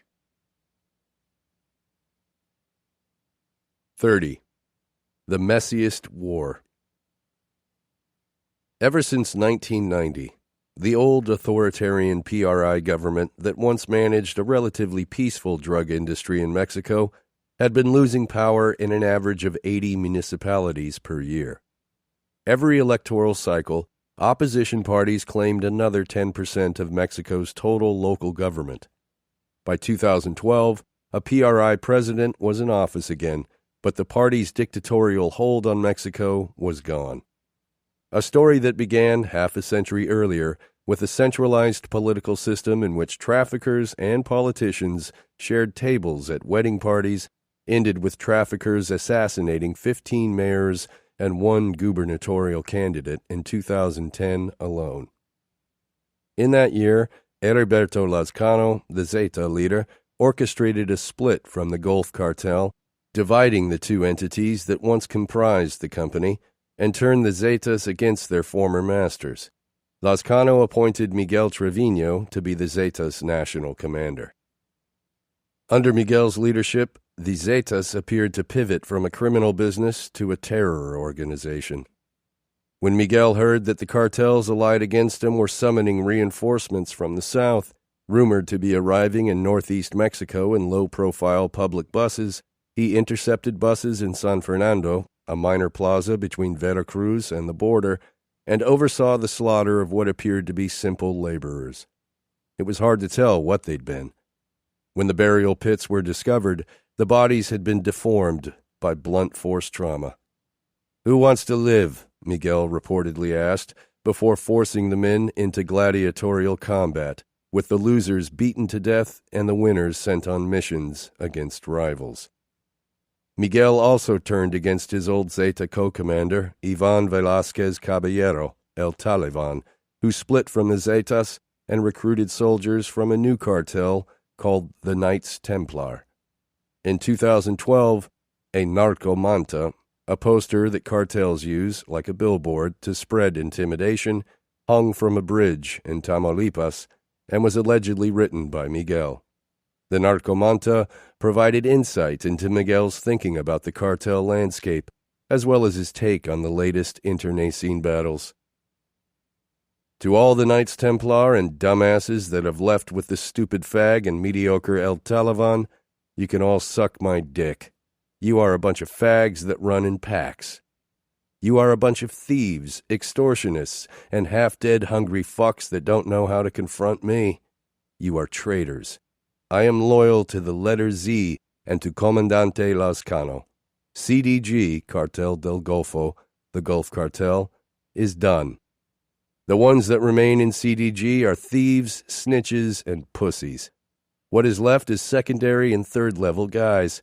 They're going to fuck each other up. That's what happens when there is no leader to control those pussies. The Knights Templar are a bunch of crystal meth addicts that are always charging avocado farmers quotas and even schools. When Lazcano tried to cool him off, Miguel turned on his boss and set him up. 1 month after the narcomanta, Lazcano was leaving a baseball game in Coahuila when Mexican security forces closed in. Lazcano and his companions sped away in a pickup truck as Lazcano shot rocket-propelled grenades from the back. The driver was hit first. Lazcano was shot dead 300 yards from the vehicle. Masked men later stole his body from a funeral home. As head of the Zetas, Miguel traveled from city to city, usually during the night, to check operations and deliver munitions to his comandantes and soldados. He would move with large groups of bodyguards, then disappear into a city by himself. Sometimes he hid out alone at ranches. Through high-level informants, J.J. Gomez, now a veteran DEA agent, tracked Miguel's movements and coordinated with other U.S. and Mexican agencies. On July 15, 2013, Mexican authorities captured Miguel before dawn without a shot fired after he spent time with his newborn child at a house near the border. In his pickup truck, he had 8 guns and $2 million in cash. He assumed he could buy his way out of the arrest. "Don't even ask any questions," he told his captors, "because I'm not answering any." In his perp walk photo, Miguel wore a black golf shirt and camouflage pants. Now in his 40s, he'd put on weight. Bloat concealed his once prominent cheekbones. Head back, chest out, he looked down his nose through irritated eyes, a commander interrupted during important work. Weeks after Miguel's arrest in Mexico, one of his older brothers, Jose Trevino, was convicted in the United States for laundering company money through a quarter-horse outfit in Oklahoma. Details about Miguel's horse business came out at trial. How races were fixed, how frontmen were used to buy horses, and how prominent members of the quarter-horse industry were co-opted. It was good grist for local Texas newspapers, but to people like Robert Garcia, the horse trial was a case in point. Massive resources poured into a years-long investigation that achieved ultimately nothing. In the overall scheme of cartel finances and money laundering, the horse business was minuscule. The real money laundering cases never went to trial. Between 2004 and 2006, Wachovia, the American banking giant, helped cartels clean billions. The prosecutor said Wachovia disregarded banking laws and gave cartels a virtual carte blanche to finance their operations. Wachovia's punishment was 2% of the bank's 2009 profits. When Washington handed out the award for Outstanding OCDETF Investigation, the horse case, for all the press it received, was passed over. Instead, the award went to Operation El Chacal, a different Zeta case that yielded $22 million in cash, a half-ton of coke, nearly a ton of marijuana, and 301 firearms. It also saved a kidnapping victim and provided evidence to solve 3 Laredo homicides. In El Chacal, Robert was a lead investigator on the state side, handling the homicides and kidnappings, but it was hard to get too excited about the award. On paper, OCDETF was a beautiful concept, a financing mechanism that facilitated interagency cooperation and focused resources on a single target. And top cartel guys did get captured. In 2013, Taliban was extradited to Laredo, where he pleaded guilty, was debriefed, and awaited sentencing. Omar Trevino, Miguel's brother, who liked to launder his money through the coal mining and construction industries, was captured in Matamoros in 2015. 10 years earlier, this slate of arrests had been what Robert wanted, to bring down the fuckers doing the violence. But these guys fell, and someone else stepped up. The Southwest region could do 50 OCDETF investigations a year and see little impact. Removing the head of a cartel sent a message to criminals, but to what end?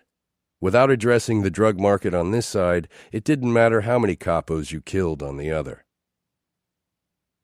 LaBarbie kept shopping his intelligence around at federal agencies, CIA, ICE, and found a receptive party at FBI, which used his information and used him to transfer a tracking device to capture and kill Arturo Beltran Leyva in Mexico in 2009. At that point, LaBarbie would have loved to come to the States and get a big sentence reduction, said Art Fontes, an FBI agent who worked on the case. But there was never an explicit agreement where we told him, yes, we can help you. It was complicated.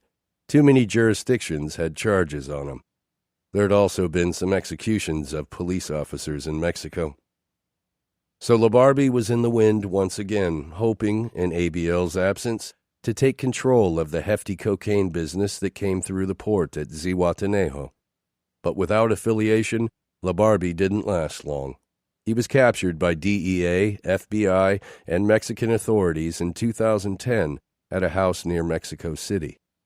Trotted before the cameras, smiling, he wore a green rugby jersey with a big polo symbol on the chest. His legacy lived on in the fashion craze he created, Narco Polo. After 5 years in a Mexican prison, a time during which his usefulness as an informant faded, LaBarbie was extradited to Atlanta, where he pleaded guilty to one of the charges against him and awaited sentencing. Capo of capos, head of the Sinaloa cartel, Chapo Guzman, the most wily and enduring drug lord, was apprehended in 2014 and incarcerated in Puente Grande, one of Mexico's highest security prisons, Underscoring the extent of Chapo's reach into the United States, American twin brothers from Chicago played a crucial role in his capture. Between 2001 and 2008, Pedro and Margarito Flores became the Midwest hub of the Sinaloa cartel. The identical brothers were in their early 20s when they started and smuggled at least 71 tons of cocaine and heroin to Chicago and beyond. They moved $700 million worth of drugs annually, about 5 times what's seized in Chicago during a typical year, and employed legions of henchmen. After they were caught, the Flores twins became DEA informants and recorded conversations in Mexico with Chapo himself. At their 2015 sentencing, the Chicago federal judge called the twins the most significant drug dealers he'd ever seen, while praising their performance as snitches. The Flores twins got 14 years, with 6 years already served as informants, a time during which they secretly imported hundreds of pounds of heroin to Chicago. They'd be out of prison by their 40th birthdays. 6 months after the twins' sentencing, Chapo escaped from prison again through a tunnel, and 6 months later, he was once again apprehended. But in October 2015, while still on the lam, Chapo gave a rare interview to the American actor Sean Penn and the Mexican actress Kate Del Castillo. Wearing a baseball cap and a button-down shirt of blue paisley, Chapo, located on what appeared to be some kind of farm, sat before a camera. While roosters crowed nearby, he answered questions for 17 minutes. Where he grew up, in the Sierra Madre Mountains, there were no decent job opportunities, he told his interviewers. His family grew corn and beans. His mother made bread and he sold it, along with oranges, soft drinks, and candy. To survive, people also grew poppy and marijuana. Drug trafficking, Chapo explained, is part of a culture that originated with the ancestors. But now there are more drugs, more people, more traffickers, and more ways of doing business. It's a reality that drugs destroy humanity, he confessed. But he's not responsible for the drugs in the world. The day he ceases to exist, drugs won't stop flowing. He also denied that his organization is a cartel. People who dedicate their lives to this activity, he said, don't depend on him. Drug trafficking doesn't depend on one person. As for the violence that goes with it, some people grow up with problems, and there is some envy, he said, but he doesn't go looking for trouble. He only defends himself. Statistics about homicide are hard to prove, particularly in an underworld, and particularly in Mexico, where, scholars claim, only 25% or less of crimes are reported. Some say at least 60,000 people died between 2006 and 2012, the years Calderón held office. Others report that during that same period, at least 150,000 died or went missing in Mexico. Neither of those estimates includes deaths from the pre-2006 era, nor the more than 800 people Miguel claimed to have killed by 2005. If the estimate of 150,000 dead or missing between 2006 and 2012 is based only on reported incidents, then multiply that number by 4. The Mexican drug war took more lives in those 6 years than all the American soldiers lost in World War I, World War II, and the Vietnam War combined. In Latin America, the murder rate for young males is the highest in the world. Mainstream America's disinterest in the war is often attributed to a lack of spillover violence. But many in U.S. law enforcement see it differently. The war is pushing north to new contested areas. In 2005, the Department of Justice identified 100 American cities where cartels maintained distribution networks. By 2008, that number jumped to 230 cities, including Anchorage, Atlanta, Boston, and Billings. During that time, cartel-related violence occurred in Oregon, Minnesota, Illinois, Indiana, Michigan, Maryland, and New Jersey, among other northern states. After arresting 15 members of the Sinaloa cartel in North Carolina, the local sheriff said, A few years ago, U.S. law enforcement didn't see this as a problem for somewhere other than the border. But what happens at the border doesn't stay at the border. It makes its way to my county pretty soon. Back in Texas, the Department of Public Safety said 6 of Mexico's 7 major cartels were actively recruiting Texas high school students to support drug, immigrant, currency, and weapon smuggling.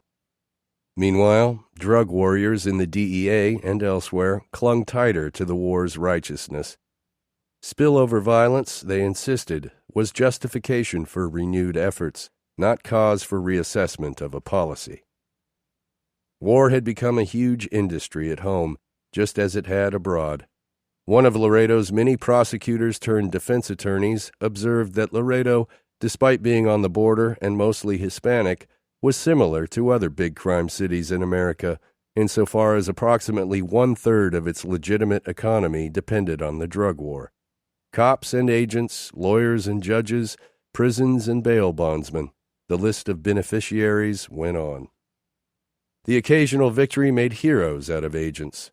Jack Riley, the head of Chicago DEA, who helped turn the Flores twins against Chapo, said, "These days we operate as if Chicago was on the border." Riley's success was rewarded with a move to Washington and a promotion to number 3 overall in DEA. According to ABC's Chicago affiliate, Riley left a city where heroin and crack cocaine are still sold like ice cream bars by street corner vendors. 31. No Angels. Operation Prophecy was a career case. It would be a shame for the work to go unknown to the public. Robert got his wish when a minor wolf boy on the Operation Prophecy indictment contested his association with the company. There would be a trial after all, which would entail putting snitches on the stand to testify about their time in the company. For Angel Moreno, sitting a jury for these cases was not easy. Many prospective jurors were disqualified either because they thought the government was the cause of Laredo's violence and believed legalizing drugs was the solution, or because they believed media sensationalized the cartels since it was such a made-for-TV thing and that much of what was reported wasn't true, or because a friend or brother or son or stepson or father-in-law or uncle or nephew had been imprisoned, and they couldn't be impartial. Or because, as Juror 69 put it, drugs have been here for many years. It's only in the past 5-10 because of the trouble across that we started speaking so much of it. But we were being ostriches. So what's the point? Where are we getting? Nowhere. Richard Hasso agreed to cooperate with Moreno in order to get a deal for his wife. He'd serve time in state prison for the Resendez double homicide, then join his father in the federal system for the double homicide of the American teens. Richard would be out in his 50s. In exchange for this deal, Richard agreed to testify against the obscure wolf boy on trial, a boy known as Cachetes, or Cheeks.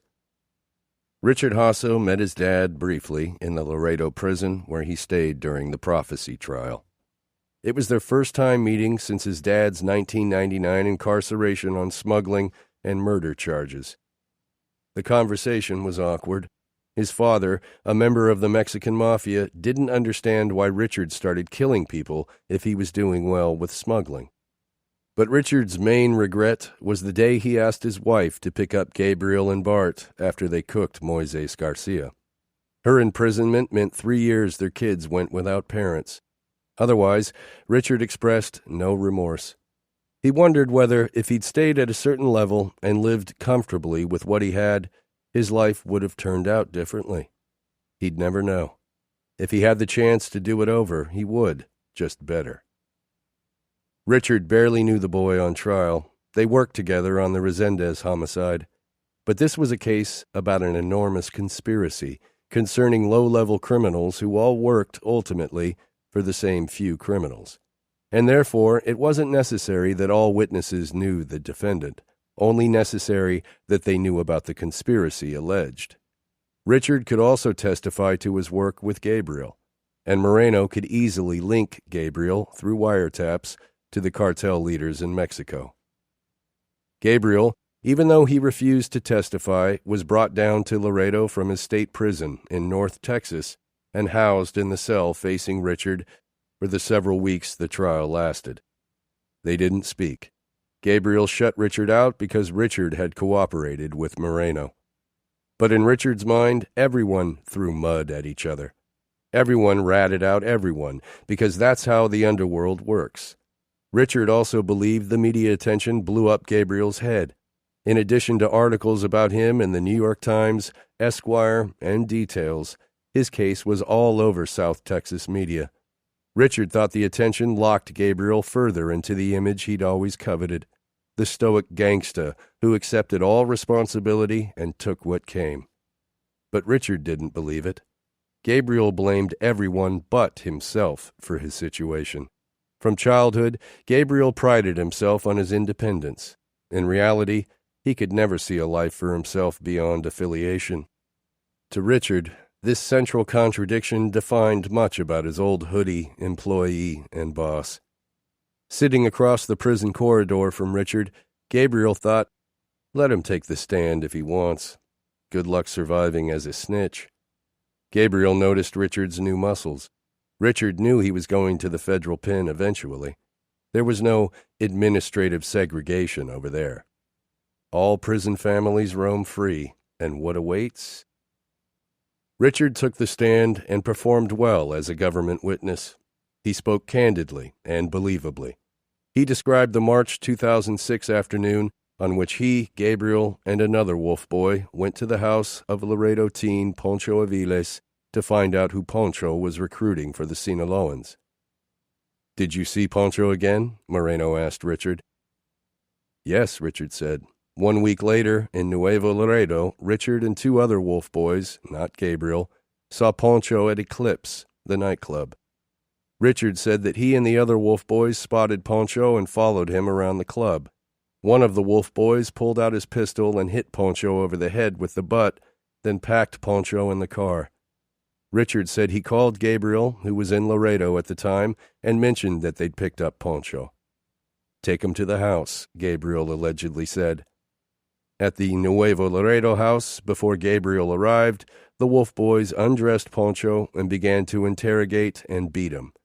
They asked Poncho who he worked with, what he knew about the Contras, and what he was doing in Nuevo Laredo. Poncho confessed that he was at the Eclipse nightclub with another boy, Inez Villarreal. So Richard returned to Eclipse and kidnapped 14-year-old Inez. When Richard returned to the house with Inez, Gabriel had arrived and was on the phone with Mame Flores. At that point, Richard testified, Gabriel took the detainees to another house, and Richard returned to Eclipse to party. Do you know what happened to Poncho and Inez? Moreno asked Richard. They were killed, Richard said. How did you find out they were killed? The following day, Gabriel told me. Did he tell you what they did with the bodies? Just that they were dead at dawn and that they had thrown them into El Guiso. What's El Guiso? When they're thrown into barrels, they pour gasoline on them and burn them until they're powder. Angel Moreno convinced several other wolf boys to cooperate and testify as well, including Bart and Wences. None of them seemed to have much information about the obscure wolf boy on trial, but they all had plenty of stories about being in the company. When cross-examining these witnesses, the defense attorney argued that this trial was about nothing more than a bunch of murderers taking the stand and saying whatever the government wanted them to say. In his cross-examinations, the defense attorney, as the defense does in such cases, focused on denigrating the character of the cooperating witnesses in an attempt to erode their credibility with the jury. The defense attorney asked Bart, You told Detective Robert Garcia that you thought you were Superman and shit, right? Yes, sir. And you would commit murders whether somebody paid you or not? That was toward the end, Bart clarified. Is it true that you have participated in over 30 murders? I can't really explain that, Bart said. And isn't it true that you told Detective Garcia about chasing people down and blowing the bitch's top off? Wences followed Bart on the witness stand. After fleeing to Mexico following the June 2005 murder of Bruno Orozco, Wences never returned to the States. His cartel career ended, however, a few days after Gabriel's. In April 2006, after Operation Prophecy raided the safe house on Orange Blossom Loop, Wences was driving drunk in Mexico, trying to roll a joint while steering with his knees, when he flipped his avalanche and severed his spinal cord. Miguel drove to the accident, pulled Wences from the wreck, brought him to the company hospital, remained at his bedside for 3 days, and then sent him to Cuba to be treated by specialists. Wences regained use of his upper body and his sexual function, but he would be in a wheelchair forever. When he returned to Mexico, Miguel gave him a Dodge Charger and $10,000, told him that he didn't have to work anymore, and paid him $1,000 every 2 weeks. He stayed in Mexico for 4 years, managing pain with tequila and pot, until the American legal system tracked him through cell phone communications. When it was the defense attorney's turn to cross-examine Wences, the attorney asked him, "Why did you decide to cooperate with the government?" "I think it's the right thing for my country," Wences said. "And you're hoping to get something less than 30 years, correct?" "Yes." "And you want that because being in a wheelchair in prison isn't easy?" "No, it's not easy." It wasn't easy. At the medical unit in Butner, North Carolina, the same federal prison complex that houses Ponzi schemer Bernie Madoff, Wences was surrounded by the dying, men who were too fat or too old or too diseased for the regular pen. He fell asleep at night to the sounds of moaning. His kids visited, but Wences didn't like that. "Why are you here, Daddy?" they asked. "Because I played with guns," he said. "Don't play with guns." In prison, Wences became hooked on opioids, the cheapest way to maintain a cripple. Still, he was thankful to have a date. Wences got a few years off his sentence for the murder of Bruno Orozco, a charge that turned federal and more serious because he and Gabriel crossed the border to commit a violent crime, interstate travel in aid of racketeering, ITAR, and because Wences used a silencer on an assault weapon. He'd be out of prison when he was 50. Only Gabriel declined to testify, which made it easier for the government to position him as the crucial link between the Wolf Boys and Zeta Brass. When asked, every snitch, Bart, Wences, Richard, and others, confirmed that Gabriel was their leader in Laredo. When Rocky, the DEA informant, took the stand, the defense attorney tallied the DEA's payments to him, which, by 2008, came to $212,000, less than Robert Garcia's total Laredo PD salary for the same 3-year period. The defense attorney asked Rocky, "Would you agree that in December of 2005 you were arrested for assaulting your wife, and that in March of 2006 your wife brought to the attention of DEA the fact that you had gone on a cocaine binge for 3 days and were again extremely violent to her?" "Yes, sir," Rocky said. "And you would agree that violence toward your wife could be a criminal act that would violate your agreement with the DEA?" "True, sir. Yes, sir." Accustomed to this defense strategy, Angel Moreno addressed it in his closing argument. The defense, Moreno told the jury, was correct. You didn't want to trust these witnesses with your kids. You didn't want to trust them to sell you a car. You certainly didn't want to trust them to give you surgery. But that's not why they were testifying. They were there to explain how the company works, how drug trafficking works, how assassinations work, and, in those operations, they were experts. "I'm sure the defendant wishes this would have happened in the Vatican," Moreno concluded, "and that every witness was a priest or a nun. Folks, you can't have angels as witnesses for crimes committed in hell." The minor Wolf Boy's first trial resulted in a hung jury. He lost the retrial and got life in prison. 32. Hypocritical bastards. In prison, lots of reporters visited Bart. The History Channel, Investigation Discovery, Fox, the New York Times. His story suited a smorgasbord of prerogatives. The Fox correspondent, the sole female to interview Bart, became emotional. Another journalist compared Bart to child soldiers in Africa and referenced Ismail Bea, who, as a teenager, slaughtered villagers during Sierra Leone's civil war. After living in a rehabilitation camp, Bea flew to New York, addressed the United Nations, attended college in the States, and became a best-selling memoirist. Bart wondered if he could produce a similar literary work, something that fell between Bea's A Long Way Gone and A House in the Sky, the harrowing memoir by Canadian journalist Amanda Lindhout about her captivity in Somalia. He even had a title picked out, Memoirs of a Teenage Assassin. Bart had an uncanny way of intuiting what his questioners wanted. In some interviews, he acted callous and proud. Even though the Zetas wanted to kill him for taking his case to trial, he remained in awe of Miguel, the general who led by example.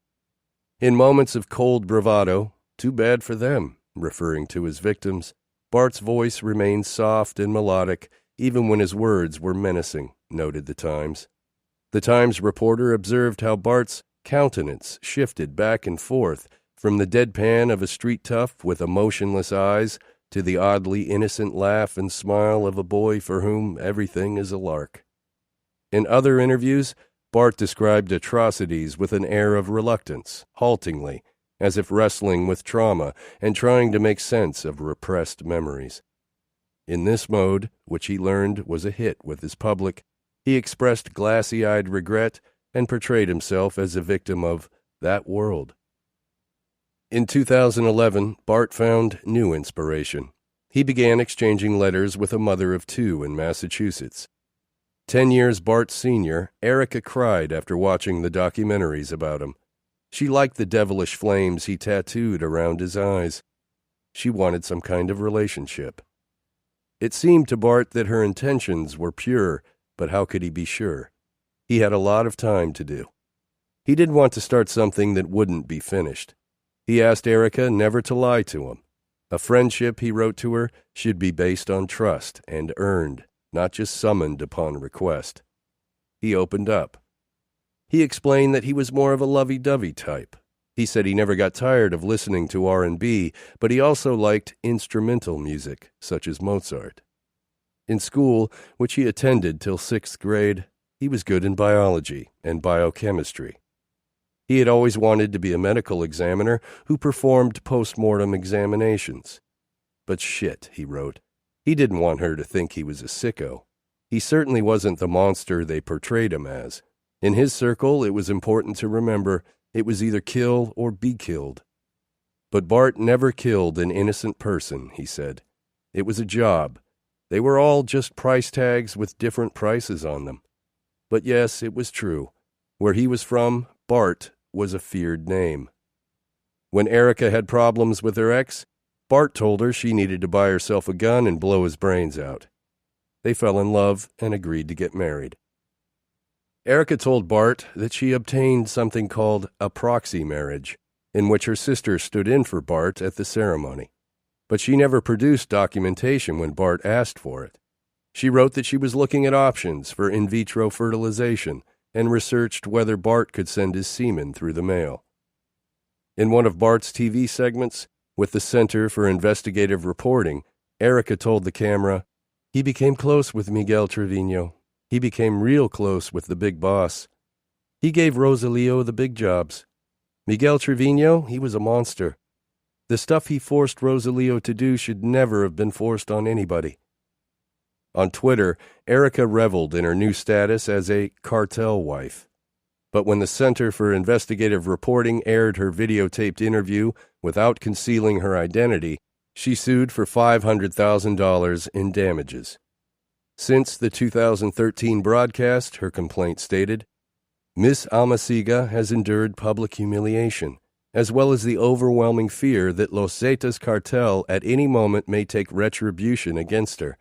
She has developed paranoia and has been treated for depression and post-traumatic stress disorder, PTSD, specifically symptoms which contributed to extreme anxiety, lack of sleep, constant nightmares, and so forth. A federal judge said Erica is not a remotely credible witness and dismissed the case. More reporters came, and Bart grew irritated with them. They were only interested in his past. No one asked about his future, his plans to appeal and move out of the Texas prison system to a state where the Mexican mafia wouldn't bother him. He'd been stabbed in prison as retaliation for the Moises Garcia hit. But the journalists did give Bart an idea. What if he used an interview to make people see how he'd changed? That could help get his case reopened. He needed a worldwide publicity. He wondered if a major media outlet might even pay for the interview. Then, to demonstrate his benevolence, he could donate the money to the families of his victims. He connected with CNN's Ed Lavandera, who made time for Bart in 2013 after Miguel Trevino's capture in Mexico. Bart prepared extensively. But when the CNN piece aired on Anderson Cooper 360, he wasn't happy. Describing what he claimed was his first hit for Miguel, Bart told Lavandera, "I had to do it. What other options do I have? If I don't do it, I know what's going to happen to me." He continued, "The first day I had to take someone's life, that's a day I'm never going to forget.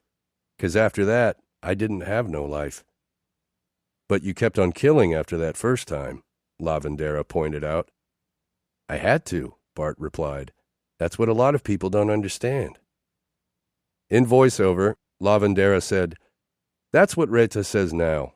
But in this police interrogation video with Robert Garcia, the young killer relished the deadly power he wielded."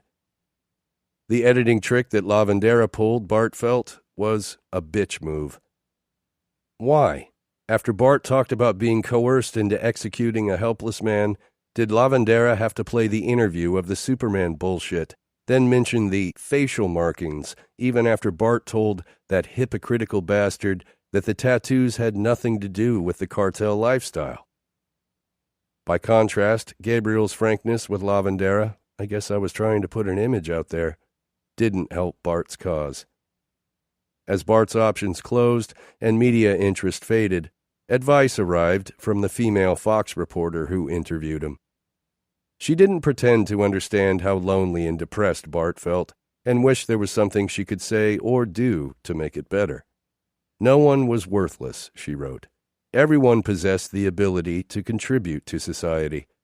If Bart looked a bit harder, she had no doubt that he too would find a way. The sooner he moved away from the old world he lived in, the more freedom he'd have. That world gave him a false sense of power and belonging. Now he was going through withdrawal. But he'd rebuild his life, of that she was sure.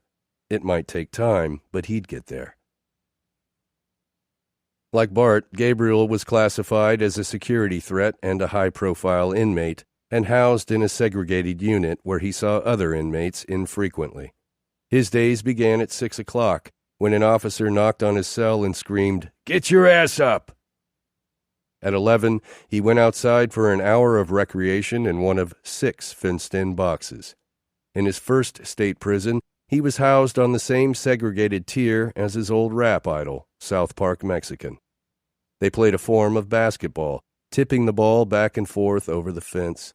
SPM reinforced what Gabriel always believed, that the star was fooled by female fans who dressed up to appear older than they were. In fact, SPM got 45 years for sneaking into his daughter's bedroom and performing oral sex on her 9-year-old friend. Gabriel was caught between the image for which he had sacrificed everything and the better person he believed existed beneath it. To embrace the latter, he needed to disown the former. He could start by enrolling in a prison course called GRAD, Gang Renunciation and Disassociation. But it wasn't so easy. He was in a prison called HPL. Zetas were not well received in prison, and Gabriel was loath to relinquish the protection HPL provided. Besides, the old image was useful. Since he didn't talk much, people often mistook him as weak. Others were tattooed from head to toe and rarely got disrespected. Aside from 4 tattoos of Santa Muerte on his back, arm, and legs, he didn't have many visible tattoos, except for Christina on his wrist and a second pair of eyes on his eyelids. People often tried to throw game on him. The worst were the Latinos from up north. They'd rather associate with the blacks than with straight-up Mexicans from South Texas, never minding that their parents all came from the same places: El Salvador, Honduras, Mexico. When Gabriel got moved on to a new unit, he looked for the gossip guy, the girl, and talked with him about the cartel stuff. Then Gabriel sent articles, and the gossip spread. "That fool a killer for real. That fool square business." In his cell, he did push-ups and sit-ups. He read magazines and legal texts. Random people wrote to him, mainly women and journalists. But they tended to disappear after a letter or two. One correspondent kept at it. 33. Another media guy.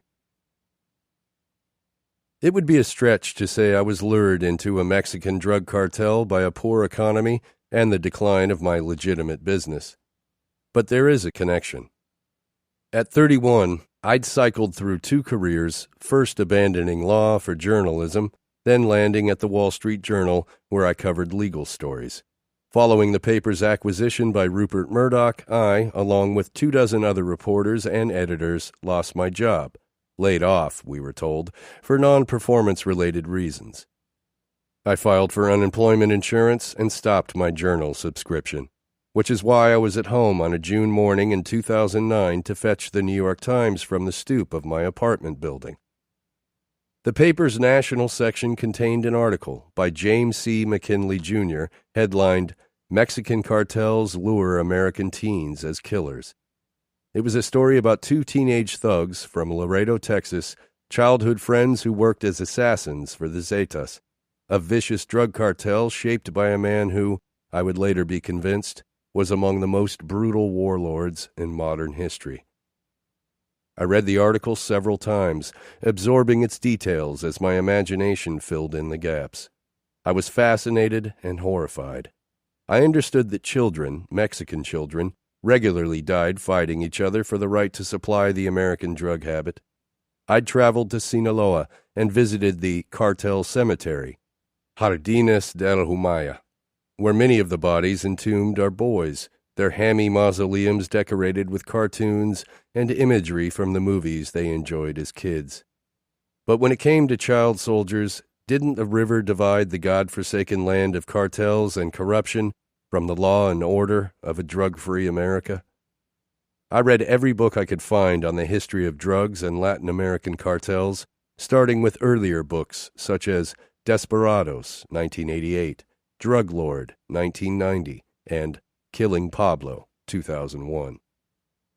Many of these books focused on the exploits of notorious smugglers and cartel leaders, those psychotic billionaires like Chapo Guzman, who landed on the pages of Forbes. Their exotic images made them obvious media curios, the new Pablo Escobars of Latin America, and, just like Escobar, who also made Forbes and whose gravesite is one of Colombia's top tourist attractions, their glamour, audacity, and wealth sugar-coated their legacies and the atrocities that elevated them. They dug air-conditioned tunnels beneath the border and evaded capture via plastic surgery. They were rarely seen, yet their myths outlived them. America fetishized cartel mayhem, but ignored its roots and consequences. What about the young foot soldiers who pass unnoticed through American malls, I wondered? Who were they? I set the Times article aside, along with several boxes of secondary research, and wrote a different book about the online dating business and how it affected modern romance. I would spend the next 2 years writing about love, not war. But the cartel refused to leave me alone. I couldn't stop thinking about Gabriel and Bart. In 2013, the young men popped up in the news again when Miguel was apprehended. I chose this time to reach out to the Lobos, hoping their former boss's incarceration would make them willing to open up about their pasts. I introduced myself as a journalist who wanted to write a book about them. I apologized for not being more specific. I wasn't sure what direction the project would take. I wasn't interested in chronicling the history of cartels. The Zetas, with their roots in one of Mexico's elite combat units, stood for something new about the escalating drug war. But no particular cartel seemed to matter all that much more than another. I didn't care about the sociology of crime, the manhunts, or the toxic tangle of geopolitics that nourishes drug war violence on both sides of the border. Outrage over Mexico's endemic corruption and the hypocrisy and willful ignorance of U.S. lawmakers, these too were well lodged in the literature. The object of my inquiry was narrower. What is it like to be an employee of a global drug trafficking organization? How do you apply for the job? What passes for entry-level training? How do you climb the ladder? What is the psychology of a young operative who kills daily? Are they all psychopaths? Would that make sense, statistically? How is he paid? How does he spend it? What kinds of women date him? How does he relate to his friends? How does he know who his friends are? Why is the cartel life sending teenage boys and young men to their deaths at a faster rate than anywhere else in the world? I wondered if Gabriel and Bart could lead me through this territory, to places I could never go, and bring the war home, contextualizing it not in shifting gangs and warring drug lords, but in the unglamorous human terms of delinquency and delusion. If Gabriel and Bart were harbingers of the drug war's looming threat, I wanted to know what culture shaped these teenage serial killers, and what happened when the American justice system confronted the homegrown cartel operative. I suspected their stories contained some clue about where our country is heading, the evolving nature of the border, and how things got this bad. I began exchanging letters with the two young men, who by then were in their mid-20s. Bart initially declined my overture. "My life story is priceless to me," he wrote. "People will only taint it by telling it their own way, not the way things actually transpired. People use people, Mr. Slater. I have been used by medias only to fulfill their own personal needs." I visited Bart in prison. We spoke for 8 hours. He told me stories. He said Miguel Trevino never did drugs and lived mostly on water and yogurt. Bart was thoughtful, inquisitive, and manipulative. He asked what I would do if Trevino were standing next to me. We laughed at my answer. He warmed to the idea of telling me about his past. I went home. We wrote for 3 months until Bart transferred to Laredo for another debriefing by the U.S. attorneys. When he returned to the state prison system, he was alternately unwilling and unable to recall his life with any clarity. Our correspondence fizzled out. My experience with Gabriel was different. After I visited him in prison, he wrote, "I do not mind sharing my life story, Dan. See, I don't pretend to be someone I'm not, but some media people have approached me with lies." He didn't like how reporters told him one thing and wrote another. They'd say, for example, that they were going to send a message to kids about the consequences of the cartel lifestyle, then write only about the sensational aspects. Nor did he appreciate how TV stations baited him with offers to tell his side of the story, then portrayed him only as a monster. "You come across as honest and are a likable guy. We'll see where it leads on your project." Over the next 2.5 years, we covered every phase of his life, from childhood through incarceration. The doomed narrative of his crew, corroborated by others, traversed a vast landscape of amazing characters and astonishing scenes. This wasn't Jeffrey Dahmer, nor was it some marginal Brooklyn underworld of good fellas and wise guys. This was life in a narco-state, the underworld enveloping the overworld in Mexico and America. It was the normalization of murder and mayhem as business as usual, and it was chilling. Gabriel and I exchanged more than 800 pages of writing. It was clear from the first sentences that his 9th-grade education belied a natural intelligence burnished by prison reading. His writing style was a high-low blend. From riffing on scripture, history, and current events, he transitioned to a detailed description of how to hold down a plaza, raid a house, knife an opponent to death, or incinerate a body with maximum efficiency. His letters drew me in. 8 years in a cell with life to go had brought the young man perspective. He wrote about the irrational pride of men from his community, about the devouring ego that disguises low self-esteem, and about how the need to be the man drives an entire region of men to such destructive ends. In one letter expressing remorse over the pain he inflicted on his mother, who sometimes wishes Gabriel were dead, he signed off, "The self-forsaken, disowned G-Man." There was a limit to his insight. He was a killer, and for whatever authentic remorse he felt, his correspondence contained its share of dissembling. He insisted the Zetas had a rule about sparing the families of their victims. The details of his own crimes revealed this claim as delusion. "I know I'll get hammered for this, but MT is a good man," he wrote, referring to Miguel. "Serious, stoic, never degrades anyone, looks out for the people, loyal and trustworthy to friends, enemy to enemies." Absurd as his misplaced respect could be, it was, in a way, what I had sought out, the allure of cartel logic. In Gabriel's willingness to correspond, in his candor and wry perspective, as well as his evasions and lies, lay an opportunity, finally, to learn what I'd always wanted to know. What is the life as lived? For the first year, a cordial but intimate tone marked our letters. Inside jokes developed between us. Christina, whom he referred to ironically as the love of my life, was known as LOML. Bart, who angered the Zetas by taking his case to trial, was persona non grata, or the PNG, or sometimes just the midget. Of the books I sent him, his favorite was Undaunted Courage, about the Lewis and Clark expedition, and The Lucifer Effect, Understanding How Good People Turn Evil. My favorite book of 2014, The Short and Tragic Life of Robert Peace, bored him. He spent his life around blacks in the prison system and knew their struggle well. What was the big deal about a black guy from poverty who went to Yale and died selling drugs? Like any long-distance relationship, the temperature of our back and forth fluctuated. We persevered through misunderstandings, spats, and reconciliations. As I tried to reconstruct the elaborate criminal existence he led in just 19 years and understand how his life intersected with the war raging around him, many inevitable inquiries provoked tension between us. After a string of letters posing questions about what he'd told law enforcement, about why he said this or that, or implicated associates, and about details of indicted crimes, he grew suspicious of my motivations and wondered if I wasn't just another media guy with an agenda, another writer looking to profit off the sensational narrative generated by your colleagues.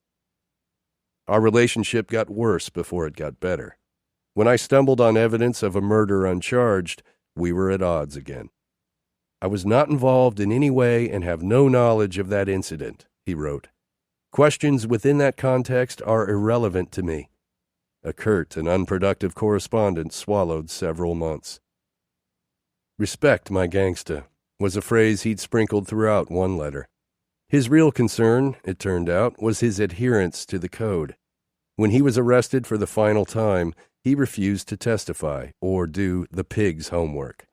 He walked out of meetings with U.S. attorneys who could have lessened his sentence while his crew curried favor by helping the government make its case.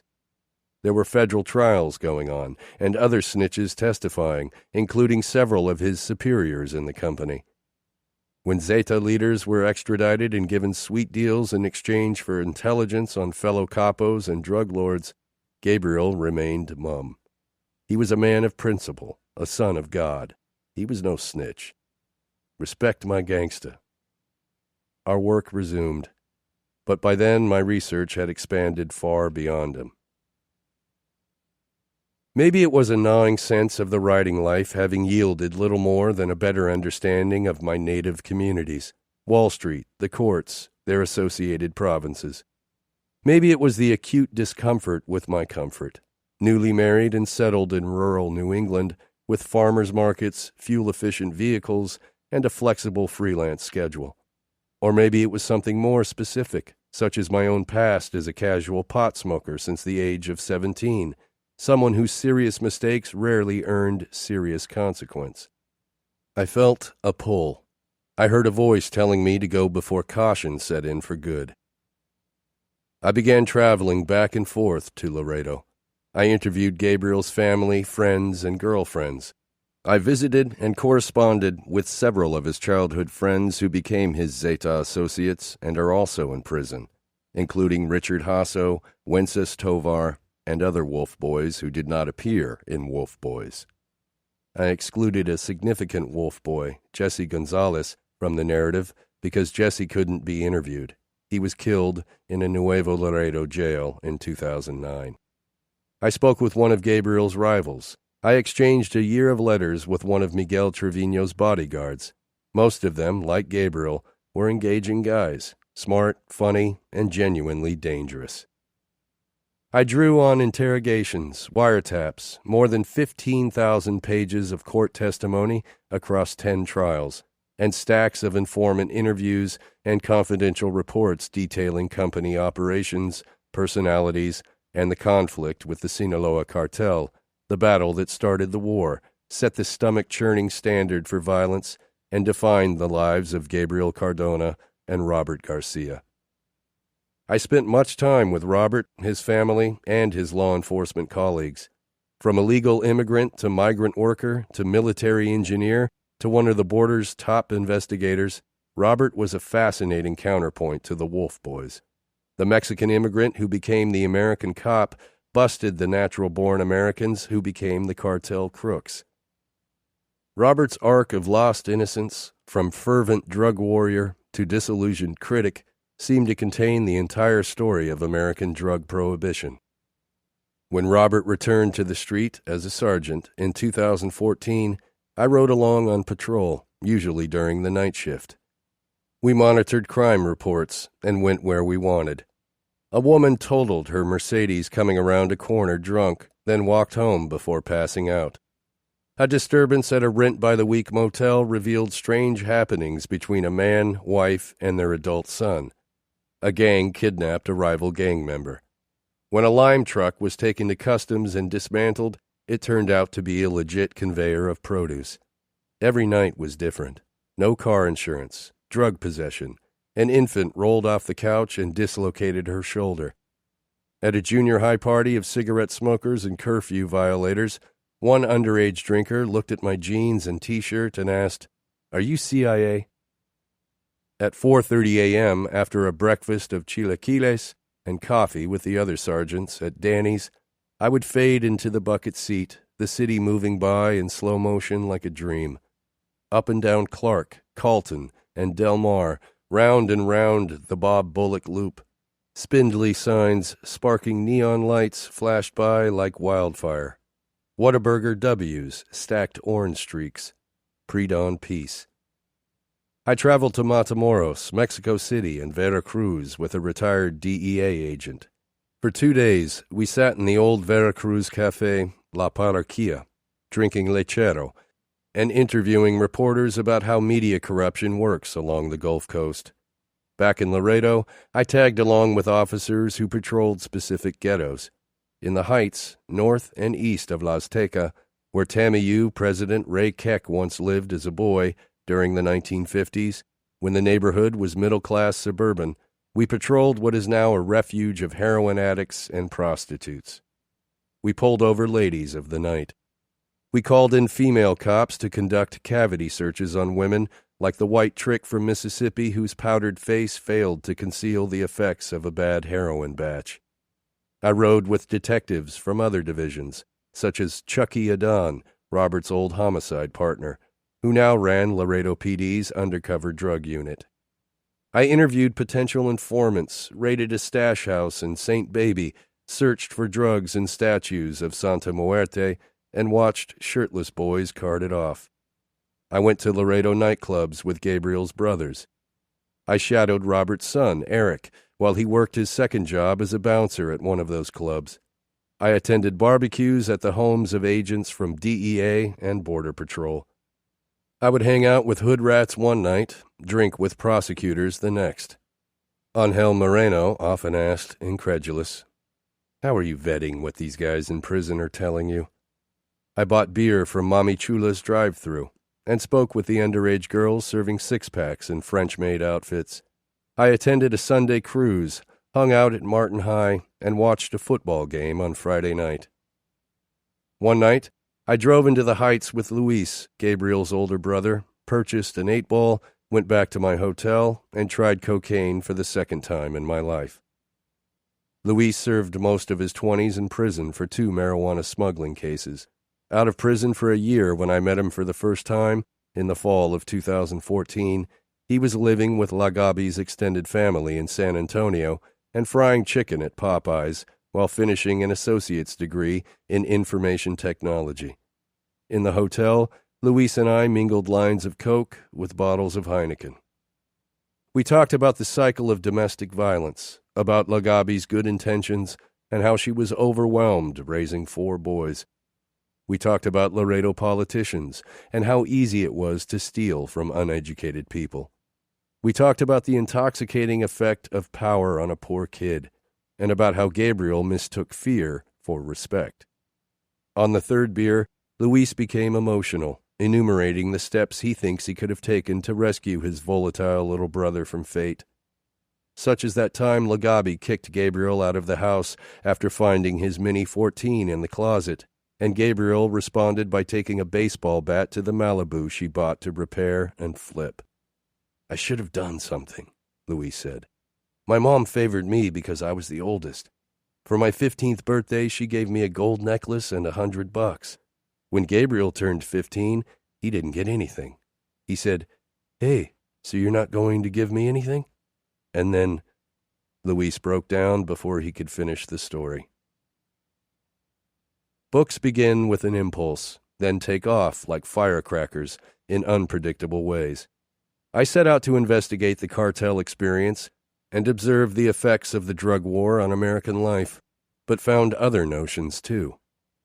As the 2016 election approached, and a raucous presidential hopeful made his own theater on Laredo's political stage, the struggles of Laredo seemed to resonate with a growing segment of this nation.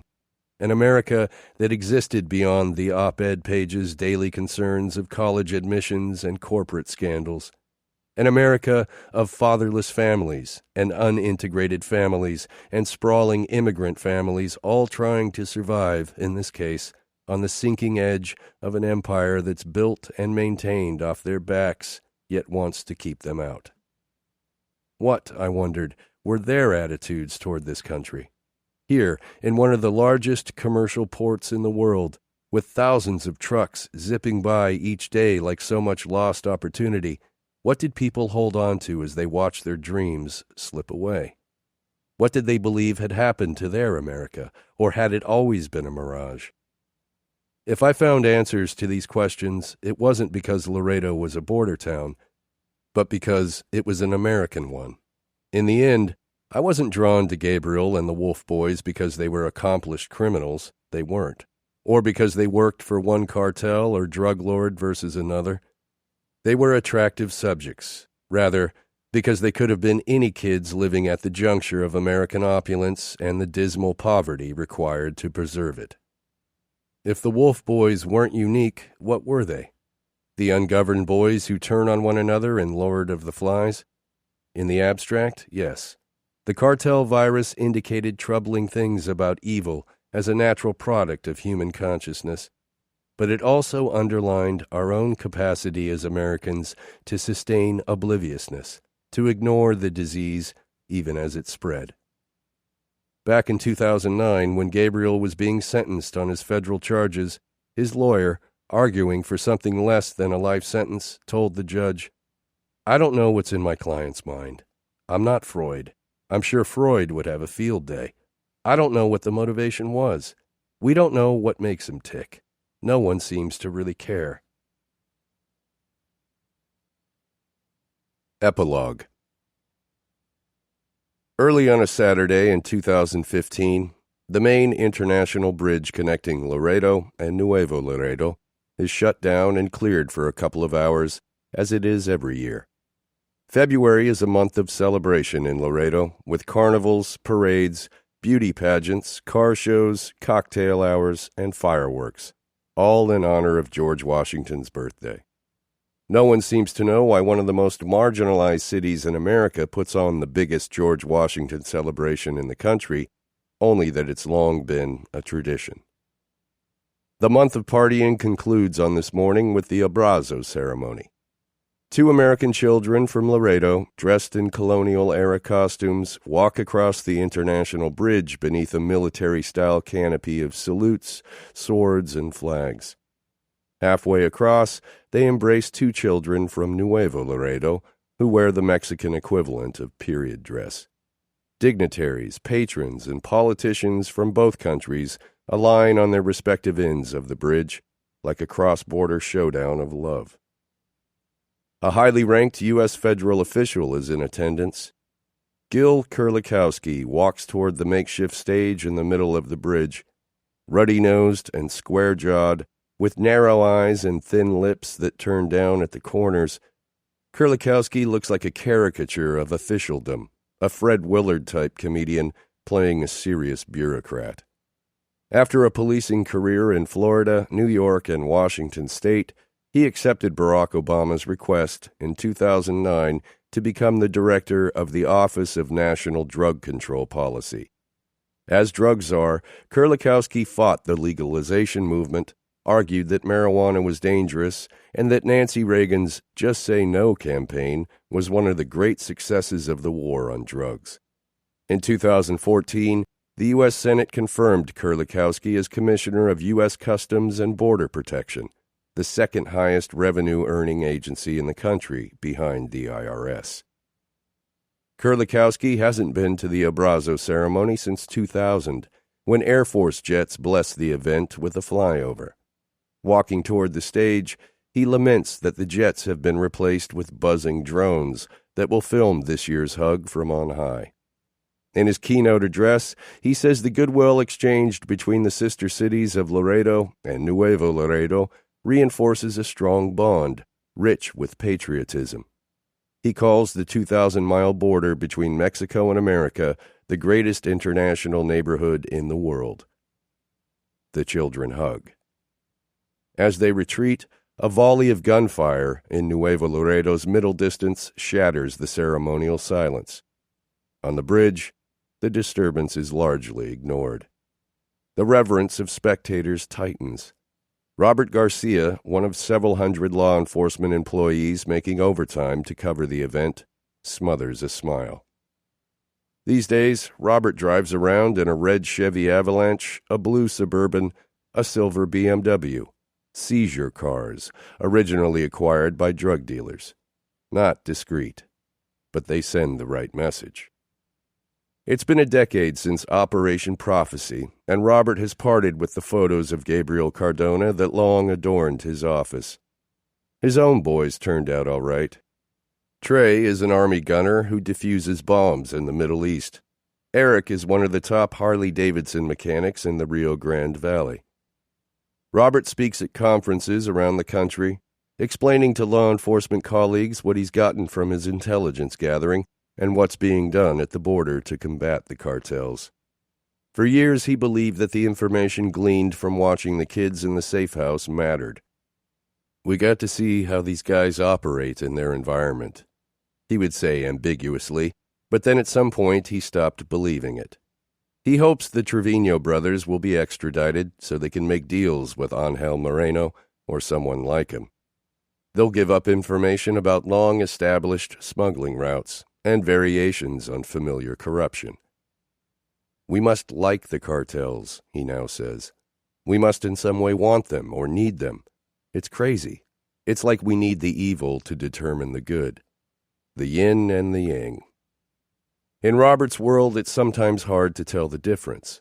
In 2007, his former boss, Laredo Police Chief Agustin Dovalina, pleaded guilty to federal corruption charges related to the kickbacks he took from the Mexican mafia in return for looking the other way on the gang's money laundering activities at its slot casinos. Indicted with Dovalina were the cops who brought him the kickback scheme, the lieutenant from the Stolen Property Division, and the sergeant from narcotics, a cop who lived on Lincoln Street, a block away from the Cardonas. In 2008, Robert attended the National Forensic Academy in Nashville, Tennessee, known as the Body Farm. For 10 weeks, he studied chemicals, photography, bombs, and the art of restoring serial numbers. When he returned to Laredo, he taught his own crime scene processing curriculum at the police academy, but discovered he hated teaching. He didn't have the patience to sit back and let students make their own mistakes. In 2012, after 8 years in homicide, he requested a transfer. The cartel had returned to its old ways, hiring more seasoned gangsters in Laredo to carry out executions. But overall, there was a lull in murders, and Robert got bored with the mom-and-pop killings, where wife kills husband and there's no investigation to put together. When he started using the phrase good murders to describe desirable cases, he figured it was time to quit. Now, after 25 years, he feels done with Laredo. Too hot, not green enough. All he knows is cops, crooks, and lawyers. He has $25,000 left to pay off on the house, plus payments on the new SUV for his parents and the college funds for 3 grandchildren. On the side, he makes $800 per day for speaking appearances and $40 an hour handling nighttime security at construction sites. On Saturday nights, from midnight to 6, he sits in a car, reads books about astronomy, and does homework for online classes in criminology. He rides the circuit as often as he can, driving 140 miles northwest along the border to see his parents in Eagle Pass, then north to Ronnie's parents, who moved from Arizona to Kerrville, Texas, where they bought 11 acres on rolling green hills. Despite considerable wealth accumulated in the bar business, they live modestly in a 3-bedroom mobile. From the moment he steps out of the car in Kerrville to the moment he leaves, Robert fixes things, mows, and clears land for the retirement home he wants to build for him and Ronnie. Watching Robert absorb himself in labor, his father-in-law thinks that whatever he does for a living must be boring or involve too much desk work. Where else would that energy come from? As head of PD's intelligence unit, he pursues Laredo's largest drug-dealing family, the Melendez clan. They own a square block of houses in South Laredo, St. Baby.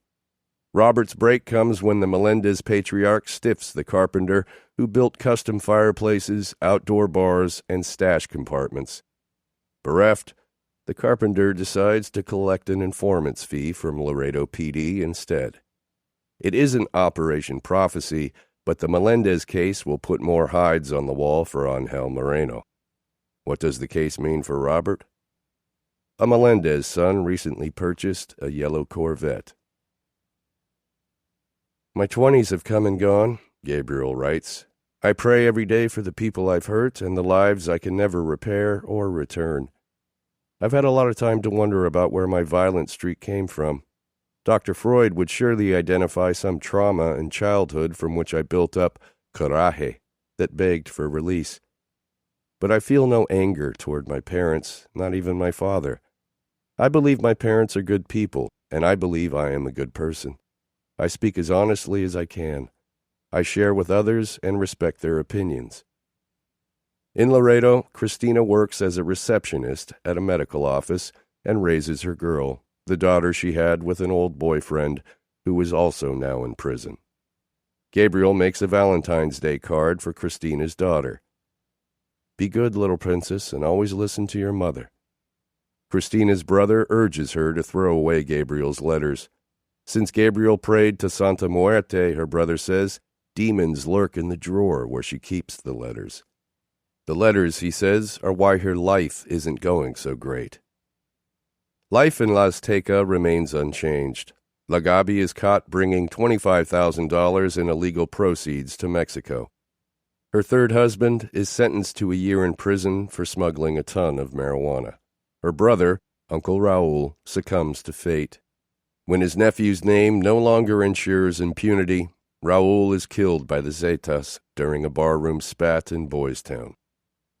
Luis, nearing the end of that associate's degree, says he plans to apply for college in San Antonio until he breaks parole by crossing into Mexico to see a young woman for whom he's fallen. He pays for her to be smuggled across, but by the time she arrives in Laredo, pregnant with Luis's third child, Luis is back inside for 6 months on the parole violation and looking at a possible charge for conspiracy to distribute meth. If Luis gets career offender status, he could be looking at heavy time. Gabriel's younger brother narrowly avoids a felony murder charge after driving to a home invasion that ends with his own guy dead. Police expect him to go missing eventually. At 24, he'll leave 6 children born to 3 women. That all of this is standard for the hood doesn't make it easier for Gabriel to watch. The disintegration of the family for whom he took so much pride in providing. But the most painful piece is perhaps almost the most predictable. Uncle Raul's only child, Raulito, the sweet-faced boy whom Gabriel knew only as an infant. Raulito is now 10 and lives with his grandmother in San Antonio. She wants him to be successful, but he talks about bazookas, guns, killing people. He doesn't get straightened in school. He kicks the teachers. He kicked a little girl. School administrators placed him in a room alone until his grandmother came to get him. But he wouldn't go with her, so the police handcuffed him and took him home. Gabriel wonders, what will become of Raulito? They take the boy to see a shrink. Well, gee, how do you think Raulito's mind is functioning right now? The boy knows his dad is gone, knows his mom left. He writes his mom letters. They go unanswered. He talks to the whore only when she calls to ask for money from the grandmother. Do you think Raulito feels rejected? In prison, Gabriel reads history, mythology, psychology. His knowledge of the world expands. Study sharpens his mind, while isolation dulls his senses. In some ways, he grows. The arrogant boy becomes self-aware, pokes fun at his own pretensions, jokes about having been used by Miguel in the company. He translates entire Mexican books into English, sending them off chapter by chapter to the Jewish journalist Slater Rooney, or Slaquio, who wants to know everything, whom Gabriel addresses as Daniel when he has a serious point to make, scolds for having bad habits when the journalist does airhead things, like send letters without confirming receipt of Gabriel's previous letter. He also studies law and mails filings to government offices. He works hard at it. But there are gaps in his understanding. There wasn't even a restraint, he argues, regarding the aggravated kidnapping of Bruno Orozco. The acts occurred in broad daylight. A struggle took place. The victim refused to get restrained. His death was his restraint. Gabriel's prison sentences are unfair, he believes. If, as the judge said, the G-man has no remorse, then why, knowing he's going to spend the rest of his life in prison, a place full of envy, anger, frustration, oppression, and selfishness, would he take Bible study classes? The Bible gives peace, makes you a better man. The Bible changes people. It teaches you to love others. It teaches you the history of how the world was before and how it was after. It's a wisdom book. He don't need to bow down to no bitch-ass judge to get forgiveness from God. But if you don't believe he's changed, just ask Mr. Tenorio, the counselor in the Laredo Federal Prison that housed Gabriel in the aftermath of Orange Blossom. Tenorio walked by their tank every day, took Gabriel to his office. They had great conversations. Tenorio said he didn't believe Gabriel deserved life. Gabriel is reminded of Tenorio when he reads The Lucifer Effect, circumstances, conformity, blind obedience to authority. A boy became his environment. He got placed in Lara Academy, which was full of shit, no options, no means to get money, slang and bang. Put any kid in that environment. Give him a couple nicks and dimes to sell. He loves the easy money. Give him a gun to protect himself. He wants to feel the rush of firing it. Get him shot. He retaliates. And when he's immersed in that world, where he's done it once, he wants to advance in responsibility and power. Out there, I wore the clown gown of poverty, Gabriel writes, wasting $2,000 a week on fashion alone. I was the aggressive guy who'd get the job done a todo a costa. Only retrospectively do I see the insecure kid. Back then I thought of myself as a businessman. I could justify any act considered normal within that business. It's a culture of men who lack self-restraint and who let little things that affect their pride get in the way of a calm life. One thing he does not want is glorification, to give youngsters the sense that what happened with the Wolf Boys is cool. He hears about these school shootings, the copycat shit that happens when the criminal world gets sensationalized. If anything, he wants youngsters to see how stupid it is to try to fit in, to try to be someone you're not. A fucking follower, a gangster wannabe. It's not a good life. It's not worth it. You let a lot of people down, people who look up to you. He personally let a lot of people down. His football team, his classmates, his beloved grandfather, who, on his deathbed, told Gabriel and Luis to tuck in their shirts, keep going straight, and always listen to their mother. In the months after their grandfather passed, Luis did straighten out. He made it to senior year and only needed 2 credits to graduate when Gabriel and the Las Teca homies pulled him back in and he dropped out. Of all things, Gabriel is broken because of his little cousin, Raulito. Their grandmother takes Raulito to see Gabriel. Raulito asks why Gabriel is in prison. Gabriel says he misbehaved at school. Raulito smiles. I already know about everything from the internet. Dinner comes at 3. He listens to the radio, ESPN, Fox, Dateline, martial law, Texas. The showers don't come on until 9, which is late for him. So he hangs his white jumper over the door and turns on the sink. He puts a plastic pin tube under the faucet, kneels next to the sink, and redirects water to the side. He scrubs down, then lets his body air dry as he pushes the water toward the drain. He stays kneeling, frozen in time but hoping to evolve beyond what he's been, and begs for forgiveness.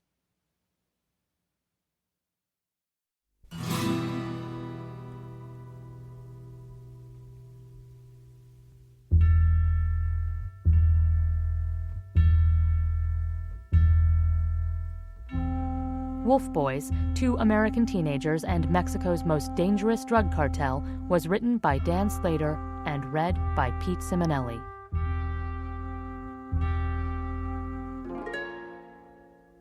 Editing and post-production by Common Mode, Paul Fowley, Technical Director.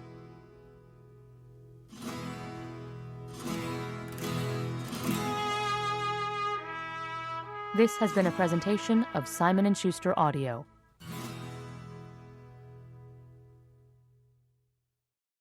Wolf Boys, 2 American Teenagers and Mexico's Most Dangerous Drug Cartel is available in print from Simon & Schuster.